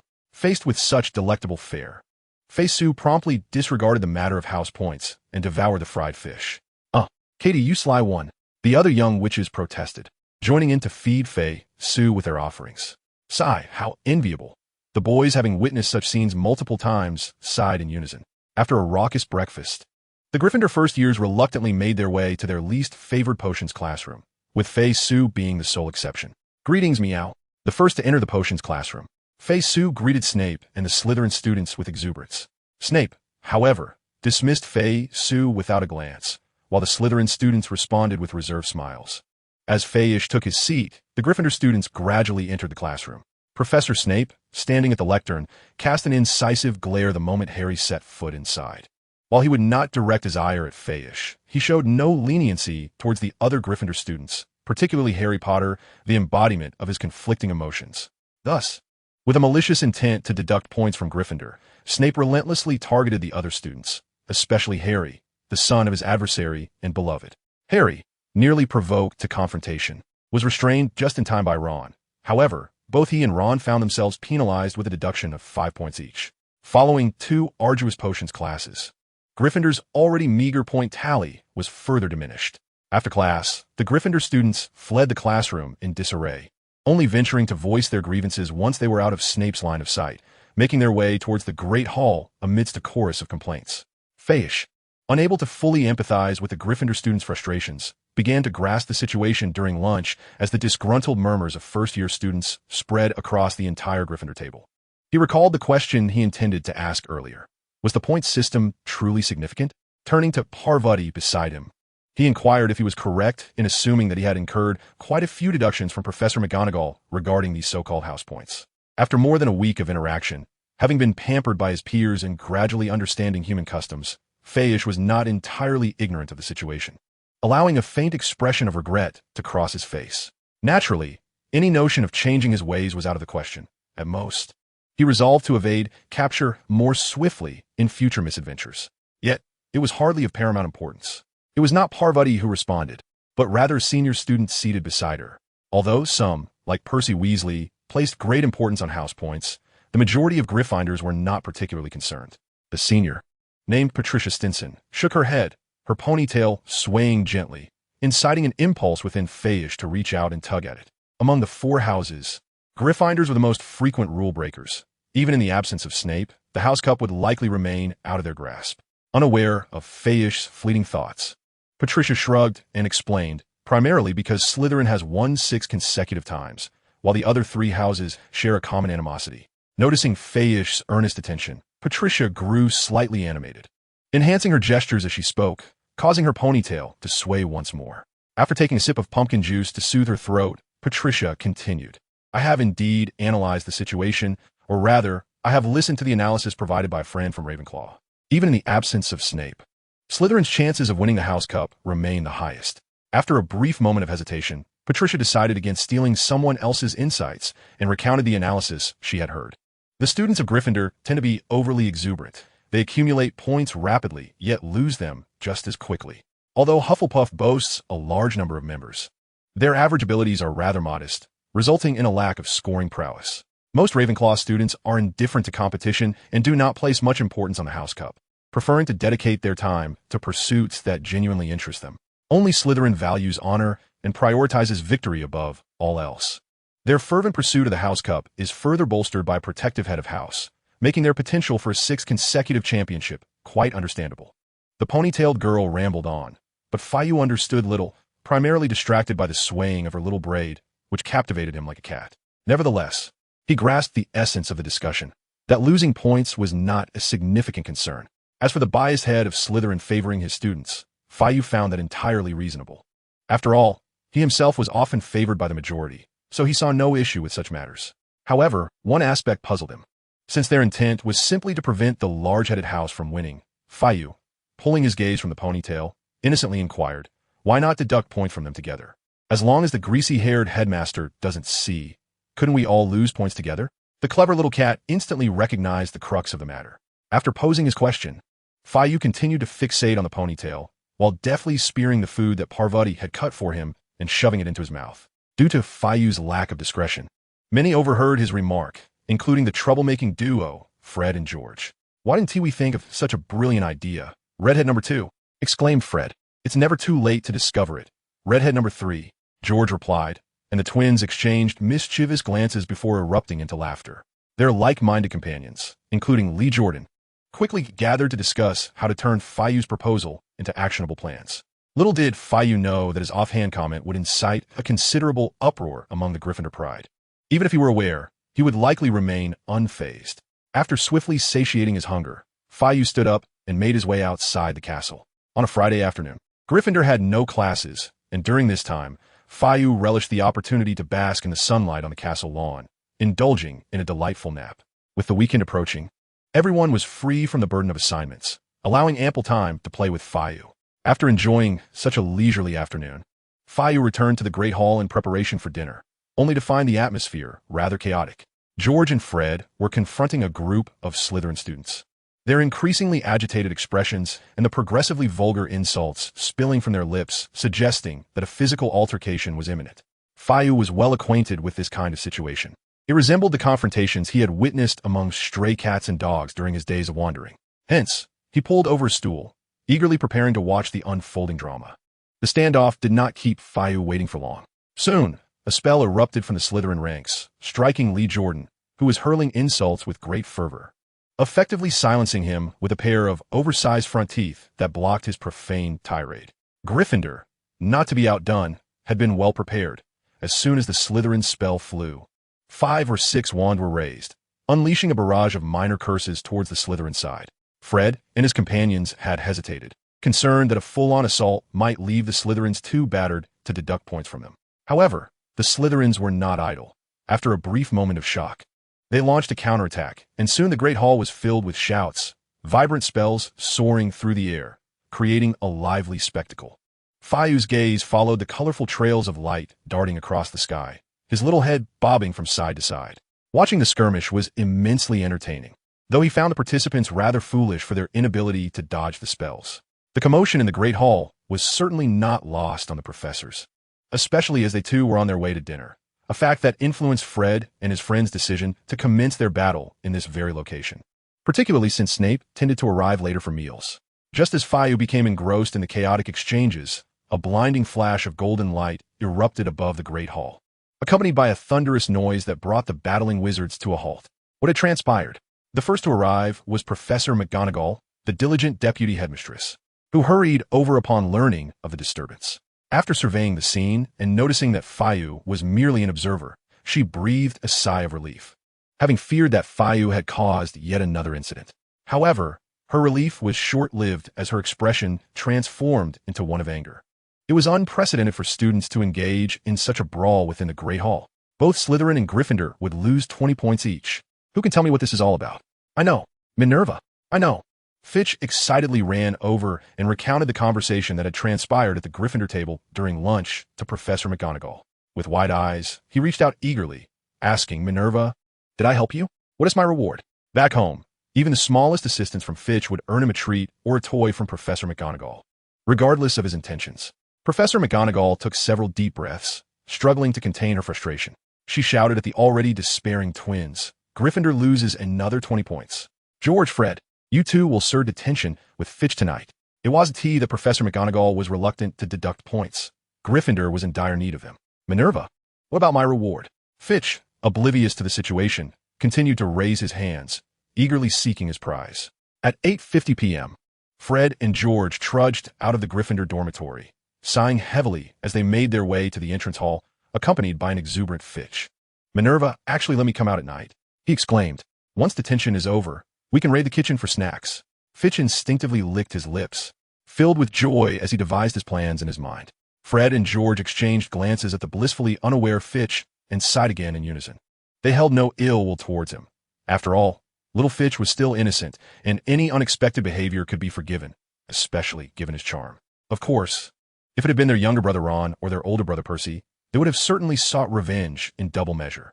The trio descended the staircase, soon spotting the 4 large hourglasses used to display the points for each house. Seeing the pitiful few rubies remaining for Gryffindor, the twins sighed once more. Their attempt to earn points had backfired, resulting in a loss that barely impacted Slytherin's lead and drained Gryffindor's last remaining assets. However, as Gryffindor was already in last place, the difference between 0 and 100 points was negligible. The brothers exchanged a glance, reassuring themselves with self-deception. Upon reaching the entrance hall, they found a stern-faced Professor McGonagall waiting for them, accompanied by Argus Filch, the Hogwarts caretaker, and his cat, Mrs. Norris. Upon encountering the Weasley twins, Filch fixed his wide eyes upon them, revealing a sinister grin. "At long last, you two have fallen into my grasp." The twins discerned this implication from Filch's expression. Reflecting on the animosities that had brewed between them and Filch over the past 2 years, Fred and George shuddered, their hearts heavy with despair. They could only wonder how Filch would concoct their punishment this time. Steeling themselves, the twins approached Professor McGonagall, greeting her lethargically, "Professor McGonagall." Meanwhile, Peeves, ever the lively spirit, chimed in, "Minerva, here I am, meow. Hurry up and detain me. Once that's done, I must venture to the kitchen to find the fat lady." Professor McGonagall twitched her lips and shot a fierce glare at the mischievous poltergeist before addressing the caretaker beside her. "Filch, they are in your hands." The task of punishing students typically fell to Filch, and the Principal McGonagall would not overstep her bounds. She had merely come to ascertain whether Peeves would comply with the consequences. The possibility of Filch showing leniency towards Peeves was something she inadvertently overlooked, given Filch's notorious reputation among the students. Moreover, on the opening night of the term, Filch had encountered Peeves during a nocturnal escapade and had alerted the other professors to deduct points, leading McGonagall to instinctively dismiss such a notion. "Rest assured, Professor McGonagall." Filch's gaze remained fixated on the Weasley twins as he grinned broadly, exposing his discolored teeth. "I shall ensure they have an unforgettable night." Satisfied, McGonagall nodded and cast Peeves a warning glance before departing the entrance hall towards her office. As McGonagall walked away, the obedient Peeves promptly reverted to his mischievous nature. Bounding up to Filch, more accurately, he leapt towards Mrs. Norris. Meow. Mrs. Norris approached Peeves, rubbing her head against his calf. Peeves bent down, scooping her up in his arms, and gently touched her forehead with his nose in a gesture of camaraderie. Meow. After exchanging pleasantries with his feline friend, Peeves looked up at Filch, his large eyes sparkling. Ah, so it is you who shall escort me to detention. In the eyes of the terrified twins, Filch's expression instantly transformed from menacing to congenial as he nodded at Peeves. Indeed, that is my duty. A gentle smile, previously unseen by other students, graced his face as he engaged in amiable conversation with Peeves. Fred rubbed his eyes vigorously until they were reddened, yet the scene before him remained unchanged. George was desperately pinching his thigh, yet he could not awaken from this surreal dream. Although they were aware of the amicable relationship between Fitch and Felch, this was simply outrageous. Fred, I suspect I may have inadvertently consumed hallucinogenic mushrooms during dinner. That is truly astonishing, George, for I share the same sentiment. After repeatedly confirming with one another, the brothers reluctantly accepted this dreamlike reality. Felch, of all people, was exhibiting such kindness toward the student. Even if that student was the beloved Fitch, it was still an inconceivable notion. You two, follow me. After conversing with Fitch, Felch raised the oil lamp in his hand, reverting to his usual corpse-like demeanor, and coldly addressed George and Fred. Upon witnessing Felch's icy attitude, George and Fred felt a wave of relief wash over them. The warm demeanor he had just displayed felt utterly out of place, leading them to question whether they had fallen victim to a soul-snatching curse. Fitch, cradling Mrs. Loris, trailed behind Felch, while Fred and George remained in a daze, exchanging incredulous glances for a while before they finally dashed after him. Felch led the trio to the potions classroom, which contained 5 enormous buckets more than usual, each filled with a certain blue insect that shimmered like jade under the lamp's glow. You are fortunate, Felch's sinister voice echoed in the twins' ears. Professor Snape requires a substantial quantity of the stingers from billywig insects for next week's lesson, but he has been preoccupied with other matters. Thus, he needs 2 of you to extract these little nuisances from the billywigs. Despite the insects being deceased, I must remind you that even the stingers of a dead billywig still retain their potency. If you wish to avoid a few days of delirium, or even floating in midair, it would be wise to wear gloves. The regret in Felch's voice was palpable. If he had his way, he would not have warned the bothersome Weasley twins. However, should they encounter any issues due to his deliberate concealment, he would face repercussions from Dumbledore. Once the twins' tasks were assigned, Felch turned back with a congenial smile. As for you, Fitch, Mrs. Loris has been a bit off her appetite lately, so I hope you can take her to the kitchen and find something appetizing for her. And remember, return before midnight. Meow. No problem. Fitch patted his chest confidently. Leave it to me. With that, he carried Mrs. Loris out of the classroom, muttering as he walked. I do enjoy this sort of detention, meow. Fred and George, adorned in gloves, gazed at the dense cluster of billywig stings before them. Such confinement is rather delightful. Unbeknownst to them, while the Weasley twins toiled in the potions classroom, diligently extracting the stings, Peeves was indulging in a feast in the kitchen. Under the guidance of the house elves, a cadre of them had transformed into devoted feline attendants, surrounding Peeves and Madame Lorelei as they catered to the 2 cats. After satisfying their appetites, Peeves intended to wander about, as was his nightly custom, while Madame Lorelei also relished the opportunity to roam, capturing students who dare to wander at night. Thus, the 2 cats exited the kitchen and began to meander through Hogwarts. However, their paths diverged considerably. Peeves delighted in mischief, exploring every nook and cranny, from climbing within suits of armor to scurrying beneath statues, leaving his paw prints on wooden surfaces, or sneaking into empty classrooms to knock items off desks, confident that by dawn, the house elves would restore order. Conversely, Madame Lorelei focused her efforts on apprehending nocturnal students, primarily lingering in the corridors or patrolling the vicinity of the dormitories and secret passage exits of various houses. Consequently, the 2 cats soon dispersed, each indulging in their own interests. Peeves had little desire to linger on the 2nd floor, although Madame Pomfrey often offered him tasty morsels. The lingering scent of garlic from the Defense Against the Dark Arts classroom was far too overpowering, even with the door shut. More importantly, Professor McGonagall's office was also on the 2nd floor, and Peeves wished to avoid her scrutiny. His task was to escort Lorelei to the kitchen for a snack. Should McGonagall catch him sneaking out, he would undoubtedly face her reprimands. Thus it was prudent to keep his distance. The third floor was home to the odious professor's office, reeking even more than the second, compelling Peeves to bypass it altogether. The trophy room along the corridor on the fourth floor was an appealing refuge, filled with an array of trophies, perfect for a catnap. However, Peeves was not tired at the moment and chose to postpone that indulgence. As he swayed towards the fifth floor, a sudden sound of footsteps echoed from the corridor to his right. Peeves perked his ears. There were two pairs of footsteps, one light and stealthy, likely belonging to Professor Snape, while the other was heavy and unmistakably belonged to Hagrid. Regardless of their identity, Peeves had no desire to be seen, so he quickly sought refuge in a shadowy corner. Silently observing, he watched as Snape, like a dark cloud, swept past the corridor, followed by Hagrid, whose strides were large yet leisurely. Peeves remained concealed in the darkness until their footsteps faded into the distance before emerging once more. Meow? Fitch turned his gaze towards the direction from which they had come. Previously, while wandering through the castle, he had passed by that spot, but his recollection was of an unremarkable wooden door that he found rather dull, prompting him to leave shortly after casting a cursory glance. As for the mention by Dumbledore at the beginning of the term to steer clear of this area, Fitch had been asleep at the time and had not heard a word. However, now, his curiosity was piqued by Snape and Hagrid. With light, delicate steps, he approached the wooden door at the end of the corridor and twitched his little pink nose. A faint odor, reminiscent of a dog-esque scent, wafted from behind the door. Fitch then shook his ears, for he could hear a peculiar snoring sound from behind the door. 3 distinct snores, yet they were all perfectly synchronized. Alohomora, he exclaimed, his curiosity fully ignited as he brandished his wand and directed an unlocking charm at the wooden door. Alas, much like when he had returned home, the door remained utterly unresponsive. Meow, what a useless spell, Fitch exclaimed in frustration, throwing his wand onto the ground.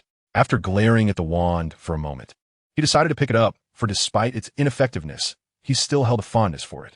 Stowing the wand away, Fitch marched forward, grasping the doorframe with both hands. Meow. It was clear that he needed to resort to more direct methods.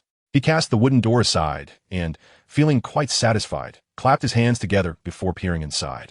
Behind the door lay a large black dog with 3 heads. The earlier snores had emanated from it, although Fitch's commotion had already roused it from slumber. Meow. Fitch was taken aback by the sight of the enormous dog. While he was quite familiar with dogs, this 3-headed creature was a first for him, and its impressive size filled him with envy. Hello, Meow, he called out, trotting towards the 3-headed beast and tilting his head upwards in greeting. Woof. The 3-headed dog responded immediately, lowering its 3 heads as if to lick Fitch's face. No leaking, Melb. Fitch retreated a couple of steps and playfully swatted the nose of the middle head. The saliva of dogs was notoriously excessive and unpleasant, and Fitch had never been particularly fond of being licked by them, especially not by one of such grand stature, which only meant more drool. Though his slap lacked force, the 3-headed dog recoiled slightly and emitted a pitiful whimper. You have too much saliva. It's not that I dislike you, Meow. Understanding the grievances of the 3-headed dog, Fei Su offered an explanation. He rose on tiptoe to gently stroke the nose of the dog he had just slapped, expressing his contrition to the creature before him. Comforted, the 3-headed dog immediately lowered itself, presenting all 3 of its large heads to Fei Su. In a whimsical transformation, Fei Su reverted to his feline form and leaped onto the central head. Thus, a delightful exchange of meows and barks ensued, much to the chagrin of Dumbledore, who observed from the shadows, unable to comprehend their communication. After a brief conversation with the 3-headed dog, named Lu Wei, it willingly shifted aside, revealing a trapdoor beneath it. Dumbledore's heart tightened. This multi-layered challenge had been meticulously crafted to ensnare Voldemort, while simultaneously serving as a crucible for the savior, Harry Potter. Fei Su could attempt to navigate this trial, but only if he teamed up with Harry. Fortunately, the unfolding events eased Dumbledore's anxiety. After briefly showing Fei Su the trapdoor, Lu Wei once more covered it with his body. Regardless of Fei Su's persistent meows, pawing at his head, and playful nibbles on his ears, Lu Wei steadfastly remained atop the trapdoor, demonstrating the unwavering loyalty typical of Hagrid's creatures. Relieved, Dumbledore stroked his beard, smiling as he watched Fei Su tease Lu Wei. Meow. Woof. I'm leaving. This is infuriating. Faced with Lu Wei's stubbornness in blocking his access to the trapdoor, Fei Su, in a huff, swatted him twice before leaping down from his head, planning to depart. He could always return at another time, and according to his internal clock, it was nearing midnight. He still needed to escort Miss Loris back to her rightful place. Woof. Lu Wei reluctantly bid farewell to Fei Su with all 3 heads, his tail wagging furiously. After exiting the room at the end of the fourth-floor corridor, Fei Su wandered through the areas frequently patrolled by Madame Loris and soon located her. The two cats rubbed against one another before heading toward the potions classroom. Along the way, they encountered Peeves, who, upon catching sight of Fei Su, muttered a string of curses and floated away, realizing he could not intimidate this shape-shifting feline. The two cats returned to the potions classroom without incident, where Fei Su transformed back into his human form and entered. Fred and George were still engaged in a fierce debate with the Weasley family ghost, while Filch and Professor McGonagall observed nearby. Meow, Minerva? Upon seeing Professor McGonagall, Fei Su initially felt a pang of guilt, but quickly reassured himself. He was there to report on his detention task. Why feel guilty? With clarity restored, a smile blossomed on his face as he scampered over to Professor McGonagall. Minerva, I completed my detention. It was such an amusing experience.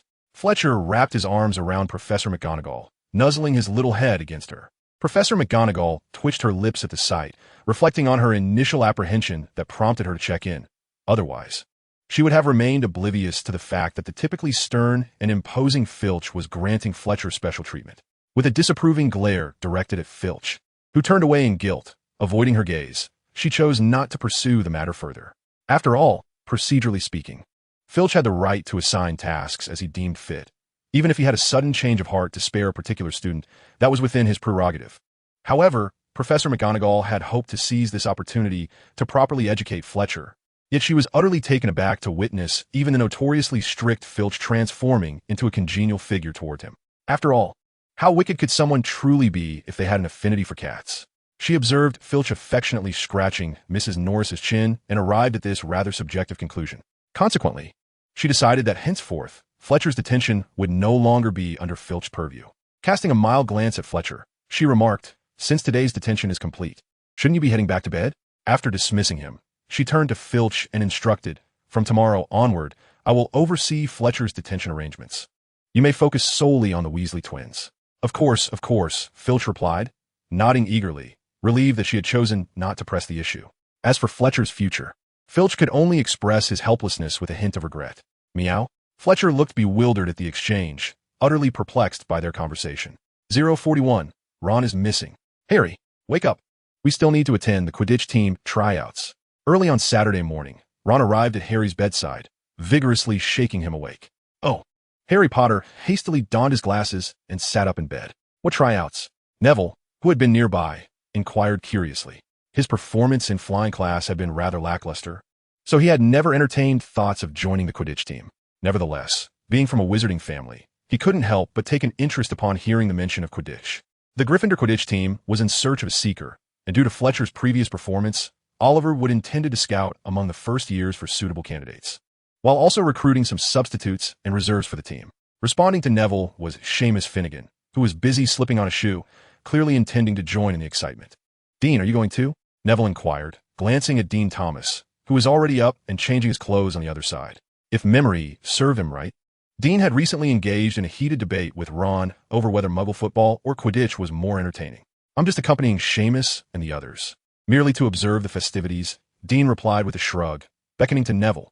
Aren't you coming along? It would be nice to cheer for Harry and the others. After a moment's contemplation, Neville agreed and climbed out of bed. On the pillow, the twisted figure of Seamus opened one eye to glance at his noisy roommates, shook his little ears, and promptly fell back asleep. Not only did he harbor no interest in Quidditch, but Professor McGonagall had also strictly forbidden him from touching a broomstick, making the team selection entirely irrelevant to him. Harry and the others were aware of Seamus's situation, so they refrained from disturbing the sleeping kitten. After changing their clothes, they set off together to the Great Hall for breakfast. As for bringing food back for Seamus, that was hardly their concern. He had never been lacking in sustenance. After finishing breakfast in the Great Hall, Harry and his friends made their way to the Quidditch pitch, which had already acquired Professor McGonagall's signature, securing the right to use the field for the day. In fact, it was not merely a signature. Professor McGonagall had even accompanied them, though she chose to remain hidden, worried that her presence might affect the students' performance.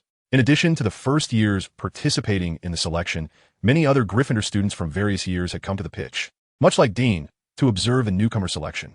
Participation was out of the question. If they truly possessed such abilities, they would have been recruited into the team by Wood long ago, rather than waiting until now. The only first years genuinely taking part in the selection were Harry Potter, Ron Weasley, and Seamus Finnegan. On the girls' side, only Lavender Brown had shown up among the newcomers. Hermione Granger, hailing from a Muggle family, had little interest in Quidditch and preferred to spend her time immersed in the library. Meanwhile, Parvati Patil, coming from India, was more accustomed to flying carpets. Quidditch was a rarity there, and even broomsticks were seldom seen. Although she had been exposed to some aspects of Quidditch culture after moving to England, her deep-rooted cultural influences left her with little enthusiasm for the sport. Let's first test who is more suited to be the Seeker when announced.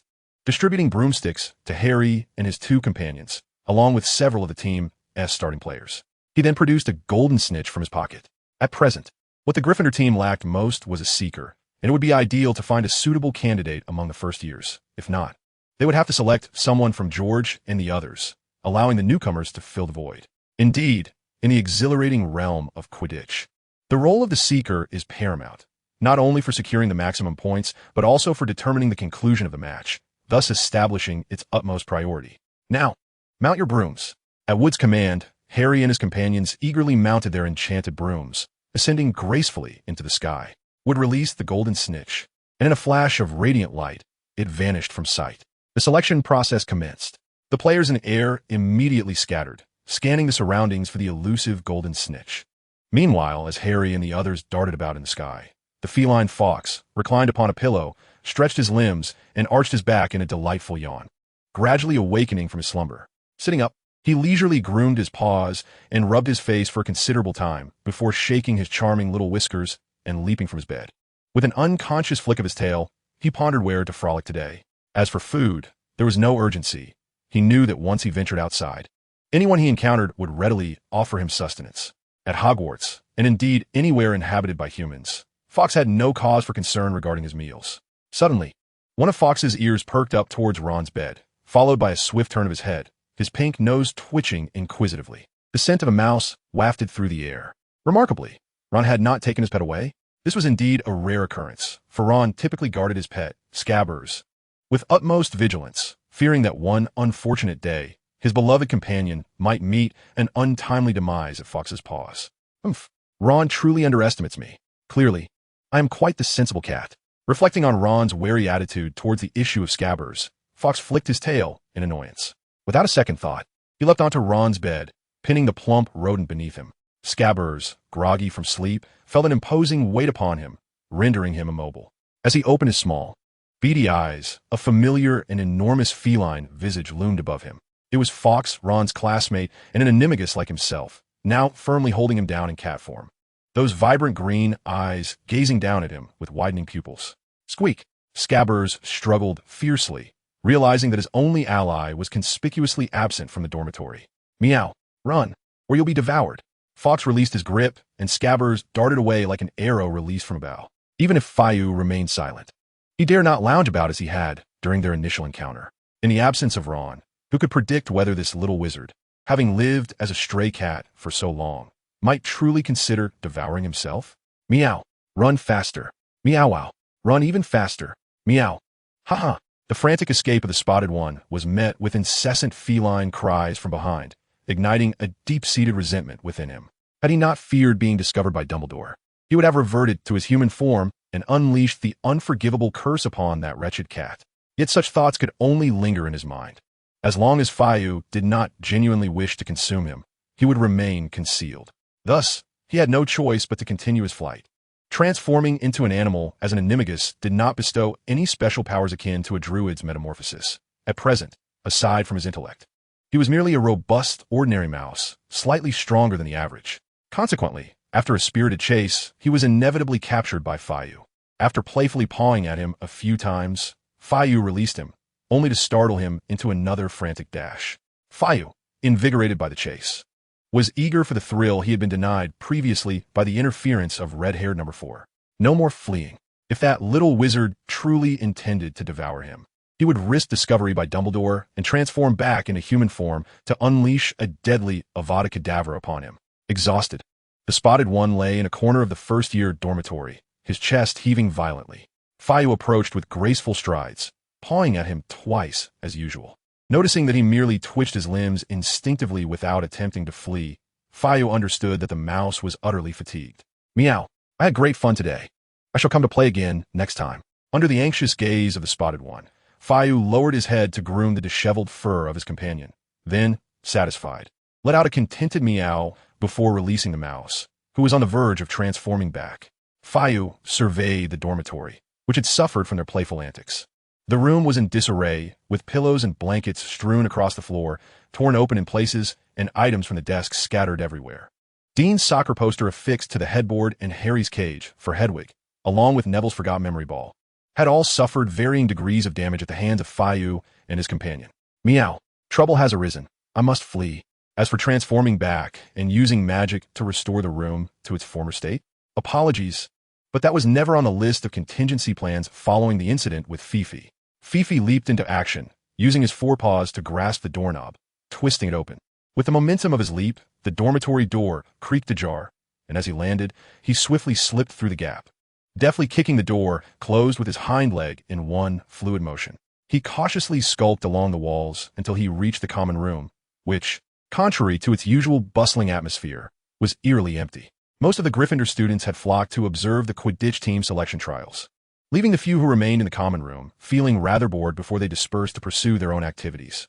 Fifi was unaware of the circumstances. He merely felt fortunate that there were no eyewitnesses to his departure. Even if Harry and the others returned, they could not definitively ascertain that the dormitory had been disturbed by him. The musings of the little feline were blissfully innocent and refreshingly unpretentious. Seizing the moment, Fifi slipped out of the Gryffindor dormitory, his forelegs propelling him swiftly down the stairs.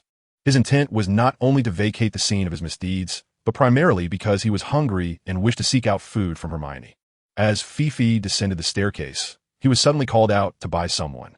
Turning his head, he recognized it was Draco Malfoy, accompanied by his two lackeys, the towering Gregory Goyle and the stout Vincent Crabbe. However, Draco had since abandoned his slicked-back hairstyle in favor of a more conventional side part, which, under his meticulous grooming, still appeared impeccably neat. Meow. Fifi perched atop the banister, raising his left paw in a greeting to Malfoy. I had my father procure some smoked cod from Iceland. I wonder if you might be interested in trying some? Malfoy inquired in his characteristic languid tone, even while extending an invitation. He maintained the air of an old-world pure-blood family. Yet, under the influence of the animalesque charm, he refrained from exhibiting his usual sense of superiority before Fifi. Of course, even if Malfoy had displayed it, Fifi would scarcely grasp such intricate nuances of human social interactions. Meow. The airs of pure-blood families and Icelandic delicacies were lost on Fifi, yet he was well acquainted with the term cod. Without hesitation, he leaped from the banister to perch on Malfoy's shoulder, settling comfortably there. Meow. Noticing Malfoy standing frozen in place, Fifi gently poked his paw at the boy's face. Startled, Malfoy snapped back to reality. I shall take you there at once. Perched on his shoulder, a small silver tabby cat, Fox, Draco Malfoy strode forth with an air of haughty confidence, marching towards the Slytherin dormitory alongside his inseparable companions. As he traversed this familiar path, Malfoy felt as if he were basking in the most illustrious moment of his life, with every young wizard he encountered casting astonished glances imbued with envy and admiration, prompting him to hold his head even higher.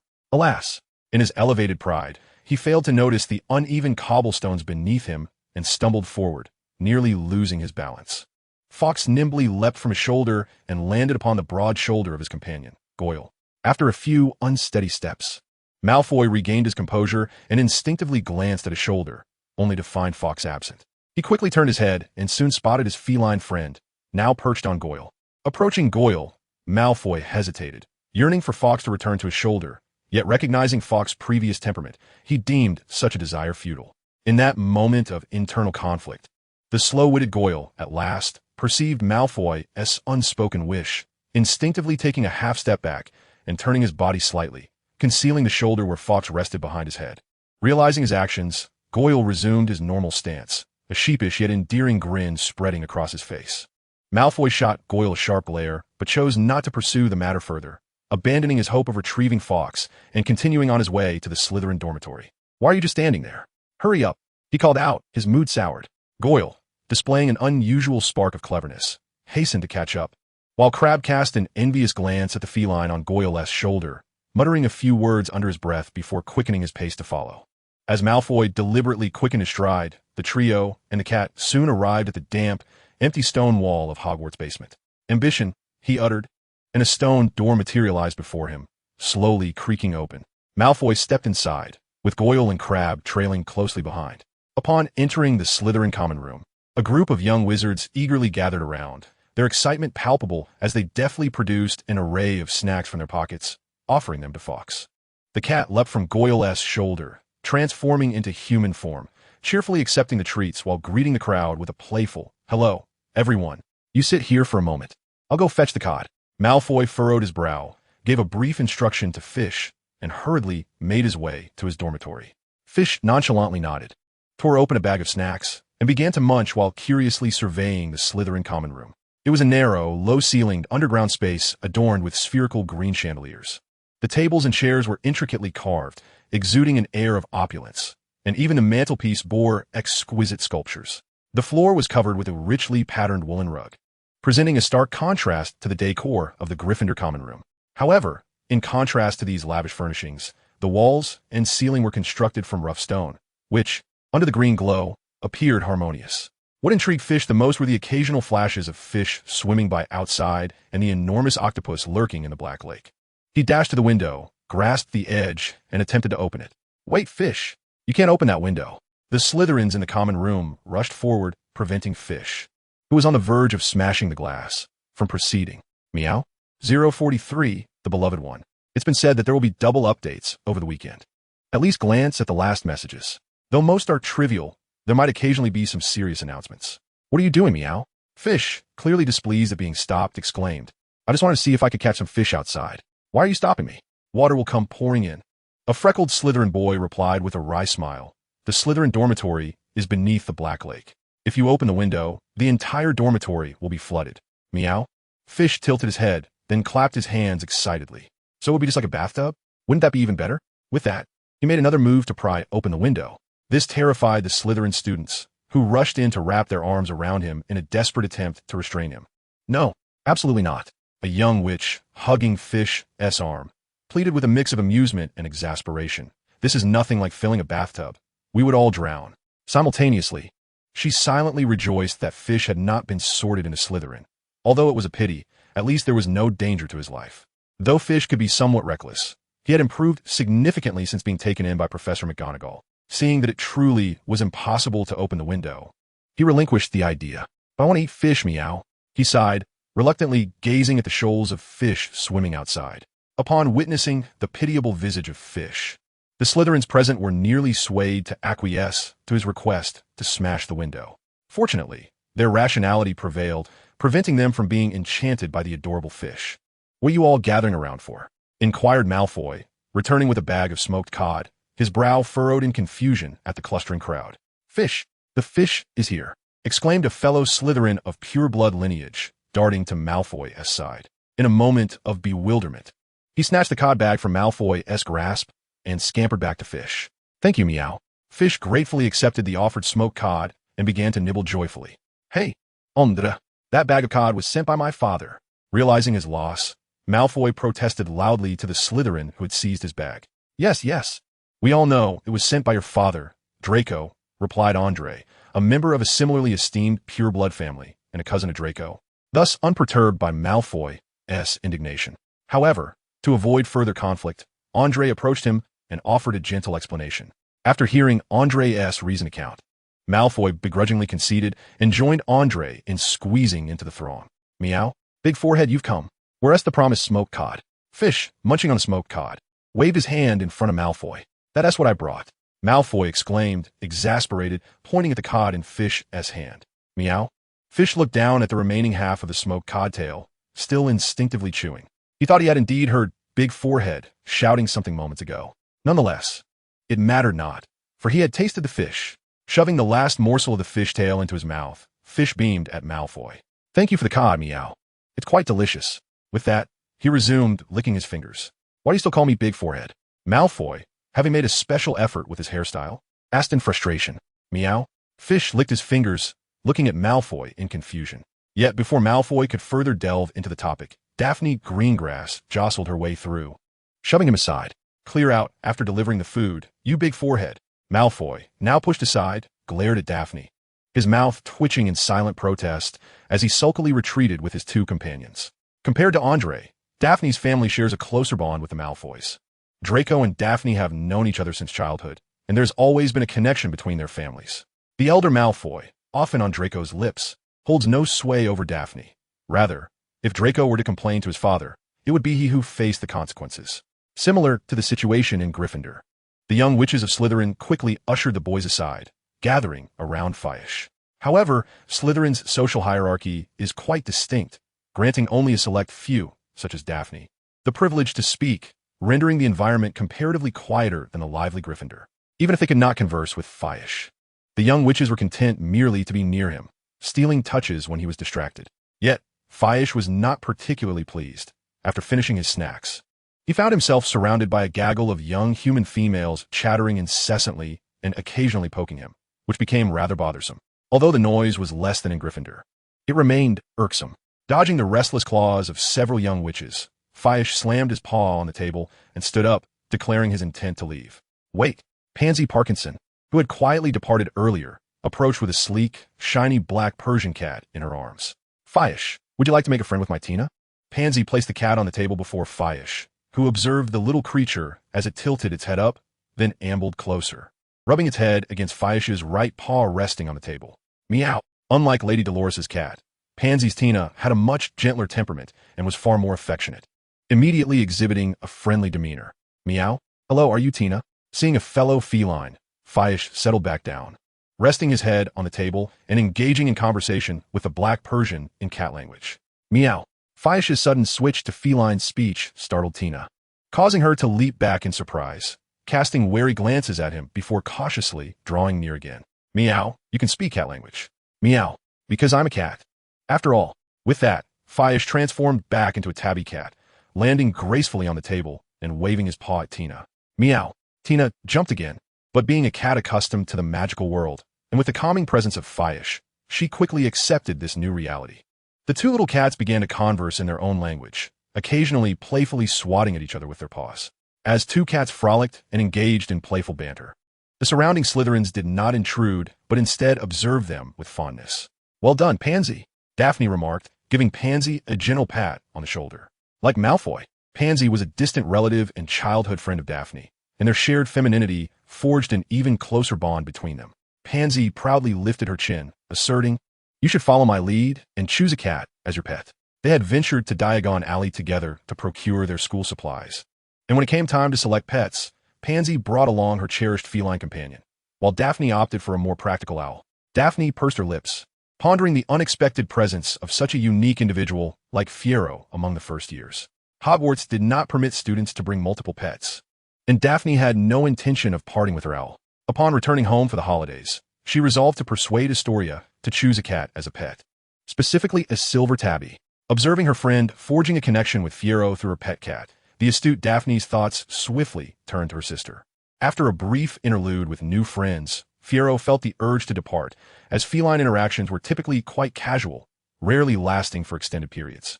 Though Daphne and the others felt reluctant to see him go, they refrained from impulsively insisting he stay. Exiting through the stone doorway of Slytherin, Fiero unexpectedly encountered their head of house, Professor Severus Snape. Upon observing Fiero emerge from his house dormitory, Professor Snape furrowed his brow. By this point, he had realized that his leniency towards Fiero was not merely due to the green eyes reminiscent of lilies, but rather a peculiar charm akin to that of a siren's influence. Such a circumstance was, of course, unacceptable to Snape, a master of mental occlusion, who prided himself on being impervious to the psychological manipulations of even Dumbledore and Voldemort. Yet, no matter how diligently Snape fortified his mental defenses, he found himself inexplicably drawn to Fiero, an irony that mocked his prowess as a master of occlumency. Resigned to his predicament, he attempted to limit his interactions with Fiero, disregarding him during class. Conversely, when Fiero failed to submit assignments, Snape could deduct points from Gryffindor without the need for direct confrontation. Now, encountering Fiero as he emerged from the Slytherin dormitory, Snape grappled with conflicting thoughts, deducting 5 points from Gryffindor or appreciating Fiero's undeniable charm. These two notions clashed within his mind, leaving him in a state of turmoil. However, just as Snape was ensnared in this internal conflict, Fiero took the initiative to greet him, because Minerva has stated the importance of maintaining decorum with the professors. Greetings, Professor Greasy Hair. Professor Snape's corpse-like visage twitched for a moment, his lips pressed tightly together. After a prolonged silence, he finally exhaled a cold huff from his aquiline nose. Well, who could blame him? The boyish eyes bore a striking resemblance to Lily S. Although, in truth, they were not that similar.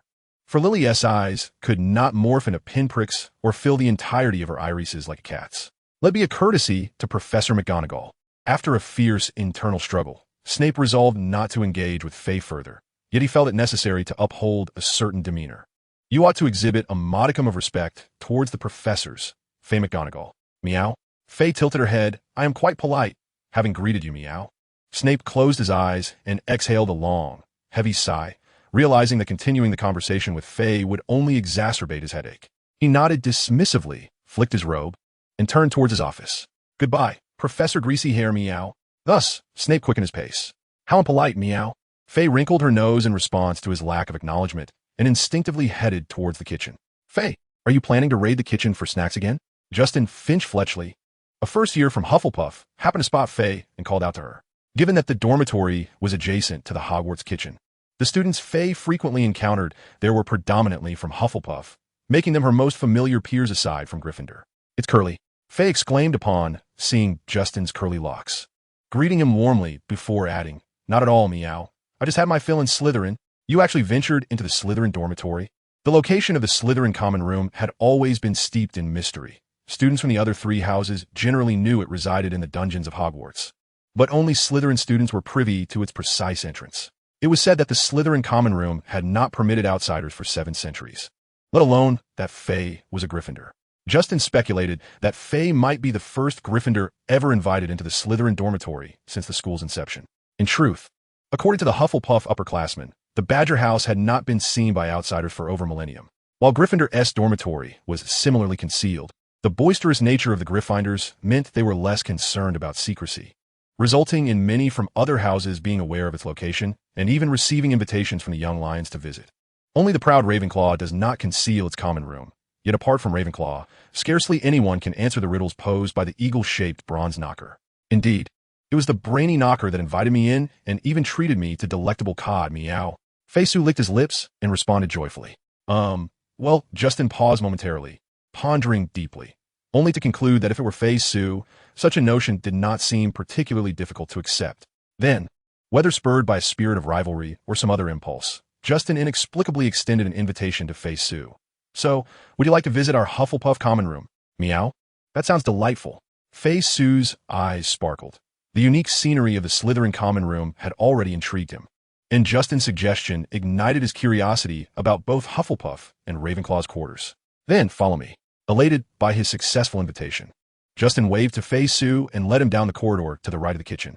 The pair arrived at a cluster of large barrels in the corner of the corridor, where Justin knocked a few times on the second barrel of the second row from the middle. The lid rotated open automatically, revealing a concealed passage within. As they ventured down the corridor, Justin enthusiastically informed Fay-Sue, Hufflepuff is the only house at Hogwarts that employs a magic repelling intruders. If one were to knock incorrectly or misalign the rhythm, they would be doused in vinegar. Vinegar? Fay-Sue instinctively scrunched his little face. Is that the sour liquid? I despise that, meow. As for the correct method of entry that Justin described, Fay-Sue paid it little mind. After all, he could not be bothered to remember Gryffindor's password, so how could he possibly commit to memory the entrance methods of other houses? Regardless, Fay-Sue had already devised alternative ways to gain entry, whether by summoning Comey or another house elf to assist him, or simply finding a conspicuous spot outside to lie down and rest, knowing that soon enough, the old curmudgeon or McGonagall would appear to usher him inside, allowing him to continue feigning slumber. Fay-Sue was quite clever. Upon entering the Hufflepuff common room, Fay-Sue paid no heed to the astonished exclamations of the surrounding little wizards, but instead surveyed the furnishings within. The Hufflepuff lounge presented an entirely different aesthetic. Although situated in the basement, bright sunlight streamed through the circular window above, the source of which remained a mystery. Additionally, the room was adorned with a variety of plants, often brought by Professor Pomona Sprout, taking advantage of her position. For a druid, such an environment, enveloped in greenery, rendered Fay-Sue exceedingly comfortable. Meow. Excitedly, Fay-Sue leaped forward, transforming mid-air into the shape of a cat. He nimbly hopped onto the windowsill, approaching a plant with slender leaves. As if disturbed by his presence, the plant suddenly began to sway, its layers of leaves rustling softly, evoking a sense of joy. This was the dancing grass. A Hufflepuff girl approached Feishu, introducing him to the plant. In the original formula for the exhilaration potion, it was one of the primary ingredients. However, when a more effective formula was later discovered, it gradually became merely an ornamental plant. Feishu gently touched the dancing grass with the tip of his nose and grasped its purpose. In truth, beyond a reason provided by the young witch, there was another. The dancing grass possessed mild side effects. Consuming too much could lead to spontaneous dancing.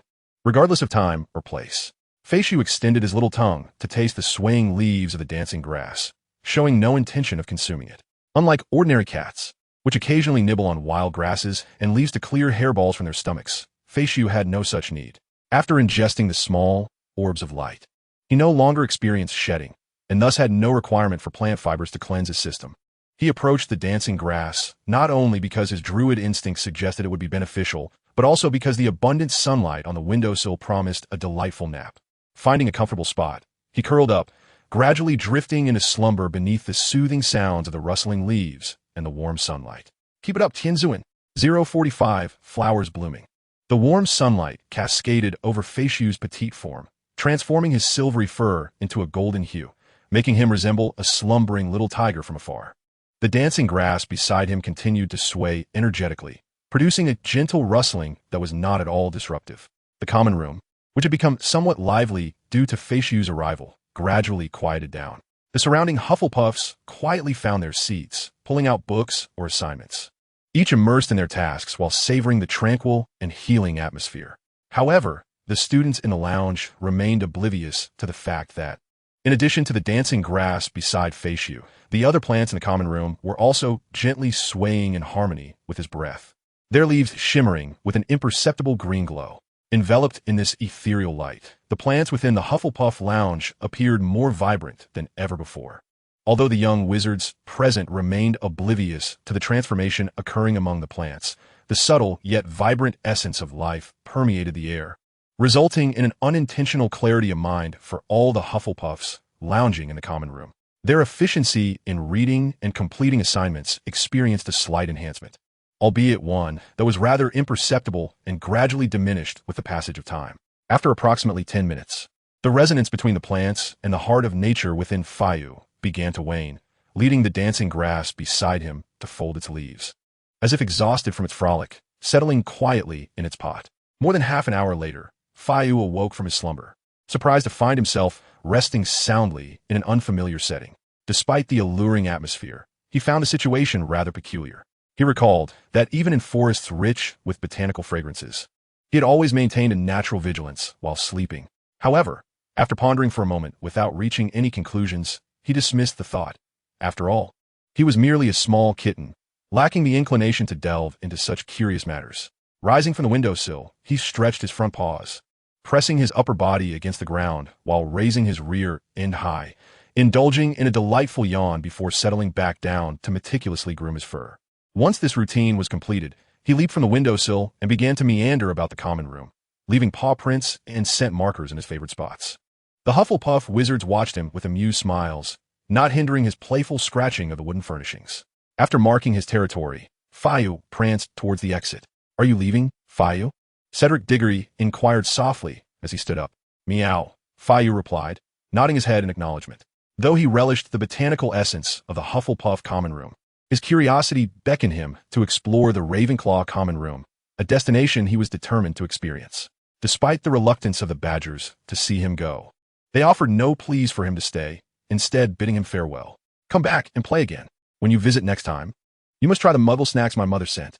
I'll also have my family send some treats. Do you think you'd enjoy Muggle-made cat food?" With a cheerful send-off from the little Badgers, Feishu departed from the Hufflepuff dormitory and scampered upstairs. Driven by curiosity and still feeling quite full, he made his way swiftly to the Western Tower, resolute in his purpose. From the very beginning, Ravenclaw had never concealed the location of their common room. Ascending a long and winding staircase within the Western Tower, one would ultimately encounter a door without a handle, adorned only with a bronze eagle-shaped knocker. This was the entrance to the Ravenclaw common room. Upon reaching the pinnacle of the tower, Feishu discovered a fellow Ravenclaw first-year student trapped outside, struggling to answer the riddle posed by the eagle knocker. "Meow?" Feishu approached Padma Patil, gently tapping her ankle with a delicate paw. Startled from her deep contemplation, Padma instinctively took a step back, glancing anxiously at the ground. Faciu, equally taken aback by Padma's reaction, leapt back in surprise, staring wide-eyed at the startled young witch before her. Faciu, what are you doing here? Upon recognizing the beloved feline of the entire school, Padma's expression swiftly transformed from panic to delight. She crouched down, eager to embrace the adorable little cat. But Faciu nimbly evaded her attempt with a small leap. Would you like a snack? Undeterred, Padma retrieved a licorice wand from her pocket, waving it enticingly before Faciu. Since the arrival of the charming little feline, Hogwarts young witches and wizards had taken to carrying snacks, and Padma was no exception. Faciu's head swayed back and forth in response to the licorice wand, before swatting it away with a paw. Having already indulged sufficiently in Slytherin, he felt no appetite at the moment. Not hungry, Padma's disappointment was palpable as she tucked away her treat, and she inquired once more, by the way, you still haven't told me why you're here. In the next moment, Faciu transformed into his human form, yet remained crouched with his hands pressed together on the ground before him. I wish to see inside, meow. He gestured toward the eagle knocker. Padma hesitated, her expression slightly awkward as she replied. The Ravenclaw common room does not prohibit visitors from other houses, but you must answer the eagle's riddle yourself. Otherwise, even Ravenclaw students cannot gain entry. Meow. Faciu tilted his head, suddenly enlightened. So, you're locked out, three-eyed sister? The Patil sisters, hailing from India, adorned their foreheads with a sparkling ornament as per their cultural tradition. Hence Faciu affectionately referred to them as three-eyed sister and three-eyed. Mississippi Padma's demeanor became even more awkward. She nodded slightly and then, with a hint of uncertainty, attempted to salvage her dignity. Actually, I'm just about to figure out the answer. However, Faciu was utterly indifferent to whether she could answer the questions. Once he grasped the method to enter the Ravenclaw common room, he abandoned Padma and hurried to the door, tapping the eagle knocker above. Instantly, the bronze eagle statue came to life, folding its outstretched wings and opening its curved beak to pose the question that had left Padma Patil stranded outside. What is the essence of life? Eat, drink, play, enjoy. Meow. Without hesitation, Faciu replied loudly. The eagle knocker silently spread its wings, closed its beak, and reverted to its frigid, statue-like state. 046. Faciu is clever. Meow. Faciu tilted his head in confusion and then turned to Padma. Three-eyed sister, why has it fallen silent? After a moment of hesitation, Padma responded with a wry smile. Perhaps the eagle knocker was dissatisfied with your answer. Why meow? Faciu immediately bristled. If life were not for eating, drinking, and enjoying, then what would it mean? Meow. Without waiting for Padma to elaborate on the knocker's riddle-solving techniques, Faciu turned back and struck the bronze eagle's knocker once more. What is? The resurrected eagle knocker barely began to speak before Faciu interrupted forcefully. Why is the meaning of existence not eating, drinking, and enjoying meow? Gripping the copper ring beneath its feet, he demanded loudly. The eagle knocker, perhaps encountering someone who questioned its judgment for the first time, remained silent for a while before responding. Such an answer is too superficial. I require a response that better reflects your wisdom. A response that better reflects my wisdom? Faciu furrowed his brow, not entirely comprehending the eagle's meaning, for he believed himself to be quite clever. However, it was evident that this bronze eagle could not perceive the wisdom of a cat. After failing to compel the eagle knocker to open the door, Faciu had no choice but to answer the question sincerely. If it weren't for my curiosity about what lies inside, I wouldn't bother with you. He huffed, striking the knocker once more. What is the essence of life? Faced with the unchanging inquiry of the eagle knocker, Faciu pondered for a moment, thinking perhaps his previous answer lacked specificity. Tentatively, he replied, dried fish, meow. The eagle knocker remained silent, reverting again to its statue form. Meow.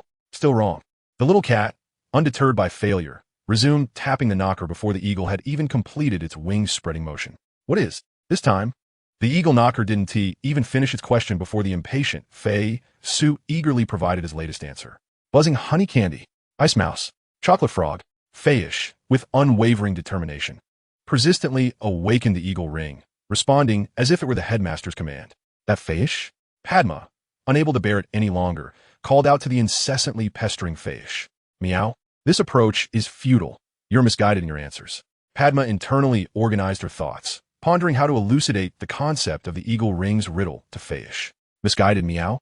Fayish slightly lifted his head, gazing blankly at the ceiling for a moment, before suddenly displaying an expression of realization. I understand now, meow. Since none of the foods I enjoy have worked, it must be a food I dislike, meow. Once again, he reached out to ring the doorbell.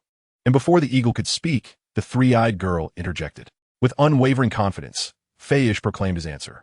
Birdie Bot's every flavor beans, meow. I detest this snack because I've tasted unpleasant flavors. That's not it. As soon as Padma's words fell, she witnessed the bronze eagle at the door nodding its head, opening the entrance to the Ravenclaw common room. I cannot accept this. The young witch from India cradled her head, squatting down, having pondered for quite some time, only to find herself outdone by Fayish's accidental insight. Could it be that the eagle ring, exasperated by Fayish's antics, deliberately let him in? Padma raised her head, casting a suspicious glance at the bronze eagle, now resembling a statue once more. Unbeknownst to Fayish, his serendipitous answer had caused the three-eyed girl to doubt the guardian of their house, as he slipped into the Ravenclaw common room the moment the door swung open. Naturally, this elicited a chorus of astonished gasps from the young witches and wizards inside. Fayish, how did you get in? Everyone gathered around, their faces alight with surprise. Regardless of the eccentricities of the Ravenclaws, they could not resist the charm of a little kitten and its affinity for animals. I answered the bird's question correctly, so I came in, meow. Fayish lifted his head proudly, hands on his hips. Fayish is clever. That three-eyed girl is still stuck outside. Based on the answer of Birdie Bot's every flavor beans, Padma successfully deduced her own answer. As she entered, she immediately heard Fayish disparaging her and could not help but retort loudly. Your answer was merely a case of a blind cat stumbling upon a dead mouse. I'm not blind, meow. Fayish exclaimed, widening his green eyes. That's not the point. Padma covered her forehead, feeling a headache from this completely disjointed conversation. While also experiencing a sense of familiarity in the Ravenclaw house, there were plenty of individuals akin to Fayish who spoke solely for themselves. Why was Fayu sorted into Gryffindor? Padma thought indignantly. Her sister Parvati always bragged about how she had petted Fayu's little head that day and fed him, which nearly strained their sisterly bond. With this in mind, Padma ceased to ponder the issue of the eagle ring. Seizing the opportunity, she determined to spend time petting the cat instead. With determination, she plunged into the crowd, striving to reach Fayu's side. The Ravenclaw eagles were notoriously self-absorbed, in stark contrast to the distinctly hierarchical Slytherins and the amiable Hufflepuffs.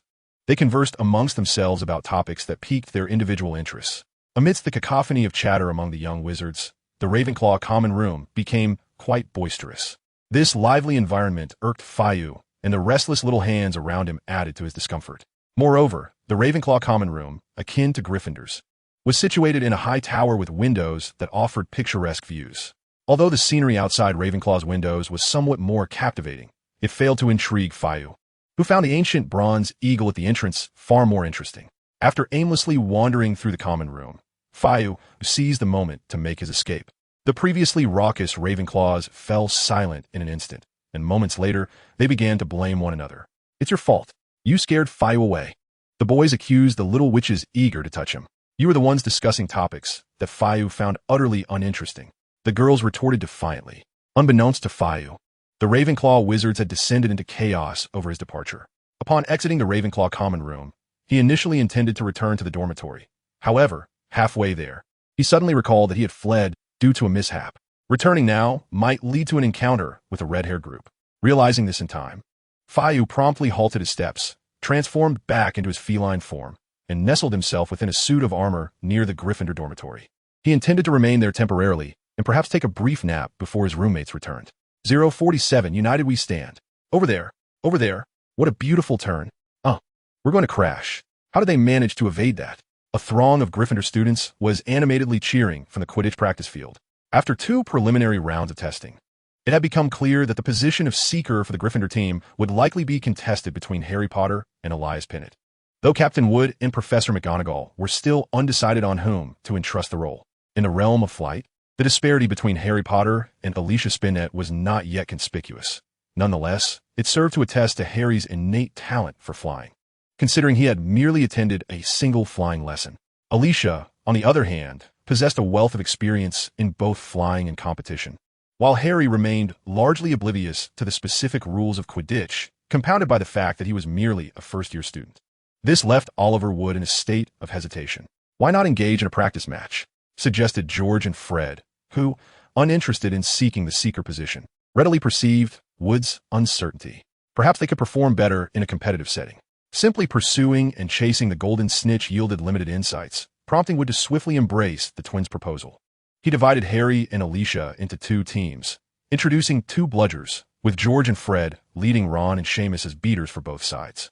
Given that the primary focus was on selecting a seeker and assessing their performance in a competitive context, the roles of chasers and keepers were omitted, as their numbers were insufficient to form two complete teams.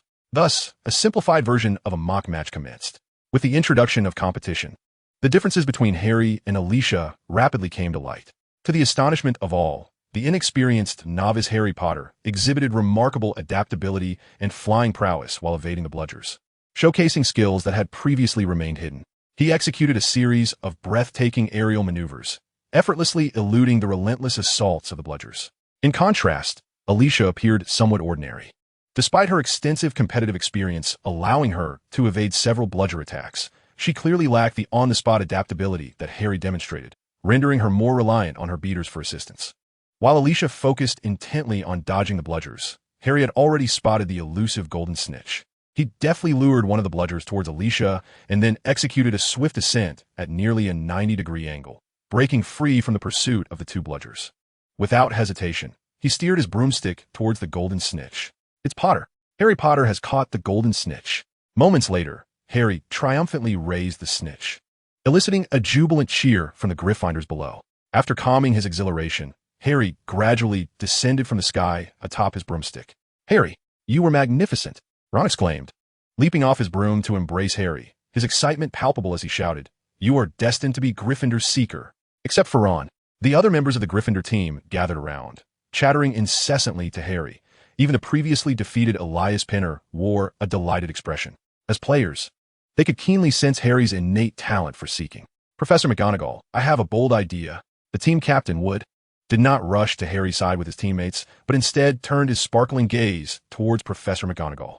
"I propose we make Harry the official seeker for the team." Although it had been quite some time since a first year had taken on such a role, a faint smile graced McGonagall's lips. "Very well, Wood, I shall speak with Dumbledore. This year, Gryffindor will undoubtedly achieve great success in the Quidditch Cup." "Absolutely," Wood nodded vigorously, his heart swelling with ambition. He had not anticipated that even in the absence of the flying prodigy, Flitch, a talent like Harry could emerge among the first years.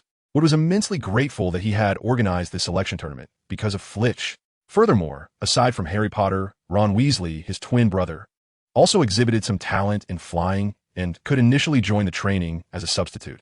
"Next, we must procure a decent broom for Harry. Professor, I think we should get him a Firebolt 2000 or a Nimbus 2000, Wood mused while observing Harry, who was surrounded by others. A seeker cannot perform well without a sufficiently swift broom. Professor McGonagall remained silent as she stepped towards Harry Potter. "Potter," her arrival quieted the surrounding Gryffindors. "Wood and I have decided to make you the seeker for Gryffindor." Her piercing gaze settled on Harry through her glasses. "I expect you to train diligently from now on. Do not make me reconsider." "Why, yes, Professor." Harry instinctively stood taller, responding with a hint of nervousness.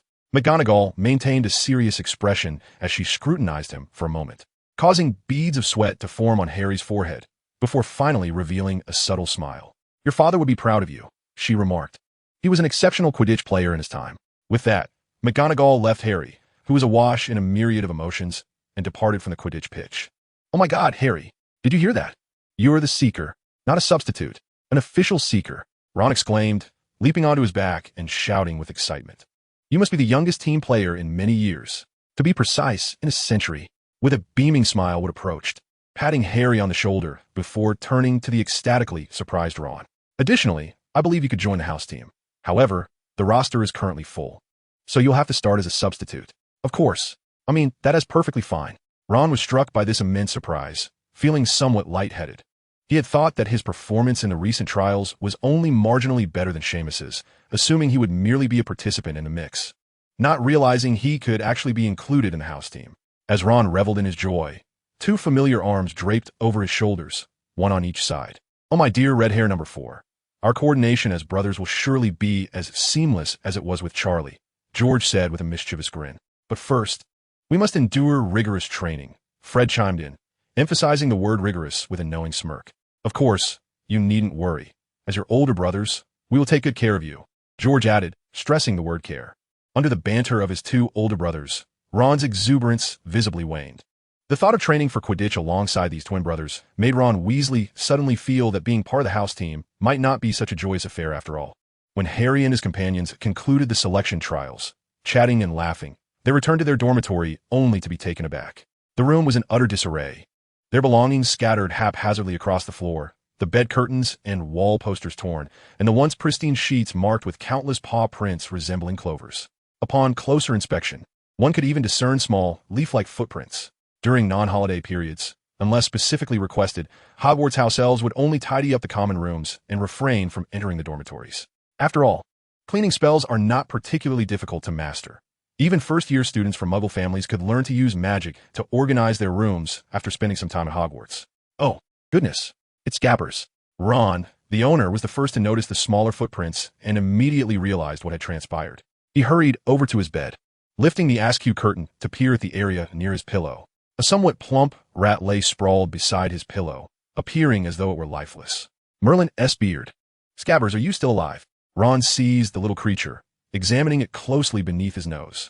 He observed that its chest still rose and fell gently, and aside from a few missing tufts of fur, it bore no apparent wounds.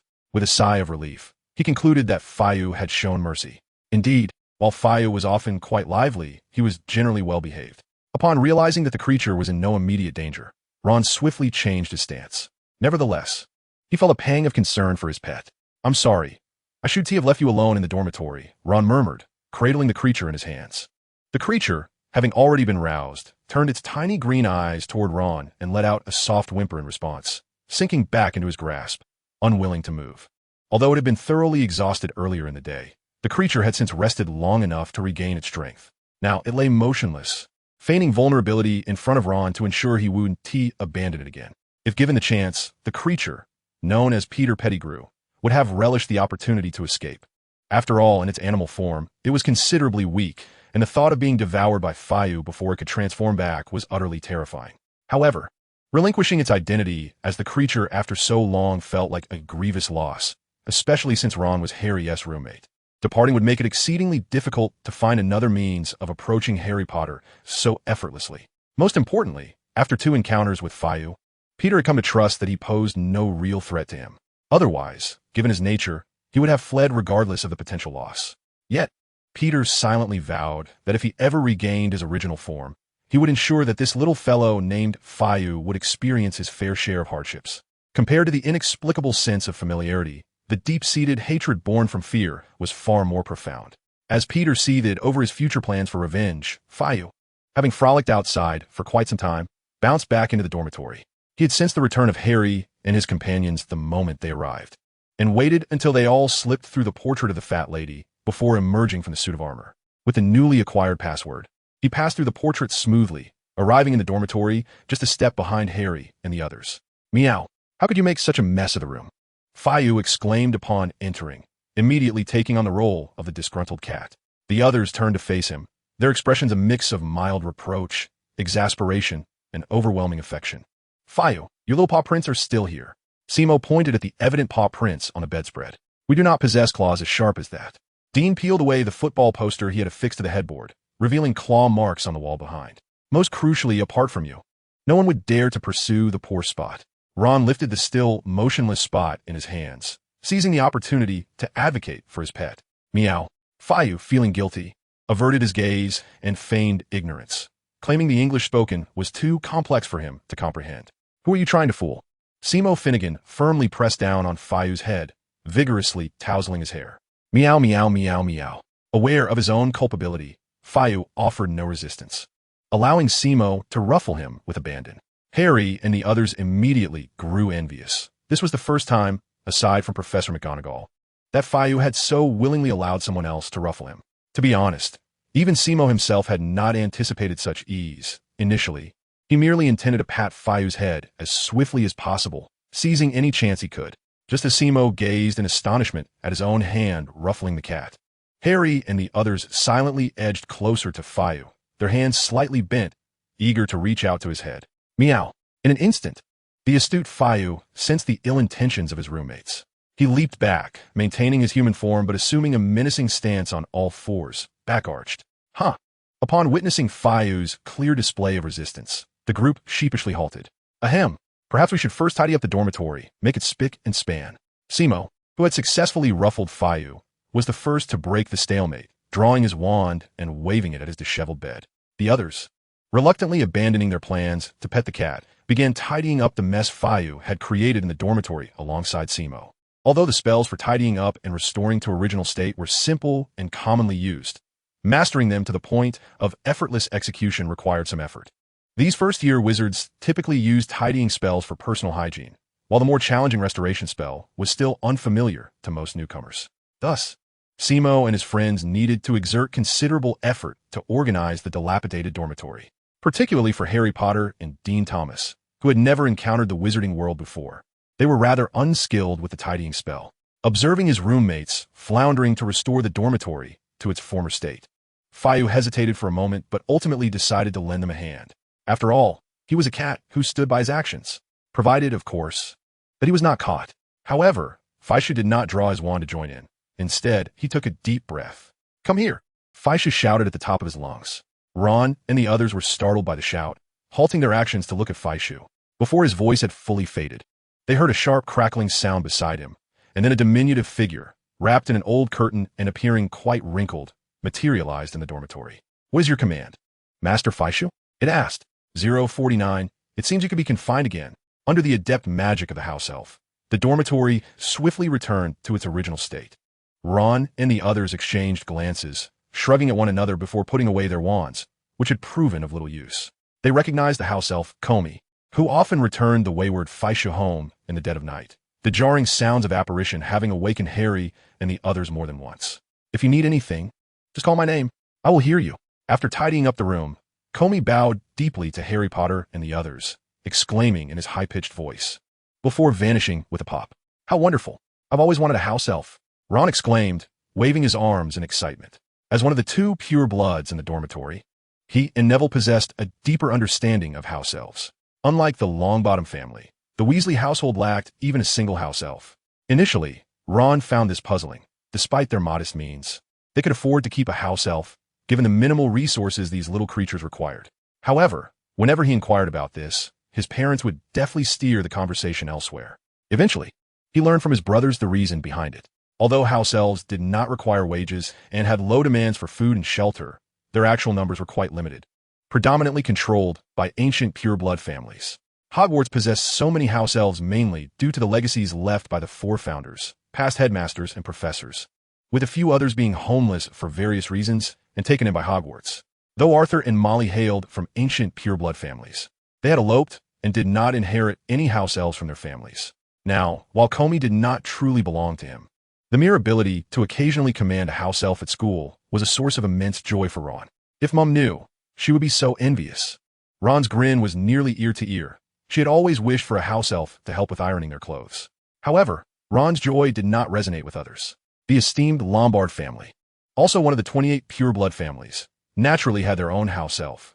Although the Lombard house elf was inherited by Neville's uncle, Neville had at least been cared for by house elves for a time, and thus did not find it remarkable. On the other hand, Dean Seamus and Harry possessed little understanding of house elves. Indeed, many ordinary wizards might go their entire lives without encountering a house elf more than a handful of times.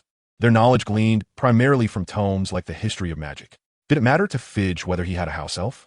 After reveling in his amusement for a while, Ron noticed the others remained composed.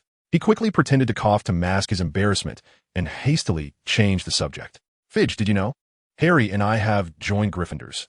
Ron was abruptly interrupted by a discreet kick from Harry, and it dawned on him that Fidge had been feeling down lately for not being able to ride a broom or an owl. Speaking of Quidditch could only serve to aggravate Fidge's spirits. In truth, Fidge had nearly forgotten about it. There were so many enjoyable activities at school that even without flying, he could climb to great heights. Thus the allure of a broomstick held little precedence in his mind. Mew, sitting cross-legged on his bed and fiddling with a few gobstones. Fidge lifted his head to glance at Ron, tilting it in confusion. "What have you and Scarhead joined?" Camillot, grasping for an excuse by mentioning his current only strength. "We have joined the Gryffindor Wizard Chess Society." "Right, Harry?" "Oh, yes, indeed." Harry eagerly nodded in agreement. Wizard chess? Fidge pondered for a moment. He had some recollection of this game, a group of rather chatty pieces that behaved much better after he had given them a good thrashing. However, when it came to games like chess, Fidge found himself at a loss, unable to grasp the rules. Why could some pieces move diagonally while others moved only straight? And why did both sides take turns moving pieces? To Fidge, it seemed only logical that if he could move quickly, he should be able to advance however he pleased. Thus, after hearing Ron's explanation of the chess rules, he quickly lost interest. How dull. Fidge lowered his head once more, resuming his play with the scattered gobstones on his bed. While he certainly did not comprehend the rules of gobstones either, those round little balls seemed far more entertaining to him than chess. After a while of rummaging through the high pile of stones, Fawkes transformed back into his feline form. He swiftly scaled the posts of the bed's canopy and reclined at the top. Harry and the others could only see Fawkes' 4 tiny paws peeking over the edge of the bed, along with his mischievous tail that flicked playfully, revealing its sharp tip before swiftly retreating. Recently, Fawkes had developed a fondness for resting and sleeping atop the bed, despite spending most of his slumber elsewhere. Once Fawkes settled down, the dormitory naturally fell into a tranquil silence, allowing the weary Harry and his companions to seize the moment for some much-needed rest. It was not until dinner that they learned Fawkes had explored the common rooms of the other 3 houses that day. However, such antics were well within Fawkes' capabilities, and after a brief moment of astonishment, the Gryffindor students soon dismissed it from their minds. Only the twins, upon discovering this news, were eager to extract from Fawkes the secret to entering the Slytherin common room. Unfortunately, Fawkes could hardly remember the password to his own dormitory, let alone that of Slytherin. Moreover, during his visit to the Slytherin common room, he had perched on the shoulders of Malfoy and Crabbe, leaving no scent trail behind, thus rendering him unable to specify its exact location. After failing to obtain any useful information, the twins reluctantly resigned themselves to defeat. Just as George and Fred were persistently reminding Fawkes to remember the location and password of the Slytherin common room for their next encounter, Professor McGonagall approached them after dinner. "Minerva!" Fawkes exclaimed, bounding towards her and affectionately nuzzling her arm, much to the envy of the young wizards surrounding them. Professor McGonagall gently patted Fawkes on the head, a fleeting smile gracing her lips before she resumed her stern demeanor, addressing the twins. "You two, come with me. At 9 o'clock tonight, in the entrance hall, your detention has not yet concluded." "Wonderful. We get to have detention again tonight." Fawkes cheered, blissfully misunderstanding the term. George and Fred exchanged glances, exasperated. Time swiftly passed, and at 8:50, Fawkes' second detention was about to commence. Still under the impression that detention involved snacks and leisurely wandering, Fawkes pranced ahead, followed by the dejected George and Fred. The trio arrived once more at the entrance hall, where they were greeted by Filch and Professor McGonagall. "You two, follow me," Filch said, first handing Fawkes a small pouch of his homemade fish treats before beckoning George and Fred with a smirk of malicious delight on his face. "Professor Snape was exceedingly pleased with your efforts yesterday, prompting him to procure a fresh batch of Fulper slime from Diagon Alley. Your task today is to assist Professor Snape in collecting the slime from these creatures." As Filch elaborated on tonight's assignment to the twins, his smile grew ever more radiant. Oh no! The mere thought of confronting a multitude of slimy Fulpers twisted the twins' faces into masks of agony. In contrast to the unfortunate Weasley twins, Filch assigned a far less arduous task to Fidget. "Your assignment this evening is to meticulously polish these trophies." Professor McGonagall escorted Fidget to the trophy display room on the 4th floor, gesturing towards the crystal glass cabinet housing the trophies, shields, medals, and statues while instructing him. Initially, Filch had contemplated assigning Fidget a more lenient task, but Professor McGonagall dismissed this notion, asserting that overly simple work would fail to impart educational value to Fidget, ultimately settling on this task instead. Meow. However, Fidget paid little heed to Professor McGonagall's words. Just as he had done during his previous nocturnal escapades, he leaped gracefully, transforming into a cat, and nestled himself comfortably within one of the trophies. "Meow. Minerva, these trophies are remarkably cozy for a nap." Fidget's adorable little head emerged from the trophy, mewing at Professor McGonagall. He was well acquainted with this room, having visited it for slumber on at least 7 or 8 occasions during his 10-night excursions. He had even attempted to stealthily smuggle a trophy back to his dormitory. But alas, it was always returned by the house elves by the following morning, leading Fidget to resign himself to defeat. "You are here to clean them, not to nap." Professor McGonagall's expression turned stern as she swiftly approached Fidget, reaching to grasp the scruff of his neck. "Meow, you shall not lift me." Fidget promptly rolled over, exposing his belly to the outstretched hand of Professor McGonagall, waving his tiny paws to thwart her attempt to seize him. Though Fidget remained in the form of a kitten, his strength was not to be underestimated. He easily swatted McGonagall's hand away, evading capture. "Come out." "Meow. No." If you do not emerge, I shall be displeased. Meow. I'm already displeased. After causing so much trouble, you dare to be upset? Meow. I have tidied up my home. Why must I be punished? This is to teach you a lesson. Meow. Meow. My memory is impeccable. I shall certainly avoid detection by Minerva next time. Meow. Fidget McGonagall. Upon hearing Minerva bellow her full name, Fitch reluctantly extricated himself from the trophy. Come here. As he transformed back into his human form, he immediately summoned his dedicated sprite. Master Fitch. Professor McGonagall. Good evening. How may I assist you? At the very moment of his appearance, Kimmy bent low, his nose nearly touching the ground, to bow before Fitch and Professor McGonagall. Please help me clean this trophy, Meow. No, we do not require your assistance here for the time being. Both Fitch and Professor McGonagall spoke in unison, leaving Kimmy in a quandary. Meow. Why not? Fitch exclaimed, astonished, glancing at Professor McGonagall. I already agreed to have the trophy cleaned. The one being punished is you. How could Kimmy assist you with cleaning the trophy? You must do it yourself. Professor McGonagall scolded, playfully tugging at Fitch's chubby cheek. Her tone considerably softened. It was primarily due to her earlier heated exchange with Fitch, which had strained her voice. Minerva, you deceitful trickster. This is not what detention is like, Meow. Fitch shook his head, breaking free from Professor McGonagall's grasp, rubbing his cheek while indignantly shouting. This is detention. What you experienced earlier was merely Filch's indulgence. A gradually calming Professor McGonagall patiently explained to Fitch, the purpose of detention is to help you recognize your mistakes.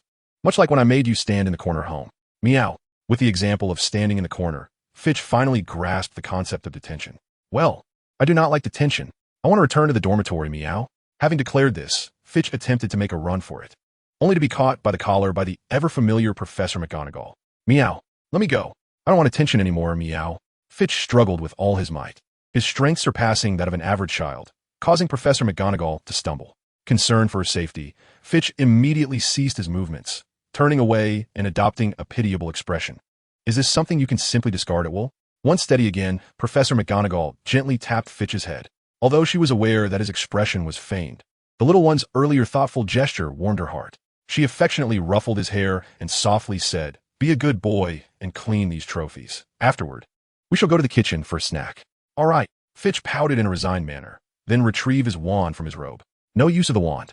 Professor McGonagall snatched the wand from Fitch's grasp. Meow. Minerva, you are being unreasonable. If magic is employed, it would no longer be a punishment. Professor McGonagall deftly evaded Filch's diminutive grasp, swiftly stowing his wand within the folds of her robes. Minerva, you sly fox. Filch puffed up his cheeks, casting an indignant glare at Professor McGonagall before suddenly crouching low and darting past her, transforming back into his original form, with his 4 small paws propelling him forward. He hastily made his escape towards the door.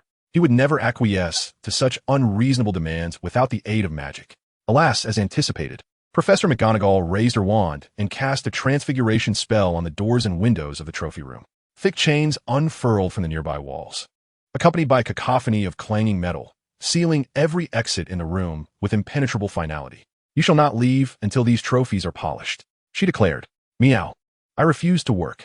Filch, undeterred by the blockade, resolutely transformed into a larger feline form, standing defiantly against Professor McGonagall. He arched his back, folded his ears back, and fluffed up his fur, embodying an unwavering spirit of resistance. He had not forgotten his aspiration to best Minerva. The little cat would never submit. Courageous kitty, unafraid of adversity. What to do when a child misbehaves? Of course, one must administer a sound thrashing. Filch had faced this situation before. Initially, Professor McGonagall felt sadness and anger, but over time, she had grown accustomed to it. She understood that once Filch finished his ruckus, he would soon return, seeking her affection as if nothing had transpired, rendering any anger on her part futile. Filch was also aware that Minerva would only engage him in a scuffle when she was perturbed but not fully enraged. In her true ire, she would rather lecture him endlessly or simply remain silent, fixating her gaze upon him. This knowledge gave Filch the audacity to occasionally provoke Professor McGonagall, confident that she would not be overly incensed by his antics. However, this time was different. Professor McGonagall intended for Filch to receive a proper punishment. Thus, she employed her most proficient transfiguration spell, transforming the surrounding trophies into an array of cats of varying sizes, all lunging towards Filch. Yet, having faced defeat multiple times, Filch had devised a countermeasure. His previous losses stemmed from the fact that these faux felines were impervious to harm. Since they could not be vanquished, he would ensnare them. Animal immobilization charm. Filch's pupils dilated as he targeted the foremost cat with a spell he had recently awakened. However, the creature displayed no reaction. Curse be it. Indeed, they were mere impostors. Fishy had never held high hopes for this spell. Aside from knowing that these cats were mere illusions, his animal immobilization charm had significant limitations. The larger the target, the shorter the duration of the immobilization. With a hefty creature like Louis, the spell would render no effect at all. However, I possess other tactics. Fishy lunged forward, swatting away the nearest false cats, then abruptly leaped back, raising his left paw to strike the ground with great force. Softening Stone spell. This enchantment could transform hard stone into a viscous sludge, or rather, the effect resembled a substance he had encountered in the Muggle world known as cement. As the spell took effect, the ground before Fishy immediately softened, causing the approaching cats to sink their paws into it, their struggles only deepening their entrapment. In no time, a throng of felines found themselves half submerged in the floor. Is this transfiguration? Professor McGonagall paused momentarily. Such a spell, which merely altered the properties of matter without changing its form, was not particularly advanced, likely within the capabilities of third or fourth year students at Hogwarts. Yet, Fishy was performing wandless, silent magic, and Professor McGonagall was not overly surprised by his ability to cast spells in his Animagus form. After all, Fishy frequently altered his size and fur color, and if one were to scrutinize closely, his ability to traverse walls and ceilings was evidently a form of magical effect. Even though Fishy had showcased remarkable talent in magic since his enrollment, Professor McGonagall was still taken aback by the extent of his prowess. Nevertheless, amidst her astonishment, she recognized the necessity of imparting some lessons. Once again, she waved her wand, transforming the remaining untrapped cats into birds, which continued their assault on Fishy. Meow. Minerva, you're being unfair. Despite his wealth of experience with predatory birds, Fishy found himself challenged by these indestructible faux birds. As he called out loudly, he engaged in a skirmish with the flock. Professor McGonagall paid no heed to Fishy's complaints while he was entangled with the birds. She released the cats trapped in the floor and transformed them into birds as well, adding to the onslaught against Fishy. Meow. Although he was shielded by the barkskin charm and felt no significant pain, Fishy was indeed frustrated. If only his adversaries were not these indestructible illusionary creatures, he would not fear their numbers. Yet, Minerva excelled at this cunning strategy of enlisting a host of false animals to assist her. If only I could summon some allies to aid me in this battle. A sudden thought flashed through Fai Sue's mind. Then, he invoked the Summon Ally spell, intending to call upon a creature ally to fight alongside him. As he cast the spell, a myriad of animals, including humans, raced through his mind. Without hesitation, he chose the largest friend he had only met the previous night. Meow. Luwei. However, the spell failed. The Summon Ally spell comes with size and distance limitations. Although Luwei was quite near, being on the same floor, Fai Sue's ability to summon allies had only just awakened, and his level was too low to call forth a formidable creature like Luwei. At his current spell level, he could likely summon someone like Austin or Tina instead. Nevertheless, Fai Sue was indifferent to this. He was simply aware that this pitiful spell was utterly useless. Meow meow meow meow meow.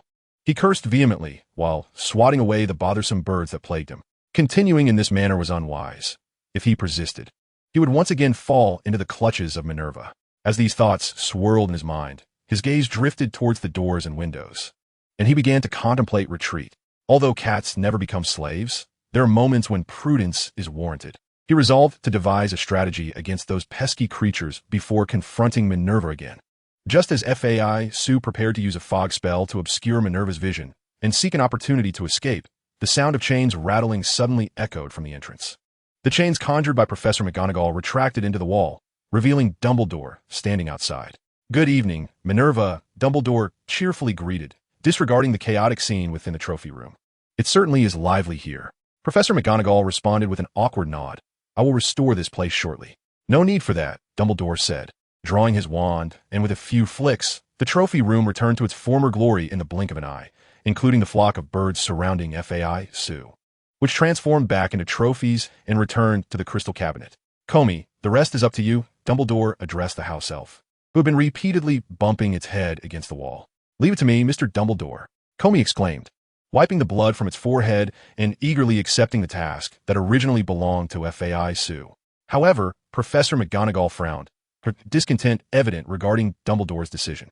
You are too hasty, Minerva. Dumbledore spoke in a gentle tone, gesturing toward Fawkes, who was contentedly grooming himself after the flock of birds had disappeared. Fawkes was a child of remarkable personality. We should impart our teachings to him subtly, rather than compel him to engage in matters he is yet unable to comprehend. Professor McGonagall pursed her lips, lowering her head in contemplation. Fawkes, Dumbledore approached the little cat. Would you care to visit my office? Fawkes, disinterested, scratched his chin, completely disregarding Dumbledore's invitation. In my office, there resides a phoenix. Perhaps you could become friends. Oh, and the Sorting Hat is also there. Dumbledore remained unperturbed, continuing his invitation. Meow. Upon hearing this, Fawkes immediately leaped onto Dumbledore's robes, climbing up to the pocket where he burrowed inside. Although he was unaware of what a phoenix was, he distinctly remembered the talking Sorting Hat, which occasionally crossed his mind during his wanderings at Hogwarts. During those moments, Fawkes would attempt to locate it and secretly take it away. 052, naughty old man, Fawkes mused, peeking out from the edge of Dumbledore's pocket. Ultimately, Professor McGonagall was swayed by Dumbledore's words. In truth, had it not been within the confines of school, she would have been considerably more lenient with Fawkes. However, upon his enrollment at Hogwarts, as deputy headmistress and head of Gryffindor, her eagerness to educate him intensified. Thus, after being persuaded by Dumbledore, she quickly relented. After returning Fawkes's wand, she refrained from lecturing him further and departed the trophy room. Fawkes then followed Dumbledore to scout the precise location of the Sorting Hat and to discover what kind of creature the Phoenix truly was. Intent on preparing for the eventual theft of the Sorting Hat, Fawkes meticulously memorized the old man's route. From the current direction, it appeared he was heading toward the third floor. Fawkes's conjecture proved accurate. Dumbledore descended the staircase, arriving on the third floor of Hogwarts.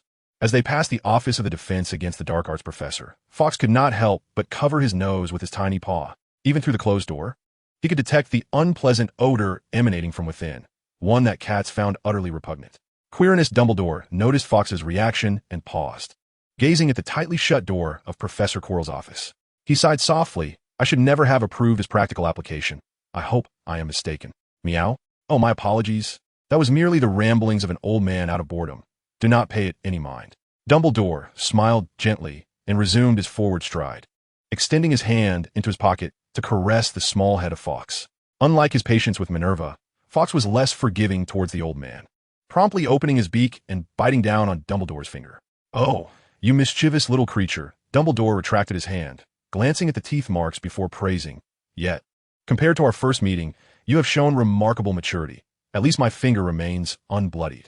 Fawkes paid him no mind, licking his newly earned teeth while continuing to survey his surroundings. Chuckling softly, Dumbledore shook his head, pocketing Fawkes as he turned a corner and arrived before a peculiar stone beast statue. Fawkes recognized this statue, having once taken a nap upon it. Chocolate frog. Dumbledore uttered a term that piqued Fawkes' interest. However, before Fawkes could search for the chocolate frogs, the statue sprang to life, bending its form to the side and revealing a hidden wall behind it.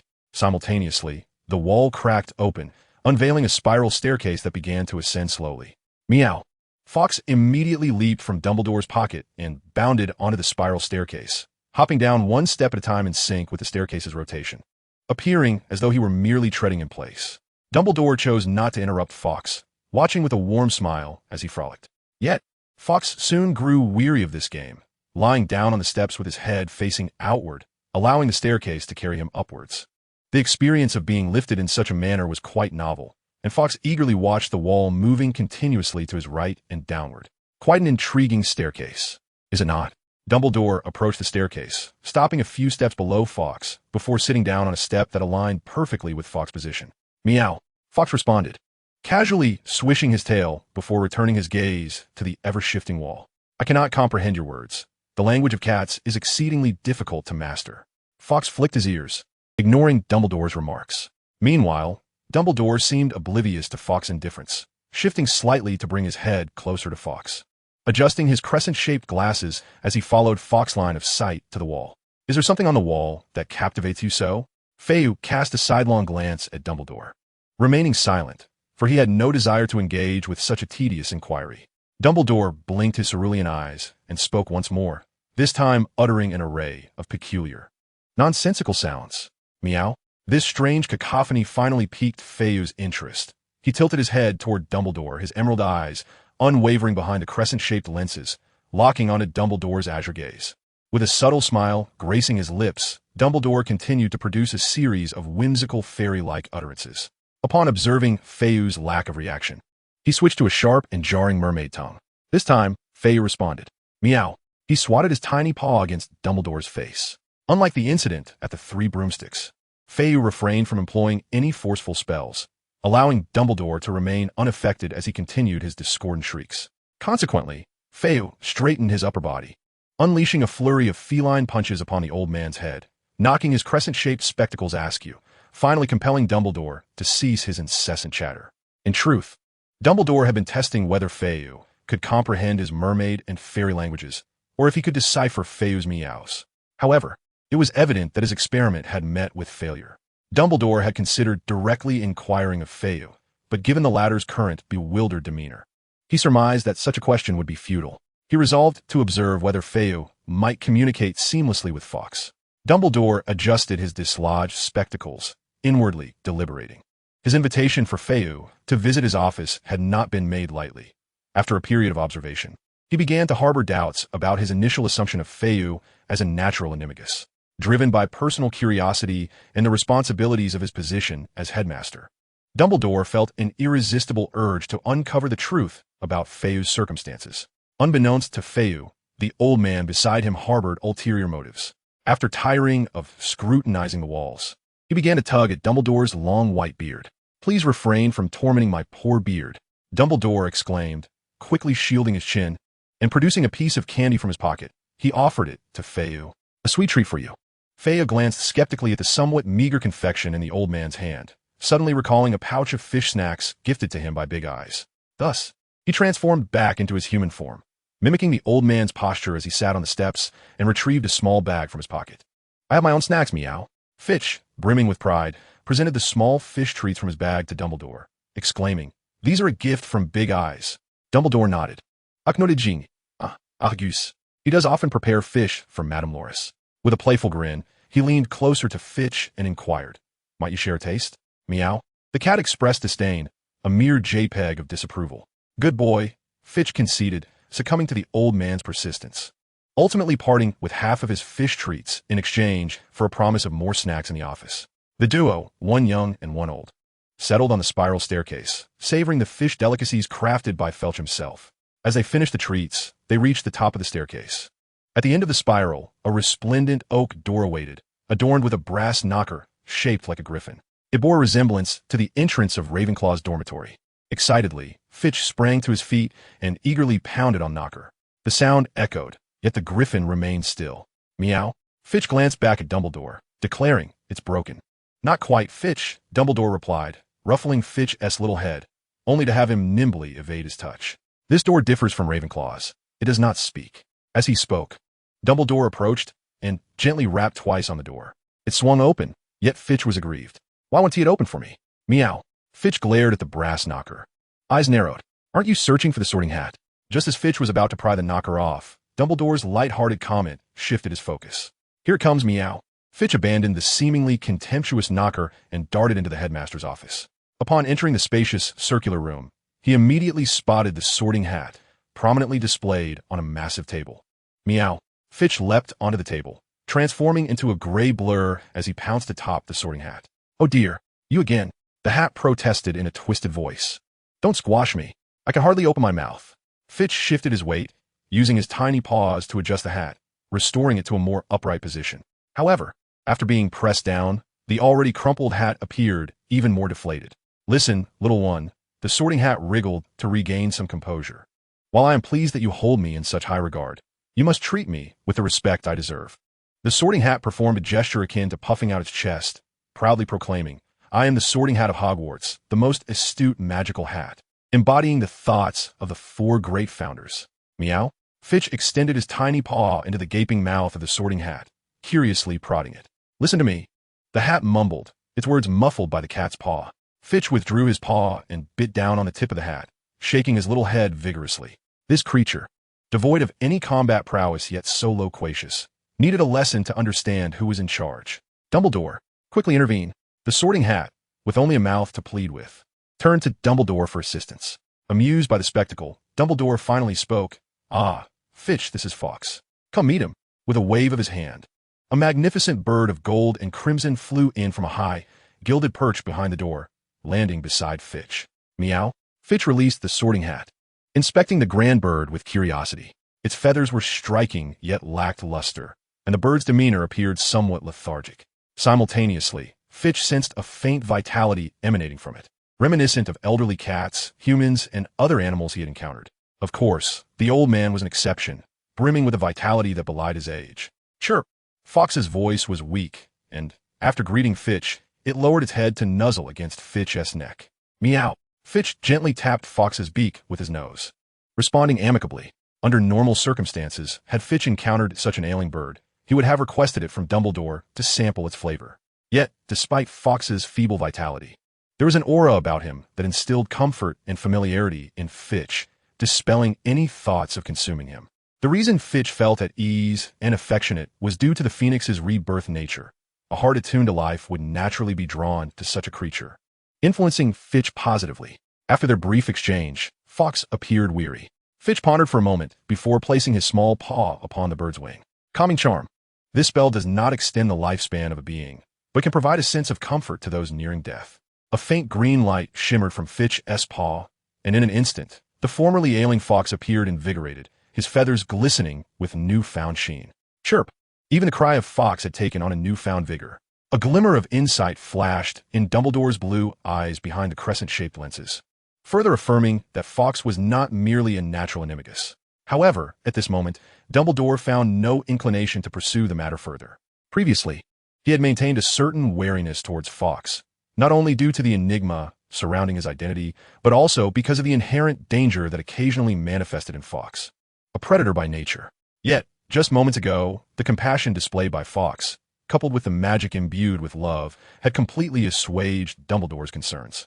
The innocent little Fox, though sometimes mischievous, was fundamentally different from Tom Riddle, that deeply cunning little rogue.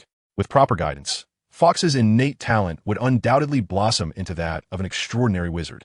With his guard lowered, Dumbledore ceased to resist the warmth brought forth by the bond with animals. He opened a nearby cabinet and laid out all his snacks, covering the table entirely. "Come, Fox, thank you for everything you've done for Fox. These are my tokens of gratitude." Dumbledore smiled like a grandfather who had just cradled his grandchild. Meow. The old man indeed had quite an extensive collection, and Fox eagerly dove into the pile of snacks. After a moment of selection, Fox joyfully discovered a treat he had longed to try, which Minerva had never consented to purchase for him. With a swift paw, he tore open the packaging, and several dark cockroaches scurried out from the box's seams. However, Fox was quicker. He deftly pinned 2 of the cockroaches down and, lowering his head, picked one up, munching contentedly while emitting happy purring sounds. Dumbledore caught the remaining fleeing cockroaches in his hand, his blue eyes sparkling with delight. "You fancy cockroaches too, do you? What a discerning little one you are." The sorting hat, Fox, and the portraits of past headmasters on the walls seemed to bear witness to this delightful scene. In the end, Fox left the headmaster's office with a charm-imbued, inconspicuous bag filled with sweets, a gift from Dumbledore. The only disappointment was that Dumbledore would not part with the sorting hat, insisting that when Fox eventually became the headmaster of Hogwarts, the hat would naturally belong to him. Yet, wasn't Hogwarts already his domain? Why should he aspire to be headmaster? Fox found this conundrum perplexing. However, such complexities could not linger long in the mind of the kitten. Soon enough, Fox had cast aside thoughts of the headmaster and the sorting hat. As Fish exited the headmaster's office, the portraits of former headmasters, who had been feigning sleep, opened their eyes. "Albus, is that child the one you mentioned, a natural Animagus?" inquired Armando Dippet, the previous headmaster and Albus's former superior. "Indeed, a delightful child. Is he not?" Albus replied. "I failed to perceive anything particularly remarkable about him, but his boisterous demeanor certainly aligns with the traits of your Gryffindors. Another unruly savage," remarked Phineas Nigellus Black, a former headmaster known for his distinguished presence and the only one hailing from Slytherin in Hogwarts history. Fish's affinity for animals did not affect the portraits, and thus Phineas continued to harbor the Slytherin bias against Gryffindor. "You are being excessively harsh on that child," Phineas interjected, the only female headmaster in the portraits. Albus mentioned that 3 years ago, he was merely a wildcat, and the magic he just performed on Fox was quite extraordinary. Dolores Umbridge, having been a healer at St.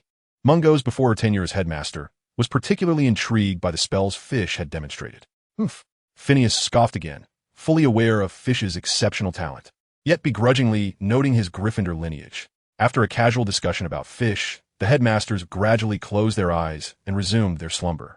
Although Fish's situation was indeed peculiar, they, as former headmasters, had witnessed even more extraordinary occurrences, and now, as mere portraits bearing the thoughts of their original selves.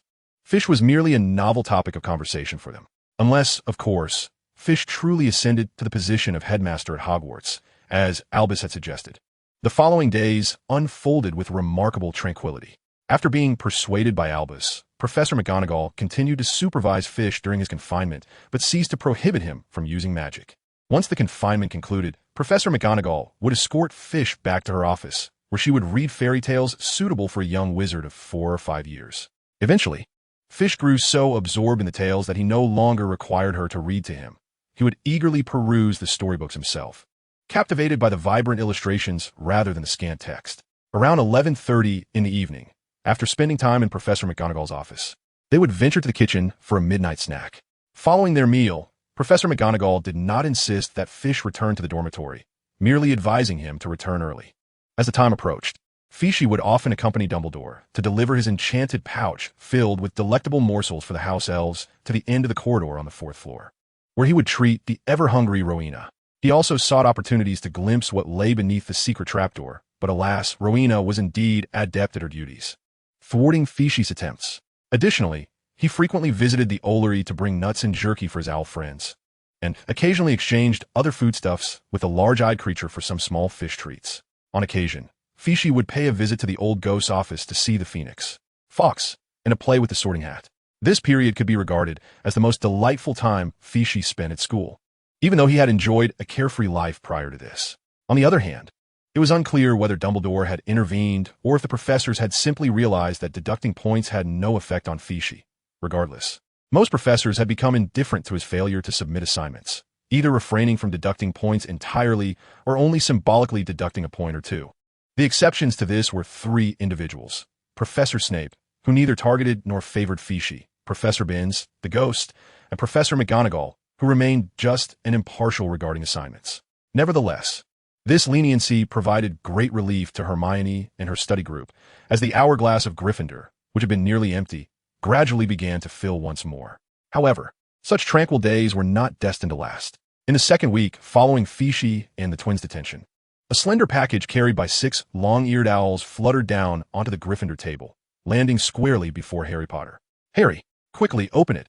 It must be the enchanted broomstick Professor McGonagall prepared for you," Ron exclaimed excitedly from beside Harry. Fishy's hand froze mid-bite, his expression sharpening with intensity.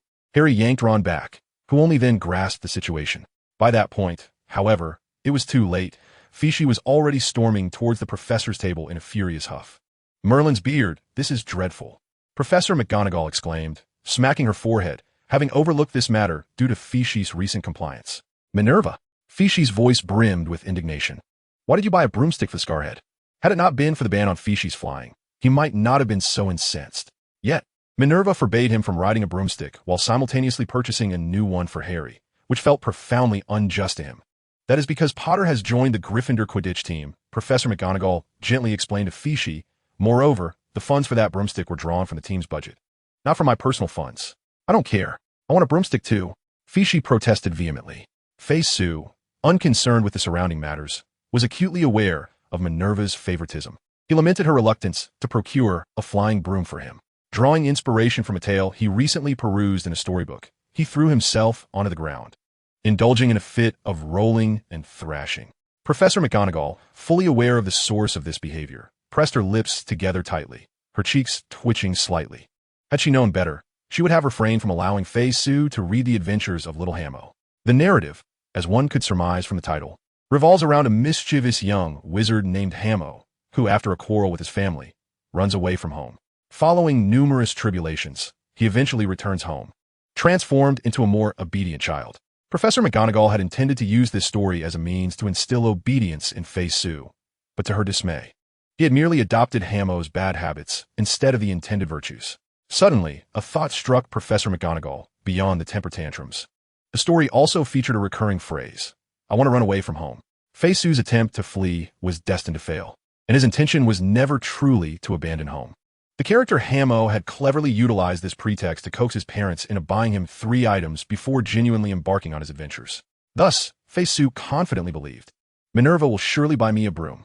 As he engaged in his lackluster rebellion, he was swiftly apprehended by Professor McGonagall and escorted to the staff lounge on the first floor. Do not presume that I will react like Hamo's mother and indulge your whims merely because you declare your desire to run away. Upon entering the room, Professor McGonagall shattered Fei-Su's fantasies. Meow. Fei-Su exclaimed in disbelief. This is not what we agreed upon. Hamo managed to procure 3 items this way. Did you not instruct me to emulate him? I intended for you to learn from his good qualities, not to inherit his bad habits. Professor McGonagall sighed, rubbing her temples in exasperation. This is the good part. Hamo achieved his desires using this strategy. It was evident that Fei-Su's understanding of good diverged significantly from Professor McGonagall's. Recognizing the futility of further debate, she firmly declared, in any case, do not entertain the notion. I shall never purchase a flying broom for you. Minerva is biased, meow. Fei-Su resumed his antics. You acquired one for Scarhead. I have already explained, Potter's broom was not a purchase of mine, but rather a benefit bestowed upon him for joining the Quidditch team. Professor McGonagall patiently reiterated. I want to join too, meow. Ceasing his childish antics, Fayu sat upon the floor, tilting his head upwards to address Professor McGonagall. Joining the Quidditch team necessitates dedicating 3 evenings each week to rigorous training. Can you manage that? I can, meow, he replied eagerly. However, even upon joining the team, one is permitted to fly only during training and matches. Broomsticks are not allowed at other times. No problem, meow, he chirped. During Quidditch matches, you must adhere to the rules and cannot fly recklessly. Fayu will behave, meow. I find that hard to believe. McGonagall thought, observing Fayu agree without hesitation. Meow. I don't care. I simply want to ride a broomstick. With his ploy failing, Fayu fell back and resumed rolling on the ground. Meanwhile, McGonagall stood by, frowning and maintaining a stern silence as she observed him. After rolling a few times, Fayu began to sense that the atmosphere had shifted slightly.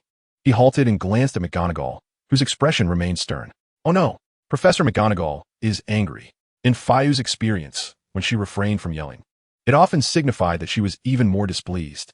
However, after a moment of concern, he resolved not to concede. It's clearly Professor McGonagall's bias. Why should I admit fault?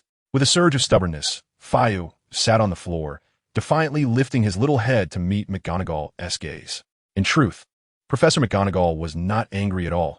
She had become considerably more lenient regarding Fayu's behavior. The stern expression she wore was merely a reflection of her inner conflict over whether to continue her refusal or to purchase a child-sized broomstick as a token concession to Fayu. Given Fayu's relentless determination, it was uncertain what trouble he might conjure if she persisted in her refusal. Yet, if she were to procure the broom, it could inadvertently encourage his unruly behavior, leading him to demand flights whenever he felt displeased, thereby undermining the educational principle at play. Additionally, considering Fayu's cleverness, it was unlikely that a children's broom would satisfy him for long. After much deliberation, McGonagall ultimately resolved not to indulge Fayu. Until I am convinced that you will adhere to the rules, you shall not lay a finger on a broomstick. Fayu, exasperated, sprang to his feet and turned to exit the room. However, this time, McGonagall made no attempt to stop him. She did not believe he would genuinely attempt to run away. Following his failed tantrum, he would likely not trust that such a tactic would yield any results. Moreover, without Hogwarts, where would he find such delightful treats? At most, he might scurry back to Hogsmeade, but it would not be long before he returned, compliant as ever. It must be said that Professor McGonagall has an astute understanding of Fidge's sentiments. Fidge had never truly intended to depart from Hogwarts. Fundamentally, he did not possess an overwhelming desire for a broomstick, especially after becoming acquainted with the owls. In fact, the allure of a broomstick paled in comparison to the trophies on the 4th floor. Had it not been for McGonagall unexpectedly presenting a broomstick to Scarhead, he might have nearly forgotten its existence. Moreover, he had not been a stranger to wandering, and while sustenance was not a concern, other aspects fell significantly short when compared to Hogwarts. Here, there was ample food and amusement, and Fidge was not foolish enough to sacrifice the greater for the lesser. Nevertheless, he felt justified in being irate. It was far more significant that McGonagall had seemingly shifted her affections from the cats to Scarhead. Thus, upon returning to the Great Hall and witnessing Harry Potter and the other Gryffindors anxiously approaching, he did not hesitate to exhibit hostility. Huh, Fidge.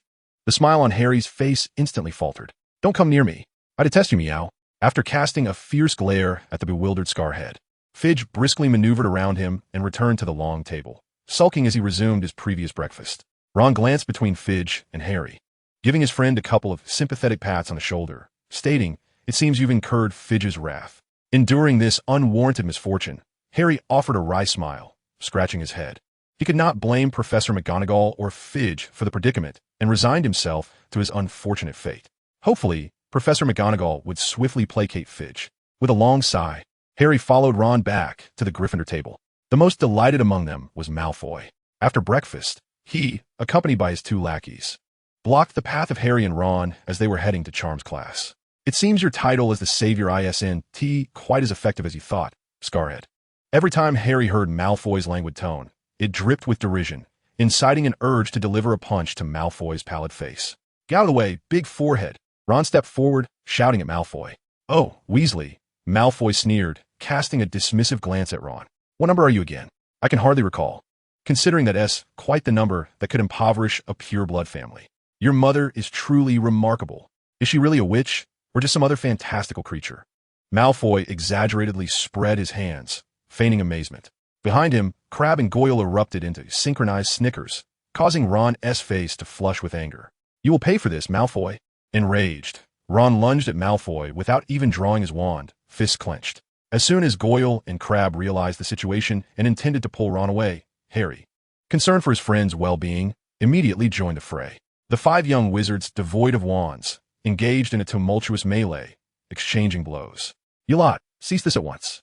Professor Flitwick, en route to the Charms classroom, noticed the commotion. He drew his wand and executed several intricate spells, deftly separating the combatants without causing harm to Harry and the others. "What on earth is the meaning of this brawl?" Professor Flitwick inquired sternly. "Malfoy insulted my mother." Ron wiped the blood from his nose, glaring fiercely at Malfoy, who was equally bloodied and returned the glare with defiance. "That does not justify fighting." Flitwick scowled, deducting 50 points from Slytherin and 20 from Gryffindor, while also sentencing all 5 of them to 3 days of detention. With a wave of his hand, he instructed, "Now, proceed to Madame Pomfrey to tend to your injuries." No more fighting. The 5 glared at each other as they made their way to the infirmary. 056.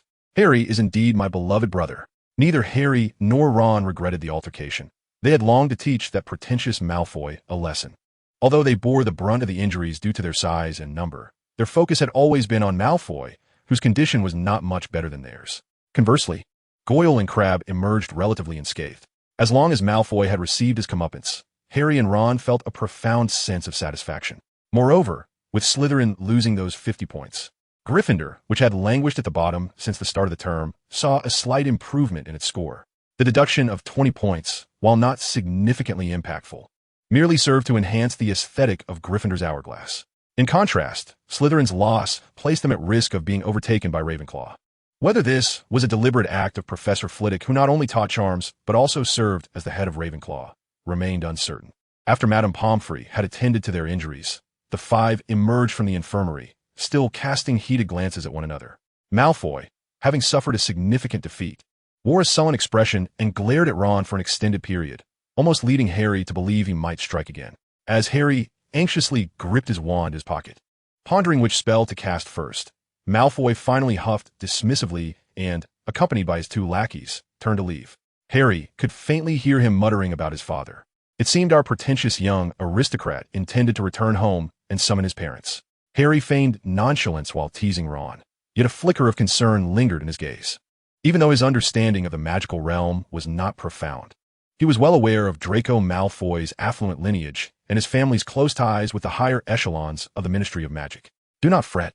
Even his father cannot exert any influence over my family," Ron remarked, sensing Harry's unease. "Though our family may indeed be somewhat impoverished and labeled as traitors by several pureblood families like the Malfoys, they cannot easily manipulate us.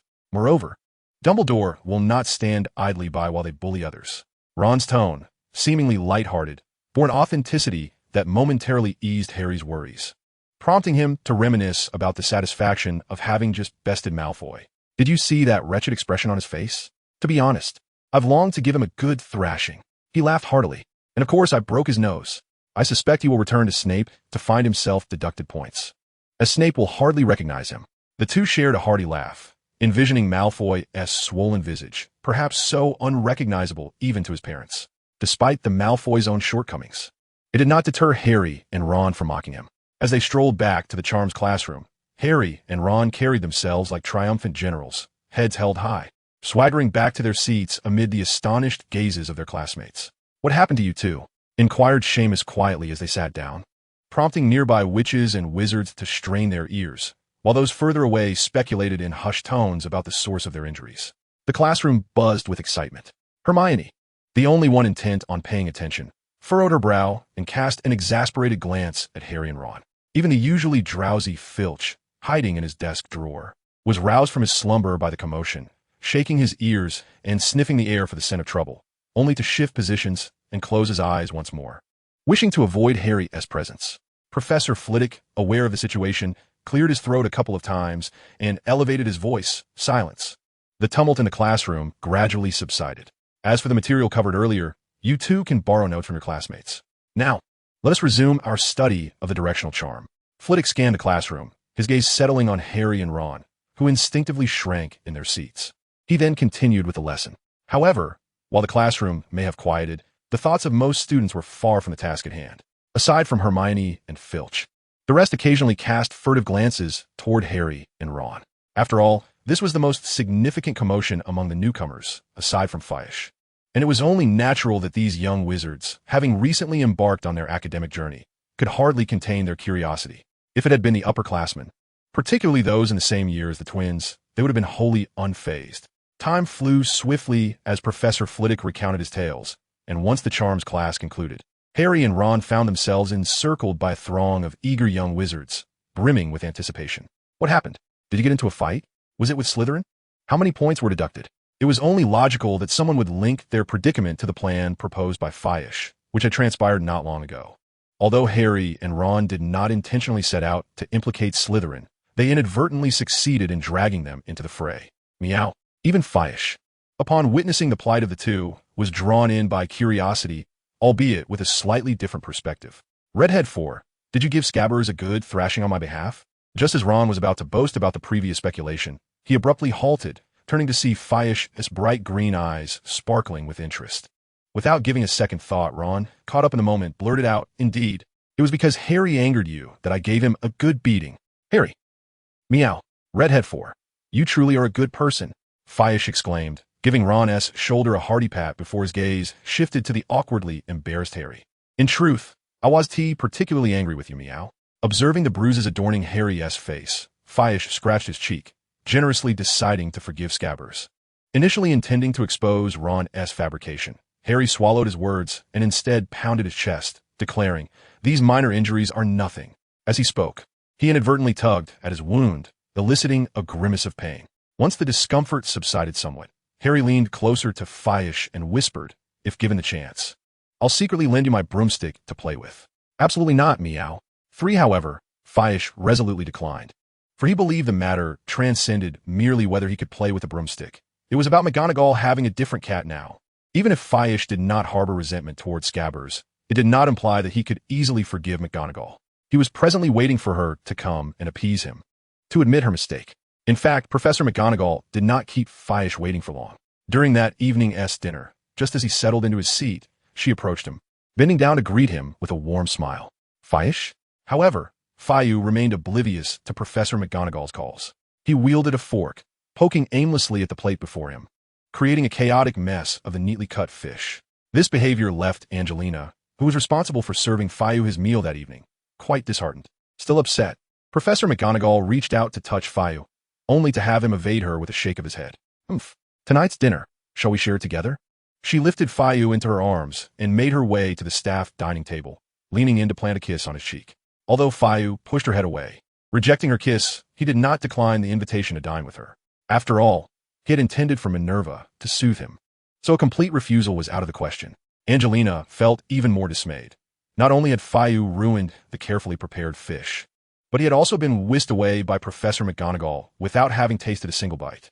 "Come, Fiu, try this," McGonagall said as she settled him on her lap at the staff table. She picked up a knife and fork, cutting a small lamb chop with a benevolent smile. Presenting it to him, Fiu turned his head away, crossing his arms defiantly, signaling that he remained in a sulky mood, one that would not be easily appeased. Professor McGonagall, however, was not in a rush. She maintained a cheerful demeanor, waving the fragrant lamb chop tantalizingly beneath his nose.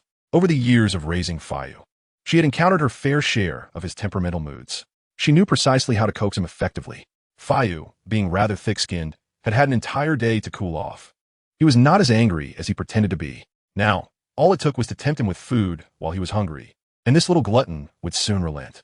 Professor McGonagall had always understood Fayu's temperament well, especially after easing her expectations of him. She could now approach the whims of this mischievous boy with a more tranquil mindset. The situation unfolded much as McGonagall had anticipated.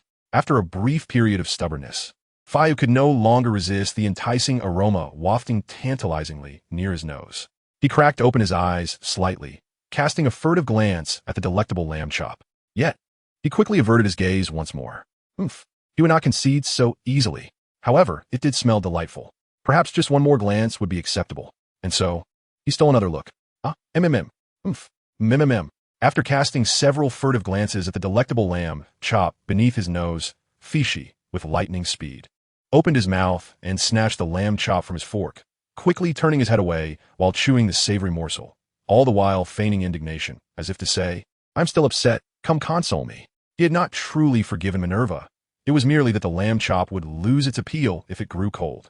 Indeed, just like that, after swallowing the meat, Fishi resumed his furtive glances at the food on his plate.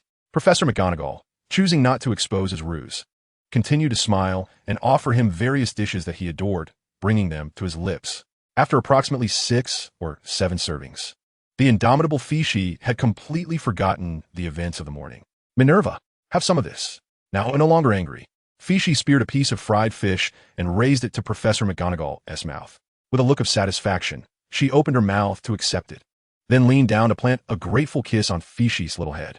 This time, Fishi did not resist her affection. Rather, he appeared quite pleased. "Meow he," encouraged. Fishi became even more enthusiastic, employing his somewhat clumsy reverse grip to spear various foods from the table and offer them to Professor McGonagall behind him. Fishi is simply adorable. If only I could partake of the food he feeds, I would be content with merely holding him."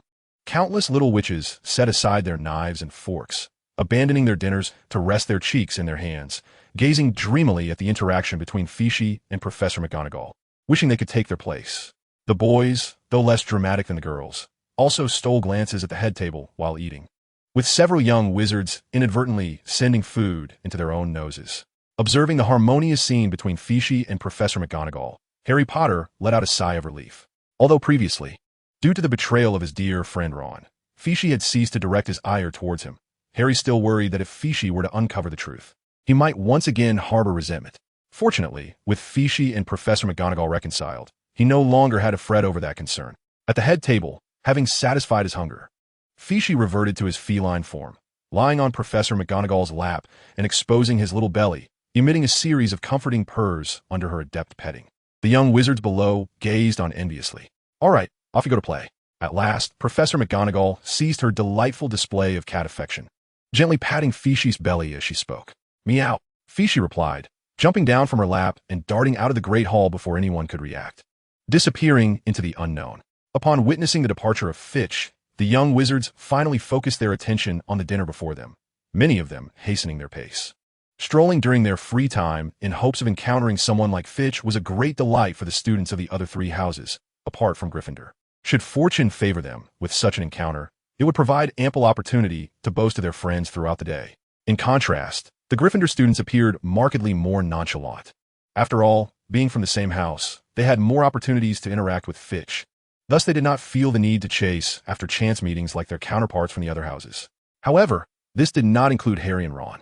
"Let us finish dinner quickly and complete our assignments while we still have a bit of time before curfew," Ron mumbled through a mouthful of food, indicating to Harry that he would handle the charm's homework while Ron would take care of herbology. Harry, also consuming his meal rapidly, had no objections and nodded in acknowledgement.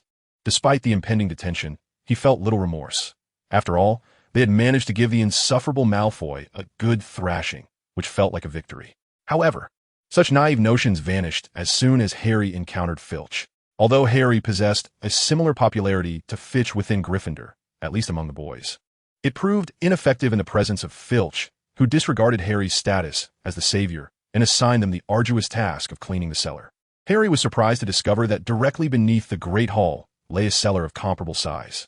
The items within had been temporarily removed, and their task for the evening was to clean the space thoroughly. Filch tossed buckets and mops at their feet before gesturing towards his emaciated, gray-furred cat. "Remember, no magic is allowed. Mrs. Norris will be watching you." "Are you joking?" Malfoy could no longer maintain his pretentious facade, his eyes widening in disbelief as he exclaimed. Filch, revealing a sinister grin, lamented, "Consider yourselves fortunate. In the past, we would have suspended your wrists and hung you from the ceiling for several days. I still have those chains in my office and often oil them up. One never knows when they might come in handy." It seemed that not only did Harry's fame as the savior hold little sway, but even Malfoy's influential father was powerless against Filch. Perhaps this was the sole piece of good news amidst the evening's detention. Harry, amidst his struggles, couldn't help but glance at Draco, who appeared akin to a chicken with its neck grasped, utterly silenced by Filch's words. Harry surmised that his own expression was hardly more favorable, as the expanse of the cellar was indeed vast. After thoroughly intimidating Harry and his companions, Filch nodded in satisfaction, lifting his oil lamp as he departed from the cellar, having no desire to squander time here. These little rascals were not like the Weasley twins, warranting his direct supervision. Once Filch exited, Harry and his friends instinctively divided into two groups, each selecting a side to commence their cleaning of the cellar. By Merlin's staff, surely, they had been remiss in their duties. Exhausted from finally clearing one corner, Ron leaned on his mop, wiping the sweat from his brow haphazardly, muttering that this grime must have accumulated over more than 10 days. "Idiot," Draco scoffed, casting a cold glance his way. As the heir of the Malfoy family, with Filch absent, Draco certainly would not deign to engage in such laborious tasks. He assigned the work to Crabbe and Goyle while he sat nonchalantly atop an overturned bucket. "Do you wish to fight?" Ron, already disgruntled by Draco's laziness, raised his mop defiantly, glaring at him. Having previously bested Draco in a brawl, Ron felt psychologically empowered and was unafraid. Crabbe and Goyle immediately set down their tasks, positioning themselves protectively in front of Draco. They had faced Draco's wrath for their previous failure to shield him and were determined not to allow Ron a victory this time. Meanwhile, Harry stood beside Ron, confronting Draco and his entourage. Meow. However, this time they did not engage in combat, as a somewhat mournful cat's meow interrupted their confrontation. Mrs. Norris emerged from the shadows, her large eyes fixed intently upon Harry and his friends. Consider yourselves fortunate." Draco snorted, resuming his seat upon the bucket. "That is precisely what I intended to convey." Initially, Ron had been somewhat wary of the burly Goyle and Crabbe, but now that a fight was averted, he was resolute not to concede verbally to Draco. Unhesitatingly retorting with a sharp comeback, Ron returned to his cleaning duties. "I still do not care for cats," he muttered quietly to Harry while vigorously scrubbing the stubborn stains from the floor. As a person who kept a pet rat, it was entirely natural for Ron to harbor a dislike for cats. However, Filch's appearance had instilled in him a false sense of security, which Mrs. Norris's presence effectively shattered. Harry managed a bitter smile. He indeed had a fondness for cats, but not for Mrs. Norris. The 5 young wizards, specifically 4 of them, had labored diligently for over 2 hours, finally managing to clean most of the cellar, though they were now utterly exhausted, their hands nearly too weary to lift. "I can't go on. I need a break." Ron tossed aside the rag in his hand, mimicking Malfoy's demeanor, and upended an empty bucket, plopping down onto it. Observing this, Harry grabbed another bucket and sat beside him. Mrs. Norris, curled in a corner, cast a fleeting glance their way before returning to her position. Her duty was to ensure the students toiled without the aid of magic, though she did not prohibit them from resting. Otherwise, she would not allow Malfoy to idle away. However, in the next moment, Mrs. Norris sprang up from the floor and darted toward the entrance. Harry and the others assumed it was Filch returning and quickly rose to resume their tasks. Even Malfoy picked up a mop to feign activity. Yet, what entered through the door was a small, silver-gray figure. It was Fidge, who had just emerged from the kitchen, following Mrs. Norris's scent. Meow.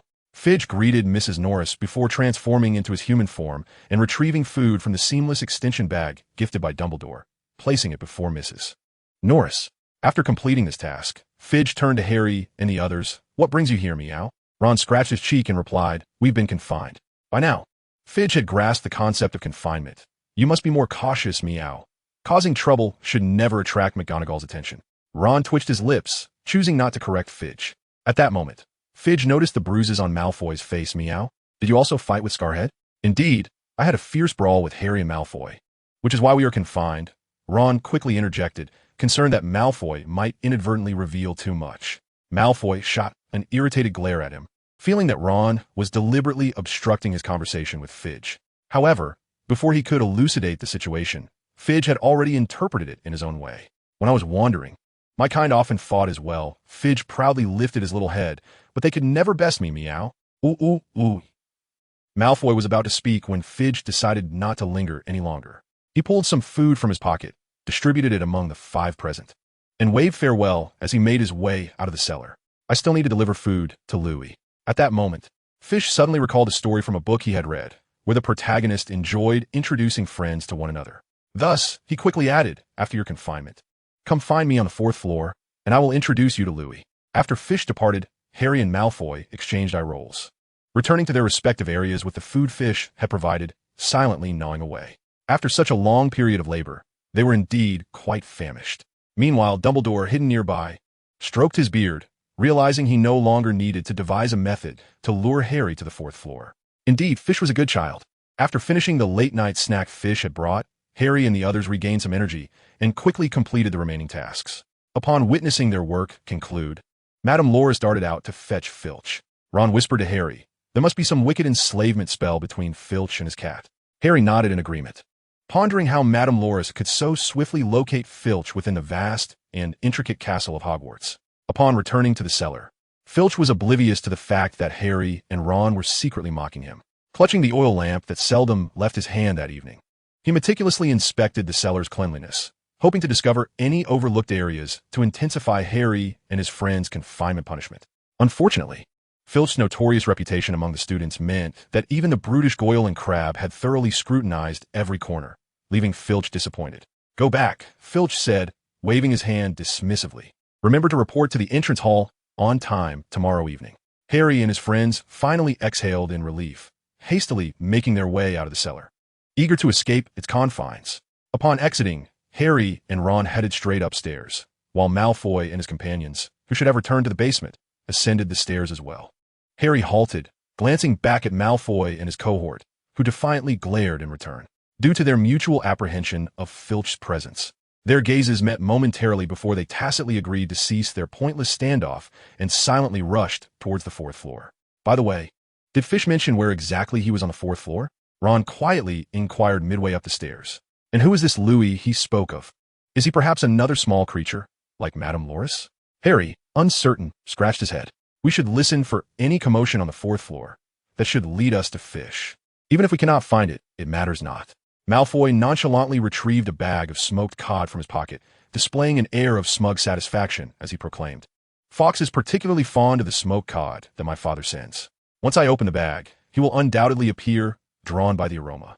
This is a meticulously selected premium cod, expertly smoked by a master from the land of the rising sun, unlike the ordinary cod you are accustomed to. I dare say, Weasley, you will never have the chance to taste it in your lifetime. Perhaps Fawkes, in a moment of kindness, might share a morsel with you.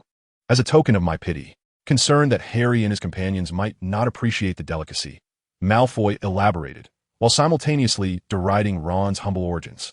I have no interest in your cod, Ron retorted, his face flushed, grinding his teeth as he growled. He had intended to refer to it as your wretched fish, but considering that it was meant for Fawkes, he swallowed the words. Fortunately, the unfolding events did not afford Malfoy further opportunities to gloat.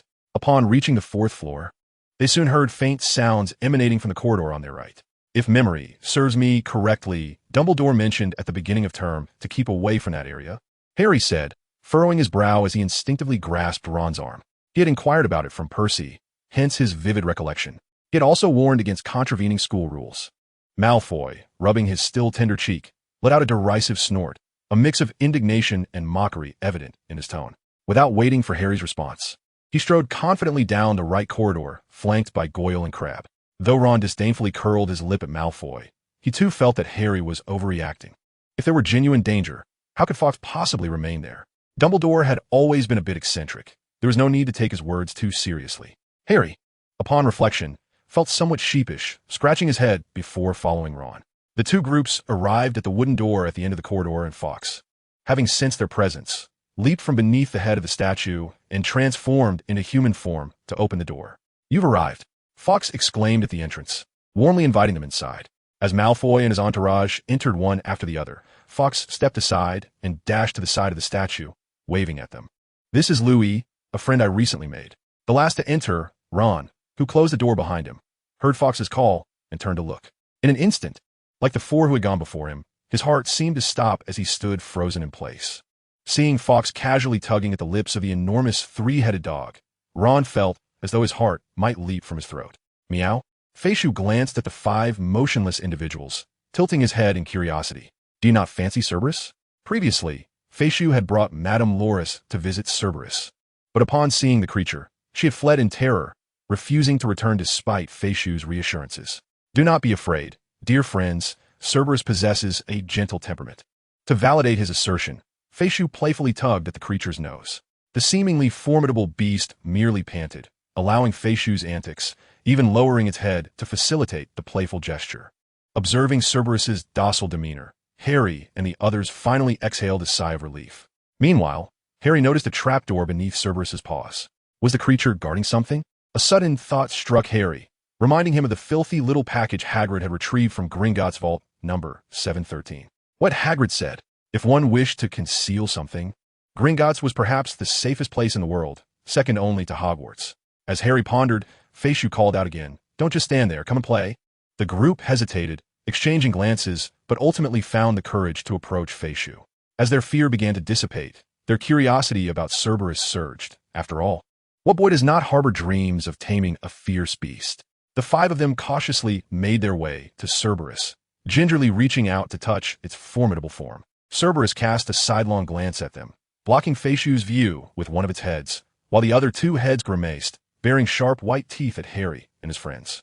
It dawned on Harry that their ability to approach Cerberus was solely due to the creature's respect for Feishu.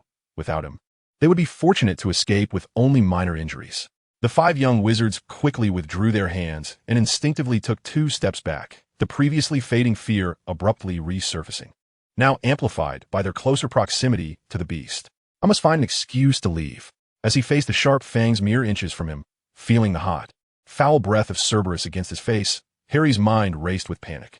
Malfoy seemed to share his sentiment, feigning a yawn and awkwardly addressing Feishu. "I am somewhat fatigued. I must return to rest, as I have classes tomorrow." "Indeed," Ron, momentarily setting aside his rivalry with Malfoy, echoed, "Yes. We worked quite hard during detention and could use some rest." Feishu was well aware that human routines differ from those of felines, so he chose not to keep them any longer. After all, he had merely whimsically decided to introduce his friends to others, inspired by the contents of a book. "Goodbye. Meow. Farewell." The 5 little wizards swiftly bid Feishu adieu, hastily retreating and then dashing towards their respective dormitories without a backward glance. In the meantime, the cat was playing with a ball, as was only natural. Oliver Wood, the captain of the Gryffindor Quidditch team, was feeling particularly irritable. He had recently discovered a flying prodigy, who also happened to be the school mascot, and was initially elated. However, upon learning about Feishu's circumstances, he began to fantasize about the potential if he could recruit Feishu into the team. This would not only enhance the team's prowess, but also garner substantial support from the audience during matches, significantly boosting the morale of the entire team. Unfortunately, before Wood could persuade Feishu to join, his househead had cruelly vetoed the idea. Nevertheless, Wood understood that Feishu's situation was unique. Ultimately, he managed to identify a promising seeker through the selection trials, none other than the legendary boy who had survived great peril, who could be seen as a diluted version of Feishu. Moreover, Harry, being more communicative than the mischievous Feishu, had only one drawback: his unfamiliarity with the rules of Quidditch, necessitating some time for training. What happened next? Just as Harry received his broomstick for seeking, he had not even begun training before he and substitute player Ron dashed off to engage in a scuffle with Slytherin students, resulting in a 3-day detention. Their team was already under pressure due to a lack of personnel, and now this situation had arisen. If it weren't for the fact that there were nearly 2 months until the Quidditch season commenced, one might have suspected that Harry and his companions had been outmaneuvered by the Slytherin lot. After all, Gryffindor's first match was against Slytherin, a team known for its underhanded tactics. Fortunately, with Harry and Ron's detention concluded, the team's roster was finally intact. Wood wiped his face vigorously and beckoned the players to gather, forming a circle on the Quidditch pitch. Despite various challenges that had delayed their training, Gryffindor would not be defeated by such minor obstacles. Before training commenced, Wood rallied the team as he had in previous years, raising his fist and proclaiming, "This year's championship will undoubtedly belong to Gryffindor." Oh, the Gryffindor players also raised their fists, responding in unison. "Now let us all take to the skies." With a command from Wood, the Quidditch players of Gryffindor mounted their broomsticks, ascending into the air and dispersing into formation to commence their training for the day. Perched on the windowsill of the tower in the form of a cat, enjoying the evening breeze and gazing at the sky, Fio naturally spotted the distant broomsticks rising slowly, alongside several balls darting about. Hogwarts possesses but one Quidditch pitch, thus the practice schedules of the 4 houses are staggered. When the other teams are training, Fio either accompanies Gryffindor to classes or wanders within the castle. Hence, this marked Fio's first encounter with the Quidditch team's practice, piquing his interest. Although Fio had reconciled with Minerva and had no desire to oppose her, and his fascination with broomsticks had diminished considerably, merely observing a group of players on broomsticks would have drawn his attention only for a fleeting moment. However, the presence of those erratically flying balls was irresistible to any little cat. Moreover, there was not just one. As Fio watched from afar, his tiny paws began to twitch with eagerness, and his tail swayed restlessly behind him. Rising from the windowsill, he calculated the distance.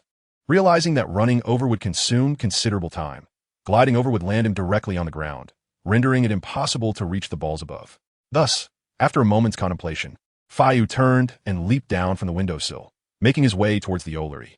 After reconciling with Minerva, she had finally relented, permitting Fio to ride an owl for a brief outing, with the stipulation that he must not stray far from Hogwarts and was forbidden from entering the Forbidden Forest. Fio, being a well-behaved child, agreed to the terms. As long as Minerva did not catch him, he was a good and obedient cat. Upon reaching the Ollery and finding that Austin was not present to deliver messages, Fio approached Hedwig, the snowy owl belonging to the scar-headed boy. Hedwig, naturally, did not decline Fio's request, as Harry seldom required her services for delivering messages. Being an owl with a master, she could not perform deliveries for others like the Hogwarts public owls, thus she often found herself idling. Fio, in turn, would not neglect his friend. He took out a few pieces of jerky and nuts from a small pouch gifted by the old man, offering them to Hedwig as compensation for this flight. Once Hedwig had consumed the offered reward, Fio transformed back into his original form and lightly leaped onto Hedwig's back. With a flap of her wings, Hedwig soared out of the window, carrying Fio into the evening sky. Meow. Perched upon Hedwig's back, Fawkes extended his tiny claws, gesturing toward the training area where Wood and the others were practicing. Hedwig's wings gracefully shifted, tracing a beautiful arc in the air as she soared towards the Quidditch pitch. At that moment, Harry, riding his Firebolt 2000 and scanning the night sky for the golden snitch, caught a glimpse of a familiar white figure darting past in his peripheral vision. He halted his broom and turned to the side, spotting a white snowy owl flying towards him. Hedwig? Harry was momentarily taken aback. Despite the darkness obscuring his view and knowing that he was not the only one at school with a snowy owl, he inexplicably felt certain that the distant bird was indeed Hedwig. "Harry, what are you dawdling for?" Wood, noticing Harry's sudden stop, shouted at him. Fred swiftly flew to Harry's side to shield him, as remaining stationary in midair was a surefire way to attract a bludger. "Sorry, Wood." Harry acknowledged the delay in training, apologizing before pointing towards Hedwig in the distance. "It seems my owl has come to find me. What important item did you purchase?" Wood blew the whistle hanging from his neck, prompting everyone to cease their training. George and Fred worked together to secure the bludgers back in their crate, while Wood flew over to Harry, frowning inquisitively. "Nothing really," Harry Potter replied, bewildered, uncertain as to why Hedwig had suddenly come seeking him. By now, Hedwig was quite close, and everyone noticed that there seemed to be something on her back. Before they could examine it closely, Fawkes leapt from Hedwig's back, transforming midair into his human form, gliding gracefully downwards. "Where are the balls? Hurry and bring them out for me to play with," Fawkes exclaimed, his eyes shining with excitement as he called out to Harry and the others. 061, find the balls. The sudden appearance of Fawkes startled Harry and his companions, nearly causing their hearts to leap from their chests. However, before they could maneuver their brooms to catch him, they noticed that he was not plummeting but rather descending slowly like a feather. A collective sigh of relief escaped them. Even first-year students like Harry and Ron had witnessed Professor McGonagall and Fawkes using the levitation charm during the opening ceremony, so they harbored no significant doubts. Nonetheless, to be safe, they gathered around Fawkes as he gently floated down to the ground. Meanwhile, Hedwig also landed, perching on Harry's shoulder and pecking lightly at his hair as a form of greeting. "Where are the balls? Hurry and bring them out for me to play with." Upon touching down, Fawkes immediately began to look around eagerly, searching for the balls that had been careening through the sky moments ago. After failing to catch a glimpse of them, Fishi retrieved a small pouch he used for storing food and pulled out a handful of candies. "I'll trade you some food," he offered. "Thank you, but we don't need any," Captain Wood replied, stepping forward with a smile and gently pushing the snacks back into Fishi's hands. "You enjoy playing ball, don't you?" He laughed, resembling a Samoyed who had just discovered a meaty bone. However, these balls were specifically for Quidditch, a game only accessible to those who join the Quidditch team. "Do you know what Quidditch is?" Previously, Professor McGonagall had dismissed his plans, citing Fishi's unruly nature and his disinterest in the sport. If only he could spark Fishi's interest in Quidditch and gradually introduce him to its rules. In a year or two, the team would gain another formidable player. With Fishi and Harry on the team, securing a Quidditch championship would be effortless. Upon Fishi's arrival, Wood quickly discerned the connections and promptly set his scheme into motion. He was always particularly astute regarding matters concerning the Quidditch team. The other players immediately understood their captain's intent. While they cast disparaging glances at Wood, they did not intervene. Who would he wish to play alongside Fishi if given the chance? "I know, it's a game that challenges one's ability to catch." Fishi nodded. As he spoke, he mimicked grasping at the air. That is not entirely incorrect," Wood conceded. Although he was eager to explain the specific rules of Quidditch to Fishi, it was far more crucial to entice him into the team first. Thus, he suppressed his impulse and continued to beam.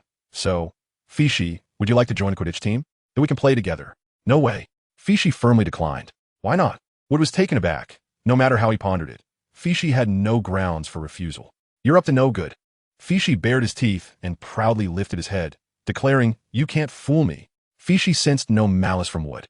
His refusal stemmed simply from having recently reconciled with Professor McGonagall. He had taken the time to peruse the Quidditch rulebook, which was filled with dense text and numerous prohibitive terms, instantly extinguishing his interest in the sport. "I'm not trying to deceive you." Wood's gaze faltered momentarily before he straightened up and retorted, "These balls can indeed only be used by those who join the house team." "Then I want to play." Fishi turned on his heel and walked away. He had no desire to memorize a jumble of convoluted rules. Playing a game should be enjoyable. As Fitch swiftly transformed back into a cat and leaped onto Hedwig, departing with grace, the three female chasers on the team glared at Wood with ire. What harm could it possibly do to let Fitch play with the ball? It wouldn't interfere with our training at all. Elia's Pinette, hands on her hips and eyes wide, uttered nonsensical claims. Even if Fitch had no desire to join the team, he could still serve as our practice partner. Angelina Johnson chimed in, articulating seemingly reasonable yet utterly implausible ideas. How could Fitch, who showed no interest in the rules of Quidditch, willingly remain to assist them in practice? Katie Bell, not one to hold back, joined the chorus against Wood, exclaiming how outrageous it was for him to attempt to deceive Fitch into joining the team. In that moment, she completely forgot how she had silently wished for Wood's successful persuasion just moments before. Aside from the three female players, the ever-mischievous twins, who harbored a secret admiration for Angelina, seized the opportunity to chime in as well. "What you're doing is utterly inappropriate, Wood," George solemnly chastised, while Fred interjected with jest, suggesting that as punishment, Wood should resign as captain. Just as Wood was besieged by his plastic teammates, Fitch, who had previously ridden off with Hedwig, stealthily returned. "If you want to let me play, I shall seize the opportunity myself." Concealed within the grass at the edge of the pitch, the feline Fitch smugly contemplated. He was unperturbed by the thought of snatching their ball and facing Professor McGonagall's wrath. That loudmouth Wood had just suggested he ride a broom. If Minerva found out, he would surely face dire consequences. The girls' outcry against Wood did not last long, as they recognized he had committed no wrongdoing. After indulging in a brief moment of irritation, they chose to let it go. The three young ladies ceased their protests, and the twins, as accomplices, also settled down. Thus, everyone resumed their positions on their flying brooms, ready to continue training. Meanwhile, Fitch prepared to strike from the underbrush, lightly patting his hind legs against the ground, his little rear swaying, with his green eyes nearly consumed by his black pupils. Fixated on a rectangular crate at the edge of the pitch where the previous flying balls were likely concealed. As Fitch had surmised, the only one not mounted on a broom would approach the crate, retrieving a red quaffle and tossing it to Angelina. He then unfastened the strap, securing the bludgers, which immediately soared into the air, careening towards the group perched on their brooms. Given that it was Harry's first training session, coupled with the fact that Gryffindor practices took place in the evening, Wood refrained from releasing the golden snitch, opting instead to have Harry throw a golf ball as a substitute. As Wood mounted his flying broom and resumed tossing golf balls to train Harry, Fish cautiously emerged from the underbrush and stealthily approached the crate. The Quidditch team was engrossed in their training, oblivious to Fish's stealthy return. He effortlessly reached the side of the crate, placing his tiny paws on its lid and gently pushing it open, creating a narrow gap. Fish extended his little paw into the crevice, seemingly brushing against something, and then he heard a faint sound resembling the fluttering of insect wings emanating from within the box. Accompanied by this sound, a diminutive golden figure darted out through the opening, hovering before Fish for a brief moment before attempting to ascend into the sky. However, Fish was not one to let it escape so easily. He swiftly curled his body, then propelled himself off the ground, extending his form mid-air. With lightning speed, his left paw shot out, striking the newly airborne golden snitch. Upon landing, Fish immediately pounced again, pinning the golden snitch to the ground, and opened his mouth to grip its fluttering wings, carrying it away while casting a glance at the sky before swiftly darting out of the pitch. Meanwhile, Harry and the others were deeply focused on their training, and with the dimming light of dusk, none noticed Fish had stealthily made off with the golden snitch. It wasn't until the end of the practice, when Wood and the twins worked together to place the quaffle and bludger back into the crate, that they suddenly realized the absence of the golden snitch. "Where's the golden snitch?" exclaimed Wood, his distress palpable. "Yaya was right," Ron sighed, his spirit weary as he and Harry returned to their dormitory. "How did training go?" inquired Seamus Finnegan, peeking out from behind the curtains with curiosity. "Don't even mention it. We lost the golden snitch, and Wood is nearly frantic. If it weren't so late, he would probably make us turn the entire pitch upside down to find it." Ron lamented, shrugging his shoulders. "I suppose he must not have secured the crate properly when he took out the quaffle, which allowed the snitch to escape." "Oh, that's truly unfortunate," remarked Dean Thomas, also poking his head out, half-heartedly lamenting. "The golden snitch sounds quite valuable. In truth, that little creature was indeed exceedingly precious." Ron animatedly gestured, attempting to emphasize the high price of the snitch, though unfortunately, no one could decipher his motions.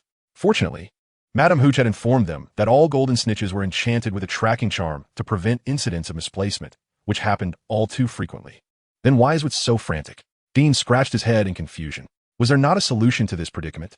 Ron explained that teams with a record of losing the golden snitch would encounter complications during future training sessions. Moreover, this could potentially impact their chances of joining the national team. Wood's utmost aspiration was to become a professional Quidditch player. "Oh, that truly is unfortunate," Dean remarked with a hint of indifference before retreating into his curtain. Exhausted, Harry and Ron lacked the desire to continue their conversation.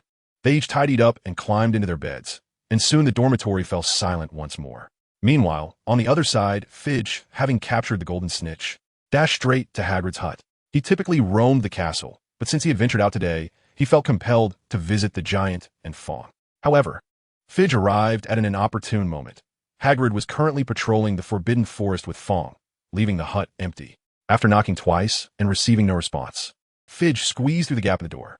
With the golden snitch clutched in his mouth, Fidge explored Hagrid's hut, then lightly leaped onto Hagrid's bed, releasing his grip. The moment the snitch escaped his control, it flapped its wings, attempting to flee. Alas, it barely ventured far before Fidge's furry paw brought it crashing back down. As he knocked the snitch to the ground, Fidge gracefully hopped beside it, crouching with his left paw raised, his gaze fixed intently on the snitch. Each time the snitch took flight, Fidge's paw struck like lightning, sending it tumbling back down. After repeating this several times, Fidge grew weary of the game and took a few steps back, allowing the snitch to soar freely. However, confined within the hut, it could only flit about chaotically. Whenever the snitch inadvertently approached the gaps near the doors and windows, Fidge would swiftly intercept it, either batting it away or pouncing directly onto it. Even if it soared high, Fidge was unperturbed. He could utilize his climbing skills to scale the ceiling and swoop down to capture the snitch. Unlike his companions and the owls, the golden snitch was tireless, providing Fidge with endless amusement until he himself began to tire. Finally, he secured the snitch firmly before transforming back into his human form. Glancing around, Fidge hurried to Hagrid's wooden table, where he discovered a somewhat damaged ceramic teapot, and promptly confined the golden snitch within it. "I'm hungry," he meowed. After completing this task, Fidge patted his belly and resumed his exploration. Hagrid's hut lacked any partitions, offering an unobstructed view of all its contents. Beside the fireplace in the small cabin lay a collection of ingredients and seasonings. At that moment, Feishu harbored no interest in the unprocessed food, merely casting a fleeting glance before dismissing it. Soon, his attention was captivated by the hams suspended from the ceiling. Feishu knew well that this cured pork could be consumed directly, delectable even without cooking. As for the wild chickens, still adorned with their feathers, he had no desire to tackle such a cumbersome delicacy. "Come here, ham," Feishu exclaimed, brandishing his wand toward the ham dangling overhead. Although the first-year textbooks did not include the summoning charm, he had often been ensnared by Minerva's use of it in years past, so after several attempts, he had mastered the incantation. Under the spell's magical influence, the ham quivered momentarily before shaking with increasing vigor until it broke free from its hook and plummeted before him. Feishu extended his left hand, his fingernails elongating rapidly into sharp, blade-like talons. With a gentle sweep of his arm, he sliced a piece of meat from the ham before spearing it with his now formidable claws and savoring the morsel with satisfaction. Beast Claw. This spell had unexpectedly awakened when he assisted Ron with his homework, granting his claws a sharper edge, which he found quite appealing. The only drawback was their excessive sharpness, rendering them less practical for resisting Minerva's authority. Having consumed a small portion of ham, Feishu stretched languorously, reverting to his small tabby cat form, and leaped onto the large bed that Hagrid had positioned in the corner. The bed was adorned with a patchwork quilt made of scraps, and Feishu rubbed his 4 tiny paws against it before settling into a soft spot and drifting off to sleep. After a while, a faint sound from outside stirred him, enough to rouse the feline senses. Feishu first twitched his ears, then lifted his gaze toward the source of the noise, anthropomorphically raising a paw to rub at his eyes. Realizing something was amiss, he remembered his current form and, embracing the moment, sat up to groom himself. As for the commotion outside, he discerned the heavy footsteps of a giant and the excited barking of Fawn. Indeed, moments later, Hagrid pushed the door open and entered, oblivious to Feishu on the bed, while Fawn, wagging his tail, bounded over. "Woof! Meow!" Feishu raised his paw, retracting the overly enthusiastic Yaya, who, despite having been scolded, bore no ill will. The little creature stood upright, resting its front paws on the edge of the bed, vigorously wagging its tail. "Woof! You! Feishu, what brings you here?" Hagrid finally noticed Feishu's petite figure and joyfully approached, plopping down onto the bed, causing Feishu to bounce slightly. "I came to play with you, Meow." Aware that Hagrid could not comprehend feline speech, Feishu transformed into his human form, sitting cross-legged on the bed. As he spoke, he retrieved a handful of treats from his seamless extending bag and offered them to Hagrid. "I was hungry earlier and ate your ham. This is a token of compensation." "Meow. Ha ha ha." Hagrid laughed heartily, pushing aside the treats Feishu proffered with a wave of his hand. "You can have whatever you like here. No need for compensation." "Meow." Feishu blinked and obediently placed the treats back into the bag before leaping off the bed. "Then let me show you something wonderful." With that, he dashed to the wooden table, lifting the lid of the teapot. In an instant, a golden snitch sprang forth, but before it could escape, the quick-witted Feishu caught it in his grasp. Isn't this a golden snitch?" Hagrid stared in astonishment at the fluttering golden orb in Feishu's hand. "Meow." Feishu tilted his head, uncertain. "I found this." Indeed, it was something he had retrieved from the loud box. Feishu, being the good creature he was, would never lie. "Oh, it must have escaped from some Quidditch team during practice," Hagrid conjectured without a hint of doubt. He refrained from asking Feishu to return it, knowing that Ms. Hooch would come looking for it soon enough. Just as Hagrid pondered this, the wooden door of the cottage swung open. "Hagrid, has a golden snitch flown in here?" Ms. Hooch inquired upon entering. Upon spotting Feishu at the table, she saw him hastily conceal the left hand behind his back. "Hello, Professor Short-Haired Meow." "I didn't find any golden ball," Feishu declared innocently. "Ms. Hooch." Hagrid. Yaya Woof, returning to Hogwarts Castle with a sense of indignation. Feishu lamented, "What a stingy fellow, not even letting me play with a single ball." Ultimately, the golden snitch was returned, not out of Feishu's desire to do so, but because, unbeknownst to him, the short-haired professor had performed some magic, causing the little golden orb to suddenly cease its fluttering. To a common little ball that cannot fly, Feishu found no significance. He could only return the object known as the golden snitch. Although Feishu understood that the golden sphere was not truly lifeless, he felt powerless to revive it. Thus he reluctantly returned it. If they won't give it to me, so be it. I can always have Minerva buy me another one, or perhaps play with the other one." Feishu flicked his tail, not allowing himself to dwell too much on the matter. After all, he possessed numerous toys, so one less hardly mattered. Now, where to play next? Wandering aimlessly within the castle, Feishu pondered his next destination. He had just enjoyed a lengthy nap in Hagrid's company, and he was not tired. His belly, having feasted on ham, was not hungry either. His previous chase of the golden snitch had satisfied his playful spirit, leaving him disinterested in vigorous activity. After a while, he He simply laid down in the middle of the corridor, gazing blankly at the flickering candlelight dancing upon the walls.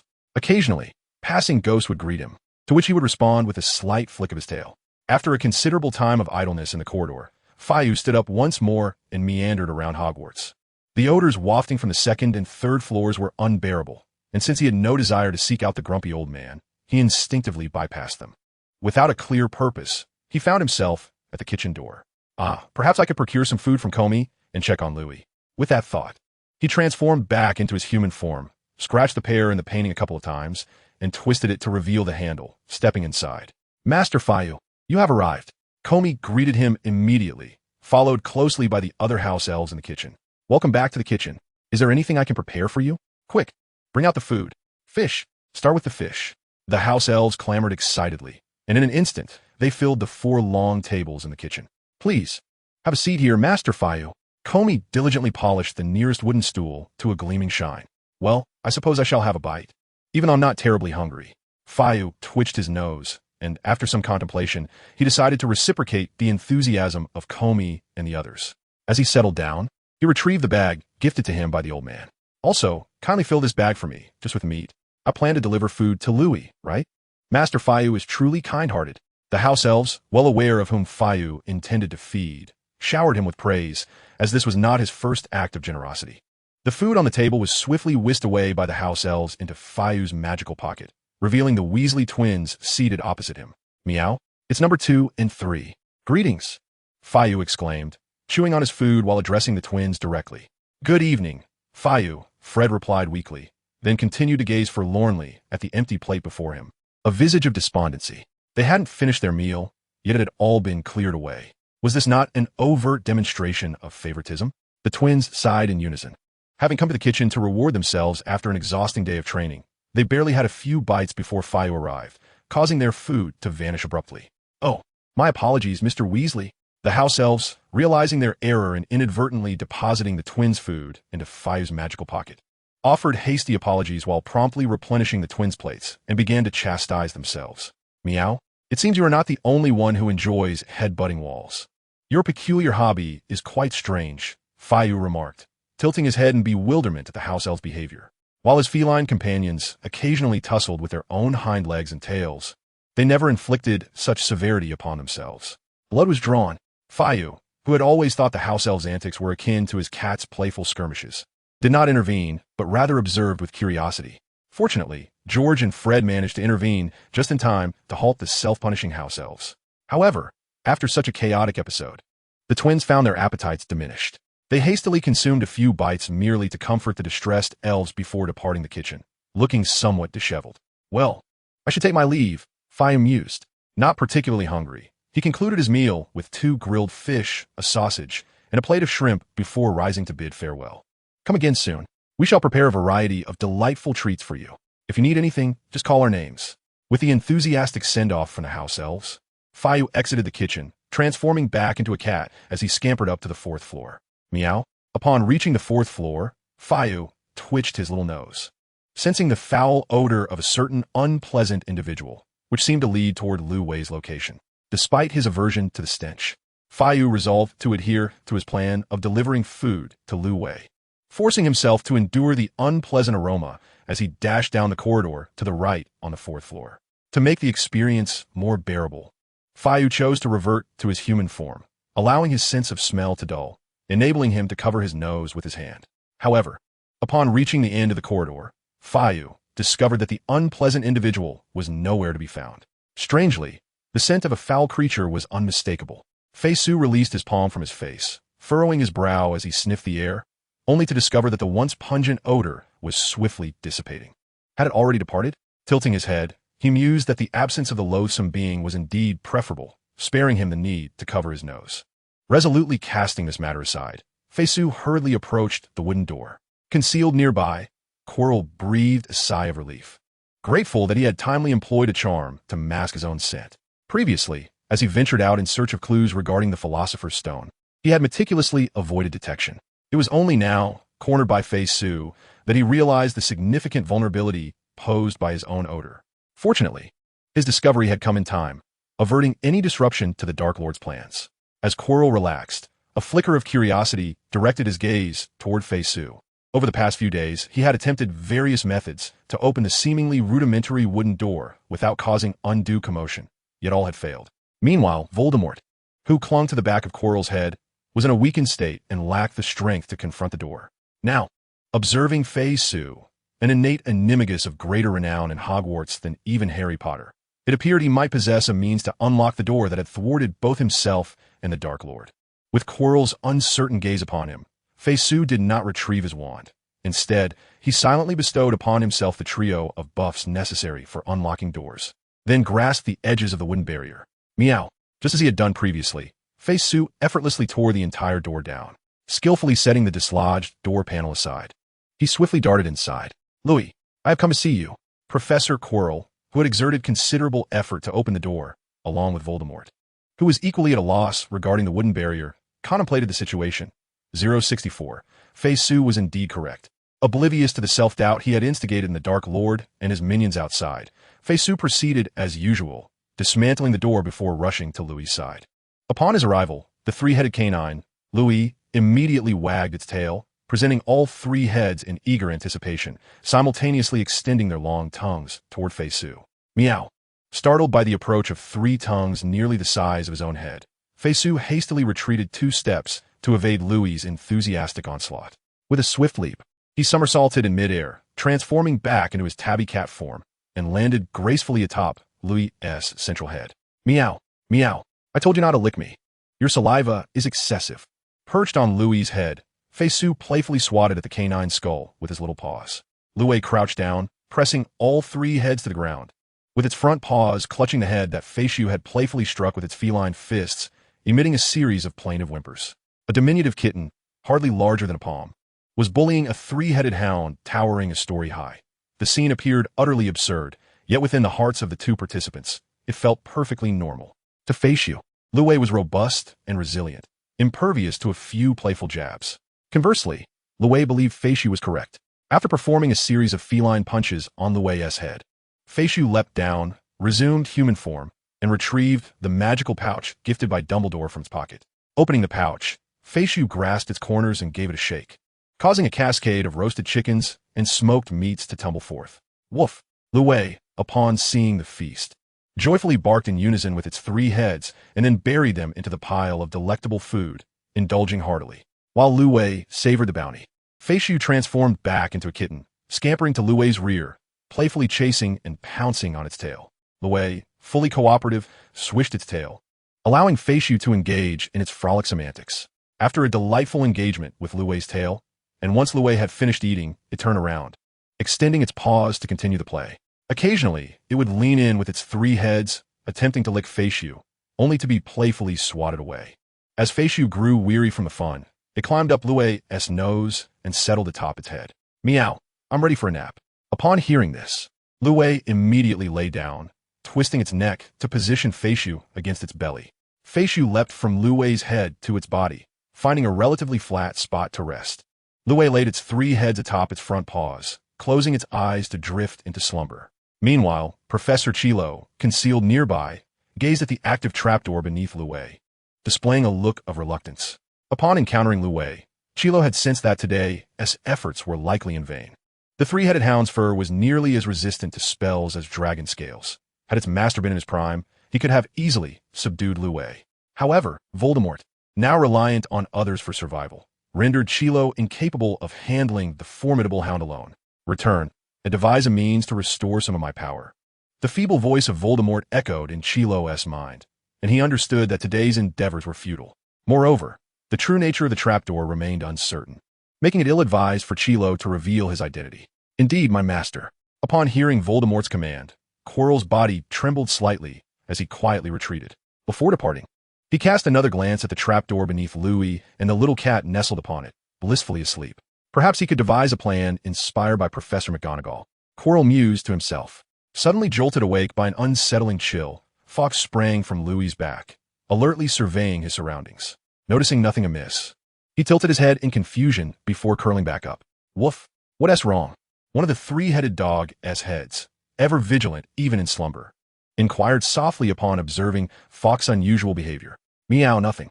Fawkes had encountered similar situations before, during his days of wandering when unsavory humans sought to capture him. A sensation of foreboding would often wash over him. He had felt a slight unease when the scarred man and his accomplices attempted to seize him, according to the inexplicably acquired knowledge in his mind. This was a phenomenon referred to as beastly intuition, a spell that occasionally enabled him to sense malice from others, albeit with a low probability of activation. Fawkes couldn't even recall when he had first awakened to this ability. It seemed as though he had possessed it from the very beginning. Although the beastly intuition provided him with disquieting feedback, he did not dwell on it too much. Firstly, the spell could not accurately identify his adversaries. Secondly, it rarely manifested. Even when it did, its assistance to Fawkes was minimal. After all, he had never been captured by anyone other than the troublesome old man and Minerva McGonagall. So whether or not he received a warning from his intuition was of little concern to him. His experiences, devoid of significant setbacks, had rendered Fawkes far more resilient than the average cat. Thus, with an untroubled heart, he adjusted his position and drifted back into slumber. He remained atop Louis until he awoke naturally, shaking his ears and rising leisurely. Stretching with a delightful yawn, Fawkes squatted down and scratched himself with his hind paws. After scratching, he proceeded to groom his fur. Thanks to Professor McGonagall's guidance, he had long abandoned the habit of licking his sensitive areas. Yet he still maintained the practice of grooming his coat and paws. Once he completed his routine, Fawkes leaped down from Louis's back. Meow woof. After exchanging farewells with the dog, Fawkes approached the door, transformed back into his human form, and replaced the door panel he had removed. Everything restored to its original state. At present, Fishy has begun to learn how to manage things for himself. Although his methods are often unconventional and rather unreliable, there are instances when he employs relatively sensible approaches. After repairing the door, Fishy sensed the passage of time and realized it was getting late. Come, he called. I'm here, Master Fishy. Combe appeared at his side instantly. Just take me to the common lounge, please. Your loud footsteps might disturb Scarhead and the others. Fishy nodded, then recalled something he had read in a storybook the previous day, and he made a specific request. Professor McGonagall would surely be quite pleased if she knew. To Fishy's astonishment, his casual remark brought Combe to the verge of tears. Meow? What's wrong with the house elf? And how does this relate to Minerva? Fishy gazed at Combe, bewildered, as the elf wiped his nose with a crumpled rag, entirely clueless about the cause of Combe's tears. 065. When has mother ever deceived you? Minerva. The following morning, to Fishy's rare surprise, he did not appear in the Great Hall, but instead slipped into Professor McGonagall's office, where he leapt into her arms and began to act affectionately. No, Professor McGonagall said, stroking Fishy's head and denying him before he could utter a word. Meow. I haven't said anything yet. Fishy protested defiantly, lifting his head. With a playful pinch of Fishy's cheek, Professor McGonagall explained cheerfully, Ms. Gooch has already informed me that you stole the golden snitch from Wood and the others, correct? I did not, Meow. Fishy averted his gaze, feeling guilty. But the next moment, he regained his composure. I found it, and I returned it. Is that so? Then you truly are a good child. Professor McGonagall chose not to expose Fishy's falsehood and instead praised him, scratching his chin. Fishy squinted happily, rubbing his head against her hand. Wait, Meow. I came to ask Minerva to buy me a new golden snitch. After enjoying the moment for a while, Fishy finally realized. That is out of the question. Professor McGonagall continued to refuse. That little item is even more expensive than a flying broomstick. Meow. Fishy tilted his head, clearly lacking a concrete understanding of the price. Professor McGonagall noticed this and, after some thought, offered another comparison. If it were snacks, it could probably feed you for about 3 years. Meow. However, Professor McGonagall shifted her tone, suggesting that you merely desired a toy capable of flying, rather than a golden snitch. Faye vigorously nodded his little head. That simplifies matters, Professor McGonagall chuckled, affectionately ruffling Faye's hair. Have you forgotten what subject I teach, Faye? Meow. Faye gazed at the ceiling in contemplation before finally shaking his head decisively. Yes. I forgot, Meow. Professor McGonagall retorted, It's transfiguration, you little rascal. With a playful yet firm grip, she began to touzle Faye's head, recalling how she had previously apprehended him during his mischievous escapades. Consider how I caught you when you were being naughty. Meow, meow, meow. Struggling to escape her grasp, Faye shielded his head and puffed out his cheeks in a huff. Replying, Of course I remember, Meow. Minerva always seeks assistance when she cannot win. That's quite cheeky. Those were all forms I conjured through transfiguration. Professor McGonagall, both amused and exasperated, brandished her wand, transforming a small Quidditch-themed ornament on her desk into a tabby cat resembling Faye. she inquired. Haven't you studied this? And quite adeptly, I must say. Meow. Faye leaned in closely to scrutinize the tabby cat on the desk, sniffing intently. After tilting his head and pondering for a moment, he frowned and remarked, no wonder the assistants you sought previously had no scent. They didn't resemble real animals at all. Even if one were to permanently fix the form of a conjured creature, it wouldn't possess the physiological needs of a genuine animal. Professor McGonagall waved her wand again, transforming the tabby cat back into a small cake, adorned with delightful cream decorations in the shape of a cartoon tabby cat. Similarly, food conjured through transfiguration will not satiate your hunger. Just as Faye extended his tongue to taste the cake, he hesitated, then skeptically licked a layer of cream. Tui, it has no flavor whatsoever. I told you so, Professor McGonagall chuckled, affectionately ruffling Faye's hair once more. The intricacies of transfiguration are vast. Meow. Faye, having turned the cake into a chaotic mess, gazed up with his bewildered little face. What are you saying, Minerva? Professor McGonagall restrained her rising irritation at the thought of scolding the mischievous little creature and waved her wand once again, restoring the pitifully disheveled cake to its original ornament form, albeit in fragmented pieces. Then she employed a restoration charm to repair the ornament, which now depicted a tiny figure once again riding a flying broom, performing a series of aerial loops as it had before. With a clap of her hands, Professor McGonagall drew Faye's attention away from the ornament and adjusted her square glasses perched upon her nose. Returning to the previous topic, what topic? The topic of transfiguration. Silence and listen to me. All right, Meow. Now, where was I? Ah, yes, transfiguration. Professor McGonagall, slightly flustered by Faye's bewilderment, rubbed her forehead and, after gathering her thoughts, continued. If you master transfiguration yourself, you'll be able to transform anything, be it a golden snitch or otherwise, at will. Professor McGonagall illustrated her point by waving her wand, demonstrating for Faye. Under her command, the hapless ornament morphed into a golden snitch, then a mouse, then a broomstick, before reverting back to its original form and settling on the table. Oh. Faye's eyes sparkled with excitement as she watched the constantly changing ornament, eagerly clutching Professor McGonagall's sleeve. I want to learn, Professor Minerva. I want to learn this. Of course, one cannot conjure a golden snitch or a broomstick through ordinary transfiguration. Otherwise, the manufacturers of such items would have long since gone bankrupt. Regular transfiguration cannot create magical creatures or enchanted objects. But for a master like Professor McGonagall, creating a mere facsimile is a trivial endeavor. Coupled with levitation charms and similar spells, it is quite effortless to impress Faye. The primary objective now is to seize this opportunity to encourage Faye to engage in active learning. You must pay close attention in class. And it would be beneficial to complete your assignments as well, Professor McGonagall said, gently tapping Faye on the head. You must understand, transfiguration is a profound field of study. Meow.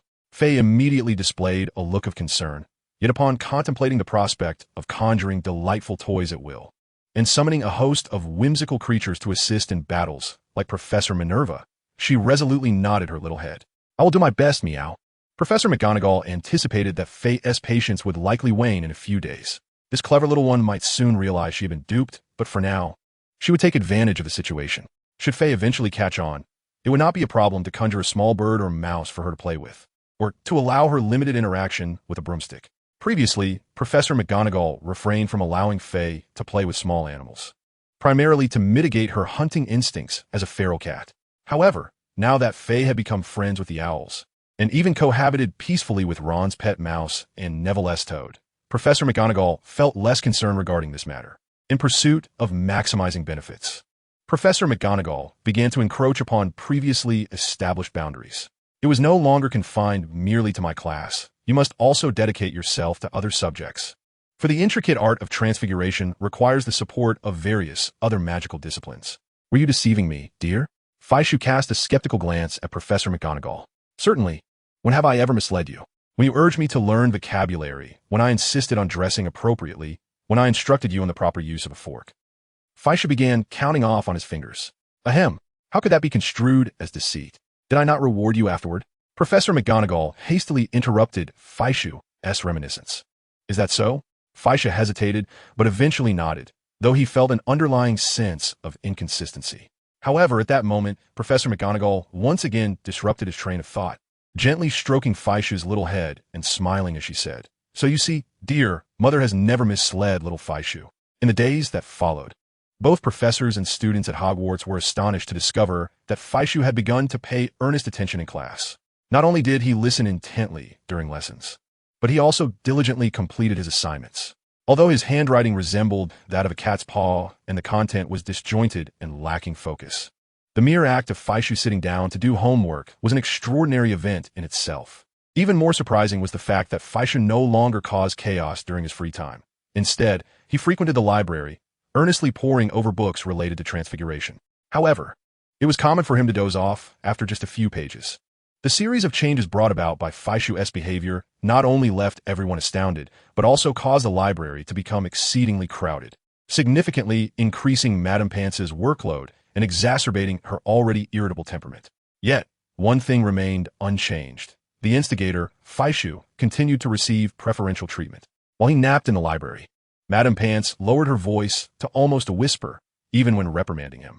Surely, Professor McGonagall must have done something. Her educational efforts with Faishu were beginning to bear fruit. Hermione fervently declared to her study group that she had been a devoted admirer of Professor McGonagall from the very beginning, aspiring to become a witch akin to her. However, some young witches speculated that her true ambition was to take on a parental role. Regardless of Hermione's true intentions, her assertions were largely accepted by the group, especially since Faishu now spent the majority of his free time engrossed in Transfiguration books or pestering Professor McGonagall with endless questions. Percy had even leaned in to eavesdrop on one of their discussions, returning to report that the two were conversing about Transfiguration at least at the OWL's level. To others, this information merely elicited a gasp of astonishment, yet it inexplicably caused Hermione, the young witch, to feel a surge of anxiety. She clandestinely extended her library hours by an additional hour. Unfortunately, due to the overwhelming influx of students at the library recently, she struggled to secure even her original time slot. Although she could borrow books to read in her dormitory, it remained less convenient compared to the library. Moreover, the absence of Fawkes in the dormitory was palpable. Having Fawkes by her side while studying was, for Hermione, the epitome of luxury. Regardless of how desperately Hermione and her fellow students endeavored to cram into the library, or how much additional workload Lady Pance had to endure, none of it mattered to Fawkes. What truly concerned him was his stagnation in Transfiguration. The art of Transfiguration, transforming living beings into inanimate objects and vice versa, represents two entirely distinct concepts. While Fawkes could effortlessly transfigure an owl into a wooden post, he struggled to revert a wooden post into a living owl.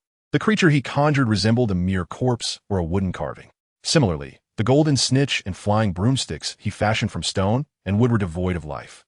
They were merely hollow facades, incapable of movement, let alone flight. The processes of transfiguring living beings into inanimate objects and vice versa did not consume much of Fawkes' time. Yet he found himself expending the majority of his efforts grappling with the challenge of animating the inanimate. Regardless of whether he consulted Professor McGonagall or rifled through books in the library, the responses he received invariably pointed to his insufficient understanding of Transfiguration, lack of proficiency in spell casting, and wavering resolve during incantation. This left him exasperated. How was he to discern why one needed to tremble the wand while casting a spell? And exactly how was he supposed to fortify his resolve? Fawkes, in a fit of frustration, raked his fingers through his hair, his patience for mastering Transfiguration waning. Tossing the borrowed book, Transfiguration, the subtle details you may not know, onto his bed, Fawkes transformed back into his tabby cat form and ventured outside. Though persuaded by Professor McGonagall to commence his studies and complete assignments, his nightly patrols and the midnight snacks prepared by the house elves were indispensable to him. As for the school's curfew, it was utterly meaningless to Fawkes. Even his dorm mates, including Harry, had long ceased to impede his escapades. Not only did they refrain from hindering him, but having grown familiar with Fawkes, his roommates even sought to leverage his nocturnal excursions for their own benefit. "Fawkes, if you return before midnight, could you please bring me some food?" Came the voice of Seamus Finnegan from behind, promptly echoed by Ron, and me, too. Without turning back, Fawkes responded with a nonchalant meow, signifying his acquiescence. Upon exiting the Gryffindor dormitory, Fayu wandered aimlessly through the castle. As he strolled, he abruptly halted, standing stock still, even his little paw suspended in midair. Meanwhile, his triangular ears twitched, with one pointing toward the direction of a corner. "What has happened to your Transfiguration? How has it suddenly improved so remarkably?" A voice, unfamiliar to Fayu, emanated from around the corner. "I will confide in you, but do not disclose this to anyone else," replied another voice, equally strange to Fayu. I have discovered a magical room where my transfiguration was enhanced. What room? Where is it? I suspect it to be the legendary come-and-go room that has been spoken of in Hogwarts lore, also known as the Room of Requirement. The second voice elaborated on the method of accessing the Room of Requirement, after which a series of footsteps receded into the distance. Meow. Fayu tilted his head, intrigued by the mention of the Room of Requirement, yet perplexed by the absence of any scent from the two conversants. Furthermore, the departing footsteps clearly belonged to a single individual. Driven by curiosity, Fayu stealthily approached the corner and peered around. However, the corridor beyond was devoid of any presence. How peculiar.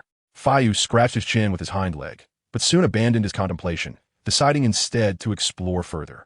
Resolute in his decision, Fayu held his tail upright and trotted off in a random direction.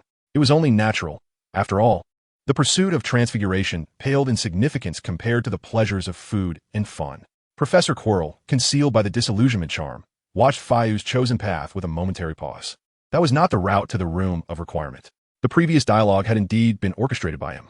After fruitlessly searching for a means to access the hidden trapdoor, he had turned his scheming mind toward Fayu. His plan was to lure Fayu into the Room of Requirement and then use the Imperius curse to compel him to forcefully breach the trapdoor guarded by the three-headed dog. As for why he did not simply seize an opportunity to cast the Imperius curse on Fayu directly, it was primarily due to the abundance of portraits and ghosts throughout Hogwarts. Moreover, once under the curse, an individual's behavior would become rather mechanical, and Fayu was known for his independent spirit. Thus, any lapse in vigilance could easily reveal an anomaly. Quirrell needed to first find a way to manipulate Fayu's actions so that they would not be easily detected. This was also one of the reasons Quirrell refrained from using the Imperius curse to seek the Philosopher's Stone. The primary reason for this predicament lies in Quirrell's lack of proficiency with the killing curse. Before being manipulated by Voldemort, he was considered a fairly upright wizard, and it is quite normal for him to possess little experience with unforgivable curses. Meanwhile, Voldemort, despite being adept in such dark magic, finds himself in a weakened state, making it exceedingly difficult to use the killing curse to control other professors. Therefore, they resort to targeting students like Fudge. In his debilitated condition, Voldemort must tread carefully. Without concrete information regarding the Philosopher's Stone, he cannot afford to act impulsively. To maximize the chances of success, he has taken the precaution of revealing to Quirrell the method to enter the Room of Requirement. Thus, Quirrell devised a plan to impersonate others in conversation, luring Fudge toward the Room of Requirement. Unfortunately, it appears that the plan has failed thus far. Observing that Fudge did not head directly to the room, Quirrell hesitated, choosing not to attempt further enticement, and instead silently followed him. Fortunately, being a weekend, Fudge had already accomplished many tasks during the day, such as visiting Lee Jordan. After aimlessly wandering for a while, feeling somewhat bored, he turned toward the 8th floor. Quirrell, who had been stealthily trailing him, breathed a sigh of relief and entered the Room of Requirement ahead of him, taking up a concealed position inside. Following the intelligence he had received, Fudge arrived before a tapestry depicting a troll clobbering a hapless figure. However, he did not rush inside. Unbeknownst to him, Quirrell lay in wait, while Fudge found himself intrigued by the tapestry. Squatting in front of it, he watched the troll strike the unfortunate figure several times, occasionally licking its fur and scratching itself, before slowly rising to his feet and pacing back and forth 3 times as he had learned. After completing his 3rd circuit, a smooth door appeared in the wall. Eagerly, Fudge pushed it open and strode boldly inside. Upon entering the room, he discovered several flying broomsticks and a few crates containing golden snitches piled in a corner. This has indeed resolved my dilemma. With a sense of satisfaction, Fudge pocketed 2 golden snitches and swaggered out of the Room of Requirement. Meanwhile, Quirrell, who had preemptively concealed himself in the Transfiguration classroom, awaited Fudge's arrival in vain. Where could he be? Quirrell pondered. Did you hear? Professor Quirrell seems to have taken a leave of absence. It has only been a month since school started. Could the Dark Lord's curse be gaining strength on its own? Professor Quirrell simply has matters to attend to. He hasn't resigned outright. Regardless of the reason, at least we need not endure that unpleasant odor this morning. Yet, who will substitute for him? I suspect it is Professor Snape. Everyone is aware that he has coveted this position for quite some time. Oh no, I would much prefer to attend Professor Quirrell's class. A new week has commenced, and as Harry arrived in the Great Hall for his meal, he overheard a few upperclassmen discussing matters pertaining to the defense against the dark arts class. Before he could inquire further, his companion, Seamus, who was busy eating, suddenly exclaimed, "How splendid! That scoundrel is gone. Don't celebrate too prematurely, Fred interjected with a mischievous grin as he approached. If memory serves me right, your defense against the dark arts class is scheduled for Wednesday. By then, Professor Quirrell may very well have returned. Meow. How could it be so? Seamus's spirits plummeted at this revelation. The young witches around him immediately cast furious glances at Fred, including Angelina. Fred's grin froze, and he felt a pang of regret. It was merely his habit to tease Seamus, inadvertently overlooking Seamus's popularity among the girls. Ahem, what I mentioned was merely a possibility, Fred hastily amended. With a stroke of luck, we might not encounter Professor Quirrell for a week or two. Seamus shot a glance at Fred, chewing his food, but chose to ignore him. Fred, undeterred, made several more attempts to engage him, but Seamus, finding him bothersome, promptly finished the food on his plate and scampered away like a cat, resulting in even more ire directed at Fred from the young witches. Unaware of Fred's dismal fate, Seamus ambled along, stopping intermittently until he reached the charms classroom before class commenced. No longer needing to ponder transfiguration, Seamus resumed his usual antics by crawling into the desk drawer to take a nap. When Professor Flitwick stood at the lectern, surveying the classroom, he immediately noted the absence of Seamus. Where's little Seamus? Has he not come to class? Meow. Upon hearing the diminutive professor's inquiry, Seamus poked his head out from the desk drawer to greet him. Oh, there you are. Professor Flitwick nodded, then curiously asked, so, does this mean you have succeeded? The professors were already aware of the reasons behind Seamus's recent peculiar behavior. Professor McGonagall had initially alerted them, urging them to devise strategies to maintain Seamus's enthusiasm for learning. Although no significant progress had been observed, I have succeeded, Meow. The mention of this instantly roused Seamus from his slumber. He transformed back into his human form and triumphantly retrieved a golden snitch from his pocket, holding it aloft. Look, I found this in a peculiar room, so I won't have to study that troublesome transfiguration anymore, Meow. Seamus proudly displayed the toy in his hand. Oh, Professor Flitwick scratched his balding head, pondering a development that had taken him by surprise. As an esteemed professor who had served at Hogwarts for many years, he possessed a modicum of knowledge regarding the peculiar room mentioned by Flitch. Well, it seems fortune is on your side, he mused, momentarily at a loss for how to coax Flitch into paying attention in class once more. Reluctantly, he decided to allow him the freedom to do as he pleased.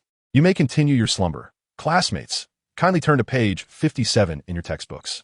I believe I may have deciphered how it lost the golden snitch last time, Ron remarked, nudging Harry with his elbow as he flipped through the pages, speaking in hushed tones. I have my suspicions as well, Harry replied, stifling a laugh as he lowered his head.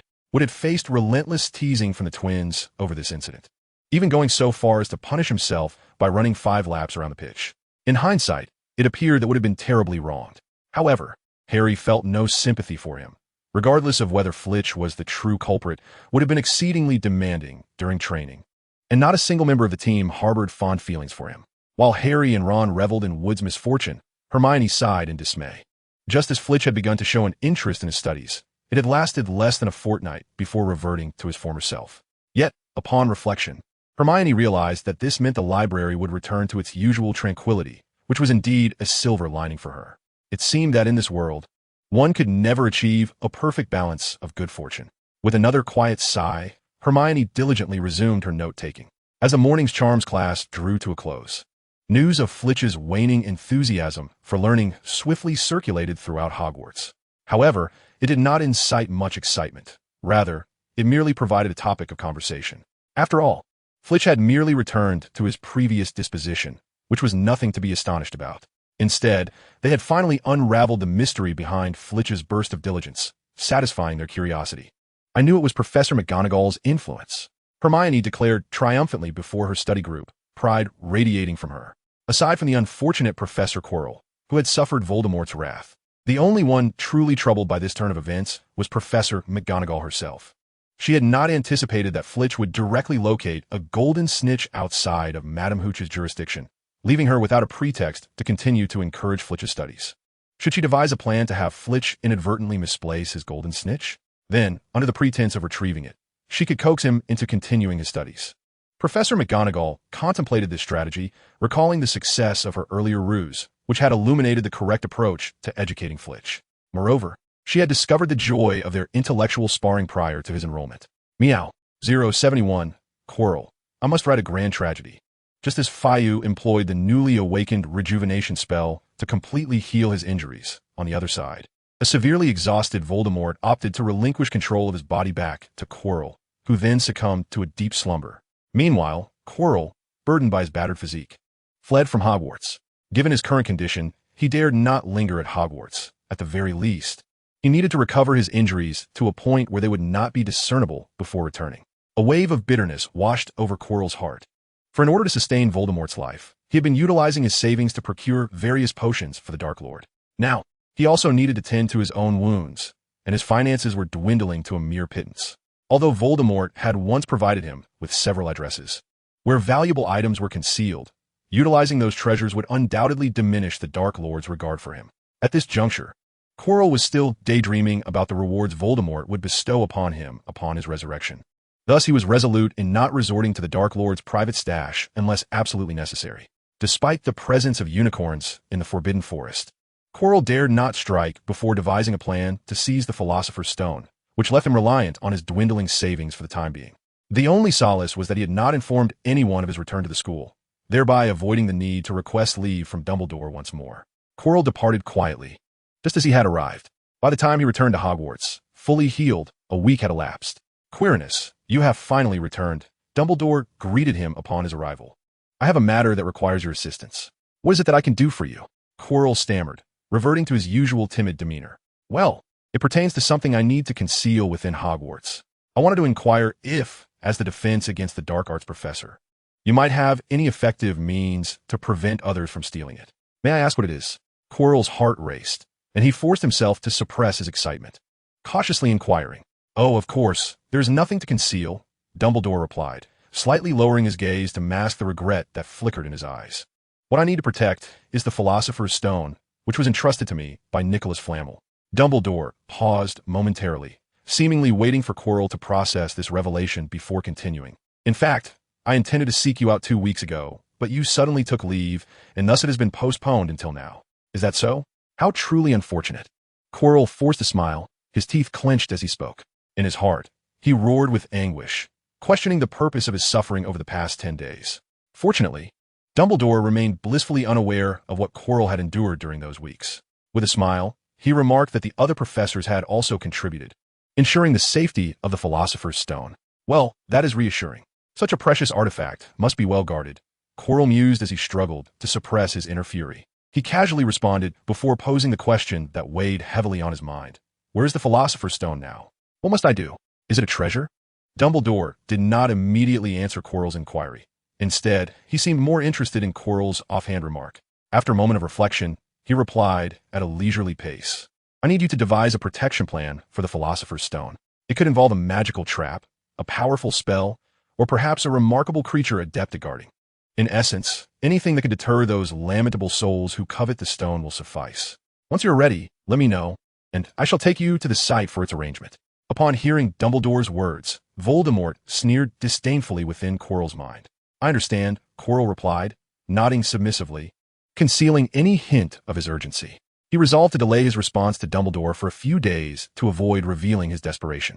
3 days later, Quirrell approached Dumbledore, informing him that he had prepared the means to protect the Philosopher's Stone.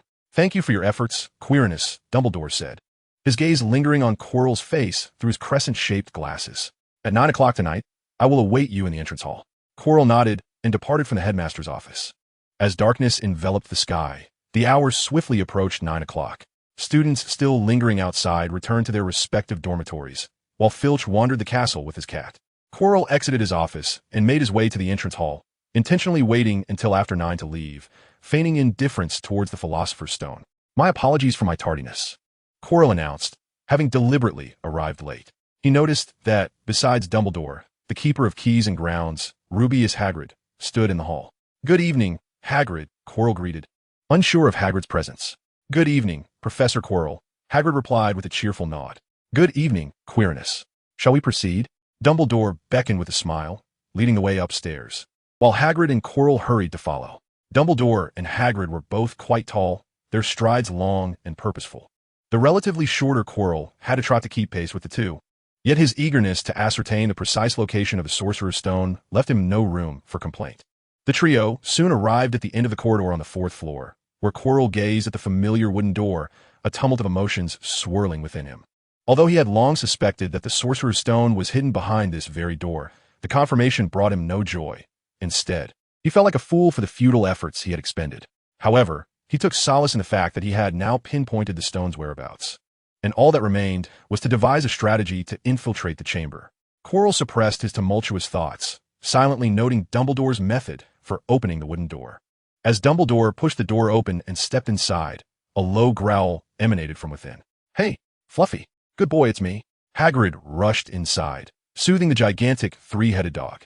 Upon seeing Hagrid, Fluffy quieted down, nuzzling against him, licking and sniffing. "Oh ho, good boy, Hagrid cooed, affectionately stroking Fluffy's 3 heads, utterly unfazed by the drool that splattered his face. This was the guardian Hagrid had helped to prepare, Dumbledore remarked to the last entrant, Quirrell. "As you can see, even I received no favors from Fluffy. He only recognizes Hagrid." And Norbert. Hagrid suddenly turned, mentioning a name that made Quirrell's teeth clench with frustration. "Ah yes, Norbert." Dumbledore chuckled, his face creased with laughter. "That child's charm is indeed remarkable. However, Fluffy is quite diligent in his duties." Norbert attempted to pass through that trapdoor several times, only to be thwarted. Dumbledore gestured towards the trapdoor beneath Fluffy, adding this note out of concern that Quirrell might pose a threat to Norbert in his quest to bypass Fluffy's vigilance. Yet it was too late. Quirrell had already encountered Norbert and had suffered a significant setback at his hands. "Is that so? Truly a good dog," Quirrell forced a smile, though the desolation within him remained known only to himself. As night fell, Norbert, exhausted from chasing the golden snitch in the common room, stowed away his newly acquired toy and emerged from the wall cavity to conduct his nightly territory patrol. In recent days, Norbert had been quite content, free from the burden of perusing those mind-numbing spellbooks and the pungent odor of the foul creature that cats instinctively avoided, with endless flying toys to entertain him. Not to mention the myriad of delectable foods that have always been abundant, along with a diverse array of delightful friends accompanying him in his playful endeavors. Although Fayu accidentally lost one of his golden snitches a couple of days ago, he had prudently brought an extra, just in case. Even if this one were lost, he could always retrieve a new one from that peculiar room. Fayu was quite clever. In high spirits, Fayu held his tail high, its tip curving slightly to form a question mark, as he strode confidently through the halls of Hogwarts Castle. In stark contrast to the jubilant Fayu, Quirinus Quirrell, who had stealthily returned to Hogwarts, was in a state of great distress.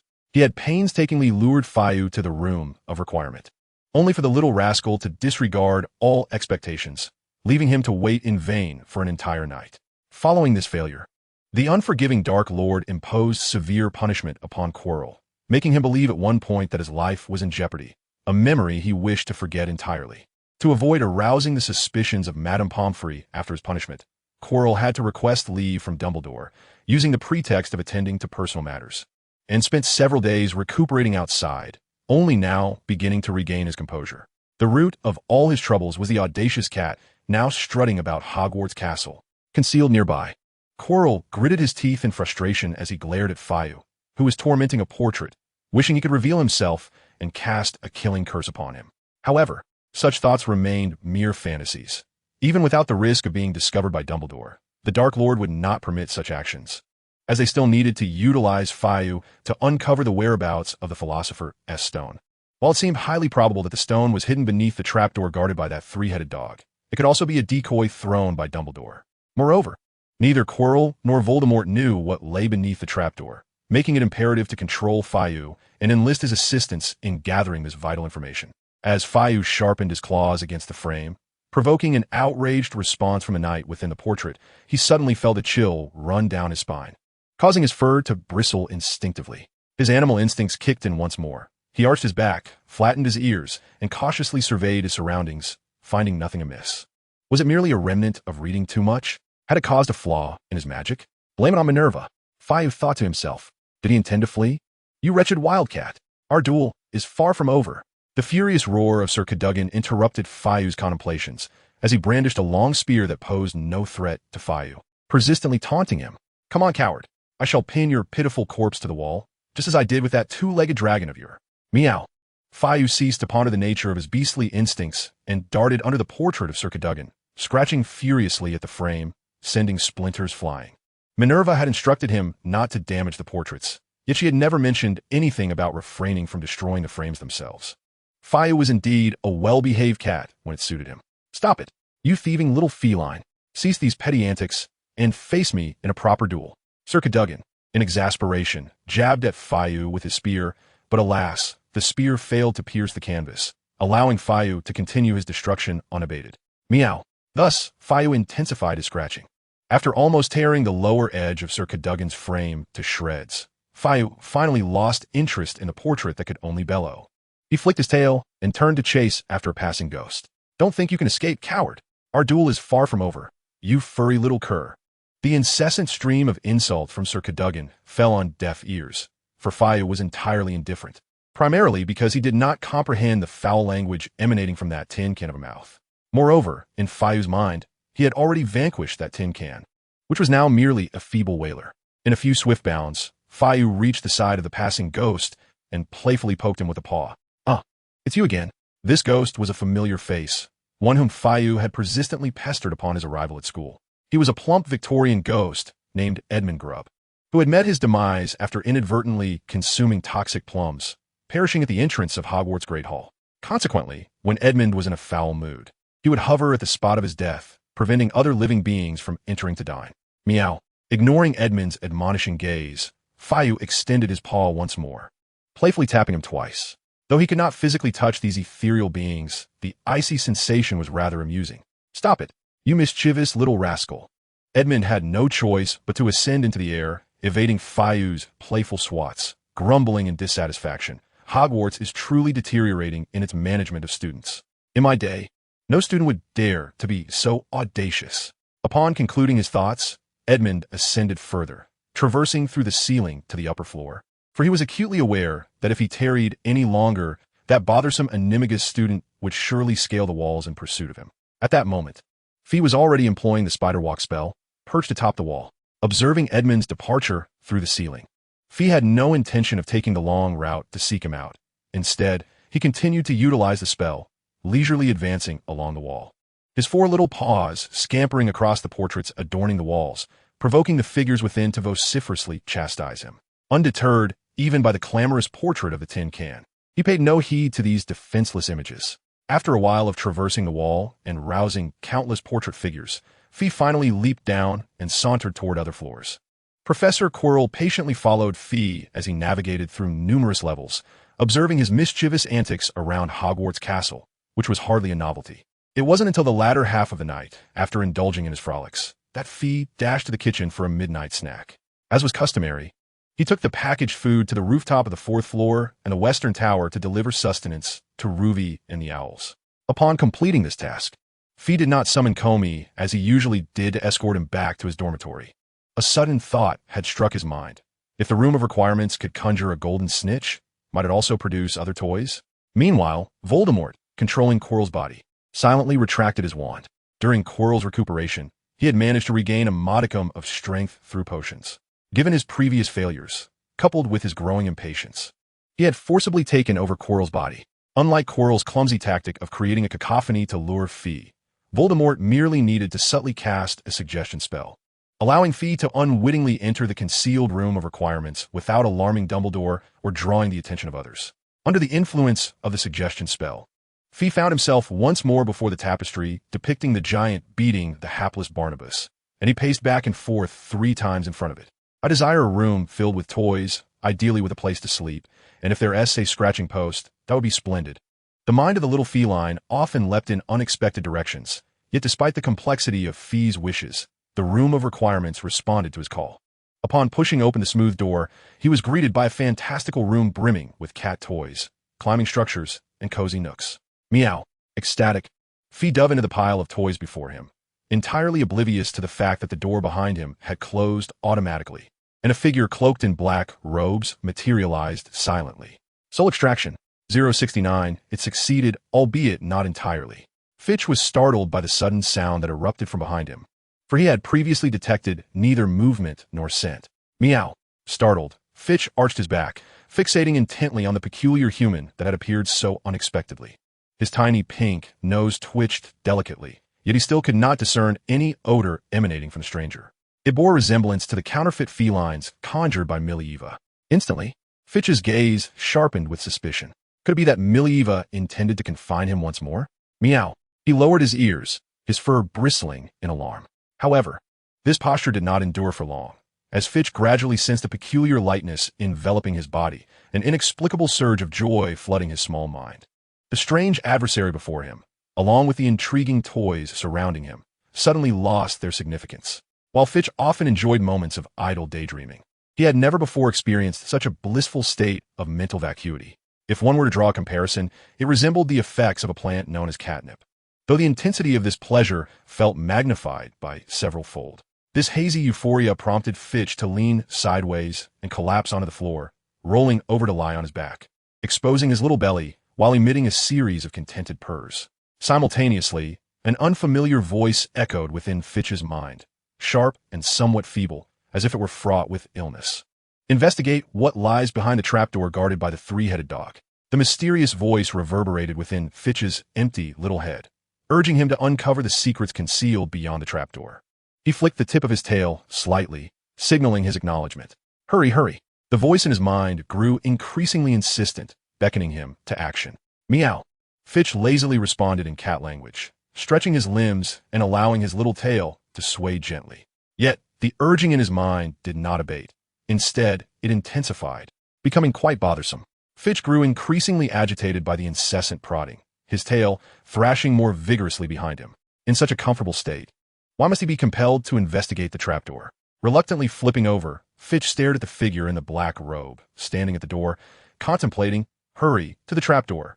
In a fit of exasperation, Voldemort could not restrain himself and let out a growl. Meow. I never said I wouldn't go. Just let me rest for a moment. Fayu responded with a retort, his impatient tail flicking rapidly behind him.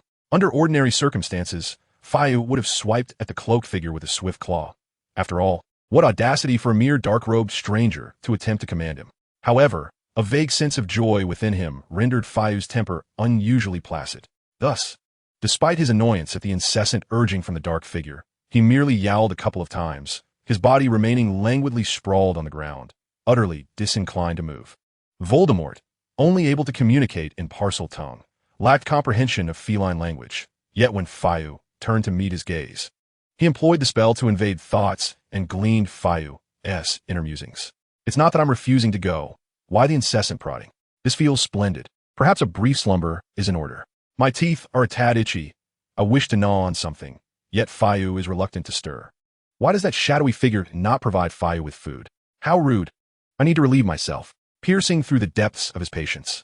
Voldemort was finally exasperated by the cat's rapidly shifting thoughts. He roared, unleashing a red beam from the tip of his wand, aiming directly at Fayu. Unbeknownst to Voldemort, despite the apparent success of his soul-rending curse, the creature remained obstinate, its thoughts wandering to such an extent. Yet he understood that if anyone possessed a will strong enough to resist the curse, subjecting them to torment would significantly enhance the likelihood of its success. Meow. In the instant Voldemort cast the piercing curse, Fayu, who had been languidly reclined, suddenly felt his fur bristle and sprang up, narrowly evading the red light. With Voldemort halting the curse and his instincts sharpening, Fayu swiftly emerged from his clouded bliss. The shadowy figure before him sought to engage him in combat. Upon landing gracefully, Fayu's body swelled in size. The once petite tabby cat, now over half a meter in length, bristled with fury, tail low, ears pinned back and back arched high, exposing his sharp teeth at Voldemort. Huh! As the infamous Second Dark Lord, Voldemort found himself infuriated that, even after employing 2 unforgivable curses, he could not subdue a mere first-year student from Hogwarts, even in his current state of near death, borrowing another's body. Such a turn of events was a tremendous source of humiliation for the proud Voldemort. Avada Kedavra! Voldemort's wand flicked, and under his command, surrounding cat toys and climbing structures were hurled towards Fayu. Claws of the beast. The opponent was neither Minerva nor anyone known to Fayu, so naturally, he did not hold back. His sharp claws emerged from his paws, effortlessly shredding the projectiles that came hurtling towards him into fragments. Meow. Fayu slashed through the barrage of thrown objects, creating a breach, and then pounced fiercely towards the figure clad in black robes. Obstacles loomed, petrified and agonizing. Voldemort, with an unhurried demeanor, cast spells, first using 2 ordinary incantations to block Fayu's path, then anticipating Fayu's soul escape route, he followed up with a piercing curse. However, Voldemort predicted Fayu's movements as if he were a human wizard, but Fayu's thought process was rooted in that of a cat, and moreover, he was a cat skilled in druidic magic. In midair, Fayu shrank his form, deftly evading the 3 spells, then enlarged himself again, taking advantage of Voldemort's astonishment to leap directly in front of him, extending his claws with ferocity. Armor of protection. Although Voldemort's powers were significantly diminished, his combat experience remained intact, allowing him to promptly cast an iron armor spell for his own defense. Fayu was also familiar with the armor spell, but this was his first encounter with it. The sensation of his claws scratching against it felt akin to raking against metal. Realizing he had failed to inflict harm on the dark-robed figure, Fayu swiftly withdrew his claws and circled behind him. Whether driven by his hunting instincts or the experiences gained from battling Minerva, Fayu understood the necessity of avoiding the wizard's line of sight during combat. Yet, Voldemort was no novice. He quickly turned to prevent Fayu from escaping his gaze. Although his face was obscured behind Chilo's head, Chilo not only wore a scarf around his neck, but also donned a large hood, and presently, Voldemort controlled Chilo's body, aligning their line of sight. The Killing Curse. Voldemort waved his wand, unleashing a series of invisible, razor-sharp spells towards Fayu. Despite Fayu's claws having failed to harm him moments earlier, this only fueled Voldemort's wrath, making his spells increasingly vicious. As long as he did not kill this naturally born Animagus before him, sustaining injuries would not hinder his quest to uncover the whereabouts of the Philosopher's Stone. In the face of such unseen assaults, Fayu's primal instincts heightened to an unprecedented sharpness. He heeded the urgent warnings surging from within, dodging left and right, successfully evading all of the killing curses. However, observing the trails carved into the ground around him filled Fayu with an unprecedented sense of peril. For the first time, he felt that his life was under threat. This was not an ordinary skirmish, but a battle. 070, the Midnight Duel. Combat was not unfamiliar to Fayu. Indeed, after acquiring that peculiar little orb of light, Fayu has faced no further threats. However, prior to consuming the orb, his journey was far from smooth. From a tender age, he lost the protection of his mother cat, the reasons for which have faded from his memory. What lingers in his mind are the days spent rummaging through trash bins for remnants discarded by humans. The larger felines snatching away his meager meals, forcing him to endure countless nights with a gnawing hunger. He recalls the fierce battles fought over a mere patch of territory. Emerging battered and bruised, retreating to the damp, cold sewers to lick his wounds in solitude. Even after swallowing the orb, Fayu did not shy away from combat. Prey would not always succumb without a fight, and even formidable opponents could inflict injuries upon him. Thus, he was no stranger to the crucible of battle.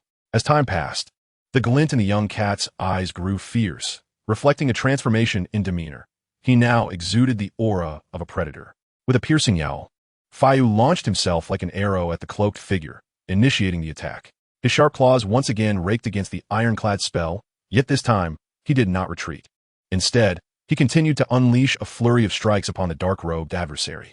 Empowered by several druidic spells, Ant Strength, Bull's Might, Wild Power, Beast Claw, Fayu, though yet to break through Voldemort's protective enchantment, wielded a tremendous force that compelled Voldemort to stagger backward. Armored Protection. Recoil the foe 3 paces. Enraged, Voldemort reinforced his precarious ironclad spell while casting a repulsion charm at Fayu, simultaneously retreating to escape the feline's assault range. With unwavering focus, Fayu evaded the incoming curse as Voldemort aimed his wand, seizing the moment to close the distance between them once more. However, before Voldemort could unleash another spell to subdue Fayu, the large tabby cat surged forward with renewed speed, leaping towards him once again. With his primal instincts fully awakened, Fayu needed no deliberation. He instinctively cast the most fitting spells. A relentless barrage of claw strikes disrupted Voldemort's attempts to cast his spells. Each time Voldemort managed to conjure a spell, Fayu, with his swift agility and nimble footwork, effortlessly dodged the colorful beams of light, only to close in again, delivering clawing assaults, kicking strikes, and occasionally attempting to bite at the dark figure's throat. Although he was unable to inflict any damage upon Voldemort, he managed to send him staggering, his steps unsteady. A wave of frustration surged within the Dark Lord. Had it not been for his dwindling power and the utter inadequacy of his current vessel, he would never have struggled against a mere Animagus of such slight distinction. In a state of full strength, casting a few simple spells would require no incantation nor meticulous wand movements. Even a silent spell would render this Animagus a mere shadow of existence. Alternatively, much like Professor McGonagall at the commencement feast, Summoning a multitude of creatures to overwhelm Fish would be a trivial task. Yet now, due to his compromised condition and Chilo's ineptitude, he found himself laboring against a first-year wizard. The desire to resurrect himself surged to its zenith in Voldemort's heart. Softening Charm. Seizing the advantage, Fish unleashed the Softening Charm, transforming the ground into a quagmire. Voldemort, taken aback by the unexpected prowess of this Animagus novice, found his feet ensnared by the floor. Cursed, he bit down hard, swiftly resolving to fortify his protective charm, bracing himself against Fish's onslaught as he pointed his wand toward the ground. Thunderclap. An orange-yellow light, seemingly ablaze, shot forth from the tip of Voldemort's wand, hurtling toward the floor between himself and Fish. Boom! The floor beneath them erupted violently, sending both Fish and Voldemort hurtling through the air. Meow! Fish landed heavily atop a cat tree, letting out a pained cry as the structure splintered beneath him. Despite the protection granted by his bark skin and bear's endurance, the formidable spell had indeed inflicted harm upon him. The gruesome yet superficial wounds were insignificant in comparison to the internal injuries sustained from the explosion, leaving him with several fractured bones. On the other side, Voldemort's situation was scarcely better. His protective charm, already precarious under Fish's assault, had been severely taxed by the numerous spells he had cast. The explosion had further depleted his already waning strength, ensuring he would be bedridden for several days. Thankfully, this body was not his own, and the consequences of this debacle would be left for the ineffectual Chilo to bear. Cursed Animagus, cursed cat. Voldemort forcibly swallowed the blood rising in his throat. Struggling to rise from the ground, his malevolent gaze fixed upon the distant Fish. Except for the inexplicably failed attempt to murder the Potter family, he had never been so disheveled, even in the presence of his most formidable adversary, Dumbledore. Under the malevolent gaze of Voldemort, Fishy emerged from a pile of broken wood, glaring defiantly back at him. The resilience of feline creatures is remarkable. Despite the severity of his injuries, Fishy managed to project an air of invulnerability. Ignoring the pain coursing through his body, he arched once more, emitting a series of low growls directed at Voldemort. Uncertain of the dark figure's condition, shrouded entirely in a black cloak save for a pair of occasionally glimmering red eyes, Fishy had failed to detect any scent emanating from him, as if he were mere stone. Thus, Fishy chose not to pursue his attack further, opting instead to adopt a menacing stance in an attempt to intimidate his adversary. It was then that he noticed his own body seemed to swell slightly, with subtle shifts occurring within his bones and muscles. Voldemort narrowed his eyes, acutely aware of the pain radiating from Quirrell's body, as well as the anguished cries echoing in his mind. He silently resolved to retreat, not out of concern for Quirrell, whom he deemed a worthless pawn, but rather because he had long intended to discard him once the Philosopher's Stone was secured. The rationale behind his withdrawal was straightforward. His condition no longer permitted the casting of spells. Although it was embarrassing for the Dark Lord to be repelled by a mere first-year student, the preservation of his life took precedence over pride. After all, he had once been vanquished by an infant during his peak, and losing to Fishy now was not an insurmountable blow to his ego. Fishy fixed his gaze intently on the cloaked figure as he retreated towards the door, ultimately exiting the room of requirement. Only then did Fishy's taut nerves begin to relax. Turning his head, he surveyed his surroundings, gradually making his way to a soft cushion where he curled up and lay down, extending his tongue to tend to his wounds. Though his body bore numerous scars from this long-awaited duel, he felt little sorrow. The metallic scent of blood heightened his senses and even sparked a flicker of exhilaration within him. Regrettably, he had not glimpsed the figure's face nor caught a whiff of his scent, for had he done so, he would have sought vengeance once his wounds healed. As he continued to lick his injuries, Fishy pondered how long it might take to recover. The greenhouse belonging to the plump lady was replete with healing plants, so he resolved to rest before gathering some for his wounds. While contemplating his recovery strategy, a new piece of knowledge surfaced in his mind. Rejuvenation spell, capable of continuously healing the wounds of its target. Meow. Fitch shook his ears and, without hesitation, activated his rejuvenation spell. A verdant glow enveloped him, rapidly healing his visible wounds at an astonishing pace, while his internal injuries steadily improved. In no time, he was completely restored. Meanwhile, the severely drained Voldemort chose to relinquish control of his body back to Chilo, who then succumbed to slumber. Dragging his battered body, Chilo made his escape from Hogwarts. Given his current condition, he dared not linger within the castle. He needed to recuperate outside until his injuries were imperceptible before he could return. A bitter pang filled Chilo's heart as he realized that in order to keep Voldemort alive, he had been exhaustively spending his savings on various potions for the Dark Lord. Now, he also needed to heal himself, and his funds were dwindling. Although Voldemort had previously provided him with several addresses containing valuable items, utilizing those treasures would undoubtedly diminish the Dark Lord's opinion of him. At that moment, Chilo was still daydreaming about the rewards he might receive upon Voldemort's resurrection, resolute in his decision not to touch the Dark Lord's stash unless absolutely necessary. Despite the presence of unicorns in the Forbidden Forest, Chilo dared not attack until he had devised a plan to secure the Philosopher's Stone, so he could only rely on his dwindling savings for the time being. Fortunately, he had returned to school without notifying anyone, sparing him the need to request leave from Dumbledore. Chilo slipped away quietly, just as he had arrived. By the time he healed and returned to Hogwarts, a week had passed. Quirinus, you have finally returned. Dumbledore greeted him upon his arrival. I have a matter that requires your assistance. What can I do for you? Chilo reverted to his stammering, timid demeanor. Well, it is this. I have an item that needs to be concealed within Hogwarts, and I was wondering if you, as the defense against the dark art professor, might have any effective methods to prevent it from being stolen. May I ask what this item is? Chilo's heart raced, suppressing his excitement as he cautiously inquired. Oh, certainly. There is nothing to conceal, Dumbledore replied, lowering his gaze slightly to mask the regret that flickered in his eyes. Do you recall the news about the theft at Gringotts before the school year began? The item I need to protect is the Philosopher's Stone, entrusted to me by Nicholas Flamel. Dumbledore paused for a moment, seemingly allowing Quirrell to digest the news before continuing. In fact, I intended to seek you out 2 weeks ago, but you unexpectedly took a leave of absence, which has resulted in this delay until now. Is that so? How terribly unfortunate. Quirrell managed to force a smile, his teeth clenched as he spoke. Meanwhile, he was silently raging within, questioning the purpose of his suffering over the past 10 days. Fortunately, Dumbledore was unaware of Quirrell's recent tribulations. He smiled and reassured him the other professors have also contributed, so the Philosopher's Stone remains quite secure. That is indeed good news. Such a precious artifact must be safeguarded diligently. Quirrell exerted considerable effort to suppress his inner indignation and responded casually before inquiring about his utmost concern. Where is the Philosopher's Stone now? What must I do? A treasure. Perhaps. Dumbledore did not answer Quirrell's question immediately. Rather, he seemed more preoccupied with Quirrell's casual remark. After a moment of reflection, he replied leisurely, I need you to devise a protective scheme for the stone. This could involve magical traps, powerful spells, or even a remarkable creature skilled in guarding. Essentially, anything that can thwart those pitiable individuals who covet the stone will suffice. Once you are ready, inform me, and I shall take you to the site for its arrangement. Upon hearing Dumbledore's words, Voldemort scoffed disdainfully within Quirrell's mind. I understand. Quirrell nodded obediently, careful not to reveal any sign of his inner turmoil. He resolved to delay his response to Dumbledore for a few days to avoid exposing his urgency. 3 days later, Quirrell approached Dumbledore to inform him that he had prepared a means of protecting the Philosopher's Stone.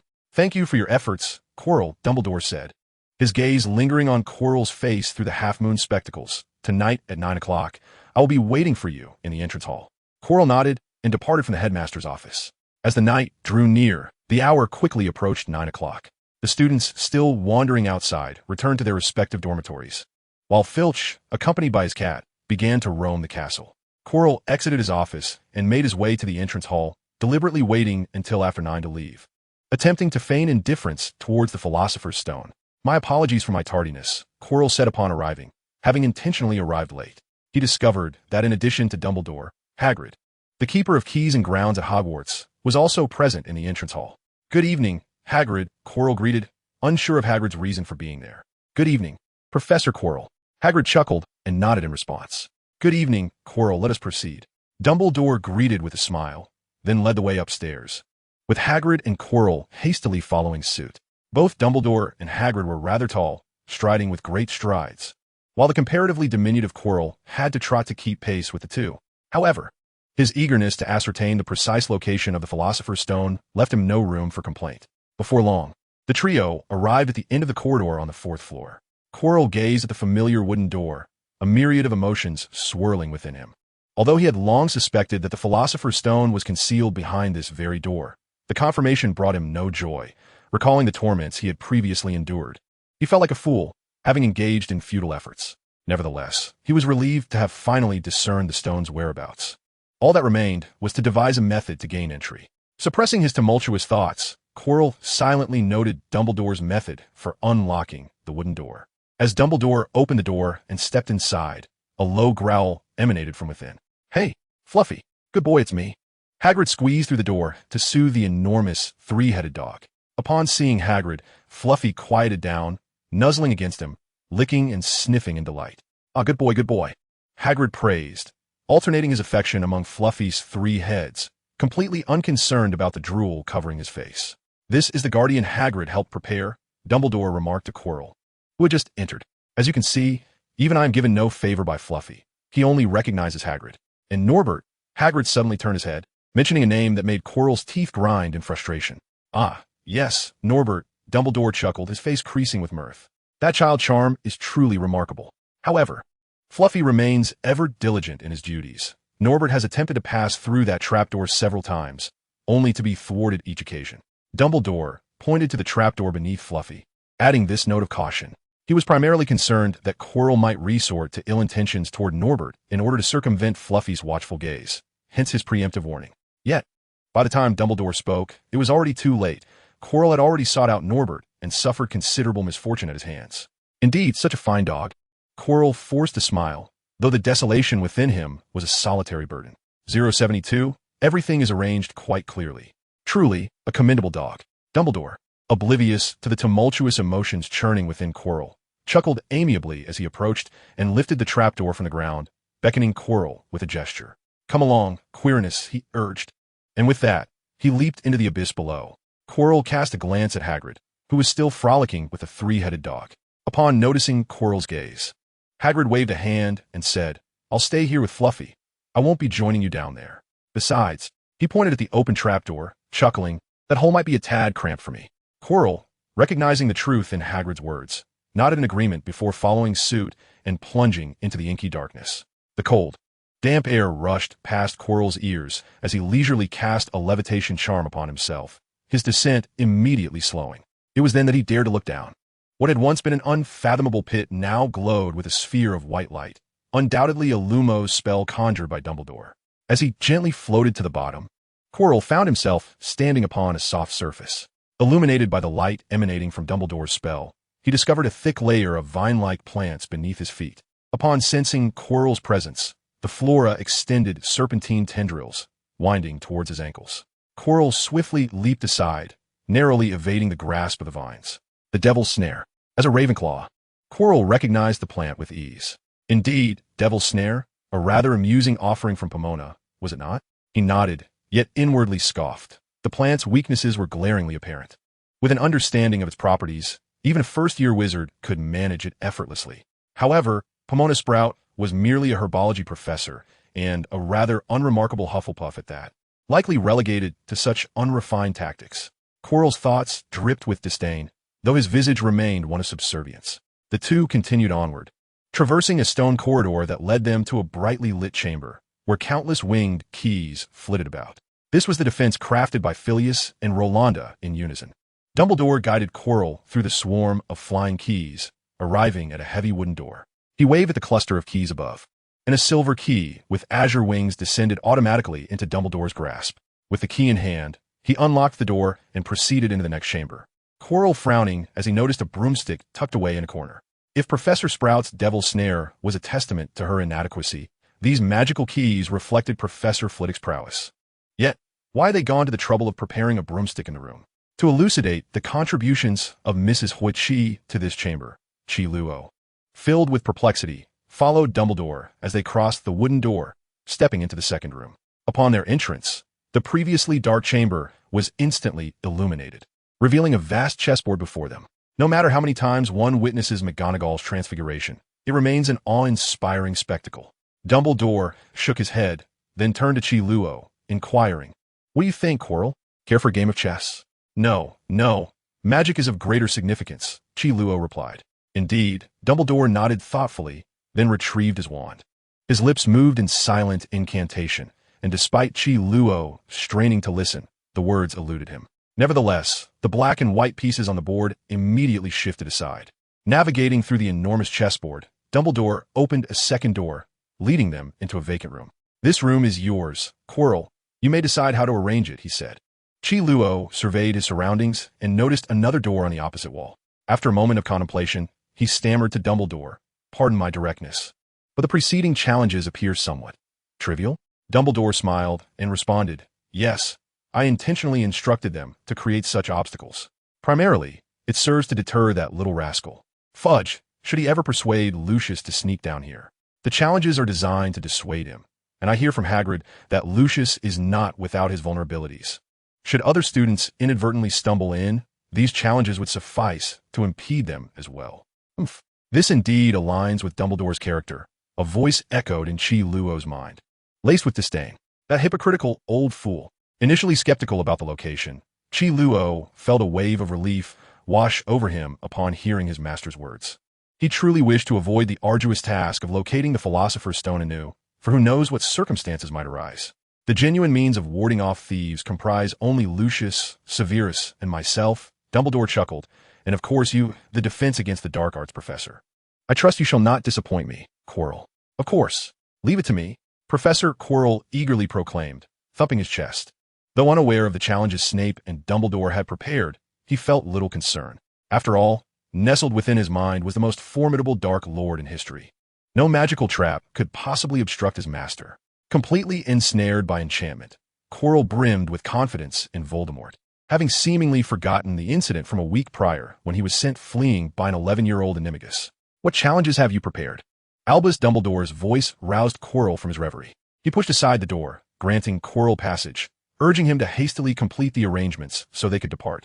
He longed for a relaxing bath before bed.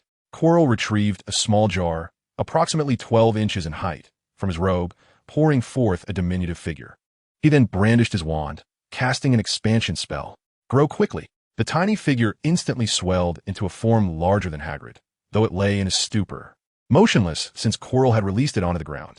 "Oh, a troll," Dumbledore remarked, covering his crooked nose with a hand, his voice resonating with an unusual timbre. As Quirrell reverted the troll to its original size, an overwhelming stench permeated the air, far more repugnant than the scent of Quirrell's own hand. Yes, indeed. My curriculum does involve trolls, and I just happened to prepare two," Quirrell stammered, retreating from the room alongside Dumbledore. After closing the door and sealing the foul odor within, they retraced their steps. However, as they approached the surface, they encountered a minor obstacle. The trapdoor had been inexplicably shut. Dumbledore attempted to push it open, but it remained steadfastly closed. "Hagrid, are you up there?" Dumbledore knocked on the trapdoor, inquiring loudly. Quirrell then heard a voice from above that filled him with loathing. "If that old coot can get down, why can't I?" Fong had seized Hagrid's bushy beard, demanding answers. "Ouch!" Hagrid tilted his head to alleviate the pain on his chin, pleading, "Easy there, easy. Dumbledore is the headmaster. After all, he can go wherever he pleases." "Headmaster?" Fong released his grip and tilted his head, as if recalling that the old coot had mentioned wanting Fong to be headmaster one day, claiming that if he became headmaster, the sorting hat would belong to him. "Then Fong wants to be headmaster. Ha ha ha. Little Fong wants to be headmaster, but you'll have to wait until you graduate," Dumbledore chimed in, having just clambered up from beneath the trapdoor, catching Fong's statement with amusement. "Meow. Is it that complicated? Then I don't want to." Fong, grasping the concept of graduation, recalled that Minerva had once mentioned that one could graduate from Hogwarts after 7 years. The mere thought of waiting so long to become headmaster instantly extinguished Fong's interest. Suddenly, Fei-Su wrinkled his little nose and twitched it a few times, abruptly glancing back at Professor Chelou, who was climbing up. With a hint of confusion in his expression, he remarked, "The stinky professor seems to have become even smellier, and the bad old man also has a bit of a foul odor. However, none of that is of great significance. What truly matters is that the stinky professor has also descended. He is not the principal. You are all intentionally making my life difficult." With the realization that the tall figures were indeed creating obstacles for him, Fei-Su immediately began his resistance. Previously, he had been rather indifferent about entering the trapdoor. Much like an ordinary kitten that delights in sneaking into closed rooms out of curiosity to see what lies within and to mark its territory, Fei-Su's earlier attitude mirrored this. If permitted inside, and if nothing intriguing was found, the kittens would swiftly lose interest. However, the situation had changed.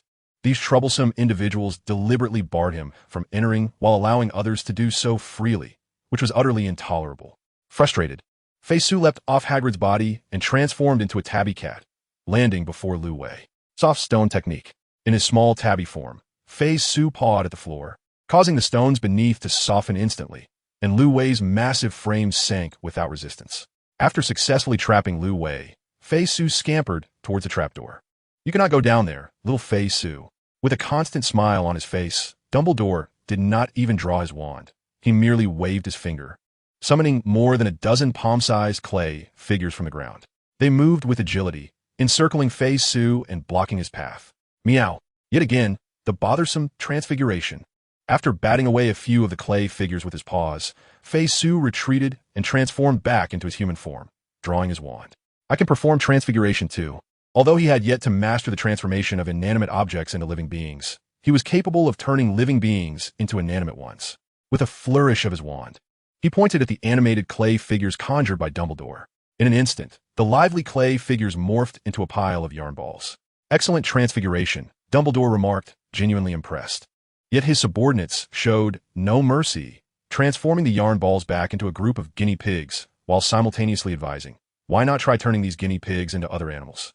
The transformation of living beings into other living entities is indeed within the realm of possibility. However, it presupposes that the original subject is, in fact, a living creature.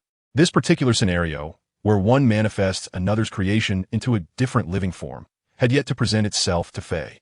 Instinctively, he followed Dumbledore's suggestion and waved his wand. Under Fei's transfiguration spell, the group of guinea pigs morphed into lively fish, flopping about on the floor. A satisfied smile graced Dumbledore's face, and with a subtle movement of his fingers, the flopping fish were transformed into turtles, only to be swiftly changed again by Fei into other creatures. They exchanged transformations several times, and after Dumbledore once more turned them into turtles, which were quickly transfigured into doves by Fei, Dumbledore decided to pause. "You've accomplished it. Haven to you?" he said with a smile, winking his blue eyes at Fei. "Meow." Fei responded, perplexed, not comprehending the old man's cryptic words. "Those turtles were made of stone." Dumbledore elucidated, "Congratulations, you have successfully mastered a higher level of transfiguration." As he spoke, he flicked his fingers, turning the doves into lifeless stones, then gestured for Fei to give it another try. "Meow." At that moment, Fei paid no heed to any trapdoors. He vigorously waved his wand at the stones on the floor, making them oscillate between various inanimate objects and living forms. Mo. Fei is indeed the mightiest. After confirming his newfound ability to transmute lifeless entities into living beings, Fei placed his hands on his hips and laughed heartily towards the heavens. Defeating Minerva was now merely a matter of time. Ultimately, Fei remained oblivious to what lay beyond the trapdoor. However, this was no longer of significance, for he had finally acquired the means to triumph over Minerva. Moreover, Hagrid had made a special promise to dissuade Fei from his curiosity about the trapdoor, stating that he would take him to explore the Forbidden Forest that weekend.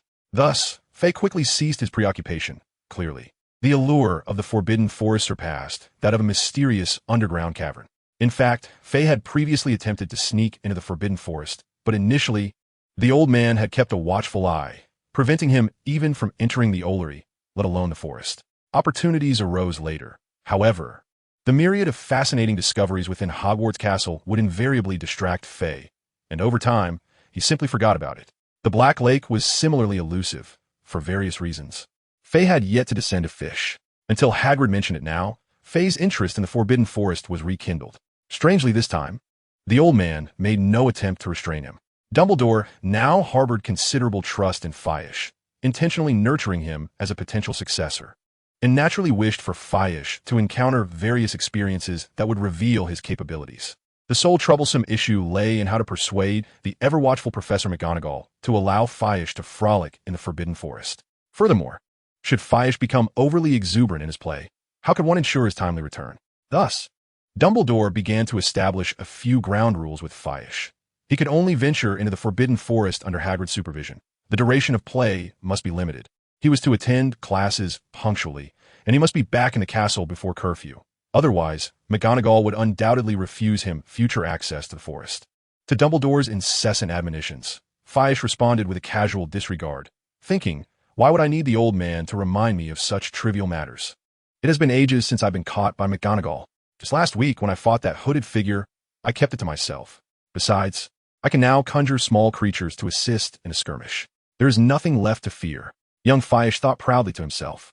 As Dumbledore and Hagrid busily endeavored to placate their little darling, standing behind them, Quirrell lowered his head, his eyes glinting with malice. If Filch were to enter the Forbidden Forest, it would present the perfect opportunity for revenge, especially now that he had acquired the precise location of the Philosopher's Stone. There was no need for mercy.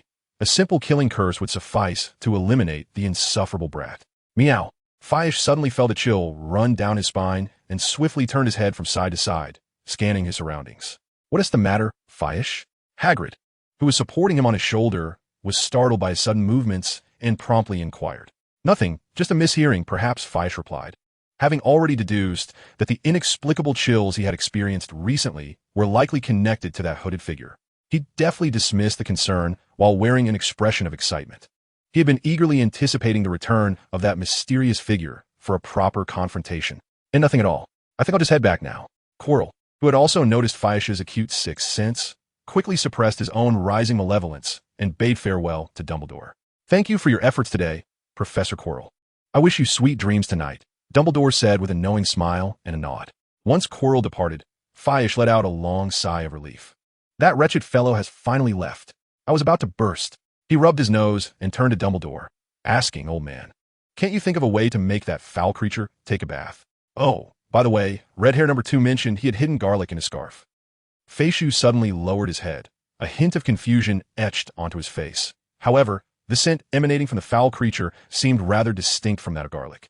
You are truly perplexing me. Albus Dumbledore chuckled softly, ruffling Feishu's little head, only to be met with a sharp bite on his hand as Feishu turned away. Retracting his hand with a grimace, Dumbledore continued with a meaningful tone. This is Professor Quirrell's own choice. I cannot interfere with his personal will. It was evident that Feishu could not comprehend the emotions underlying Dumbledore's words, for his thoughts had already leaped elsewhere before Dumbledore had finished speaking. Louis, come quickly. I have delicious treats. Feishu blatantly ignored Dumbledore, emptying a magical pouch to reveal a bounty of food before Louis. After a brief moment of silence, Dumbledore also produced a magical pouch, extracting a box of snacks and shamelessly leaning in. Feishu, I have a pile of cockroaches here. Would you like to share? Of course. Dumbledore sat cross-legged, merrily sharing food with Feishu while casually offering a portion to Hagrid beside them. Would you care for some? Thank you, but no need. Hagrid replied without hesitation, then grabbed a piece of sausage and popped it into his mouth. I prefer to enjoy these with Louis. You simply do not know how to appreciate. Dumbledore shook his head in disappointment, casting a glance at little Feishu, who was crunching on the cockroaches. Indeed, this child was born for greatness. I must find a way to spark his interest in becoming the headmaster.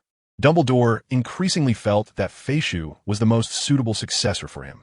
In the Transfiguration Professor's office, the occupant, Minerva McGonagall, was in a fit of rage. I will not agree, Professor McGonagall screamed, glaring at Dumbledore, who stood before her with a smirk. In order for Feishu to accompany Hagrid on a weekend excursion into the Forbidden Forest, Dumbledore first needed the approval of the parent, Minerva. However, it was clear that Professor McGonagall was not inclined to honor their promise. Calm down, Minerva, Dumbledore patiently soothed her. You are overly anxious. Feishu is actually quite safe. Safe? Are you mad, Albus? It was evident that Professor McGonagall was far from calm. She slammed her hand on the table with a resounding thud. You know just how perilous the Forbidden Forest is. And you also know how remarkably charismatic Feishu is. Dumbledore raised his hands to his chest and gestured twice toward the front, believing that the creatures of the Forbidden Forest would not harm him, especially with Hagrid watching over them. However, it was a challenge to get Fawkes to behave even slightly.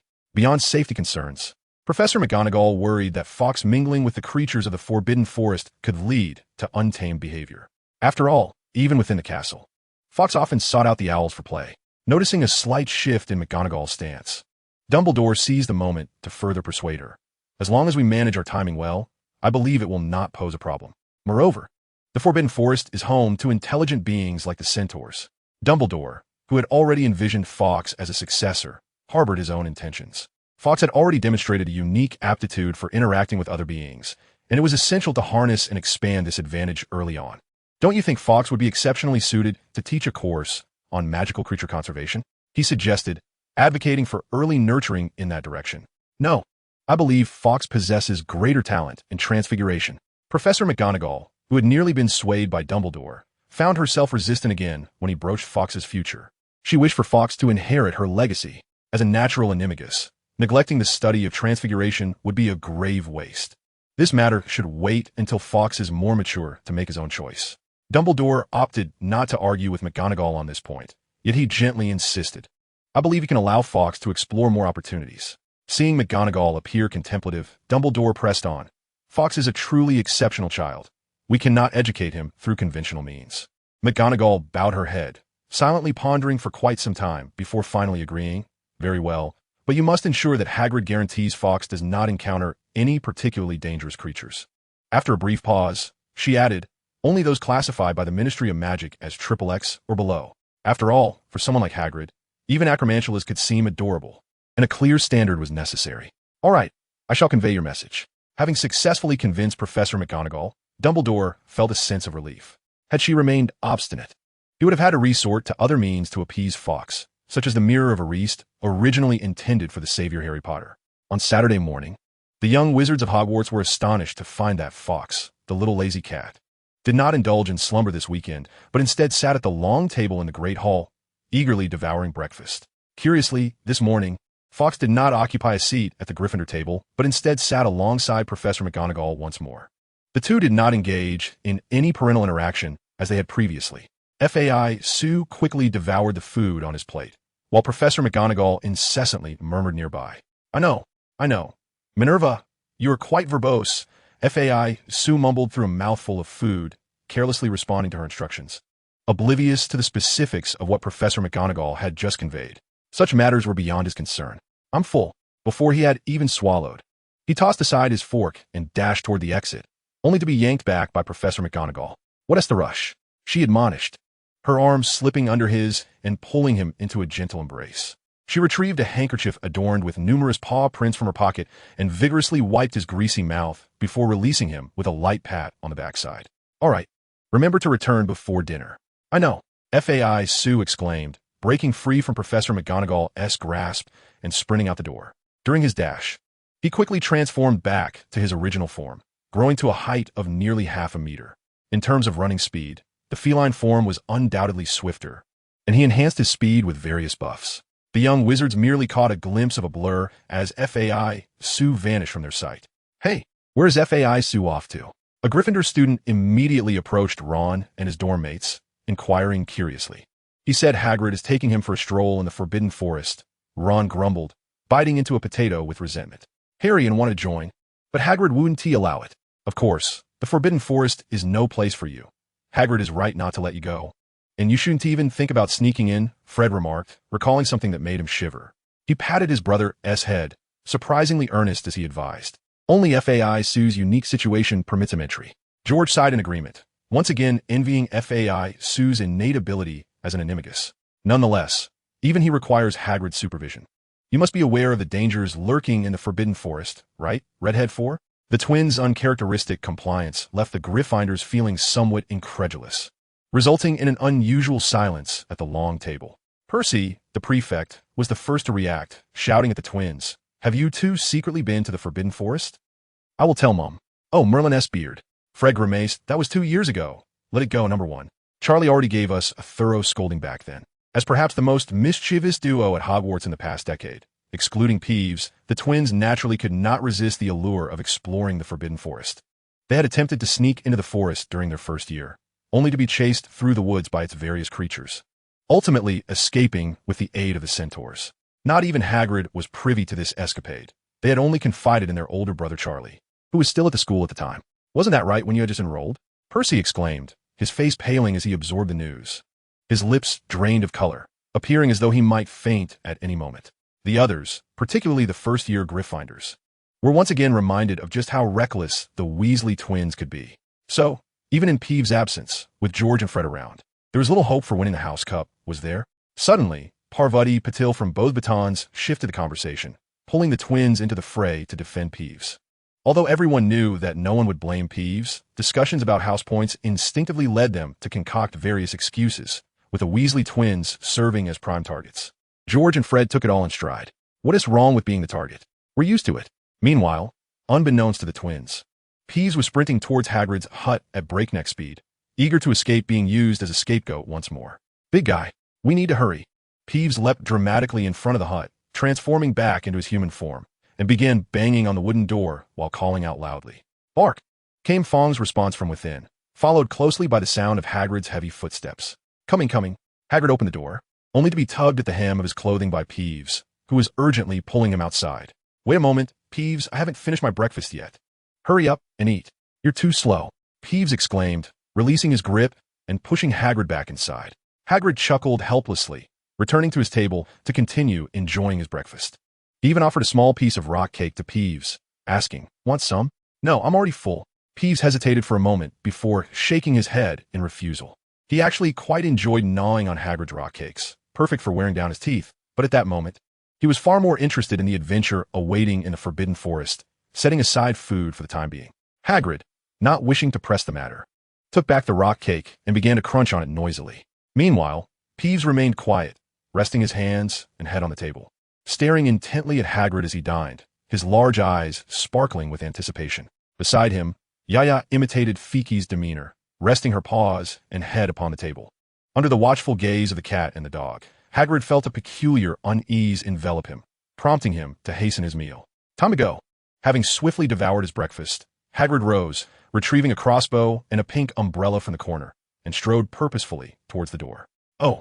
Fiki exclaimed, leaping to Hagrid's side before transforming into a small tabby and perching upon his shoulder. Yaya promptly followed suit, energetically circling Hagrid without a hint of fatigue.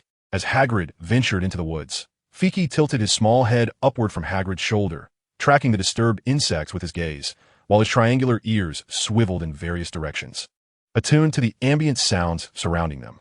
Not long into their journey, Fiki discerned a faint rustling sound emanating from the trees ahead. Without a moment's hesitation, he jumped off Hagrid's shoulder, disregarding Hagrid's calls, and swiftly darted up the tree from whence the noise originated. Meow. Perched atop the tree, Fiki tilted his head, scrutinizing the peculiar creature before him, utterly confused as to whether it was an animal or a plant. The little beings, not much larger than himself, appeared to be whimsical dolls fashioned from several twigs, yet they moved with an uncanny grace. The branch that represented their torso bore a pair of brown eyes. Most intriguingly, these curious entities emitted a strange sound, one that Fiki, despite his inability to comprehend, instinctively understood through his druidic abilities to convey goodwill. These were the tree guardians, gentle and somewhat shy magical beings. Hagrid, standing below the tree, raised his head to introduce them to Fiki. Meow. Fiki approached, gently nudging one of the tree guardians with his nose. Sensing the joy radiating from the creature, he tenderly licked it and rubbed his head against it, emitting a friendly purr from his throat. After a brief exchange, the tree guardians produced several soil beetles from a hollow in the tree and presented them to Fiki. These insects, resembling diminutive cockroaches, comprised the primary diet of the tree guardians and were specially offered to Fiki as a gesture of hospitality. Fiki opened his mouth, grasping one of the soil beetles and taking a few bites before swallowing a whole, subsequently declining the remainder. Accustomed to human fare, he found these offerings unpalatable, not distasteful, yet lacking in appeal. "I shall treat you to something delightful." Fiki transformed into his human form, retrieving a box of cockroach clusters from his magical pocket and extending it toward the tree guardians. The tree guardian's surprise was palpable as it witnessed the transformation of Feishu. In a flurry, they sought refuge within the tree hollow. Only after confirming that Feishu, the human, was indeed Feishu, the cat, did they cautiously emerge to accept the pile of cockroaches from his hand. However, upon catching a whiff of the cockroach heap, they returned it to Feishu with disdain. Such saccharine treats were utterly unpalatable to the tree guardians. How unfortunate is that they cannot indulge in sweets. Feishu, not one to press the matter, merely sighed and proceeded to savor the cockroaches himself, chewing with delight.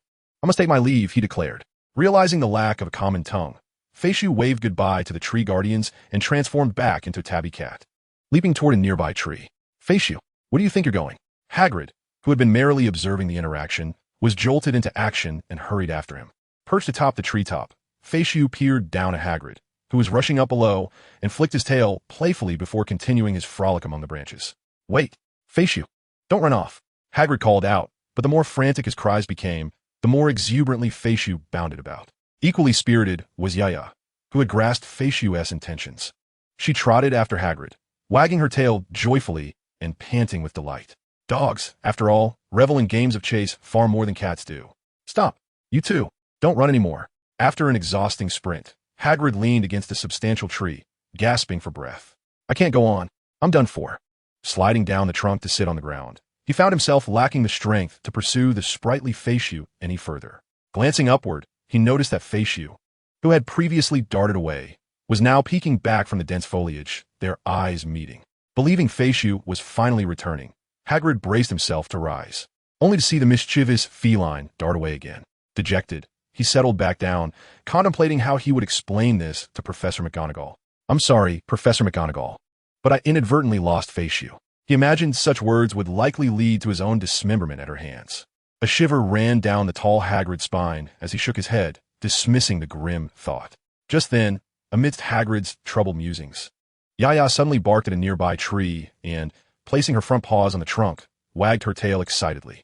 Following the gaze of Yaya, Hagrid once again beheld the familiar visage of the small cat.